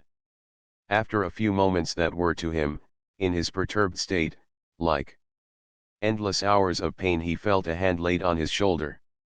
He started and looked round. "Dorian," said Lord Henry, "I had better tell them that the shooting is stopped for today. It would not look well to go on." "I wish it were stopped forever, Harry," he answered bitterly. "The whole thing is hideous and cruel." "Is the man—" He could not finish the sentence. "I am afraid so," rejoined Lord Henry. "He got the whole charge of shot in his chest. He must have died almost instantaneously. Come. Let us go home." They walked side by side in the direction of the avenue for nearly 50 yards. Without speaking. Then Dorian looked at Lord Henry and said, with a heavy sigh, "It is a bad omen, Harry, a very bad omen." "What is?" asked Lord Henry. "Oh, this accident, I suppose." "My dear fellow, it can't be helped. It was the man's own fault." "Why? Did he get in front of the guns? Besides, it is nothing to us." "It is rather awkward for Geoffrey, of course. It does not do to pepper beaters. It makes people think that one is a wild shot. And Geoffrey is not, he shoots very straight. But there is no use talking about the matter." Dorian shook his head. "It is a bad omen, Harry. I feel as if something horrible were going to happen to some of us. To myself, perhaps," he added, passing his hand over his eyes, with a gesture of pain. The elder man laughed. "The only horrible thing in the world is ennui, Dorian. That is the one sin for which there is no forgiveness. But we are not likely to suffer from it unless these fellows keep chattering about this thing at dinner. I must tell them that the subject is to be tabooed. As for omens, there is no such thing as an omen. Destiny does not send us heralds. She is too wise or too cruel for that. Besides, what on earth could happen to you, Dorian? You have everything in the world that a man can want. There is no one who would not be delighted to change places with you. There is no one with whom I would not change places, Harry. Don't laugh like that. I am telling you the truth. The wretched peasant who has just died is better off than I am. I have no terror of death. It is the coming of death that terrifies me. Its monstrous wings seem to wheel in the leaden air around me. Good heavens! Don't you see a man moving behind the trees? There, watching me, waiting for me." Lord Henry looked in the direction in which the trembling gloved hand was pointing. "Yes," he said, smiling, "I see the gardener waiting for you. I suppose he wants to ask you what flowers you wish to have on the table tonight. How absurdly nervous you are, my dear fellow. You must come and see my doctor, when we get back to town." Dorian heaved a sigh of relief as he saw the gardener approaching. The man touched his hat, glanced for a moment at Lord Henry in a hesitating manner, and then produced a letter, which he handed to his master. "Her Grace told me to wait for an answer," he murmured. Dorian put the letter into his pocket. "Tell her Grace that I am coming in," he said, coldly. The man turned round and went rapidly in the Direction of the house. How fond women are of doing dangerous things, laughed Lord Henry. It is one of the qualities in them that I admire most. A woman will flirt with anybody in the world as long as other people are looking on. How fond you are of saying dangerous things, Harry. In the present instance, you are quite astray. I like the Duchess very much, but I don't love her. And the Duchess loves you very much, but she likes you less, so you are excellently matched. You are talking scandal, Harry, and there is never any basis for scandal. The basis of every scandal is an immoral certainty, said Lord Henry, lighting a cigarette. You would sacrifice anybody, Harry, for the sake of an epigram. The world goes to the altar of its own accord, was the answer. I wish I could love, cried Dorian Gray with a deep note of pathos in his voice. But I seem to have lost the passion and forgotten the desire. I am too much concentrated on myself. My own personality has become a burden to me. I want to escape, to go away, to forget. It was silly of me to come down here at all. I think I shall send a wire to Harvey to have the yacht got ready. On a yacht one is safe. Safe from what, Dorian? You are in some trouble. Why not tell me what it is? You know I would help you. I can't tell you, Harry, he answered sadly. And I dare say it is only a fancy of mine. This unfortunate accident has upset me. I have a horrible presentiment that something of the kind may happen to me. What nonsense! I hope it is, but I can't help feeling it. Ah! Here is the Duchess, looking like Artemis in a tailor-made gown. You see we have come back. Duchess. I have heard all about it, Mr. Gray, she answered. Poor Geoffrey is terribly upset. And it seems that you asked him not to shoot the hare. How curious. Yes, it was very curious. I don't know what made me say it. Some whim, I suppose. It looked the loveliest of little live things. But I am sorry. They told you about the man. It is a hideous subject. It is an annoying subject, broke in Lord Henry. It has no psychological value at all. Now if Geoffrey had done the thing on purpose, how interesting he would be. I should like to know someone who had committed a real murder. How horrid of you, Harry, cried the Duchess. Isn't it, Mr. Gray? Harry, Mr. Gray is ill again. He is going to faint. Dorian drew himself up with an effort and smiled. It is nothing. Duchess, he murmured, my nerves are dreadfully out of order. That is all. I am afraid I walked too far this morning. I didn't hear what Harry said. Was it very bad? You must tell me some other time. I think I must go and lie down. You will excuse me, won't you? They had reached the great flight of steps that led from the conservatory onto the terrace. As the glass door closed behind Dorian, Lord Henry turned and looked at the Duchess with his slumberous eyes. Are you very much in love with him? He asked. She did not answer for some time, but stood gazing at the landscape. I wish I knew, she said at last. He shook his head. Knowledge would be fatal. It is the uncertainty that charms one. A mist makes things wonderful. One may lose one's way. Always end at the same point, my dear Gladys. What is that? Disillusion. It was my debut in life, she sighed. It came to you crowned. I am tired of strawberry leaves. They become you. Only in public. You would miss them, said Lord Henry. I will not part with a petal. Monmouth has heirs. Old age is dull of hearing. Has he never been jealous? I wish he had been. He glanced about as if in search of something. What are you looking for? She inquired. The button from your foil, he answered. You have dropped it? She laughed. I have still the mask. It makes your eyes lovelier, was his reply. She laughed again.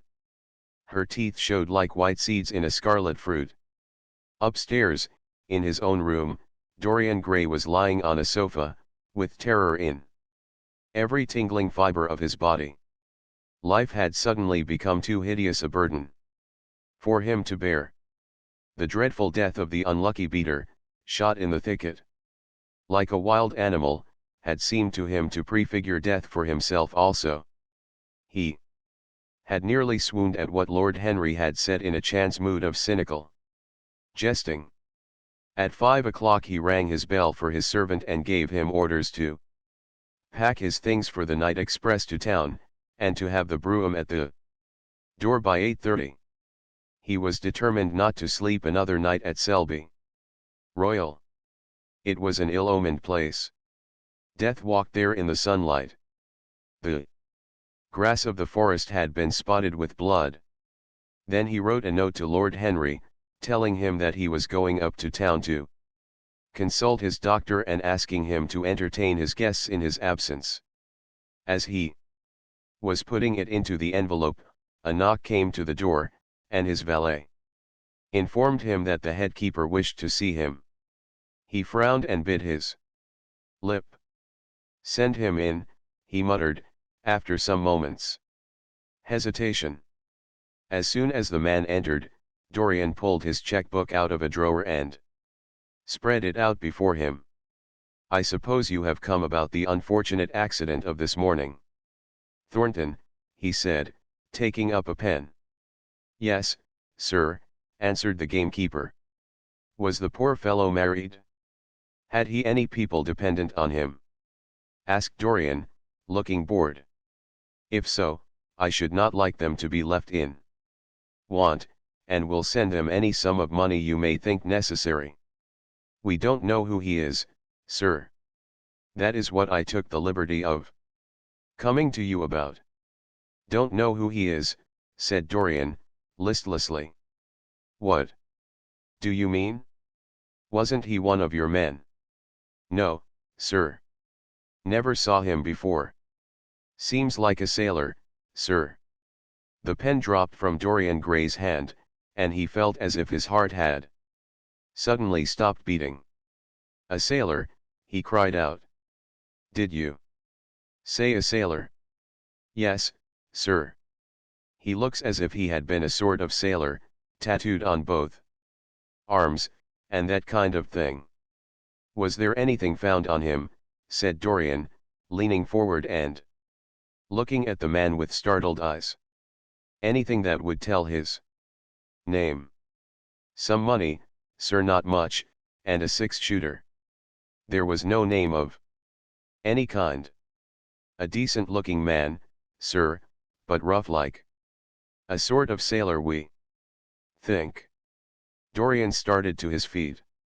A terrible hope fluttered past him. He clutched at it madly. Where is the body? He exclaimed. Quick! I must see it at once. It is in an empty stable in the home farm, sir. The folk don't like to have that sort of thing in their houses. They say a corpse brings bad luck. The home farm. Go there at once and meet me. Tell one of the grooms to bring my horse round. No. Never mind. I'll go to the stables myself. It will save time. In less than a quarter of an hour, Dorian Gray was galloping down the long avenue as hard as he could go. The trees seemed to sweep past him in spectral procession, and wild shadows to fling themselves across his path. Once the mare swerved at a white gatepost and nearly threw him. He lashed her across the neck with his crop. She cleft the dusky air like an arrow.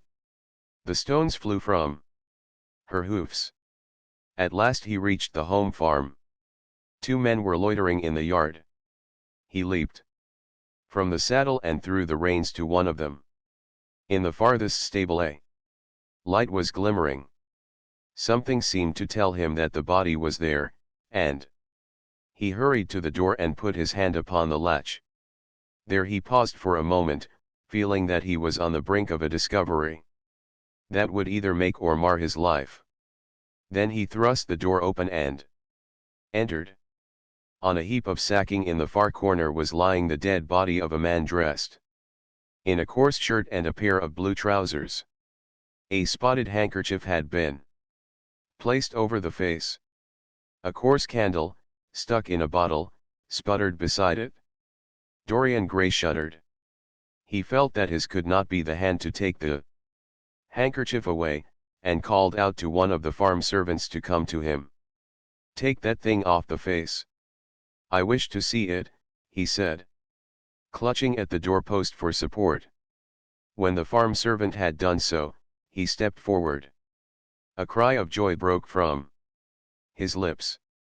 The man who had been shot in the thicket was James Vane. He stood there for some minutes looking at the dead body. As he rode home, his eyes were full of tears, for he knew he was safe. Chapter 19. "There is no use your telling me that you are going to be good," cried Lord Henry, dipping his white fingers into a red copper bowl filled with rose water. "You are quite perfect. Pray, don't change." Dorian Gray shook his head. "No, Harry, I have done too many dreadful things in my life.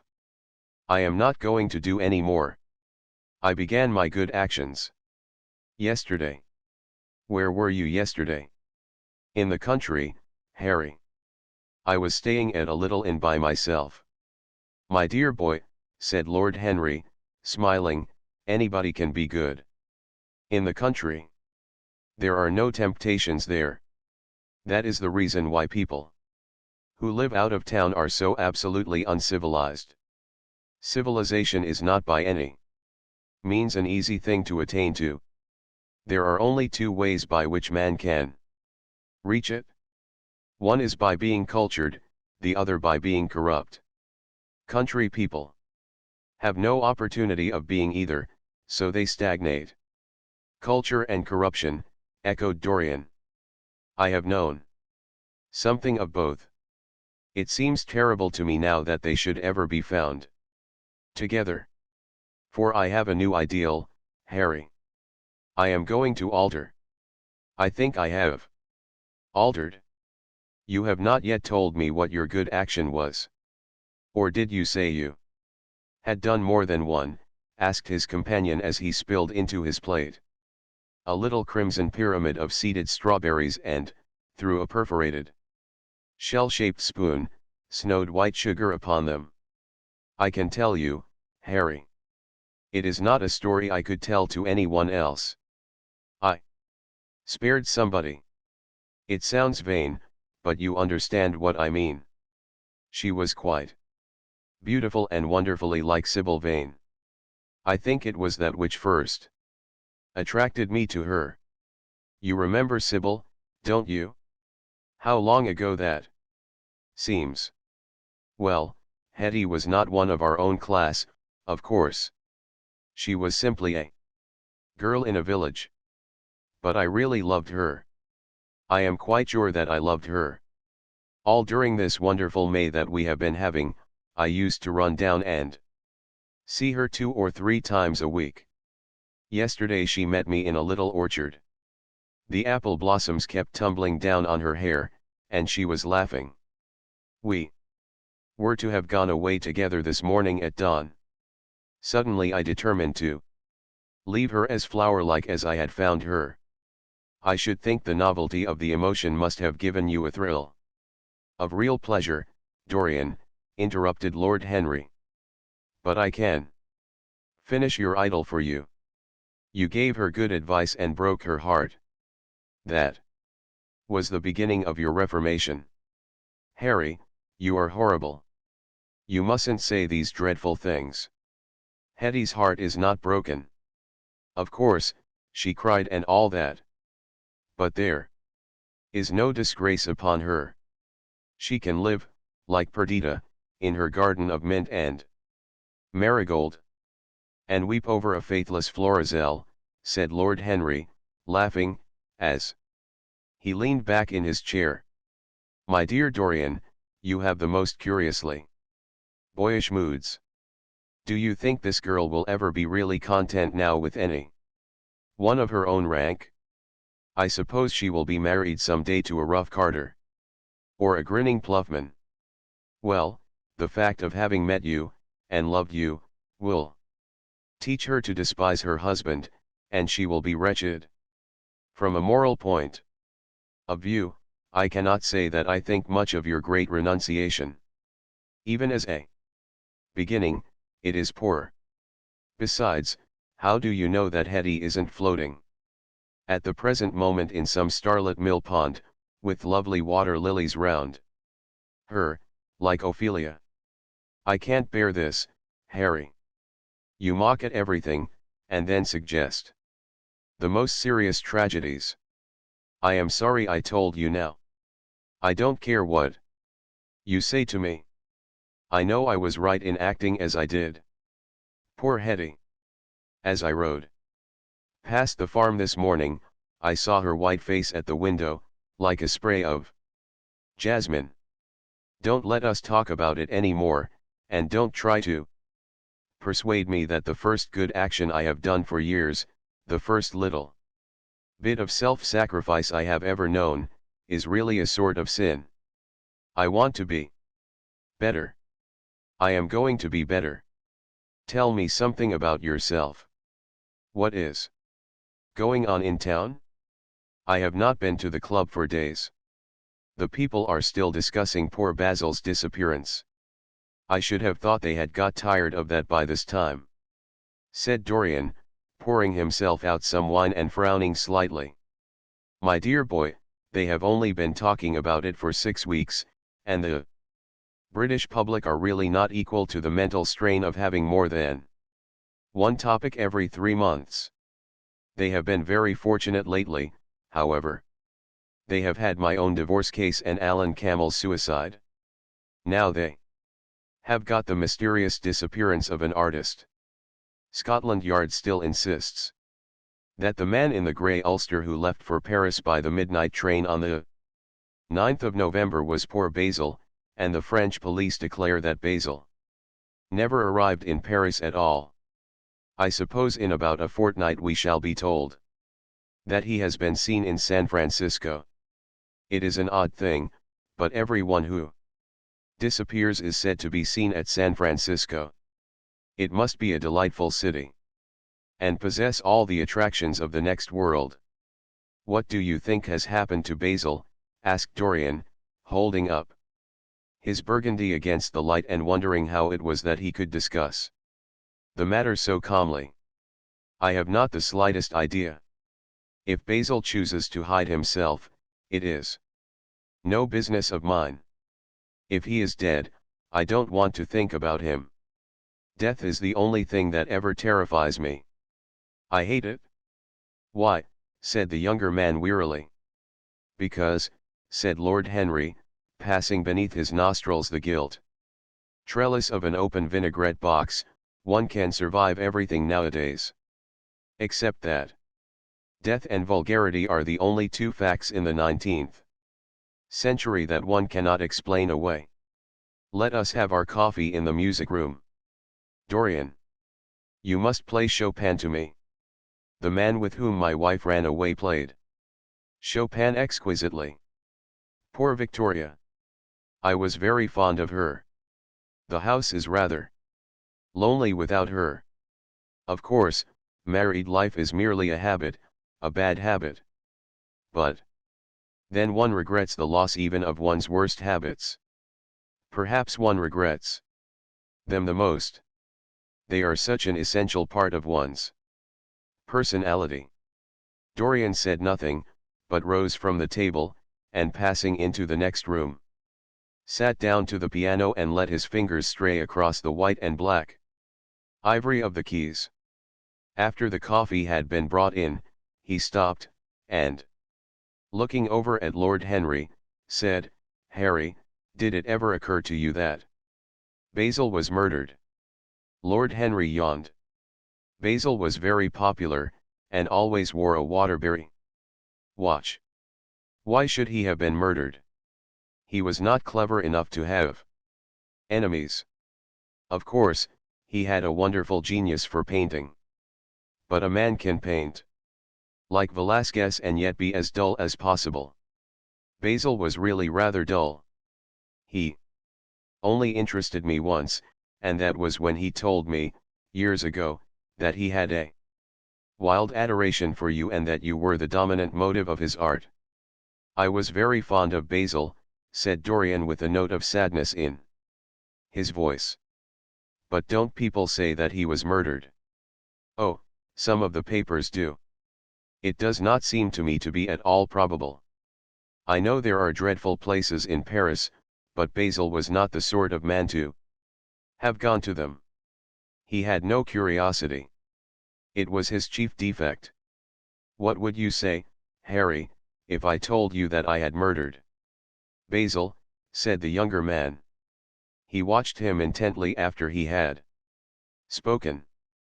I would say, my dear fellow, that you were posing for a character that doesn't suit you. All crime is vulgar, just as all vulgarity is crime. It is not in you, Dorian, to commit a murder. I am sorry if I hurt your vanity by saying so, but I assure you it is true. Crime belongs exclusively to the lower orders. I don't blame them in the smallest degree. I should fancy that crime was to them what art is to us, simply a method of procuring extraordinary sensations. A method of procuring sensations. Do you think, then, that a man who has once committed a murder could possibly do the same crime again? Don't tell me that. Oh, anything becomes a pleasure if one does it too often, cried Lord Henry, laughing. That is one of the most important secrets of life. I should fancy, however, that murder is always a mistake. One should never do anything that one cannot talk about after dinner. But let us pass from poor Basil. I wish I could believe that he had come to such a really romantic end as you suggest, but I can't. I dare say he fell into the Seine often omnibus and that the conductor hushed up the scandal. Yes, I should fancy that was his end. I see him lying now on his back under those dull green waters, with the heavy barges floating over him and long weeds catching in his hair.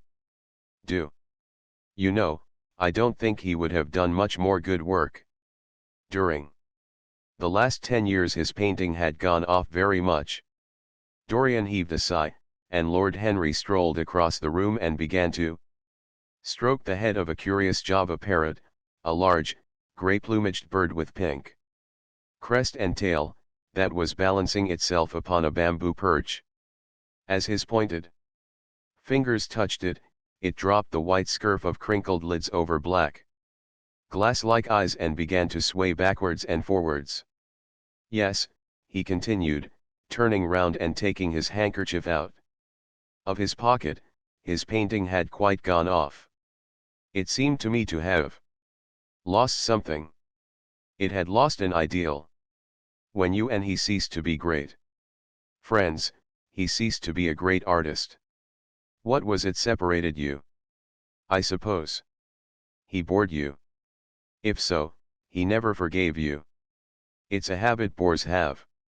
By the way, what has become of that wonderful portrait he did of you? I don't think I have ever seen it since he finished it. Oh, I remember your telling me years ago that you had sent it down to Selby, and that it had got mislaid or stolen on the way. You never got it back. What a pity. It was really a masterpiece. I remember I wanted to buy it. I wish I had now. It belonged to Basil's best period. Since then, his work was that curious mixture of bad painting and good intentions that always entitles a man to be called a representative British artist. Did you advertise for it? You should. I forget, said Dorian. I suppose I did. But I never really liked it. I am sorry I sat for it. The memory of the thing is hateful to me. Why do you talk of it? It used to remind me of those curious lines in some play Hamlet, I think how do they run? Like the painting of a sorrow. A face without a heart. Yes, that is what it was like. Lord Henry laughed. If a man treats life artistically, his brain is his heart, he answered, sinking into an armchair. Dorian Gray shook his head and struck some soft chords on the piano. Like the painting of a sorrow, he repeated. A face without a heart. The elder man lay back and looked at him with half-closed eyes. By the way, Dorian, he said after a pause, what does it profit a man if he gain the whole world and lose? How does the quotation run, his own soul? The music jarred, and Dorian Gray started and stared at his friend. Why do you ask me that, Harry? My dear fellow, said Lord Henry, elevating his eyebrows in surprise, I asked you because I thought you might be able to give me an answer. That is all. I was going through the park last Sunday, and close by the Marble Arch there stood a little crowd of shabby-looking people listening to some vulgar street preacher. As I passed by, I heard the man yelling out that question to his audience. It struck me as being rather dramatic. London is very rich in curious effects of that kind. A wet Sunday, an uncouth Christian in a mackintosh, a ring of sickly white faces under a broken roof of dripping umbrellas, and a wonderful phrase flung into the air by shrill hysterical lips. It was really very good in its way, quite a suggestion. I thought of telling the prophet that art had a soul, but that man had not. I am afraid. However, he would not have understood me. Don't, Harry. The soul is a terrible reality. It can be bought and sold, and bartered away. It can be poisoned, or made perfect. There is a soul in each one of us. I know it. Do you feel quite sure of that, Dorian? Quite sure. Ah, then it must be an illusion. The things one feels absolutely certain about are never true. That is the fatality of faith, and the lesson of romance. How grave you are. Don't be so serious. What have you or I to do with the superstitions of our age? No, we have given up our belief in the soul. Play me something. Play me a nocturne, Dorian, and, as you play, tell me, in a low voice, how you have kept your youth. You must have some secret. I am only 10 years older than you are, and I am wrinkled, and worn, and yellow. You are really wonderful, Dorian. You have never looked more charming than you do tonight. You remind me of the day I saw you first. You were rather cheeky, very shy, and absolutely extraordinary. You have changed, of course, but not in appearance. I wish you would tell me your secret. To get back my youth I would do anything in the world, except take exercise, get up early, or be respectable. Youth.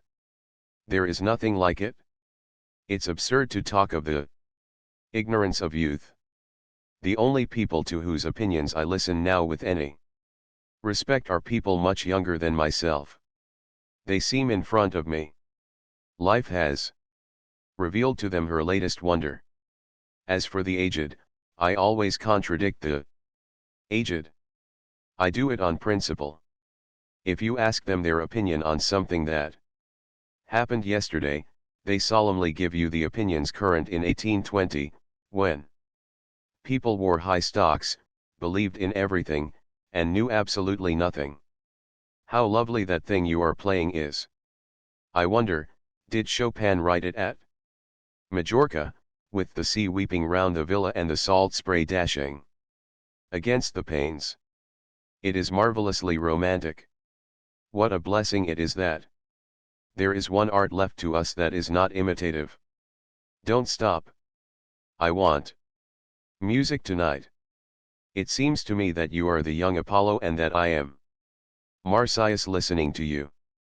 I have sorrows, Dorian, of my own, that even you know nothing of. The tragedy of old age is not that one is old, but that one is young. I am amazed sometimes at my own sincerity. Ah, Dorian, how happy you are. What an exquisite life you have had. You have drunk deeply of everything. You have crushed the grapes against your palate. Nothing has been hidden from you. And it has all been to you no more than the sound of music. It has not marred you. You are still the same. I am not the same, Harry. Yes, you are the same. I wonder what the rest of your life will be. Don't spoil it by renunciations. At present you are a perfect type. Don't make yourself incomplete. You are quite flawless now.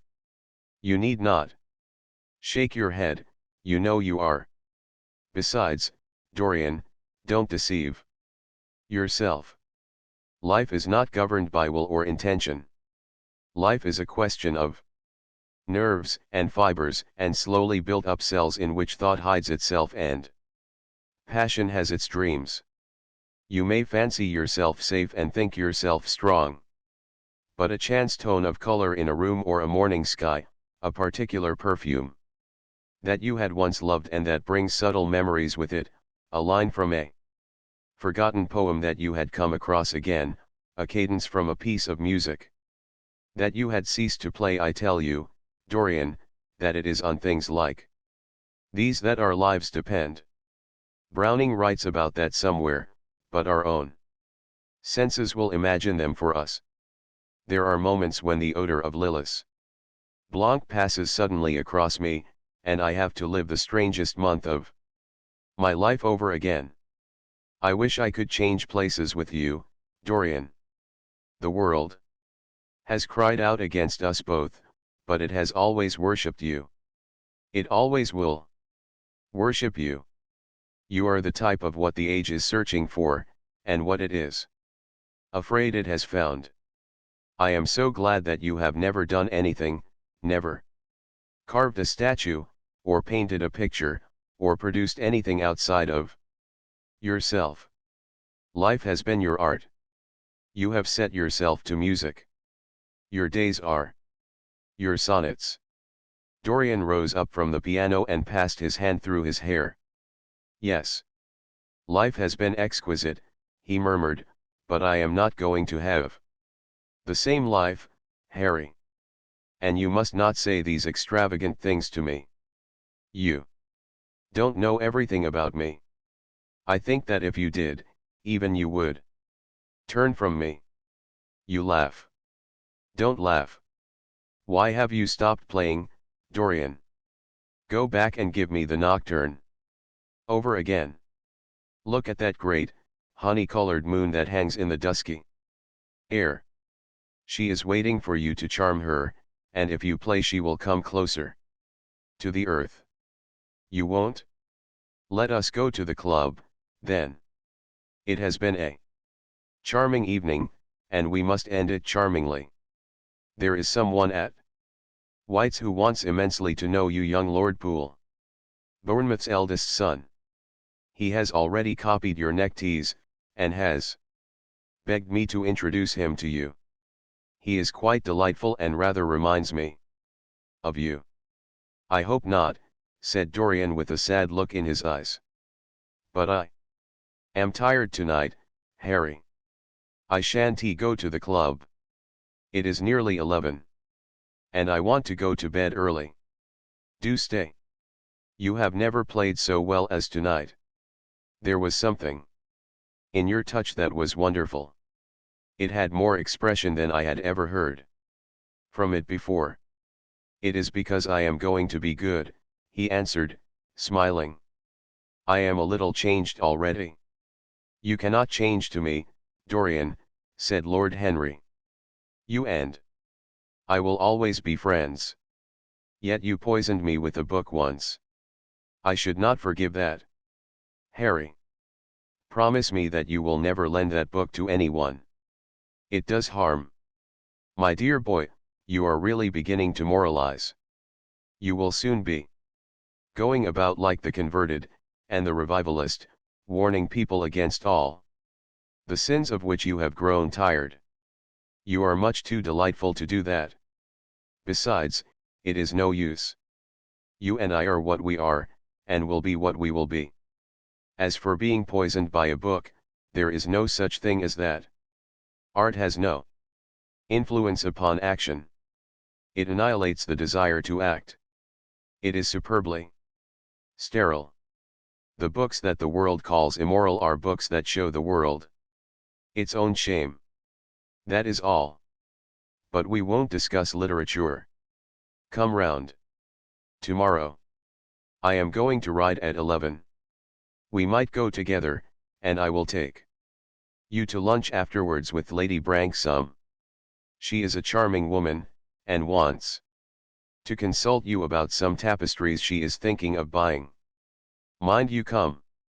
Or shall we lunch with our little Duchess? She says she never sees you now. Perhaps you are tired of Gladys? I thought you would be. Her clever tongue gets on one's nerves. Well, in any case, be here at 11. Must I really come, Harry? Certainly. The park is quite lovely now. I don't think there have been such lilacs since the year I met you. Very well. I shall be here at 11, said Dorian. Good night, Harry. As he reached the door, he hesitated for a moment, as if he had something more to say. Then he sighed and went out. Chapter XX. It was a lovely night, so warm that he threw his coat over his arm and did not even put his silk scarf round his throat. As he strolled home, smoking his cigarette, two young men in evening dress passed him. He heard one of them whisper to the other, "That is Dorian Gray." He remembered how pleased he used to be when he was pointed out, or stared at, or talked about. He was tired of hearing his own name now. Half the charm of the little village where he had been so often lately was that no one knew who he was. He had often told the girl whom he had lured to love him that he was poor, and she had believed him. He had told her once that he was wicked, and she had laughed at him and answered that wicked people were always very old and very ugly. What a laugh she had, just like a thrush singing. And how pretty she had been in her cotton dresses and her large hats. She knew nothing, but she had everything that he had lost. When he reached home, he found his servant waiting up for him. He sent him to bed, and threw himself down on the sofa in the library, and began to think over some of the things that Lord Henry had said to him. Was it really true that one could never change?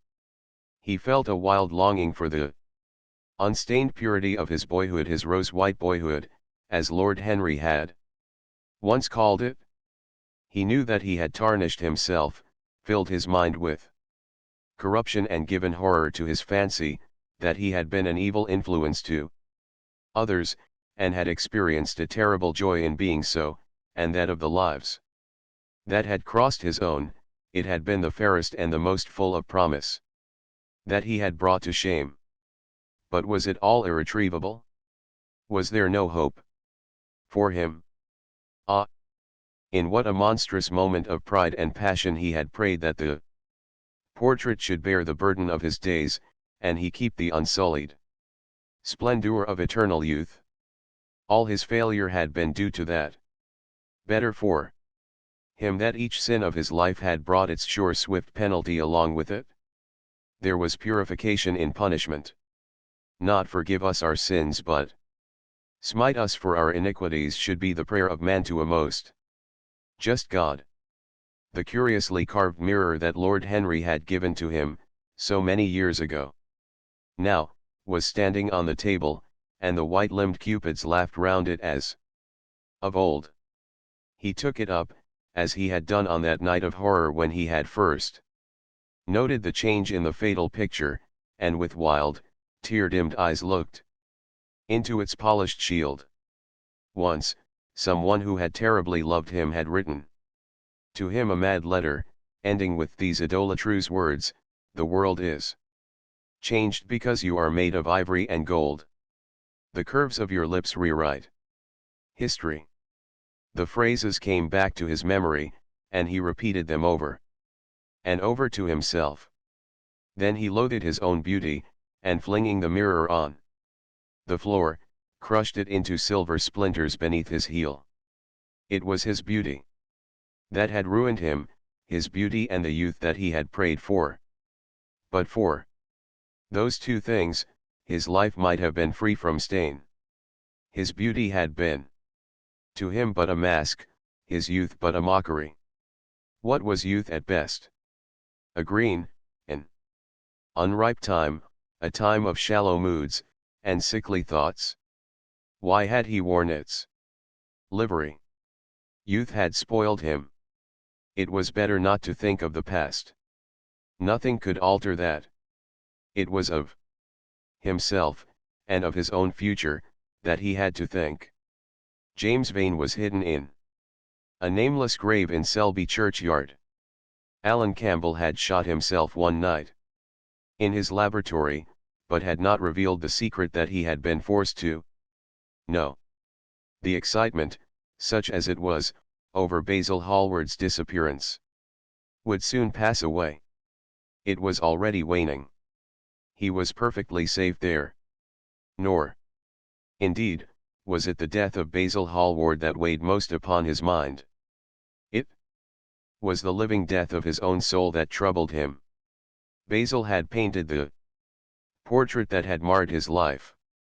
He could not forgive him that. It was the portrait that had done everything. Basil had said things to him that were unbearable, and that he had yet borne with patience. The murder had been simply the madness of a moment. As for Alan Campbell, his suicide had been his own act. He had chosen to do it. It was nothing to him. A new life. That was what he wanted. That was what he was waiting for. Surely he had begun it already. He had spared one innocent thing, at any rate. He would never again tempt innocence. He would be good. As he thought of Hetty Merton, he began to wonder if the portrait in the locked room had changed. Surely it was not still so horrible as it had been? Perhaps, if his life became pure, he would be able to expel every sign of evil passion from the face. Perhaps the signs of evil had already gone away.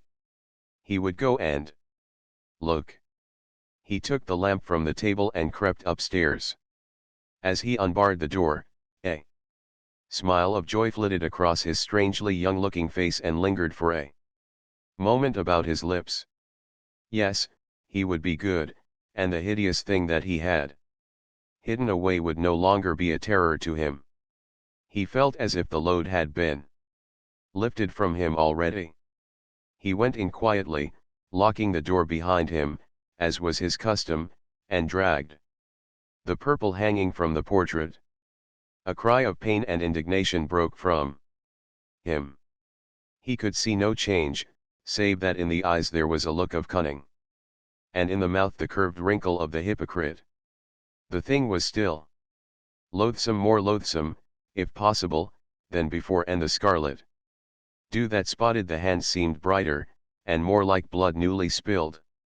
Then he trembled. Had it been merely vanity that had made him do his one good deed, or the desire for a new sensation, as Lord Henry had hinted, with his mocking laugh. Or that passion to act a part that sometimes makes us do things finer than we are ourselves? Or, perhaps, all these? And why was the red stain larger than it had been? It seemed to have crept like a horrible disease over the wrinkled fingers. There was blood on the painted feet, as though the thing had dripped blood even on the hand that had not held the knife. Confess. Did it mean that he was to confess? To give himself up and be put to death? He laughed. He felt that the idea was monstrous. Besides, even if he did confess, who would believe him? There was no trace of the murdered man anywhere. Everything belonging to him had been destroyed.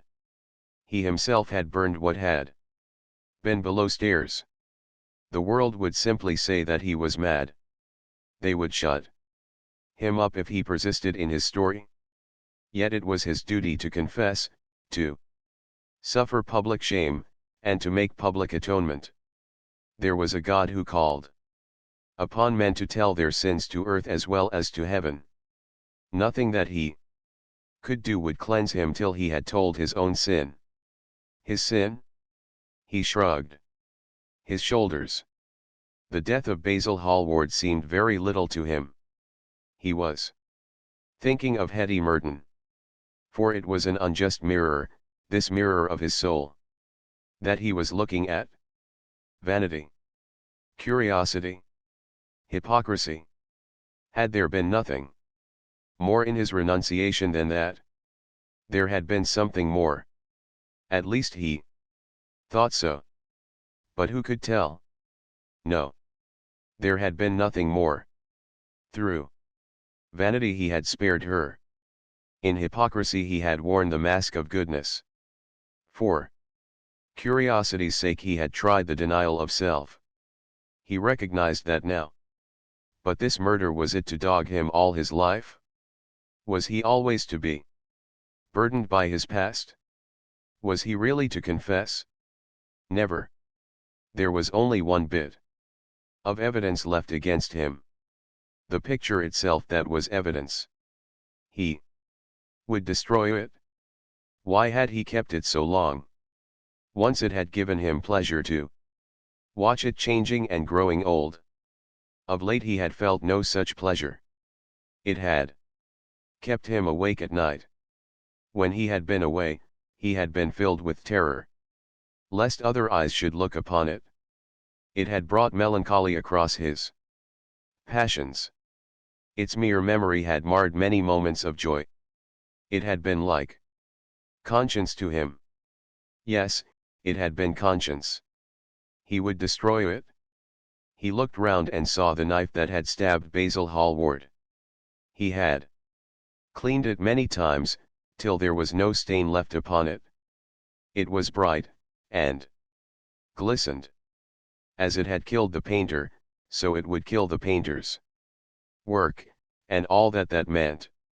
It would kill the past, and when that was dead, he would be free. It would kill this monstrous soul life, and without its hideous warnings, he would be at peace. He seized the thing, and stabbed the picture with it. There was a cry heard, and a crash. The cry was so horrible in its agony that the frightened servants woke and crept out of their rooms. Two gentlemen, who were passing in the square below, stopped and looked up at the great house. They walked on till they met a policeman and brought him back. The man rang the bell several times, but there was no answer. Except for a light in one of the top windows, the house was all dark. After a time, he went away and stood in an adjoining portico and watched. "Whose house is that, constable?" asked the elder of the two gentlemen. "Mr. Dorian Gray's, sir," answered the policeman. They looked at each other, as they walked away, and sneered.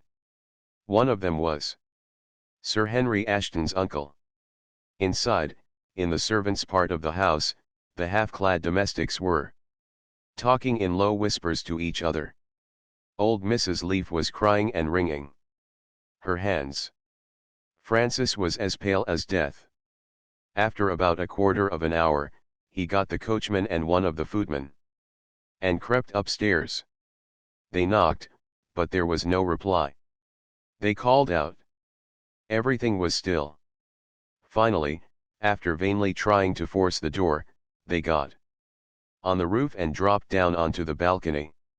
The windows yielded easily, their bolts were old. When they entered, they found hanging upon the wall a splendid portrait of their master as they had last seen him, in all the wonder of his exquisite youth and beauty. Lying on the floor was a dead man, in evening dress, with a knife in his heart. He was withered, wrinkled, and loathsome of visage. It was not till they had examined the rings that they recognized who it was. The end. End of the Project Gutenberg ebook. The Picture of Dorian Gray. Updated editions will replace the previous one. The old editions will be renamed. Creating the works from print editions not protected by U.S. copyright law means that no one owns a United States copyright in these works.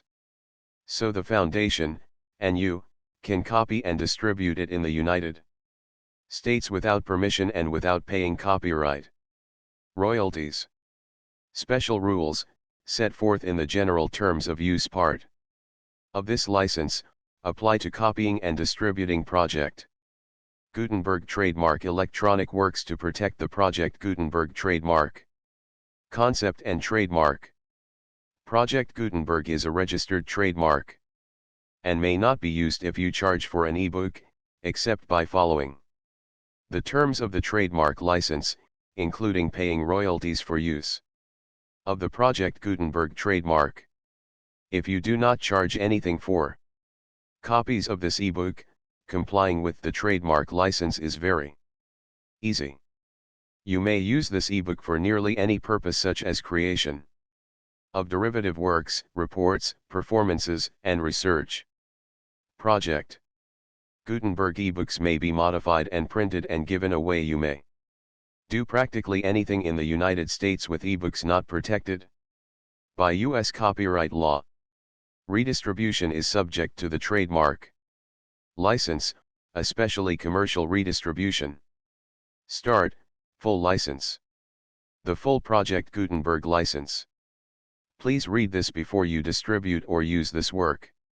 To protect the Project Gutenberg trademark mission of promoting the free distribution of electronic works, by using or distributing this work, or any other work associated in any way with the phrase Project Gutenberg, you agree to comply with all the terms of the full Project Gutenberg trademark license available with this file or online at www.gutenberg.org/license. Section 1. General Terms of Use and Redistributing Project Gutenberg Trademark. Electronic Works. 1.a. By reading or using any part of this Project Gutenberg trademark electronic work, you indicate that you have read, understand, agree to, and accept all the terms of this license and intellectual property trademark/copyright agreement. If you do not agree to abide by all the terms of this agreement, you must cease using and return or destroy all copies of Project Gutenberg trademark electronic works in your possession. If you paid a fee for obtaining a copy of or access to a Project Gutenberg trademark electronic work and you do not agree to be bound by the terms of this agreement, you may obtain a refund from the person or entity to whom you paid the fee as set forth in paragraph 1.e.8. 1.b. Project Gutenberg is a registered trademark. It may only be used on or associated in any way with an electronic work by people who agree to be bound by the terms of this agreement. There are a few things that you can do with most Project Gutenberg trademark electronic works, even without complying with the full terms of this agreement. See paragraph 1.c below. There are a lot of things you can do with Project Gutenberg trademark electronic works if you follow the terms of this Agreement and help preserve free future access to Project Gutenberg trademark. Electronic works. See paragraph 1.e below. 1.c. The Project Gutenberg Literary Archive Foundation, the Foundation or PGLOF, owns a compilation copyright in the collection of Project Gutenberg trademark electronic works. Nearly all the individual works in the collection are in the public domain in the United States. If an individual work is unprotected by copyright law in the United States and you are located in the United States, we do not claim a right to prevent you from copying, distributing, performing, displaying or creating derivative works based on the work as long as all references to Project Gutenberg are removed. Of course, we hope that you will support the Project Gutenberg trademark mission of promoting free access to electronic works by freely sharing Project Gutenberg trademark works in compliance with the terms of this agreement for keeping the Project Gutenberg trademark name associated with the work. You can easily comply with the terms of this agreement by keeping this work in the same format with its attached full Project Gutenberg trademark license when you share it without charge with others. 1.d. The copyright laws of the place where you are located also govern what you can do with this work. Copyright laws in most countries are in a constant state of change. If you are outside the United States, check the laws of your country in addition to the terms of this agreement before downloading, copying, displaying, performing, distributing or creating derivative works based on this work or any other Project Gutenberg trademark work. The Foundation makes no representations concerning the copyright status of any work in any country other than the United States. 1.e Unless you have removed all references to Project Gutenberg. 1.e.1.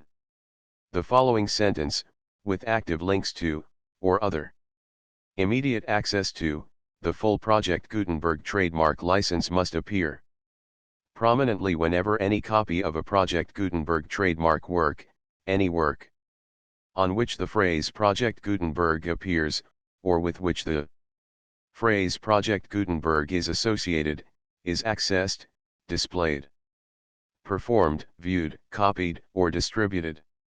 This ebook is for the use of anyone anywhere in the United States and most other parts of the world at no cost and with almost no restrictions whatsoever. You may copy it, give it away or reuse it under the terms of the Project Gutenberg license included with this ebook or online at www.gutenberg.org. If you are not located in the United States, you will have to check the laws of the country where you are located before using this ebook. 1.e.2. If an individual Project Gutenberg trademark electronic work is derived from texts not protected by U.S. copyright law, does not contain a notice indicating that it is posted with permission of the copyright holder, the work can be copied and distributed to anyone in the United States without paying any fees or charges. If you are redistributing or providing access to a work with the phrase Project Gutenberg associated with or appearing on the work, you must comply either with the requirements of paragraphs 1.e.1 through 1.e.7 or obtain permission for the use of the work and the Project Gutenberg trademark. Trademark as set forth in paragraphs 1.e.8 or 1.e.9. 1.e.3. If an individual Project Gutenberg trademark electronic work is posted with the permission of the copyright holder, your use and distribution must comply with both paragraphs 1.e.1 through 1.e.7 and any additional terms imposed by the copyright holder. Additional terms will be linked to the Project Gutenberg trademark license for all works posted with the permission of the copyright holder found at the beginning of this work. 1.e.4. Do not unlink or detach or remove the full Project Gutenberg trademark license terms from this work, or any files containing a part of this work or any other work associated with Project Gutenberg trademark. 1.e.5. Do not copy, display, perform, distribute or redistribute this electronic work, or any part of this electronic work, without prominently displaying the sentence set forth in paragraph 1.e.1 with active links or immediate access to the full terms of the project. Gutenberg Trademark License. 1.e.6. You may convert to and distribute this work in any binary, compressed, marked up, non-proprietary or proprietary form, including any word processing or hypertext form. However, if you provide access to or distribute copies of a Project Gutenberg trademark work in a format other than plain vanilla ASCII or other format used in the official version posted on the official Project Gutenberg trademark website, www.gutenberg.org, you must, at no additional cost, fee, or expense to the user, provide a copy, a means of exporting a copy, or a means of obtaining a copy upon request, of the work in its original plain vanilla ASCII or other form. Any alternate format must include the full Project Gutenberg trademark license as specified in paragraph 1.e.1. 1.e.7. Do not charge a fee for access to, viewing, displaying, performing, copying, or distributing any Project Gutenberg trademark works, unless you comply with paragraph 1.e.8 or 1.e.9. 1.e.8. You may charge a reasonable fee for copies of or providing access to or distributing Project Gutenberg trademark electronic works, provided that you pay a royalty fee of 20% of the gross profits you derive from the use of Project Gutenberg trademark works calculated using the method you already used to calculate your applicable taxes. The fee is owed to the owner of the Project Gutenberg trademark, but he has agreed to donate royalties under this paragraph to the Project Gutenberg Literary Archive Foundation. Royalty payments must be paid within 60 days following each date on which you prepare, or are legally required to prepare, your periodic tax returns.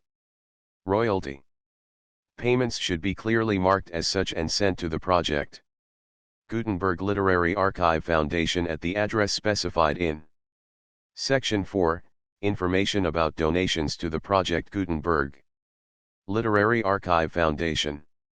You provide a full refund of any money paid by a user who notifies you in writing, or by email, within 30 days of receipt that he does not agree to the terms of the full Project Gutenberg trademark license. You must require such a user to return or destroy all copies of the works possessed in a physical medium and discontinue all use of and all access to other copies of Project Gutenberg trademark works. You provide, in accordance with paragraph 1.f.3, a full refund of any money paid for a work or a replacement copy, if a defect in the electronic work is discovered and reported to you within 90 days of receipt of the work. You comply with all other terms of this agreement for free distribution of Project Gutenberg trademark works. 1.e.9. If you wish to charge a fee or distribute a Project Gutenberg trademark electronic work or group of works on different terms than are set forth in this agreement, you must obtain permission in writing from the Project Gutenberg Literary Archive Foundation, the manager of the Project Gutenberg trademark. Contact the Foundation as set forth in Section 3 below. 1.f. 1.f.1. Project Gutenberg volunteers and employees expend considerable effort to identify, do copyright research on, transcribe and proofread works not protected by U.S. copyright law in creating the Project Gutenberg trademark collection. Despite these efforts, Project Gutenberg trademark Electronic works, and the medium on which they may be stored, may contain defects, such as, but not limited to, incomplete, inaccurate, or corrupt data, transcription errors, a copyright or other intellectual property infringement, a defective or damaged disk or other medium, a computer virus, or computer codes that damage or cannot be read by your equipment. 1.f.2 Limited warranty, disclaimer of damages, except for the right of replacement or refund described in paragraph 1.f.3, the project. Gutenberg Literary Archive Foundation, the owner of the project. Gutenberg trademark, and any other party distributing a project. Gutenberg trademark electronic work under this agreement, disclaim all liability to you for damages, costs, and expenses, including legal fees. You agree that you have no remedies for negligence, strict liability, breach of warranty or breach of contract except those provided in paragraph 1.f.3. You agree that the foundation, the trademark owner, and any distributor under this agreement will not be liable to you for actual, direct, indirect, consequential, punitive or incidental damages even if you give notice of the possibility of such damage. 1.f.3 Limited right of replacement or refund, if you discover a defect in this electronic work within 90 days of receiving it, you can receive a refund of the money, if any, you paid for it by sending a written explanation to the person you received the work from. If you received the work on a physical medium, you must return the medium with your written explanation. The person or entity that provided you with the defective work may elect to provide a replacement copy in lieu of a refund. If you received the work electronically, the person or entity providing it to you may choose to give you a second opportunity to receive the work electronically in lieu of a refund. If the second copy is also defective, you may demand a refund in writing, without further opportunities to fix the problem. 1.f.4 Except for the limited right of replacement or refund set forth in paragraph 1.f.3, this work is provided to you as is, with no other warranties of any kind, express or implied, including but not limited to warranties of merchantability or fitness for any purpose. 1.f.5 Some states do not allow disclaimers of certain implied warranties or the exclusion or limitation of certain types of damages.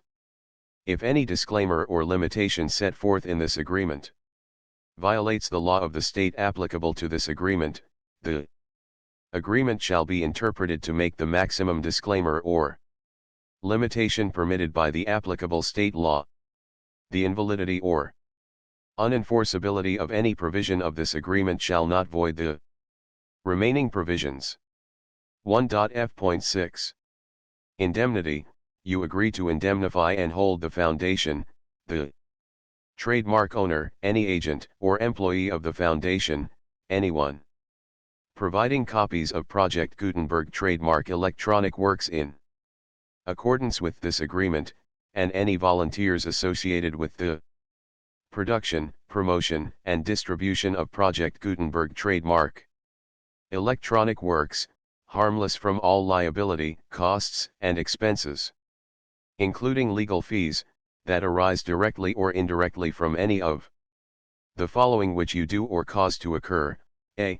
Distribution of this or any Project Gutenberg trademark work, b. Alteration, modification, or additions or deletions to any Project Gutenberg trademark work, and c. Any defect you cause. Section 2.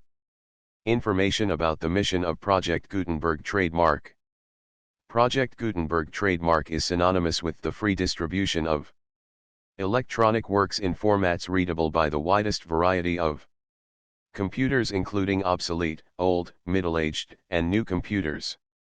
It exists because of the efforts of hundreds of volunteers and donations from people in all walks of life. Volunteers and financial support to provide volunteers with the assistance they need are critical to reaching Project Gutenberg trademark's goals and ensuring that the Project Gutenberg trademark collection will remain freely available for generations to come. In 2001, the Project Gutenberg Literary Archive Foundation was created to provide a secure and permanent future for Project Gutenberg trademark and future generations. To learn more about the Project Gutenberg Literary Archive Foundation and how your efforts and donations can help, see Sections 3 and 4 and the Foundation information page at www.gutenberg.org. Section 3. Information about the Project Gutenberg Literary Archive Foundation. The Project Gutenberg Literary Archive Foundation is a non-profit 501(c)(3) educational corporation organized under the laws of the State of Mississippi and granted tax-exempt status by the Internal Revenue Service. The Foundation's IN or Federal Tax Identification number is 64-6221541. Contributions to the Project Gutenberg Literary Archive Foundation are tax-deductible to the full extent permitted by U.S. federal laws and your state's laws. The Foundation's business office is located at 809 North 1500 West, Salt Lake City, Utah 841-16801-596-1887. Email contact links and up-to-date contact information can be found at the Foundation's website and official page at www.gutenberg.org/contact. Section 4. Information about donations to the Project Gutenberg Literary Archive Foundation. Project Gutenberg trademark depends upon and cannot survive without widespread public support and donations to carry out its mission of increasing the number of public domain and licensed works that can be freely distributed in machine-readable form accessible by the widest array of equipment including outdated equipment. Many small donations, $1 to $5,000, are particularly important to maintaining tax-exempt status with the IRS. The Foundation is committed to complying with the laws regulating charities and charitable donations in all 50 states of the United States. Compliance requirements are not uniform and it takes a considerable effort, much paperwork, and many fees to meet and keep up with these requirements. We do not solicit donations in locations where we have not received written confirmation of compliance. To send donations or determine the status of compliance for any particular state, visit www.gutenberg.org/donate. While we cannot and do not solicit contributions from states where we have not met the solicitation requirements, we know of no prohibition against accepting unsolicited donations from donors in such states who approach us with offers to donate. International donations are gratefully accepted, but we cannot make any statements concerning tax treatment of donations received from outside the United States. U.S. laws alone swamp our small staff.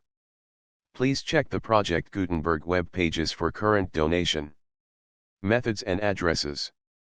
Donations are accepted in a number of other ways including checks, online payments, and credit card donations. To donate, please visit www.gutenberg.org/donate. Section 5. General information about Project Gutenberg trademark electronic works. Professor Michael S. Hart was the originator of the Project Gutenberg trademark concept of a library of electronic works that could be freely shared with anyone. For 40 years, he produced and distributed Project Gutenberg trademark ebooks with only a loose network of volunteer support. Project Gutenberg trademark ebooks are often created from several printed editions, all of which are confirmed as not protected by copyright in the US unless a copyright notice is included. Thus, we do not necessarily keep ebooks in compliance with any particular paper edition. Most people start at our website, which has the main PG search facility, www.gutenberg.org.